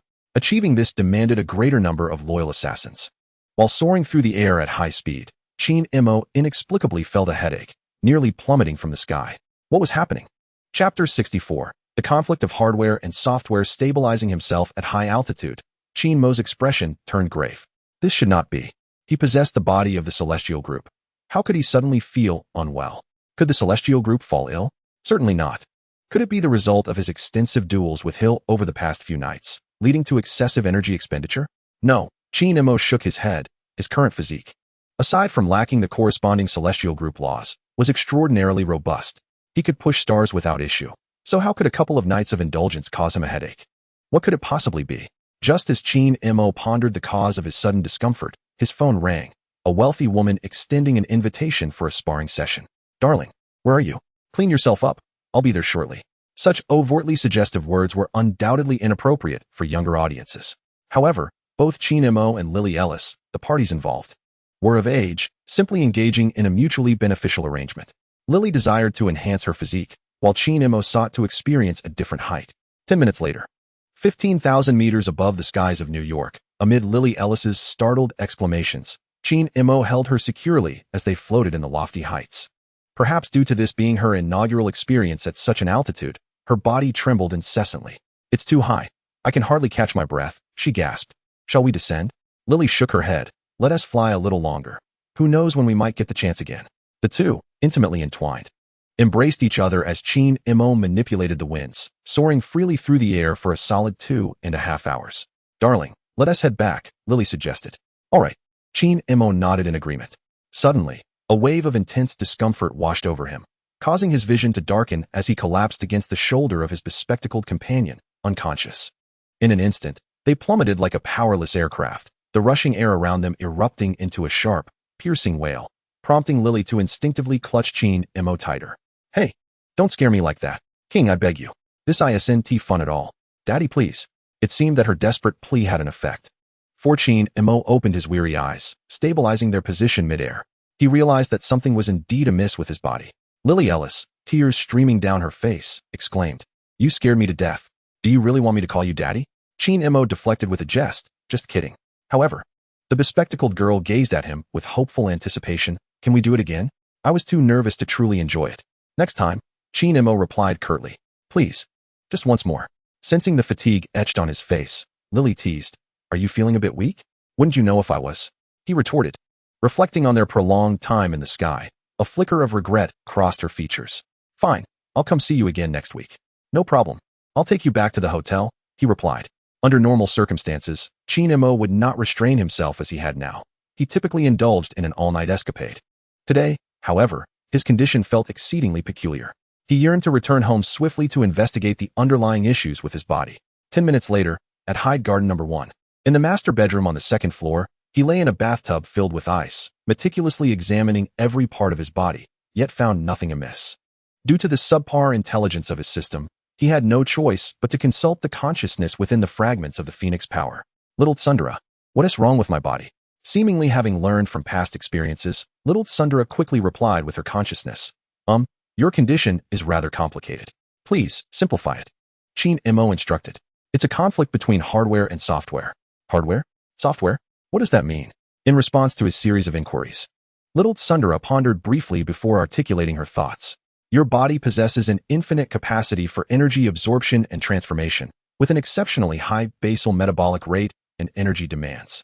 It can truly be regarded as a divine physique, surpassing even the ancient deities of Earth. Consequently, even if you indulge in excessive consumption, the energy derived from ordinary sustenance is utterly inadequate for a being of your divine stature. It is advisable for you to not only consume food, but also to absorb stellar energy and cosmic rays, which are extraordinary sources of power. Otherwise, you may soon experience headaches, faintness, and involuntarily enter a low-power hibernation state, resulting in a profound hunger that resonates within your very soul. What your body truly craves is energy, rather than food conditioned by human customs. Upon hearing this information, Qin nodded appreciatively. Thank you, I understand. After acquiring the divine physique, he had adhered to human habits, neglecting to absorb energy like a deity. The petite figure, exhibiting a hint of pride, inquired, Is there more? Qin rose from the bathtub. Goodness, it seems the issue is quite significant.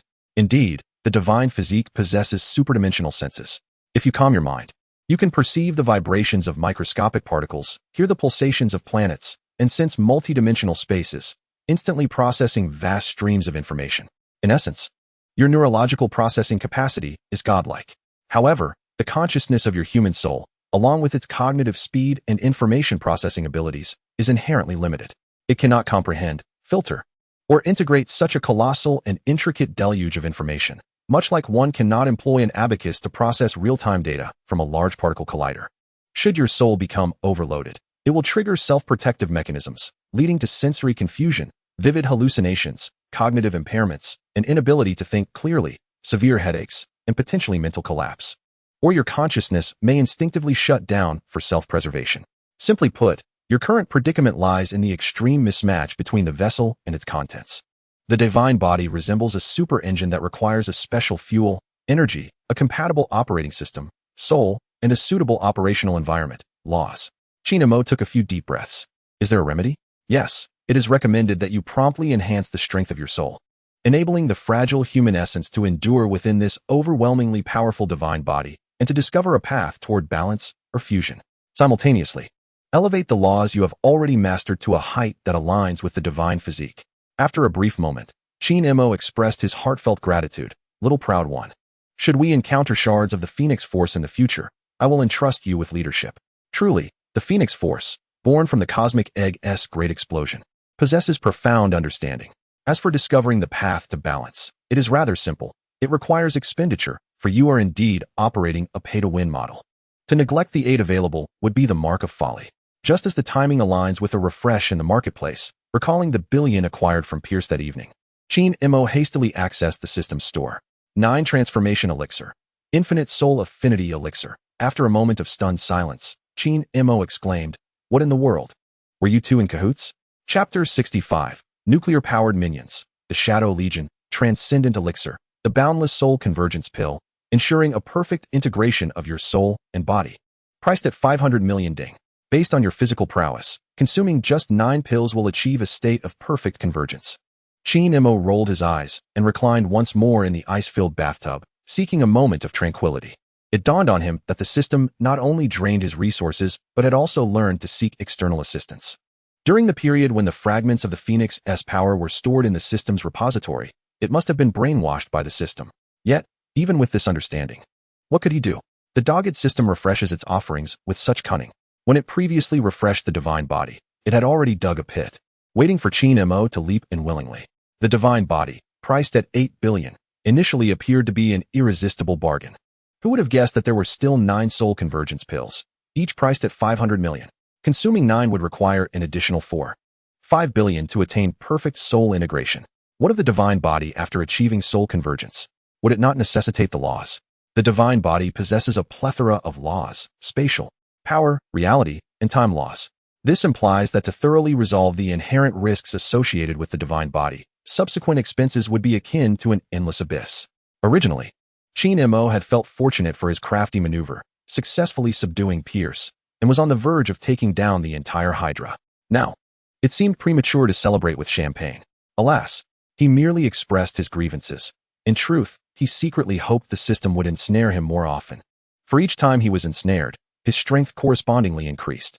Come on, dear system, ensnare me even more fiercely. Purchase Boundless Soul Convergence Pills. Ding. Purchase successful.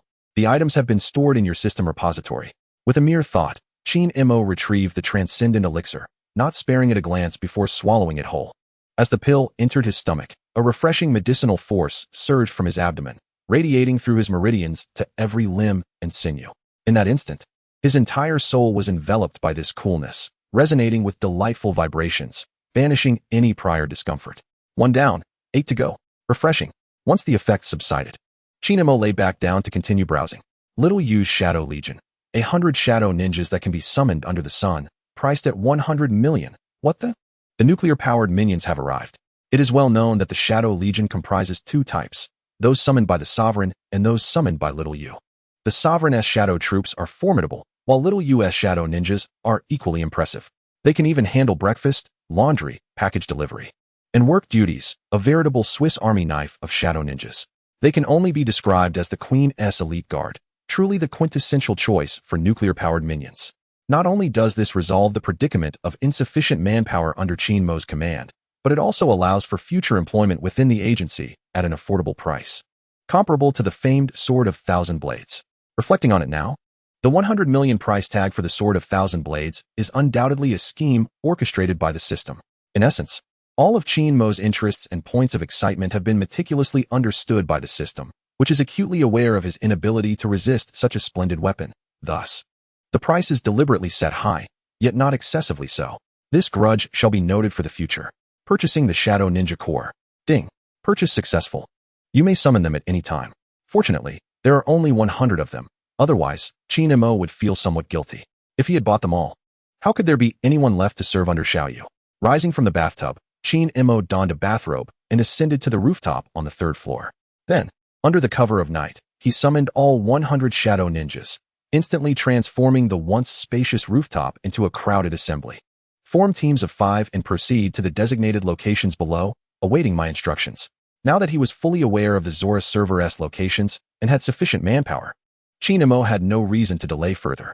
As long as the artificial intelligence Zora remained unresolved, he could not fully transfer the assets under HYDRA's name. For someone like Qin-Mo, who was accustomed to poverty, having a fortune yet being unable to access it was utterly intolerable. After all, the shadow ninjas would not tire. Traversing to winter should pose no problem.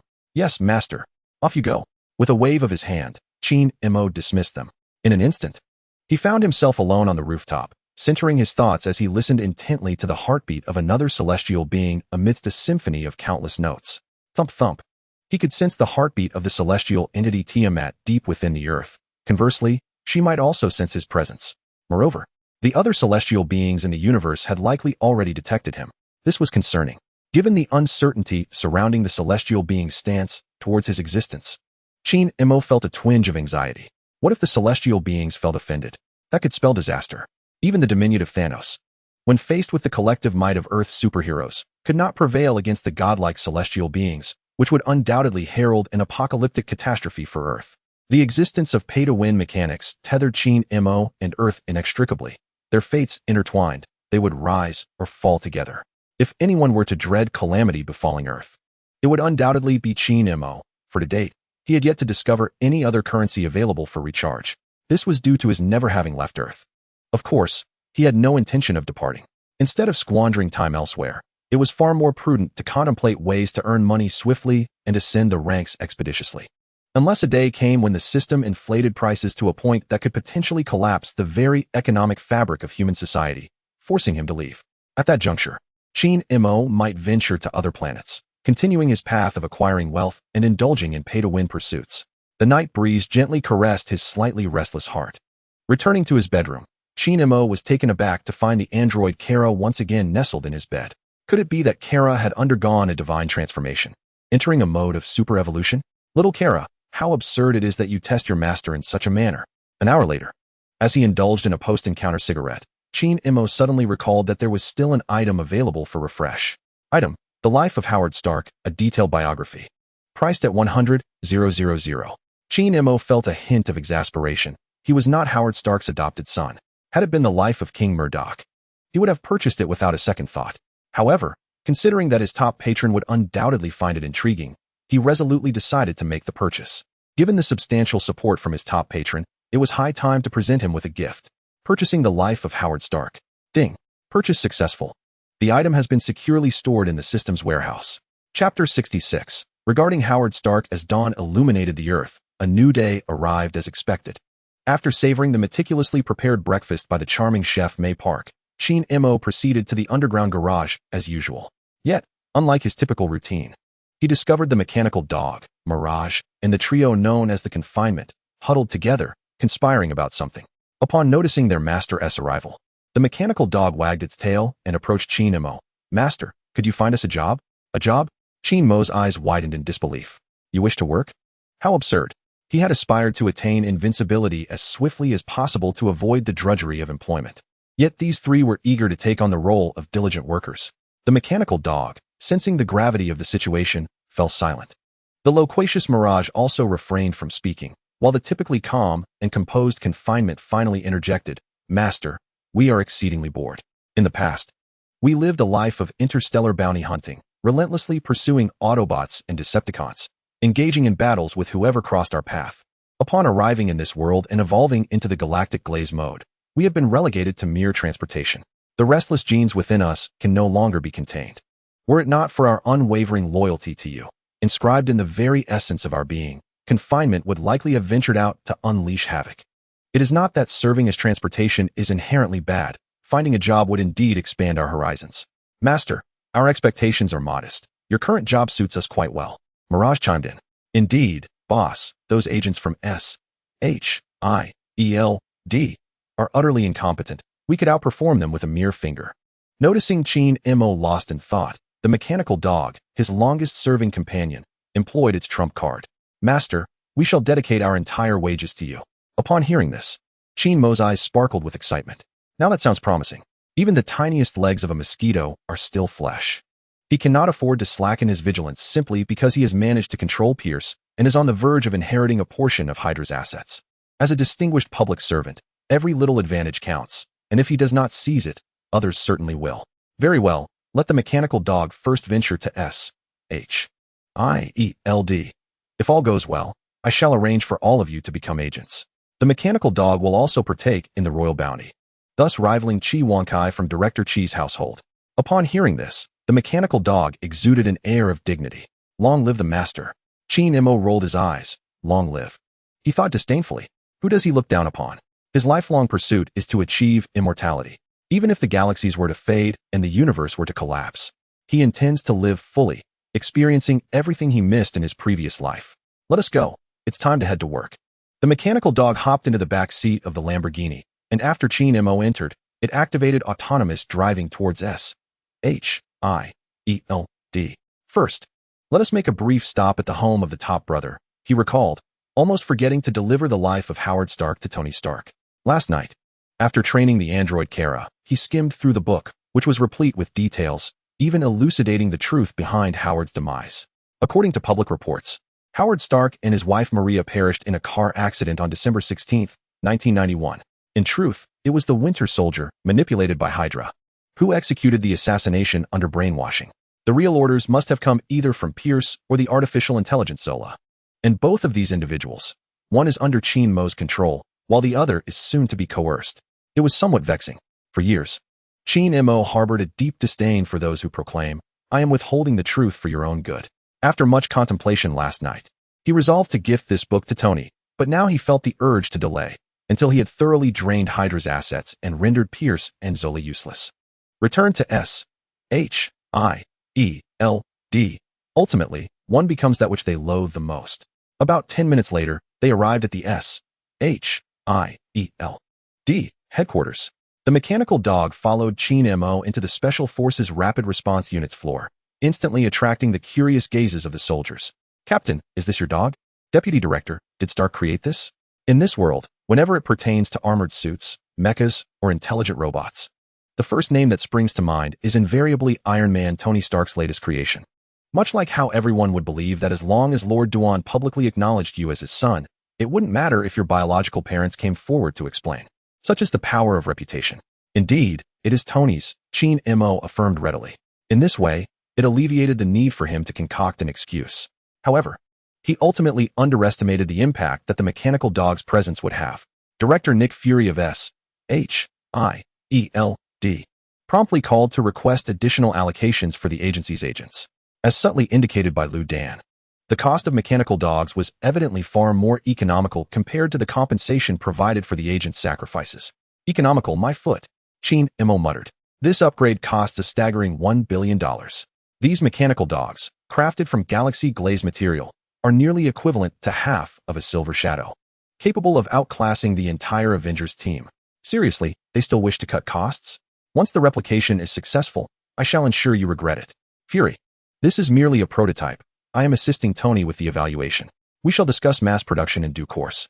Reluctantly, H.Y.D.RA decided to let Tony take the blame. That afternoon, news of Stark Industries successfully developing the intelligent mechanical dog spread throughout the upper echelons of the grand establishment. The video footage was so clear that H.Y.D.RA found himself questioning reality. The so-called S.H.I.E.L.D. had merely become an octagonal cage for various factions to vie for dominance. He hardly took the dog out, yet it was captured so vividly. In tandem, Tony received calls that left him questioning his own sanity. As one of the few who had seen the mechanical dog and had rented it for research, he was well aware of its origins as touted by the military and major arms dealers. Damn it, that king. Tony did not deny it. He was eager for the rumors to escalate, even considering renting the device from H.Y.D.RA once more, solely to inflate Stark Industries stock prices. at the opportune moment. He planned to sell off some shares at a high point, only to repurchase them when the price dropped, effortlessly reaping substantial profits. The game of capital was one Tony played with clarity. The public discourse surrounding the mechanical dog intensified Tony's yearning for inspiration from the enigmatic Murdock Industries behind H.I.E.L.D. The development of the Mark armor had reached a bottleneck, despite the existence of the white canister armor, constrained by the current scientific advancements. Both Tony and Dr. Ethan struggled to find a new direction. In the original timeline, it was not until a decade later, in 2018, that Tony successfully created the Nano Armor Mark 50. Knowing there was a place that could spark inspiration but remaining unable to grasp its full scope, Tony grew increasingly frustrated. Perhaps I should offer King a sponsorship? Bribe my way into Murdock Industries? H.I.E.L.D. thought. Come on, throw your money at me. Chapter 67. Doctor, you surely do not wish for things to unfold this way. As the owner of the mechanical dog, H.I.E.L.D. refrained from directly exercising his privileges to recruit it into S.H.I.E.L.D. He did not want his future competitors to use this against him during his campaign. What? Even Murdock's dog seeks government sustenance? H.I.E.L.D. typically acted according to his whims. Yet he had chosen a path devoid of blemishes. Should he inadvertently leave a mark, he would have to eliminate those who witnessed it. King, while assisting Stark with the testing, could you simultaneously conduct the S.H.I.E.L.D. test projects? Nick Fury continued. This would facilitate future orders, saving testing time and directly aiding agent operations. H.I.E.L.D. retorted, testing? That is absurd. The dog is a mechanical life form, a transformer, evolved with $1 billion investment into a galactic glaze model. Can any future replicas compare? Ultimately, upon the suggestion of the S.H.I.E.L.D. director, the mechanical dog was designated as an honorary temporary worker for S.H.I.E.L.D., euphemistically termed as a preliminary test for the forthcoming intelligent assistant. Although merely a temporary position, it marked a significant advancement for the dog, freeing it from the confines of home with only Kana for company. This was not to say that companionship with Kana was undesirable. Rather, the nature of the dog thrived on outdoor excursions. The day unfolded amidst such pulls and tugs, during which H.I.E.L.D. received numerous pieces of good news. Aside from the 2 Zola servers located within the Winter Realm that remained elusive, the remaining Shadow Ninjas were already in position. At a mere command from H.I.E.L.D., they would obliterate the Zola servers. In the underground parking lot of S.H.I.E.L.D., Hill adeptly settled into the passenger seat. I purchased some stockings. I wonder if they're suitable. H.I.E.L.D. replied, shall I take a look? Sure. Your taste has always been impeccable. Whether his taste was indeed impeccable remained uncertain to H.I.E.L.D. What he was sure of was that the experiences with A and C were distinctly different. This was precisely why Hill had been drawing him home repeatedly in recent days. Previously, Hill was youthful and vibrant. After the serum enhancement, she became strikingly alluring. Unfortunately, the serum was in short supply. Otherwise, the bespectacled lady would have also undergone a transformation yesterday. 3 days later, upon receiving the final 2 teams of Shadow Ninjas reports confirming the locations of all servers, H.I.E.L.D. seized the cover of night to fly to the Pierce estate, preparing to confront the artificial intelligence, Zola. Murdock, this way please. Once H.I.E.L.D. took his seat, Pierce activated the Zola server, and a visage composed entirely of green digits appeared on the screen, devoid of any emotion. Pierce, Doctor, King is here to have a word with you. After uttering this, Pierce fell silent, leaving the stage to H.I.E.L.D. and Zola. Arnim Zola, King Murdock. The digital visage suddenly erupted in a grotesque laugh. No wonder Pierce has changed so drastically. Let me guess. What method did you use to control him? Years prior, HYDRA had already mastered the technique to control the Winter Soldier, so Zola was not overly surprised. He was even somewhat intrigued as to how the opponent had managed to control Pierce, considering Pierce was the leader of HYDRA. Remarkably, before any confrontation began, the leader had already been subverted by the enemy. It was utterly absurd. Engaging in conversation with an astute individual like Zola cannot adhere to conventional patterns. One must elevate the dialogue to a shared plane of discourse. Thus, H.I.E.L.D., with an unflinching demeanor, spun his web of deceit. You see, Pierce and I are comrades bound by life and death. Do not presume you can sow discord between us. Comrades.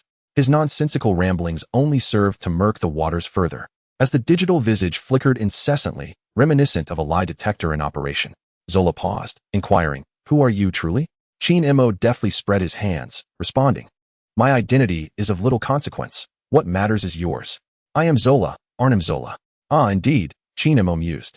In 1972, you uploaded your consciousness to a server.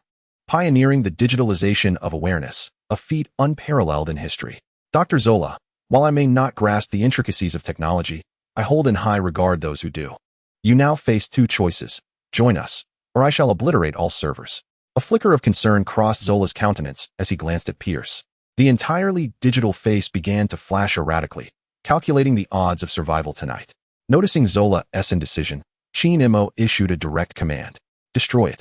In an instant, shadowy ninjas across the globe dismantled every server harboring Zola's consciousness, leaving only the one at Pierce's residence intact. Just as the Allies had hesitated to eliminate Zola in the past, H.I.E.L.D. found himself reluctant to do so now.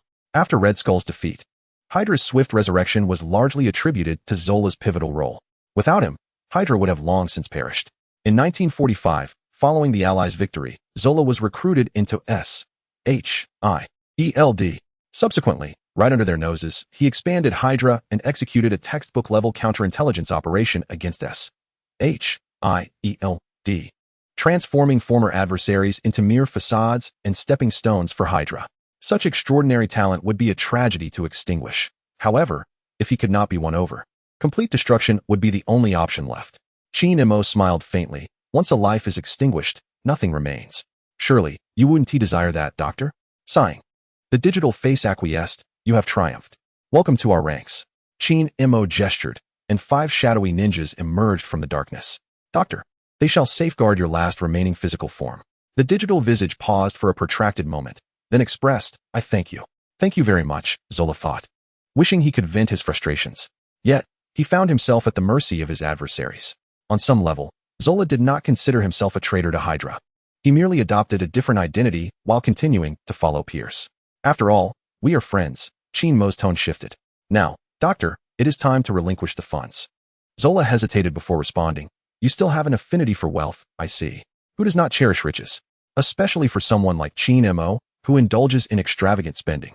Viewing money as his dearest companion, the only way to persuade him to relinquish his wealth would be to offer him even more. Having controlled HYDRA for many years, one can only imagine the staggering amount of funds in Zola's little treasury. In the blink of an eye, the notification sounds of incoming funds rang incessantly, and H.I.E.L.D. beamed with sheer delight, his eyes sparkling with excitement. So much money. He was one step closer to invincibility. Suppressing the urge to gamble it all away immediately, H.I.E.L.D. turned to Pierce and Zola and inquired, who issued the order to assassinate Howard Stark back in the day? Pierce shook his head. Not me. Zola mirrored him. Neither did I. Upon hearing this, countless question marks floated through H.I.E.L.D.'s mind. If it wasn't the two of them, could it truly be me? Chapter 68. Zola's little treasury. If it was not you two, then who indeed gave the order? Faced with the existential inquiry from the newly appointed boss, the artificial intelligence Zola felt an inexplicable discomfort. The world believed that the order to assassinate Howard Stark was given by him, Zola, and Pierce. Indeed, the biases held in people's hearts are like an immovable mountain. Boss, it was Vasily Kolbov. Who? H.I.E.L.D. asked, puzzled. A winter soldier, right? Before Zola could respond, Pierce interjected. His public identity is that of a winter soldier officer. But he is also a member of HYDRA, managing the Winter Soldier program. In 1991, Kolbov commanded the Winter Soldier to assassinate Howard Stark and his wife to seize the super soldier serum. Are you truly not involved? Boss, we genuinely are not. After a moment's hesitation, H.I.E.L.D. curiously asked, are you two trying to clear your names? Boss, true villains need not seek redemption. Well said, H.I.E.L.D. nodded. Expeditiously sever ties with those obstinate elements and wholeheartedly promote Pierce's candidacy for leadership. Let's secure this year's Peace Prize first. Typically, the HYDRA leader has no connection to the Peace Prize. However, it must be noted that Pierce's official title is Minister of the Security Council, and he has maintained a commendable reputation over the years, making the pursuit of a Peace Prize not entirely unreasonable. Reality often surpasses fiction in its surrealism. Do well. H.I.E.L.D. clapped Pierce on the shoulder. For any matters that arise, have the doctor contact me directly. Yes, boss. When H.I.E.L.D. arrived, his pockets were emptier than his expression, yet upon leaving, his wallet was as full as if it contained a gold ingot. Each step he took resonating with a gratifying sense of security. The funds in Dr. Zola's treasury equated to a staggering $500 billion, a sum that dwarfed his transfer fee upon joining HYDRA. This was certainly worth a few days of personal indulgence. $500 billion, a figure he had never dared to imagine before. The sheer magnitude of it was so surreal that even upon returning home, H.I.E.L.D. felt a sense of absurdity, as if he were experiencing a hallucination. Am I now wealthier than the top contender? Why does the thought of lying back and doing nothing suddenly appeal to me? His current state resembled that of someone who had suddenly become wealthy, instantly shedding all worries, grinning like a fool. It is quite disheartening that, since the conclusion of World War II, a span of over 70 years, Zola has accumulated so little. As an artificial intelligence, this is a tremendous failure, utterly unforgivable. Engaging in daily rituals of bathing, changing attire, and offering prayers, HYDRA dismissed the bionic being, Carla, from his warmth. He ignited a cigarette and accessed the system's marketplace. Alpha-level mutant ability, teleportation, instant arrival at any location without distance limitations, yet unable to transcend dimensional barriers. Priced at 500 million. Haha. HYDRA erupted in uncontrollable laughter. At last, the teleportation skill he had long desired had arrived. Teleportation is one of the abilities of the mutant, Red Devil. Each use emits a resounding pop. It allows not only for the instantaneous relocation of oneself, but also the transportation of other objects or beings, provided one can envision the destination. Moreover, there is no cooldown period, enabling multiple consecutive usages. He purchased the teleportation ability. Ding, purchase successful. A familiar warmth enveloped him, and in that fleeting moment, HYDRA felt an exhilarating freedom to go wherever he wished. Whoosh! His figure vanished in an instant, reappearing on the surface of the sun a fraction of a second later. He intended to bask in the sunlight, whether it was due to the divine physique, the energy absorption of his mutant abilities, or the fragments of Phoenix power. He remained unscathed in the face of extreme temperatures, akin to soaking in a hot spring. Even after arriving at the sun's surface, his divine form absorbed thermal and radiation energy every moment. However, in that very first second of teleportation, his clothing was incinerated to ash. Unlike the Hulk's shorts, these garments did not defy the laws of physics. He vowed to bring along a mechanical dog next time. Next door in the DC universe, Superboy sat on the moon with a Kryptonian dog, gazing at Earth. Marvel must also maintain its composure and dignity. Bare-skinned, HYDRA rested his hands behind his head, reclining on the sun's surface while continuing to browse the marketplace interface. Phoenix Power Fragment. Priced at 2 billion. Current holdings, 149. Capable of molecular-level manipulation of material structures, enabling decomposition, reassembly, and energy control. TSK. The system truly lives up to its reputation. Last time it was at a mere 10 discount, and this time it shows no pretense. Had this been prior to today, HYDRA would have certainly expressed his condolences to the 18th generation of the Tsungzi. However, times have changed. He possessed ample wealth. 2 billion was merely a trifle. Even 20 billion would pose no issue.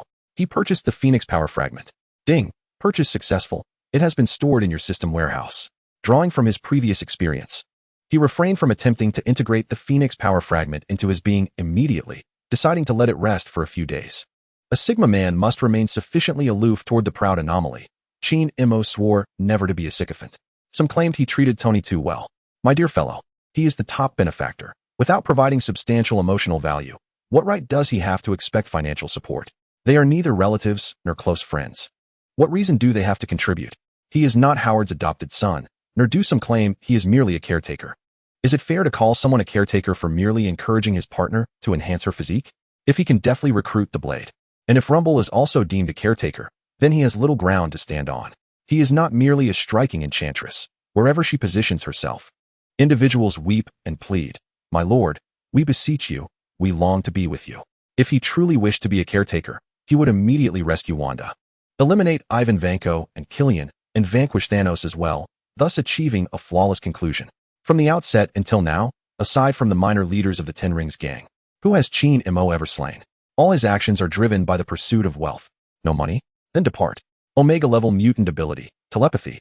Price, 2 billion. The ability to read others' minds, manipulate their thoughts, and telekinetically move objects. I retract my previous statement. Love you dearly, master. Telepathy is a common trope in comics. However, true Omega-level telepathy is possessed solely by that woman, the Phoenix. Even setting aside the Phoenix Force, the Phoenix is indeed an Omega-level mutant. In Marvel's lore, the White Phoenix of the Crown State represents the pinnacle of the Phoenix Force's embodiment, belonging to the multiverse tier. HYDRA replicating the powers of the Phoenix signifies he too possesses the potential to ascend to the status of the White Phoenix of the Crown. Upon acquiring telepathy, a notification chimed, indicating successful purchase. In that instant, HYDRA realized that merely manipulating others' thoughts is tantamount to wielding countless loyalty potions. If he unleashed it recklessly, It could easily overshadow combat power. To summarize, today's refresh of 3 items totaled 4.5 billion, a sum Chi-Mo spent without a hint of regret. In fact, he felt somewhat unsatisfied. Why limit to only 3 refreshes per day? If the neighbors knew, they might assume he was a penniless wretch. As of today, he has gathered the same Omega-level mutant abilities as Iceman, Storm, and the Phoenix. Alas, he lacks Old Man Vanko's abilities. Otherwise, he would strike gold and become President Gil. He is merely 11 types short of amassing the 14 Omega-level mutant abilities that have appeared in comics. As for that large crowd, let it be.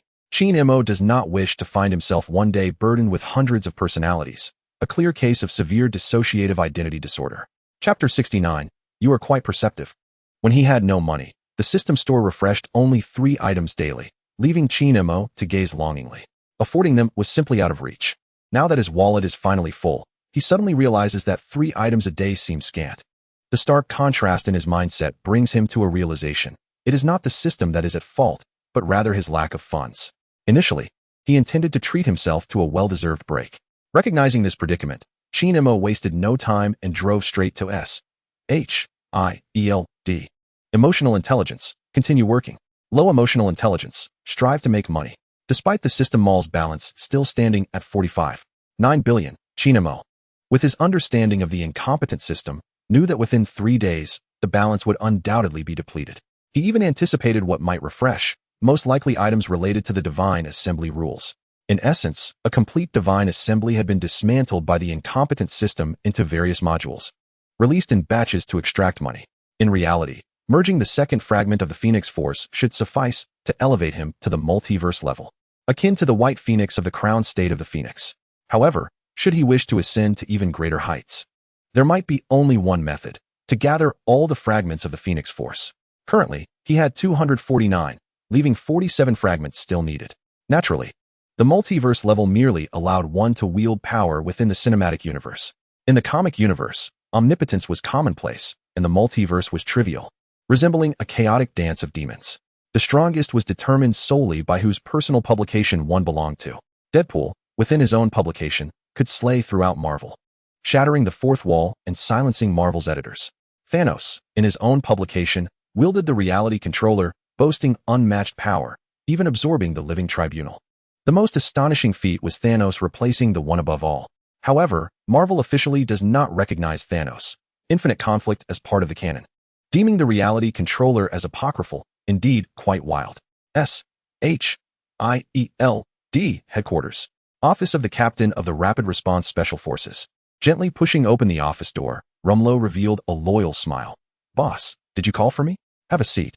Chi-Mo personally poured tea and then rubbed his hands, signaling, "Have there been any lucrative projects recently? Making money?" Rumlow pondered briefly. "There is indeed a rather promising project, though it requires some frankness. Here's the situation." Rumlow elucidated. "I have a friend working at Fabola, and I heard their new director has devised a clever scheme for profit. Boss, as you know, the big, beautiful city attracts many immigrants each year, among whom are quite a few lethargic officials. They may lack in other areas, but they certainly possess a wealth of funds." Indeed, Chi-Mo nodded thoughtfully.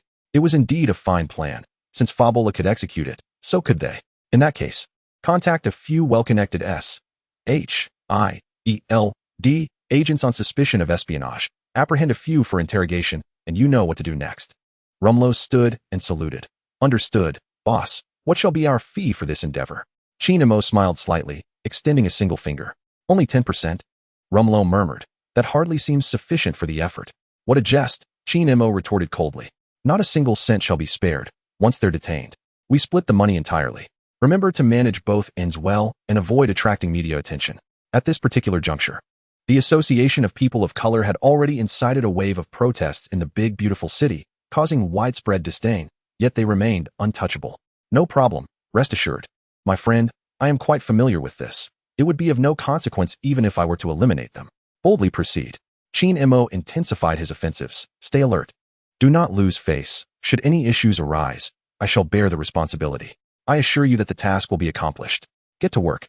He instructed Rumlow to act with audacity and then returned to the S.H.I.E.L.D. archives in search of information. Sometimes, intelligence can serve as a commodity.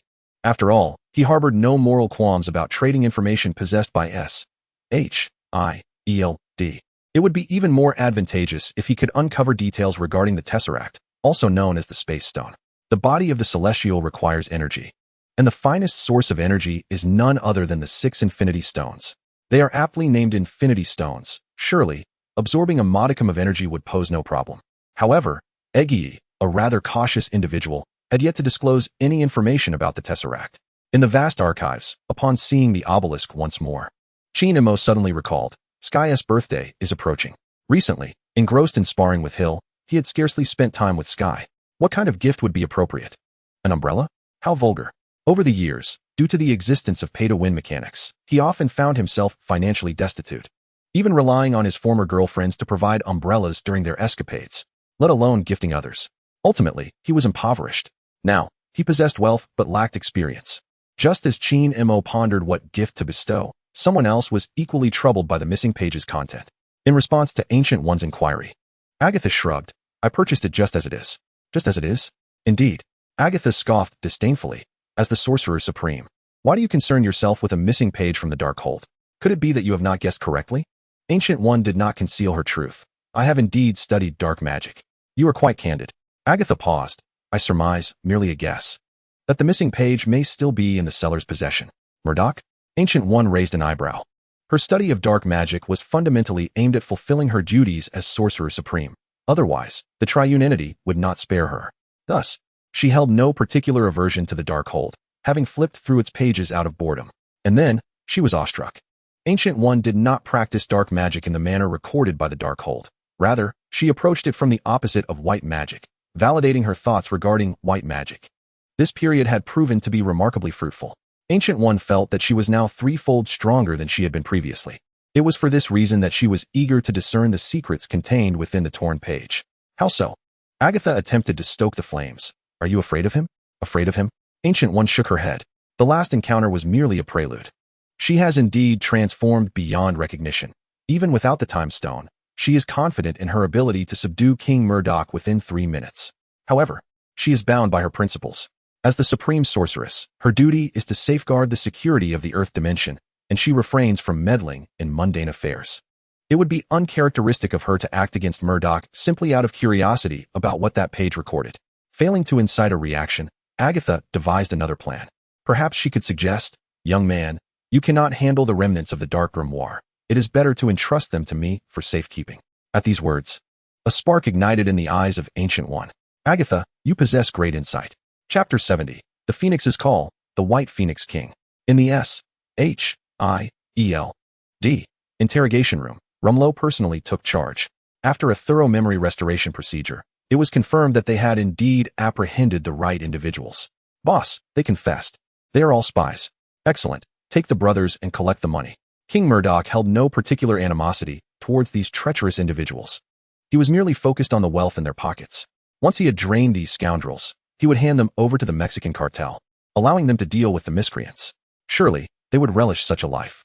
Under the leadership of Phobler, S.H.I.E.L.D. swiftly followed suit. And within a single day, the two organizations discovered and apprehended nearly 1,000 spies. At this moment, C.A.I.A.I. could no longer remain idle. Inspired by the fervor of the agents, she hesitated not for a moment and chose to pursue the matter. Quickly, we are already a step behind. What? The courier is gone? Go to the neighboring state and apprehend him. Damn it, how could Phobler and S.H.I.E.L.D. embark on such an advantageous venture without informing us? In no time, police departments across the beautiful state joined in the pursuit. Such a delectable prize. Everyone yearned to take a bite. As the deputy director of S.H.I.E.L.D.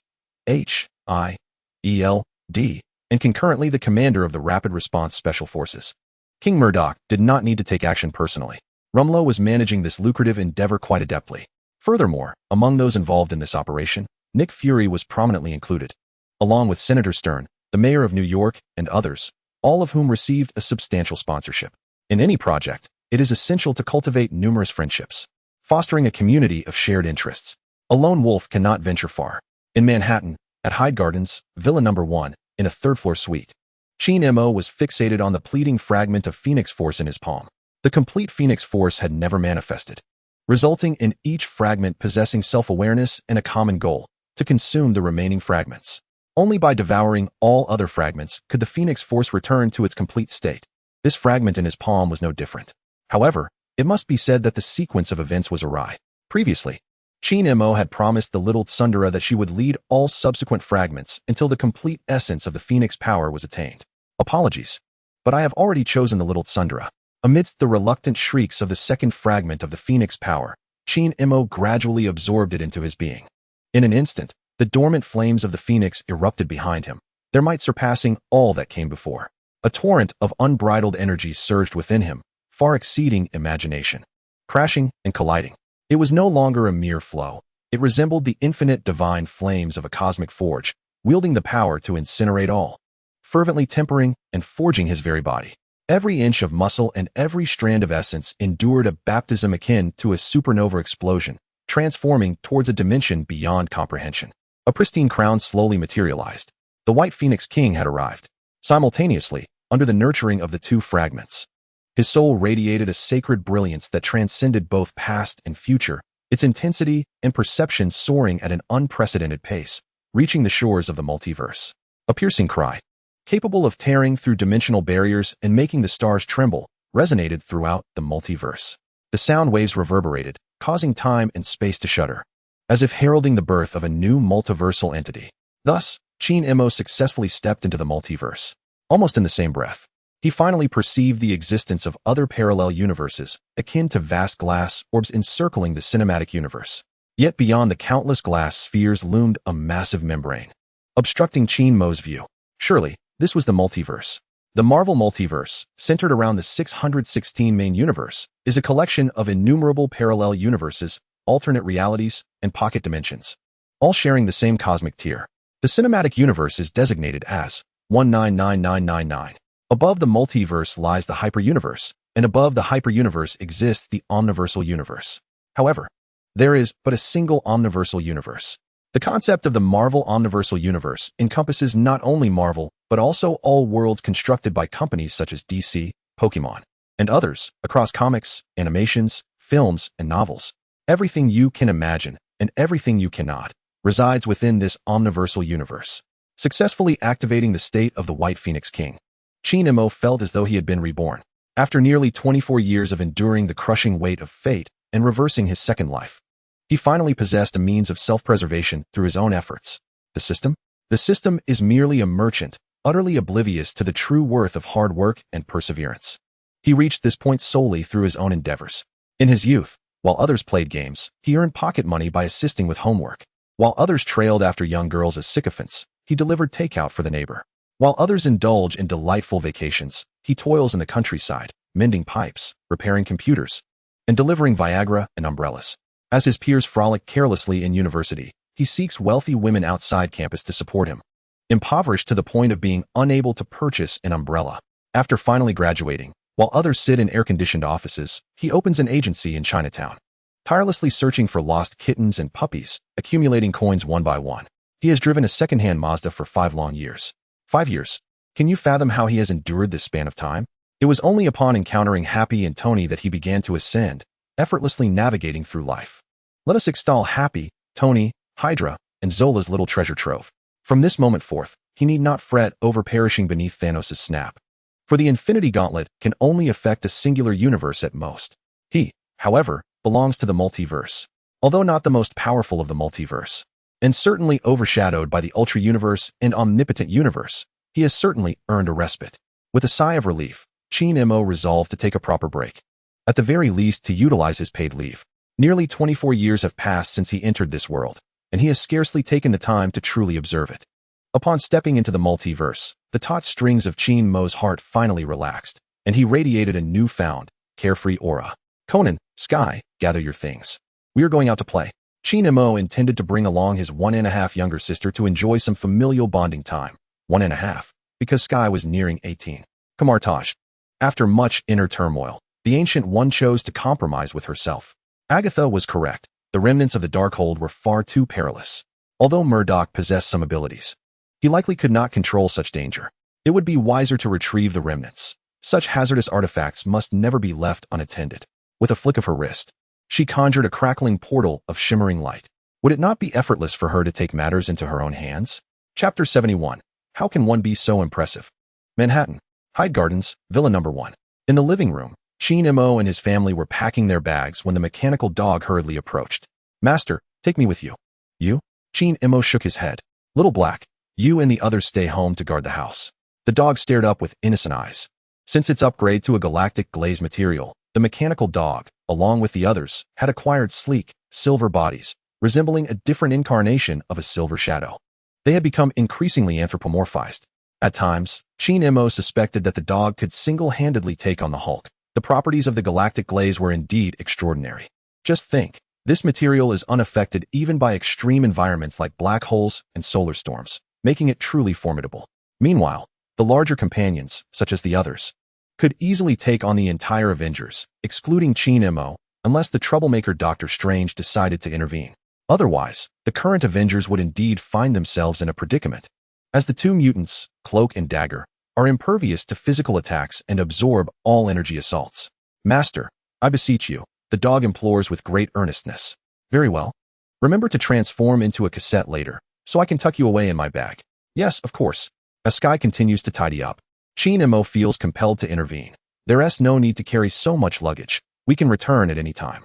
His mutant ability allows for instantaneous teleportation, enabling him to transport not only objects but also companions. Moreover, as Mo embraces the state of the White Phoenix King with his multiversal prowess, traversing the diminutive Earth is merely a matter of desire. Were it not for the yearning to genuinely experience the essence of travel, he would not even bother with luggage. With a resounding thud, he teleports away. Another thud, and he returns. Almost done, Sky remarks. I'll fetch some clothes for Connor, lest she soil her garments without a change. Despite her youth, Sky exhibits a nurturing disposition, perhaps due to her extended care for Connor, exuding a charm reminiscent of a devoted wife and mother. Just then, a subtle fluctuation in the fabric of space catches Mo's attention, prompting him to glance toward the entrance of the villa. Oh, what brings the Ancient One here again? Not only does Mo sense her arrival, but Connor, previously expressionless, instantly perks up, having caught a whiff of the woman's essence. Someone is here. I'll go take a look. The iron gate of the villa swings open, and in response to Mo's puzzled gaze, the Ancient One speaks slowly. Mr. Murdock, I apologize for the intrusion. A sorceress? I truly have no desire to learn magic. He assumes the Ancient One's visit is a continuation of their last encounter, where he declined her offer to study the arcane arts. In truth, he could have directly activated his telepathic abilities to discern her current thoughts. However, he refrains from doing so. On one hand, after attaining Omega-level telepathy, it resembles the overwhelming cacophony experienced by a Kryptonian upon their arrival on Earth, akin to 100 ducks quacking incessantly in his ears. On the other hand, probing into another's consciousness, especially that of the opposite sex, feels exceedingly awkward. It's akin to a reader accustomed to male-centric narratives suddenly being thrust into a female-centric story, grappling with the illogical conventions and yearning to intervene. How could an army of 800,000 willingly fall into a trap? He is not Legia. Just yesterday at S.H.I.E.L.D, Mo encountered more than one consciousness that harbored intentions toward him. The female agents, upon seeing him, were beset by a whirlwind of chaotic thoughts, visions of valiant female knights galloping across prairies and queens brandishing whips, the kind of fantasies that would be swiftly censored if penned. However, upon hearing the Ancient One say, "You misunderstand. I am not here regarding the matter of learning magic," he hesitates not a moment longer before activating his telepathy. Upon gaining insight into the fact that Ancient One had come to seize the remnants of the Dark Grimoire, Mo could not help but twitch the corners of his mouth. Old dang, you've truly overstepped your bounds. What exactly resides within that polished cranium of yours? Do you truly believe that with your supreme celestial prowess, you can vanquish a multiversal entity? Fascinating, indeed. The sorceress inquired, what is your true intention? Ancient One replied with a smile, according to Agatha, the Dark Grimoire was once in your possession. I wonder if the missing page is still with you. Mo responded with a slight smile, it is not in my possession. Do you know where it might be? Ancient One pressed. Mo shrugged nonchalantly. I have no idea. He had become the conversation's terminator, as simple as that. Taking a deep breath, Ancient One declared, in that case, I shall take my leave. Noticing her genuine intent to depart, Mo quickly produced the remnants. Now, sorceress, do not say I haven't given you a chance. If you can defeat me, I shall gladly surrender the remnants to you. To eradicate this looming threat, Mo decided to lay all his cards on the table. He wished to avoid any lingering regrets from Ancient One, who might otherwise return to disturb his hard-won respite. After a moment of contemplation, Ancient One nodded slowly. Very well. Recently, she had significantly improved by validating white magic through the dark grimoire. Defeating Murdock would be a mere formality. Moreover, should she inadvertently falter, she could always utilize the time stone to try again. The odds were in her favor. In that moment, Ancient One brimmed with confidence. However, almost in the next instant, her consciousness was violently yanked into a realm of chaotic void. She stood frozen in horror, her pupils constricting sharply. How careless! In the heart of the infinite void. Upon a towering throne, Qin-mo, in the form of the White Phoenix King, gazed down upon her. The crown, forged from pure laws, blazed with immaculate flames, each flicker illuminating the cycles of life and death across the multiverse. An oppressive weight, heavier than the abyss, crushed space itself, causing Ancient One's knees to emit a brittle crack under the unbearable strain. She trembled, bending her spine as if an ant before a deity. At that moment, Qin-mo transcended mere biological existence. His very being fractured reality into a web of cracks. The aura he emanated was even more terrifying than that of the triune Vishanti behind Kamartaj. Blood seeped from her lips. Suddenly, the space warped. An Ancient One found herself still standing in place, the iron door still firmly shut before her. What was happening? How could one person be so formidable? No one answered her bewilderment. Ancient One's mind buzzed. She felt as if she were ensnared in a dream, unable to discern what was real and what was illusory. Just a month prior, she had been evenly matched with Murdock, yet how could it be that after such a brief interval, the adversary made no move? Merely their presence exerted an overwhelming pressure, and she could not endure even 3 seconds. Is this reasonable? If one could attain strength at such a rapid pace, then surely her several centuries of effort would have been squandered on trivial pursuits. Moreover, she currently remains oblivious to whether Qin-mo is still at home. The tightly shut iron door stands like a chasm, isolating her mental prowess from the outside world. Mr. Murdock, do you aspire to become the Supreme Sorcerer? Mr. Murdock? Chapter 72. She is my woman. The title of Supreme Sorcerer, to the Ancient One, signifies an honor that reverberates across numerous dimensions, as well as the duty to safeguard the security of the Earth's dimension. As a prominent figure within the sorceress realm, she single-handedly supports Kamartaj with one hand, while controlling the 3 sanctums with the other. The safety of the Earth's dimension rests squarely upon her shoulders. Yet, in all matters, there is a principle that warns against excess. Even a single term, albeit one lasting 5 centuries, remains ongoing. She has served as the Supreme Sorcerer for over 500 years. 500 years. 500 years. No one truly knows how she has spent these 5 centuries. She has banished Mephisto's avatar, only for the followers of Dormammu to re-emerge, and after repelling them, other demonic entities from various dimensions crawl forth from the underworld. It seems an endless cycle. For years unceasing, the Ancient One has dedicated herself to a singular task, safeguarding the Earth's dimensional security. She is weary, truly weary.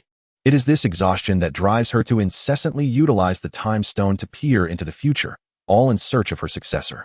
Fortuitously, the Eternal One has shown her compassion, leading her to finally discover her successor, a surgical expert, Stephen Strange. She merely needs to wait 8 years until Strange takes his place, enabling her to retire in peace. However, today, the Ancient One unexpectedly identifies an even more suitable candidate, King Murdock, an enigmatic figure. In their last encounter, she felt evenly matched. This time, however, he made no offensive move, and merely his presence overwhelmed her to the point that she could not withstand even 3 seconds. My heavens, what does this signify? It suggests that if she can entice Murdock into Kamartaj, it would be akin to securing a Supreme Sorcerer of comparable stature to the Trinity of Vishanti as her ally. Kamartaj, a place of great significance. Furthermore, the various debts she has borne over the years would be flawlessly absolved. The role of the Supreme Sorcerer is no trifling matter. It requires a contract with the Trinity of Vishanti to borrow magical power for spellcasting. Additionally, to fulfill her duties as the Supreme Sorcerer more effectively, the Ancient One has entered into numerous dark magical contracts to prolong her life. The weight of these debts has become suffocating, yet she has no intention of repaying them. Why repay what was borrowed through skill? Once her successor is in place, she will feign her death and slip away, hiding behind the Eternal One, becoming an emissary of eternity. At that time, whether it be the Trinity of Vishanti or Dormammu, they may come forth if they dare, and taste the consequences of the Eternal One's great might. Yet, is there not now a far superior option? With the potential for growth that Mr. Murdock possesses, she merely needs to linger behind him, waving her banner. Perhaps she might even ascend further. Ah, how utterly perfect. A hint of a smile graced Ancient One's lips as she stifled a laugh. Mr. Murdock, I am aware of your position at home. Shall we engage in conversation? 2.5 hours later, Ancient One appeared as though she had lost her spirit, dragging her weary body back to the courtyard of Kamartaj. Even the sudden presence of another figure beside Agatha went unnoticed by her. The good news, a perfect heir has been discovered. The bad news, the individual is indifferent to her. Oh, is that not the Supreme Sorcerer? Agatha, shedding her earlier caution, spoke with a teasing tone as if she had found a formidable ally. You haven't truly faced Murdock, have you?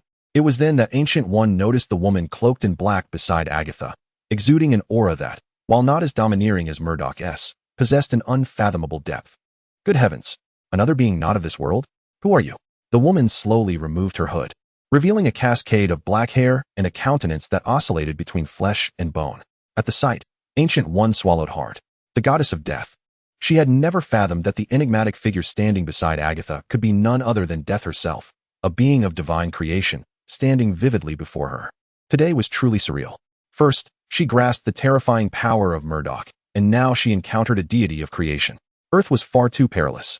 She could not linger here any longer. She must swiftly seek refuge with the Eternal One. Just call me Leo. Today, we shall not discuss business. Very well. Ancient One wiped non-existent sweat from her brow. You have come today too? Leo gestured toward Agatha. She is my woman. Grant her freedom and the Book of Dark Gods. Certainly. Without hesitation, Ancient One hurriedly released Agatha from her magical restraints, while simultaneously summoning the Book of Dark Gods to her hand with a single gesture. All she desired was to expedite the departure of this formidable deity. Seizing the book, Agatha swiftly perused its pages, confirming its authenticity before grinning. You cannot be serious. You have never faced him? Before Ancient One could respond, Leo continued, a multiversal-level powerhouse. It is only natural that you could not prevail against him. Multiversal? Ancient One gasped in shock. As the designated emissary of the Eternal One, she possessed an understanding of the hierarchy of power and was well aware of the terror that multiversal beings embodied, spanning 2 significant realms. No wonder she had barely lasted 3 seconds. In that moment, Ancient One finally comprehended the reason behind Death Leo's sudden arrival at Kamartaj. It is likely that the majority have come to catch a glimpse of Murdock, while inadvertently rescuing the entrapped beloved, Agatha. The mere sight of these 2 women together, albeit incomprehensible, left her profoundly astonished. 6:16 Thanos. Leo, holding Agatha's hand, gazes at her tenderly. My dear, let us depart. Witnessing Leo tear through the fabric of space to escape, Gui finally exhaled a sigh of relief. 8 long years cannot be endured in such a manner. Meanwhile, in the outskirts of London, Agatha returns to her secluded cabin after a prolonged absence. It was here that Leo personally assisted in her childbirth, leading them both into a whirlwind of romance. It was also in this very place that Agatha could not bear the thought of her son's departure, compelling Leo to take her son's soul into his own hands. Such a distorted love. Recalling the earlier conversation between her beloved and Gui, Agatha could not suppress her curiosity. Is that fellow truly so formidable? Leo nodded. Indeed, he is formidable to you, but what? The path ahead for him is destined to be fraught with thorns and peril. Why? Leo refrained from answering. For Agatha, knowing too much would only serve to amplify her worries. The reason he mentioned the arduous journey is that within the multiverse, no one wishes to see the Phoenix Force attain its complete state. As entities born from the same cosmic egg explosion, both eternity and death understand this. The Phoenix is excessively volatile. In its complete form, the Phoenix would bring about uncontrollable calamity to the multiverse. Moreover, the hosts of the Phoenix Force regard one another as mere sustenance. Even if these beings refrain from taking action, others will not. Yet, they remain oblivious to one fact. Qin Mo has connections. The tempestuous Phoenix Force has already become Qin Mo's most reliable companion. Even at this very moment, the little Tsundere is on the brink of receiving her second source of sustenance. Phoenix Force Fragment. Priced at $2 billion, currently held. 249, Chapter 73, the all-powerful multiversal gateway, in South Korea, Seoul. Gangnam District, Ritz-Carlton Hotel. Reborn as a white-skinned pig, Qin Mo naturally ventured to the splendid land of Korea to experience what it is like to be amidst the stationed U.S. military. Overall, it felt rather peculiar. Even when he kicked a Korean, the other party would bow and apologize, inquiring, "Did I hurt you?" It was utterly abstract. Coincidentally, during this transition point, in the luxurious suite, Sky, having spent the entire day in amusement, was fast asleep, cradling Kana, while Qin Mo focused on the shopping interface. Phoenix Force Fragment. Priced at $2 billion. Currently held. 249. Purchase Phoenix Force. Ding. Purchase successful. It has been stored in your system warehouse. 3 fragments collected. At present, the superpowers possessed by HYDRA have transformed into a veritable camp of all military branches. Among them, the Phoenix Force stands firmly at the center. Accompanied by 3 Omega-class variant abilities, supported by a host of Alpha-class variant abilities, all standing resolutely against the Phoenix Force.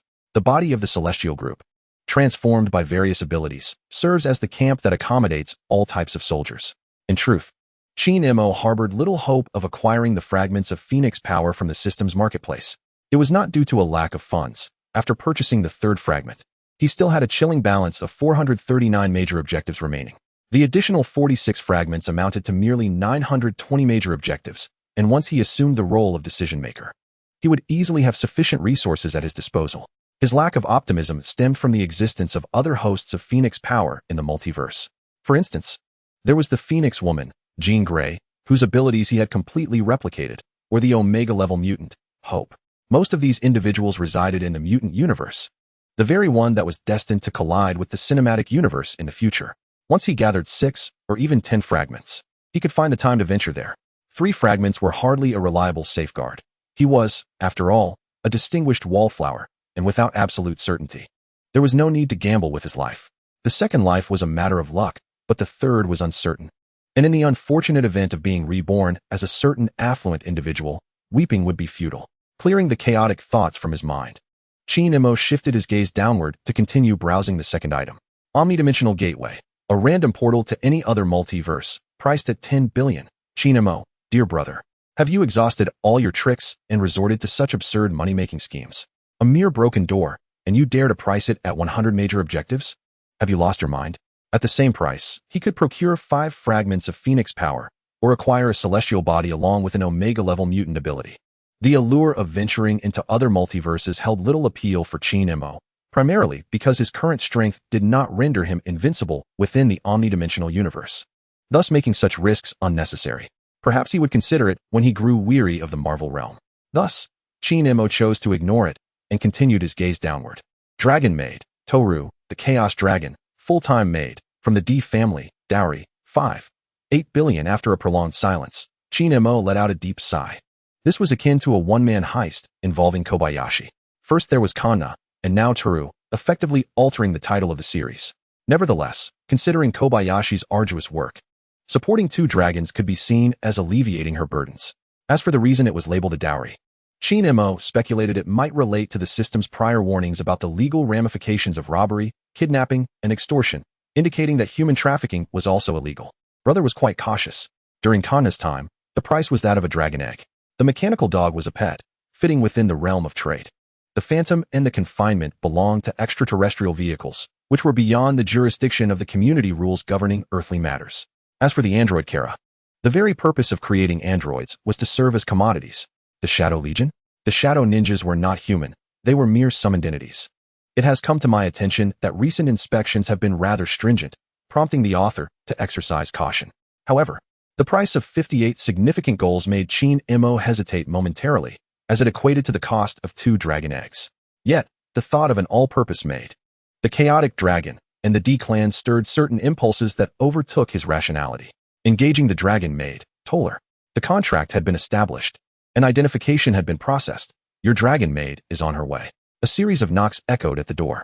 Hastily donning a robe, HYDRA opened the door to reveal a tall young lady clad in a black maid outfit, who extended her delicate hand and introduced herself. Hello, I am Toller. It is a pleasure to meet you. In that moment, HYDRA felt as though he were confronted by tumultuous waves crashing towards him. Indeed, the D-clan lived up to its reputation. Greetings, I am Xiao Qin. Just as he welcomed Toller into the suite, she remarked, Oh, there's a dragon too. Her name is Kanna. She is my sister. Upon realizing that Toller did not recognize Kanna, HYDRA suddenly pondered whether the 2 dragons had yet to meet. Did this imply that his system had pilfered dragon eggs from another world? What a remarkable twist of fate. Could it be that this was achieved through that all-purpose cosmic dimensional portal? If so, the price suddenly seemed somewhat justifiable. Alas, it randomly traversed to other multiverses, otherwise.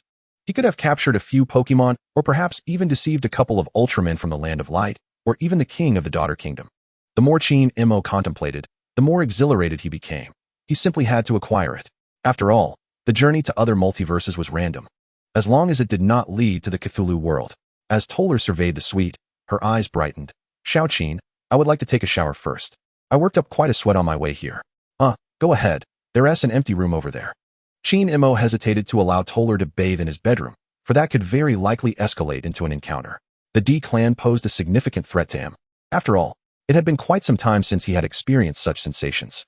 Seizing the opportunity while Toller was in the shower, Qin Imo decisively stated, "Purchase the all-purpose cosmic dimensional portal. Ding. Purchase successful. It has been stored in your system warehouse. You may choose an appropriate location for installation. Do not install yet." After acquiring 3 items today, his remaining balance stood at 332. This sum surely would not suffice for a breakthrough to the ultra-cosmic level. The financial requirements for transcending to the ultra level were indeed more daunting than ascending from 0 to the multiversal realm. In summary, he needed to devise a means to generate more funds. Just as Qin Imo contemplated ways to increase his wealth, a call from the second-ranked brother unexpectedly rang through. Dr. Zola, who had contributed 50 billion to the coffers, successfully ousted Tony from the top position, ascending to the rank of the foremost brother. "King, I heard you went to Seoul. Could you do me a favor? Speak." In dealing with the former top brother, Qin Imo continued to provide ample emotional value. Dr. Zhao Helen, I have heard, is a fan of yours. Could you facilitate an introduction for me? I wish to invite her to join Stark Industries, or perhaps sponsor her team. Tony, given your esteemed status in the scientific community, before Qin Imo could finish his thought, Tony's voice, tinged with a touch of melancholy, interrupted him. She believes that my invitation to either join or support her research team is merely a guise for ulterior motives. Ulterior motives? Surely she is aware of your relationship with Pepper? Upon this remark, an extended silence enveloped the conversation until Tony finally responded, "King, whether she knows or not is inconsequential. Do you have any idea what is being said outside? What are they saying?" Qin Imo queried, bewildered. Having spent the past few days engrossed in leisure. Sighing, Tony replied, "The rumors suggest that dating you leads to, shall we say, a second growth spurt. The Horn Herald even reported it. Pepper is now your rumored girlfriend. I have unwittingly become the third wheel. Good grief." Only then did Qin Imo grasp why so many women had approached him recently, including Princess Chuanqing. It appears they were all drawn by the prospect of a second growth spurt. This is ridiculous. Hill has truly put me in a bind. While the rumors were enticing, Qin Imo found himself lacking the necessary resources. Never before had he felt such an urgent desire for a flawless serum. He resolved to make one of these rumors a reality, solely to welcome more female patients seeking his assistance.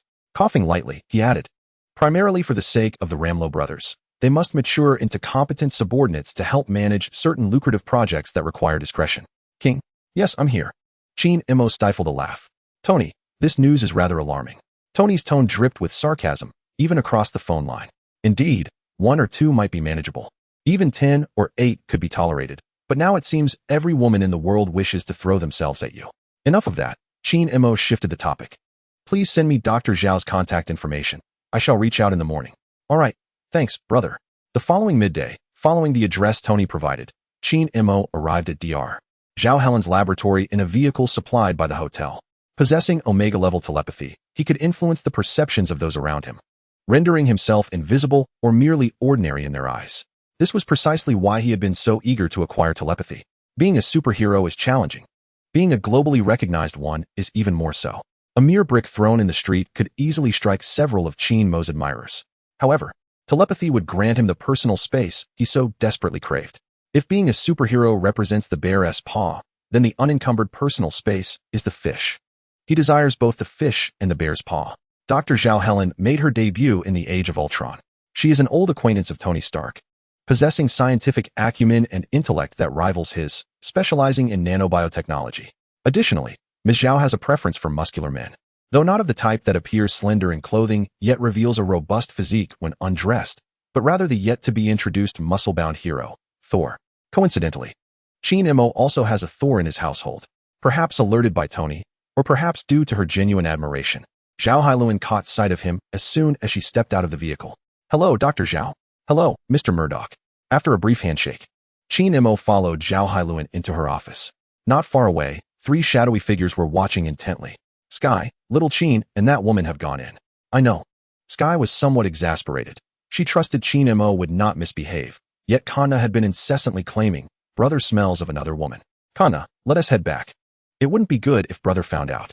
All right. On the other side, sensing Sky, Kanna, and Thor's departure, H.I.E.L.D exhaled in relief. After an accidental encounter with H.I.E.L.D, Kanna had caught a whiff of H.I.E.L.'s perfume on him, and since then, the little one had become rather clingy. He understood that Kanna needed companionship. Her tender heart was frightened of losing him, for in this world, he was her only blood relative. Fortunately, with Thor now employed, there would at least be a kindred spirit to accompany the little one apart from himself. As soon as they entered the office and took their seats, Zhao Hailuan eagerly inquired, "Mr. Murdock, the rumors outside are false, right?" "Indeed, they are," H.I.E.L.D replied candidly. "Really? I find that hard to believe." H.I.E.L.D shrugged, choosing not to dwell on the topic.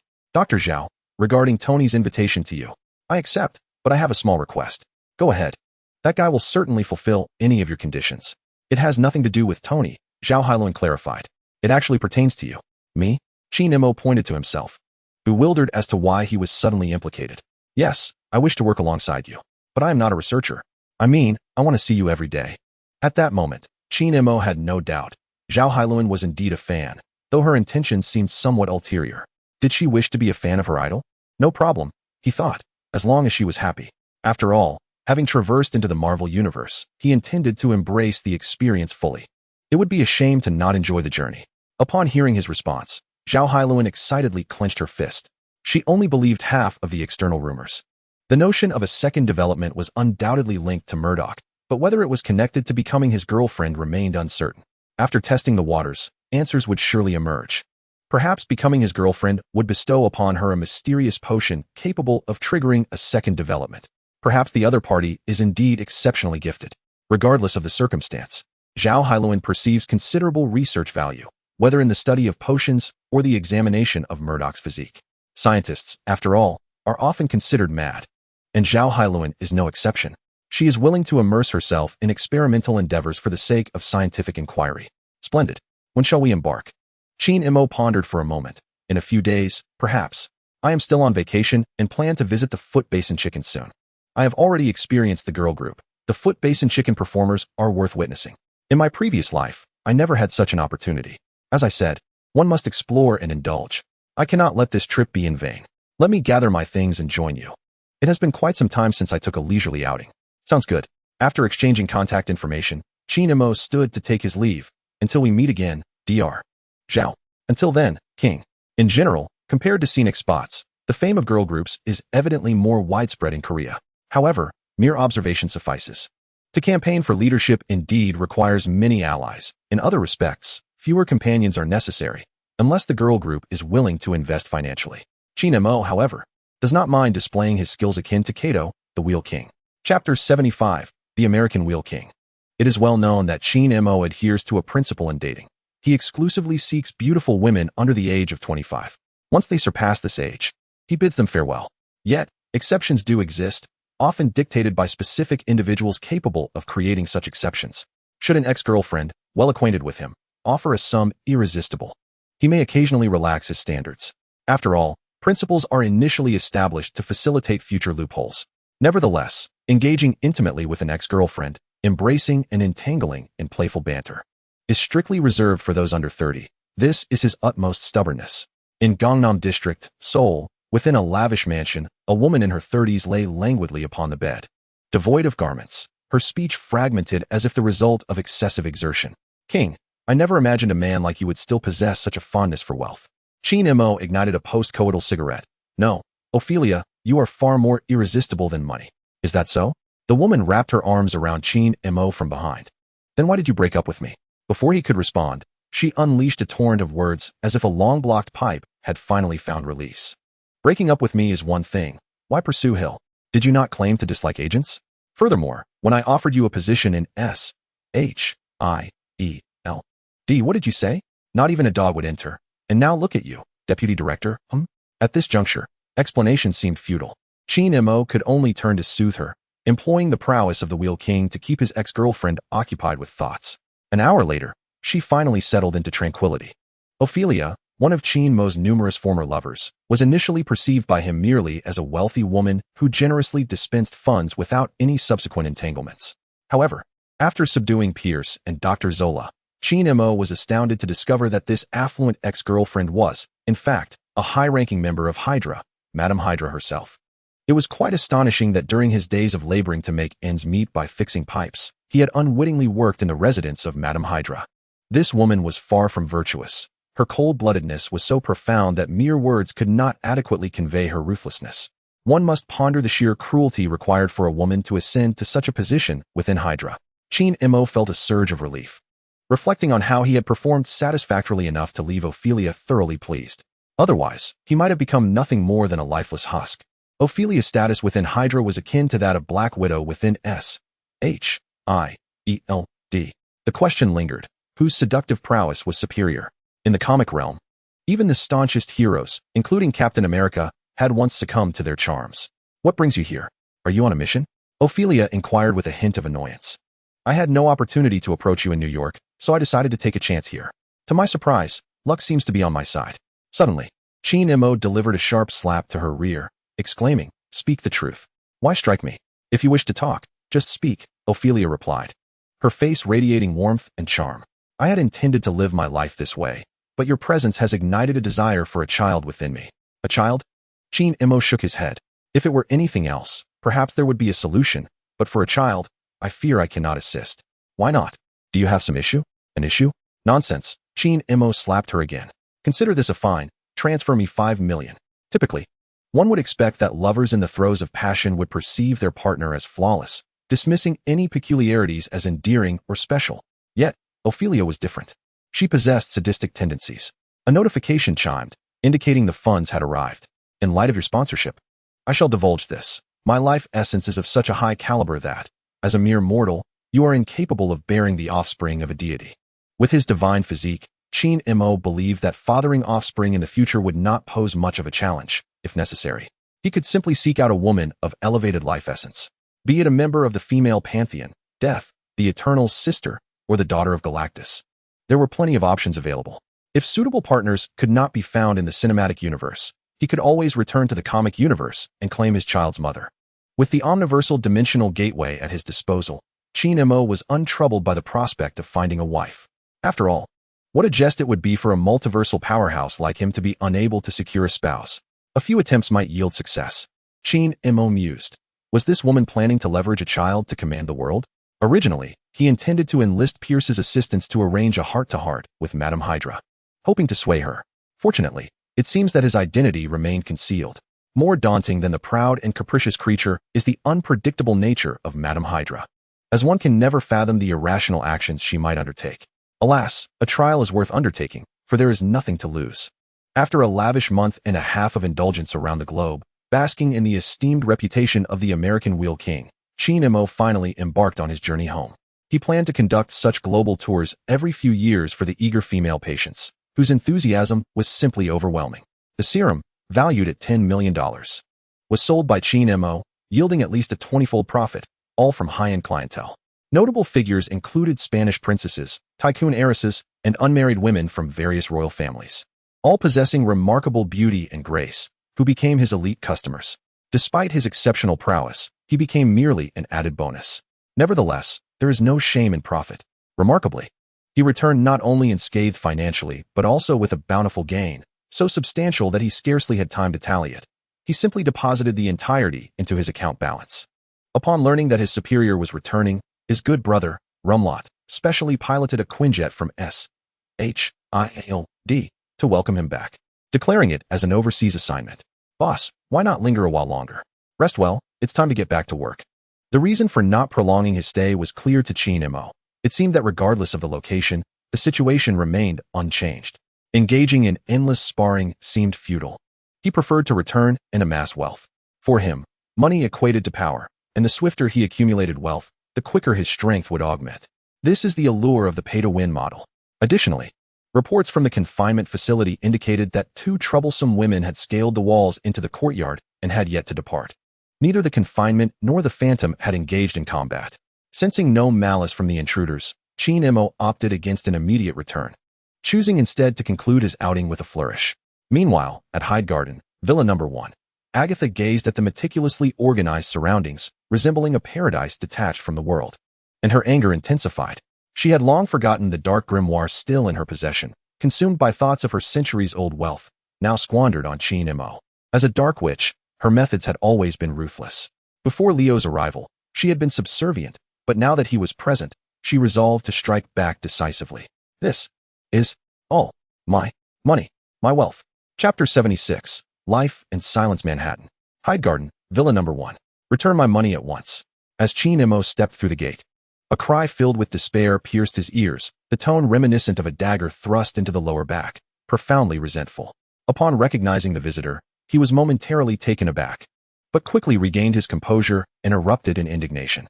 Goodness, are you out of your mind? We exchanged money for goods without a hitch. So what on earth are you whining about now? If you can't afford it, then don't buy it. In the 20 years since his rebirth, Chin-Mo had never encountered someone so unreasonable. The transaction had long been settled, yet she returned seeking trouble. Did she possess even a modicum of decency? Had it not been for the presence of the woman in black nearby, this insufferable woman would have met her demise countless times over. Agatha, infuriated and speechless, found herself choking on her frustration. The moment she laid eyes on the dark divine tome, thoughts of murder and theft had crossed her mind. Otherwise, why would she be dubbed the Black Witch? There are only misnamed monikers, never misnamed titles. Alas, the circumstances then did not permit her to act, as Murdock's strength was shrouded in mystery. Thus, she had paid her dues without protest. However, times had changed. She was no longer alone and defenseless, for her girlfriend had arrived. She intended to reclaim every penny she had previously spent. Noticing that Agatha was about to retort, Chin-Mo immediately unleashed a torrent of invectives, targeting her parents with an eloquence that was both biting and precise.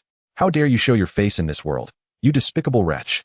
His words, delivered with clarity and force, left Agatha questioning her very existence. As Agatha prepared to respond, she found herself at a loss for words. What on earth? Chin-Mo showed no restraint. Agatha trembled as she pointed forward, her glare so fierce that had looks been lethal, her opponent would have perished thousands of times. You wretched creature. Their verbal sparring seemed to open a new realm of understanding for Kanna, whose azure eyes sparkled with wonder. How dare you?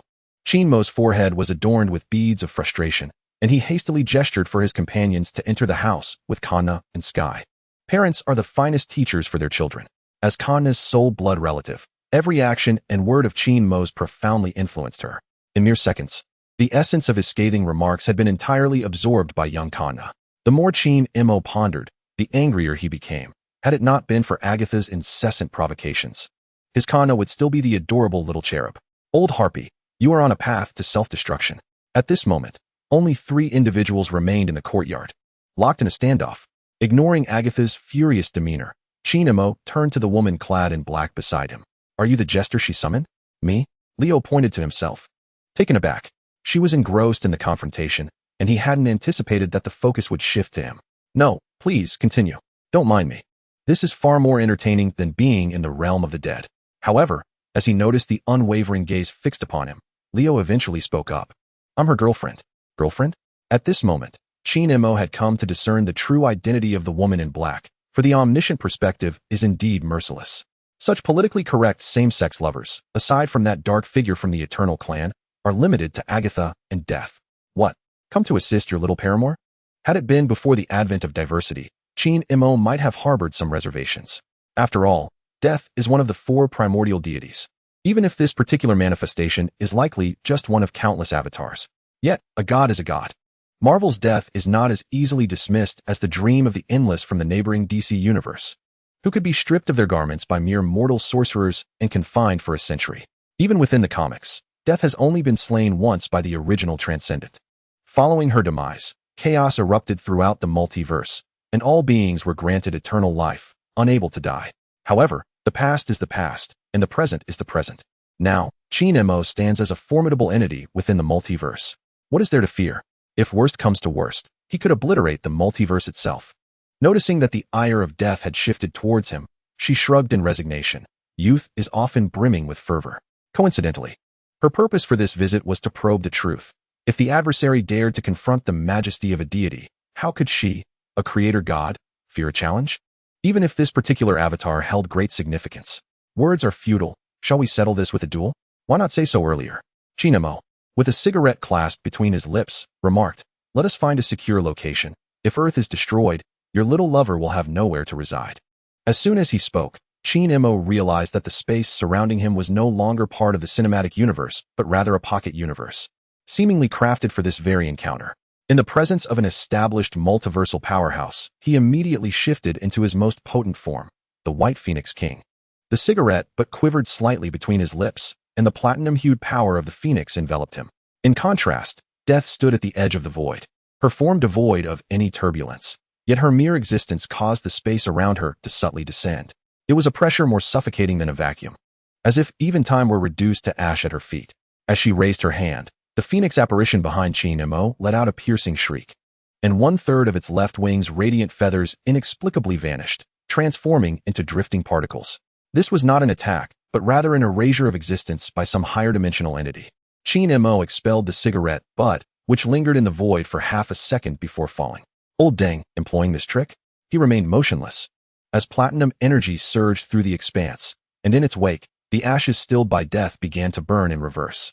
He was forcibly altering the laws of the universe, using the life-giving essence of the Phoenix power to oppose the silence of death.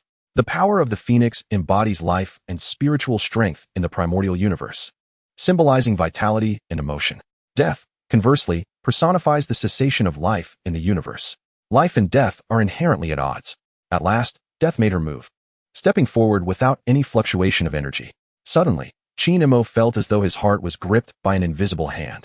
He lowered his gaze and beheld black, web-like patterns emerging on his chest, spreading with a speed visible to the naked eye. Wherever they traversed, vitality swiftly dimmed. This was true death, not merely a physical destruction, but a conceptual denial of his very existence. With a smirk, Chi-Mo's platinum light surged explosively, nearly threatening to shatter the boundaries of the universe.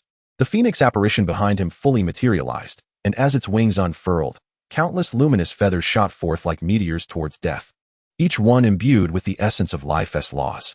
Yet, these radiant plumes disintegrated into the primordial void upon nearing a 3-meter radius around death, leaving not even a trace of particles behind. Your power derives from the gifts of the cosmos, echoed the voice of death, now tinged with a tremor, as if proclaiming a fate long since sealed. And I am the embodiment of the universe's principles. In the void, the forces of the Phoenix, representing life, collided with the silence of death in a primordial clash. There were no cataclysmic explosions. Instead, the universe twisted, tore apart, and reassembled in a frenzied dance, at times collapsing into a singularity, at others expanding into fragments of countless parallel realities.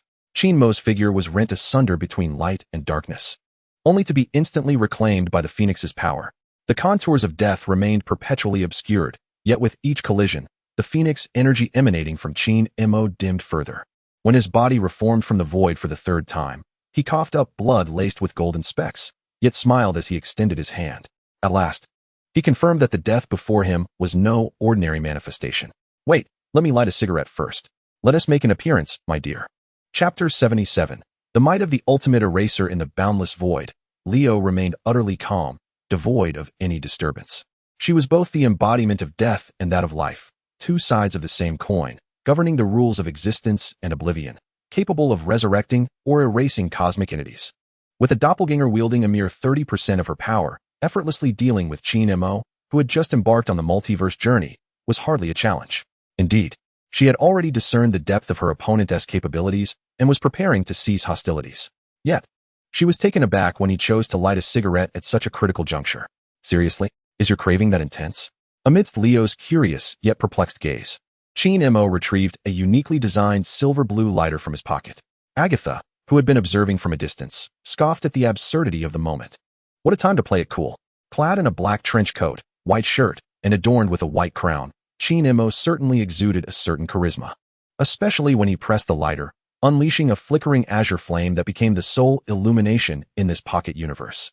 In a billionth of a second, Leo's eyes widened in shock, her mouth agape as she attempted to intervene. Don't. As Chi-Mo exhaled a plume of smoke, a dazzling white light flashed swiftly by. Leo's visage contorts into a gothic relief beneath the harsh light, his outstretched hand slowly disintegrating into quantum dust. In an instant, his entire body is reduced to nothingness. The trajectory of this weapon of causality reveals time trembling like jelly, while space itself warps into grotesque folds. In the realm of comics, the Fantastic Four wield the ultimate eraser, obliterating entire multiverses and compelling the eternal adversary, the divine symbol, to vanish. Now, Chi-Mo employs the ultimate eraser to eradicate the death that is his doppelganger, Leo. The essence of striking a decisive blow is to avert 1,000 punches.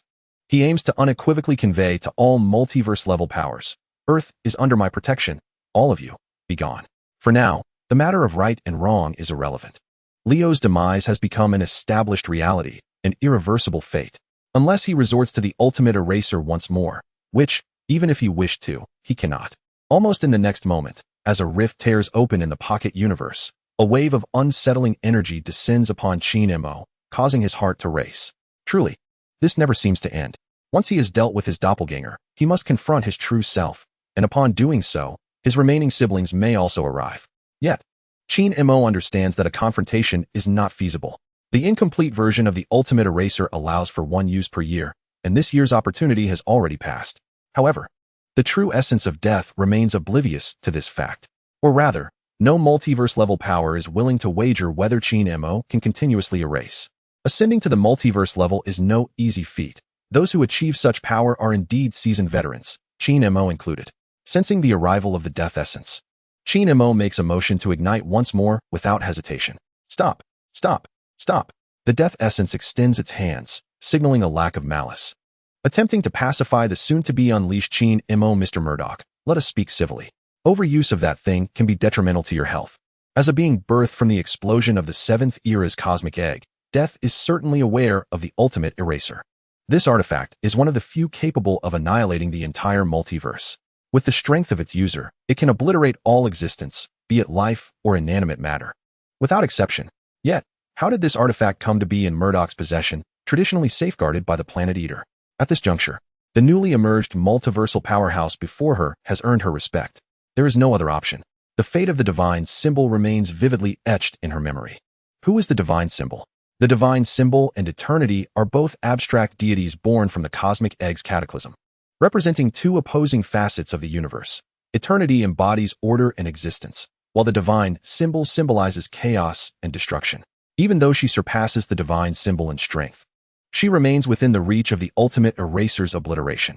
A sardonic smile forms on HYDRA's lips. What? You wish to fight when it pleases you, and cease when it suits you? Death paused momentarily before speaking. I can arrange for Agatha to apologize. Not enough. I can offer compensation. Receiving a nod of acknowledgement, Death continued. I observe that your household robot is made of galactic glaze material. How about a ton of it? Or perhaps 10,000 tons? HYDRA's audacity was palpable, exuding an air of defiance that suggested he would escalate further if his demands were unmet. Alas, Death sighed. Mr. Murdock, there simply isn't that much available.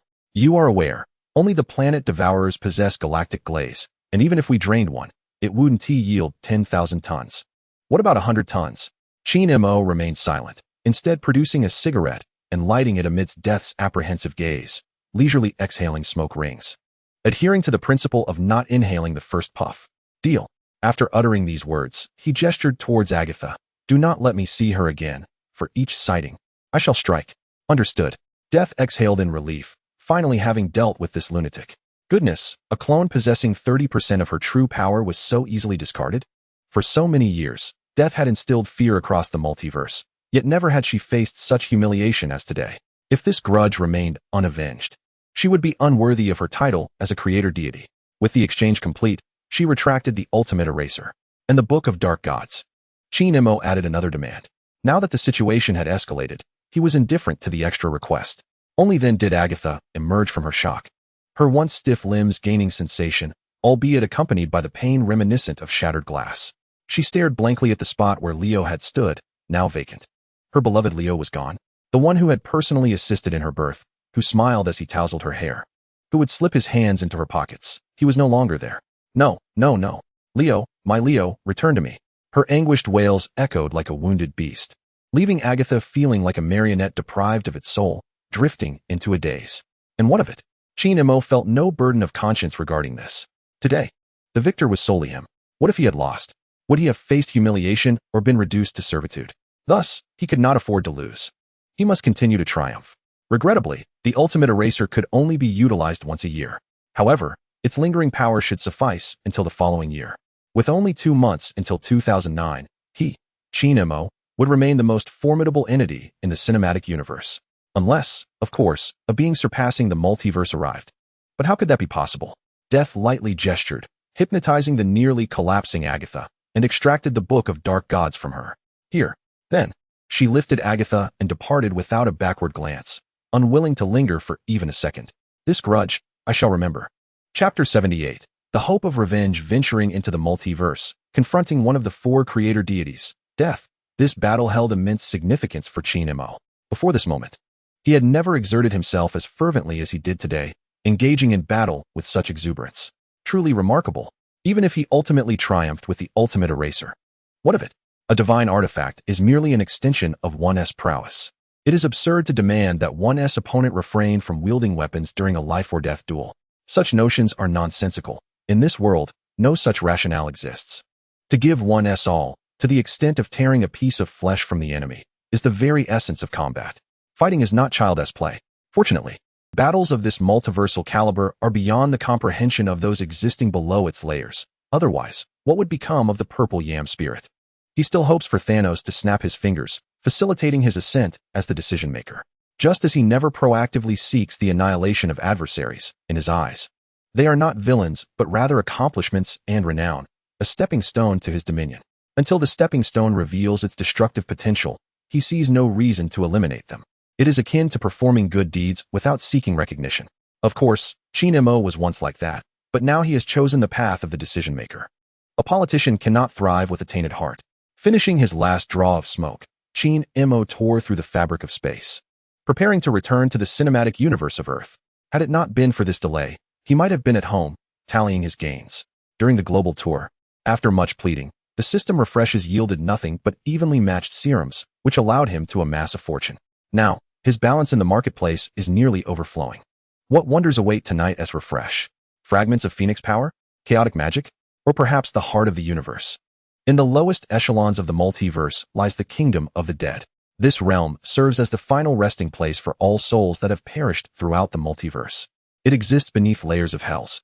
Unlike other realms, the hell of the Marvel Universe is not singular, but a multitude of peaks. Almost all dimensional deities hold an additional title as a Lord of Hell, such as Mephisto, who appeared in Ironheart. Yet, these hells are not true hells. The genuine hell is the dimension of the kingdom of the dead, where the goddess of death resides. Most of the time, death turns a blind eye to the dimensional deities capturing souls, indifferent to their actions. However, should a soul pique death's interest, dare to capture one? Your brains would be splattered. In the central hall of the kingdom of the dead, Death gazed upon the morose figure of Agatha, one of her many lovers. The most unique among them, a dark witch, who, though alive, had long since extinguished her spirit. After a moment of contemplation, Death resolved to stir Agatha's will to live in her hope. What? You no longer plan to seek vengeance? Agatha mumbled, as if a puppet bereft of its soul. Resigned to despair, even Leo could not overcome him. How could I seek revenge? What means do I possess to exact vengeance? In this moment, she felt an overwhelming sense of regret. Had she not sought Murdock, Leo might still have been by her side. Now, not only had the dark grimoire vanished, but Leo too had been lost, all because she was too avaricious.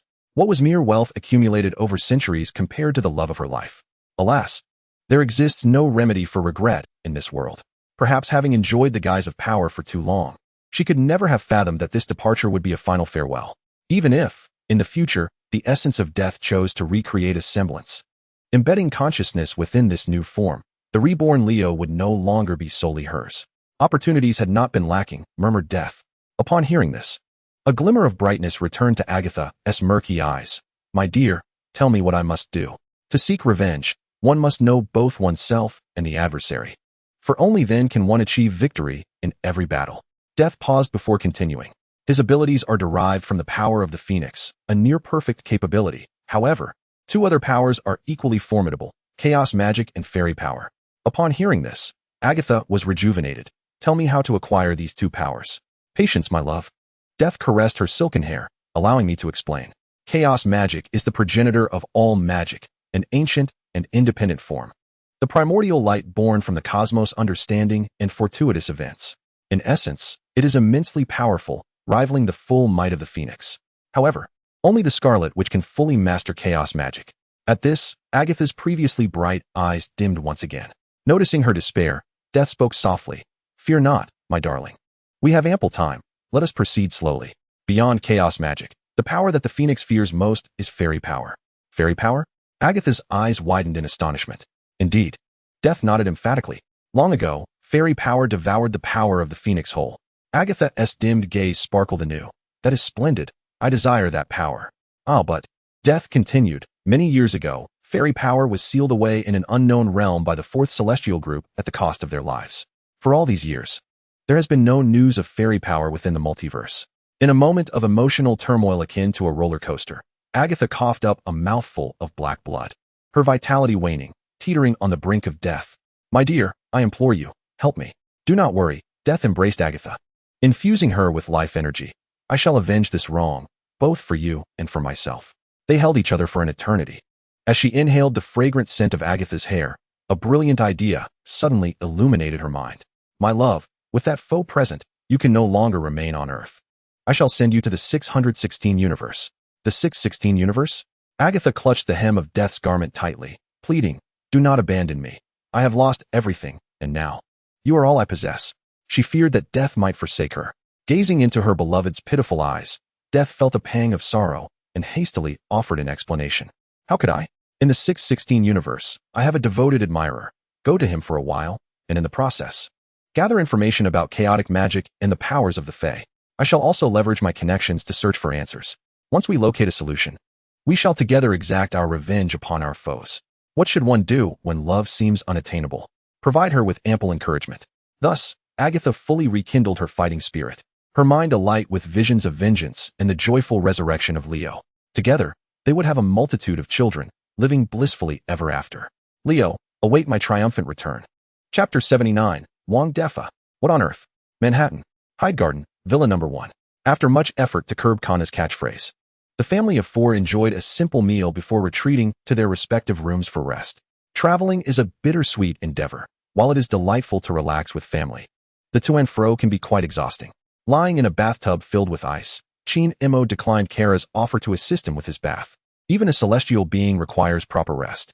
Opening the marketplace interface, Chin-Imo grasped a calculator, beginning to tally recent earnings.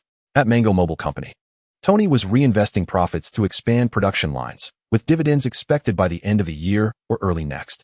The operation by S.H.I.E.L.D. to capture the ruinous progenitors yielded two significant targets, but it was halted by the White House. It is said that the progenitors bribed numerous senators to avert disaster. The bulk of the profits stemmed from the perfect 50-50 serum, specifically the project claiming that being King's girlfriend would lead to a second development of physique. To avoid future complications, he had never revealed the existence of the serum, instead utilizing the powers of the Wheel King to administer it only when the patients were in ecstatic bliss. In a month and a half, aside from the first 15 days, he had not anticipated such a brilliant idea. Subsequently, during the day, Chin-Imo accompanied his three sisters, Kanna, Sky, and Toru, on scenic excursions. Only after nightfall did he transform into the caring older brother, rescuing the slender princesses. 99 serums were utilized, an investment of 99, yielding an income of 198, netting a profit of 1881, with a previous balance of 3,332, totaling 5213. The money earned from the progenitors was also funneled back in. 5233, truly astonishing. It surpassed the GDP of a small nation. Regrettably, there are few high-end clients on Earth. Even if Chin-Imo wished to continue selling, substantial profits would remain elusive. The opportunity to spend $200 million on such purchases is already scarce, and he has practically exhausted every option available. Moreover, he desires not men, but only beautiful women. It is utterly beastly behavior.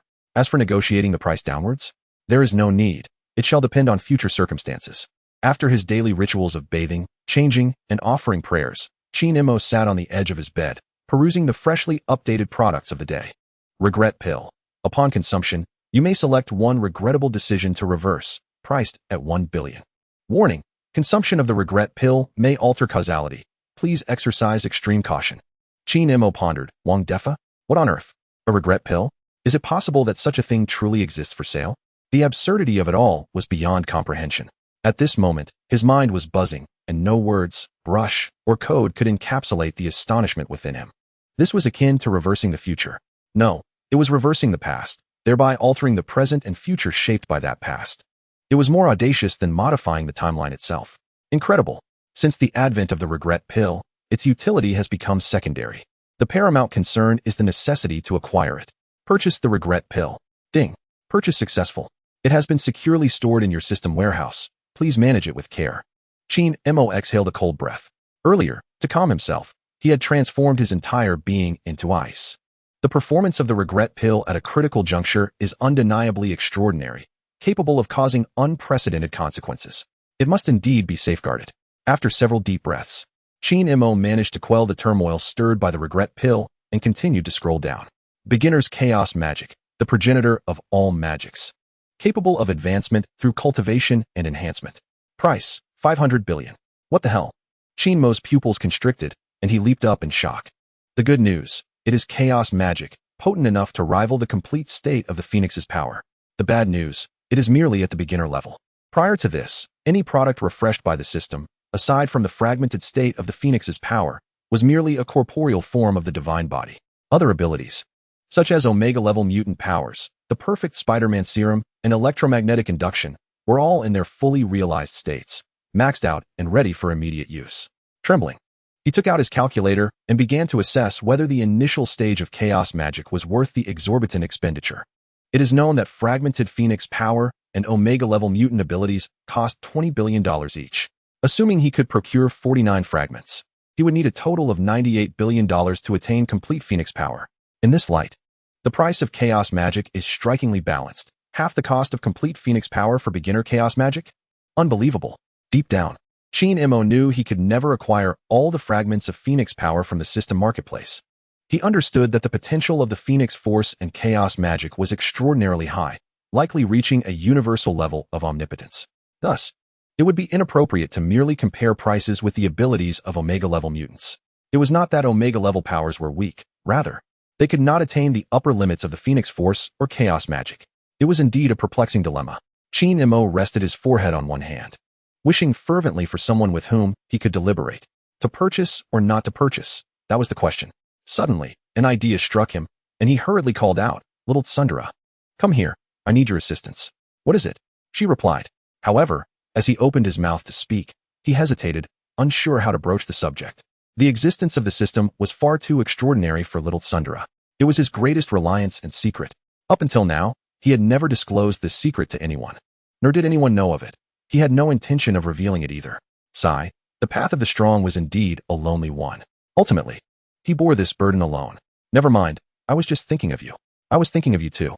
Good night," little Tsundere replied before falling silent. This made H.I.E.L.D suddenly realize, could it be that the true form of the Phoenix Force in its complete state was its Tsundere, fiery girl? Speaking of which, before his second life, he seemed not to have encountered any extraordinary beings wielding the Phoenix Force. No, there was the protagonist from Father Avenger Alliance, who seemed to possess the Phoenix Force. Goodness, such an exemplary figure for his kind.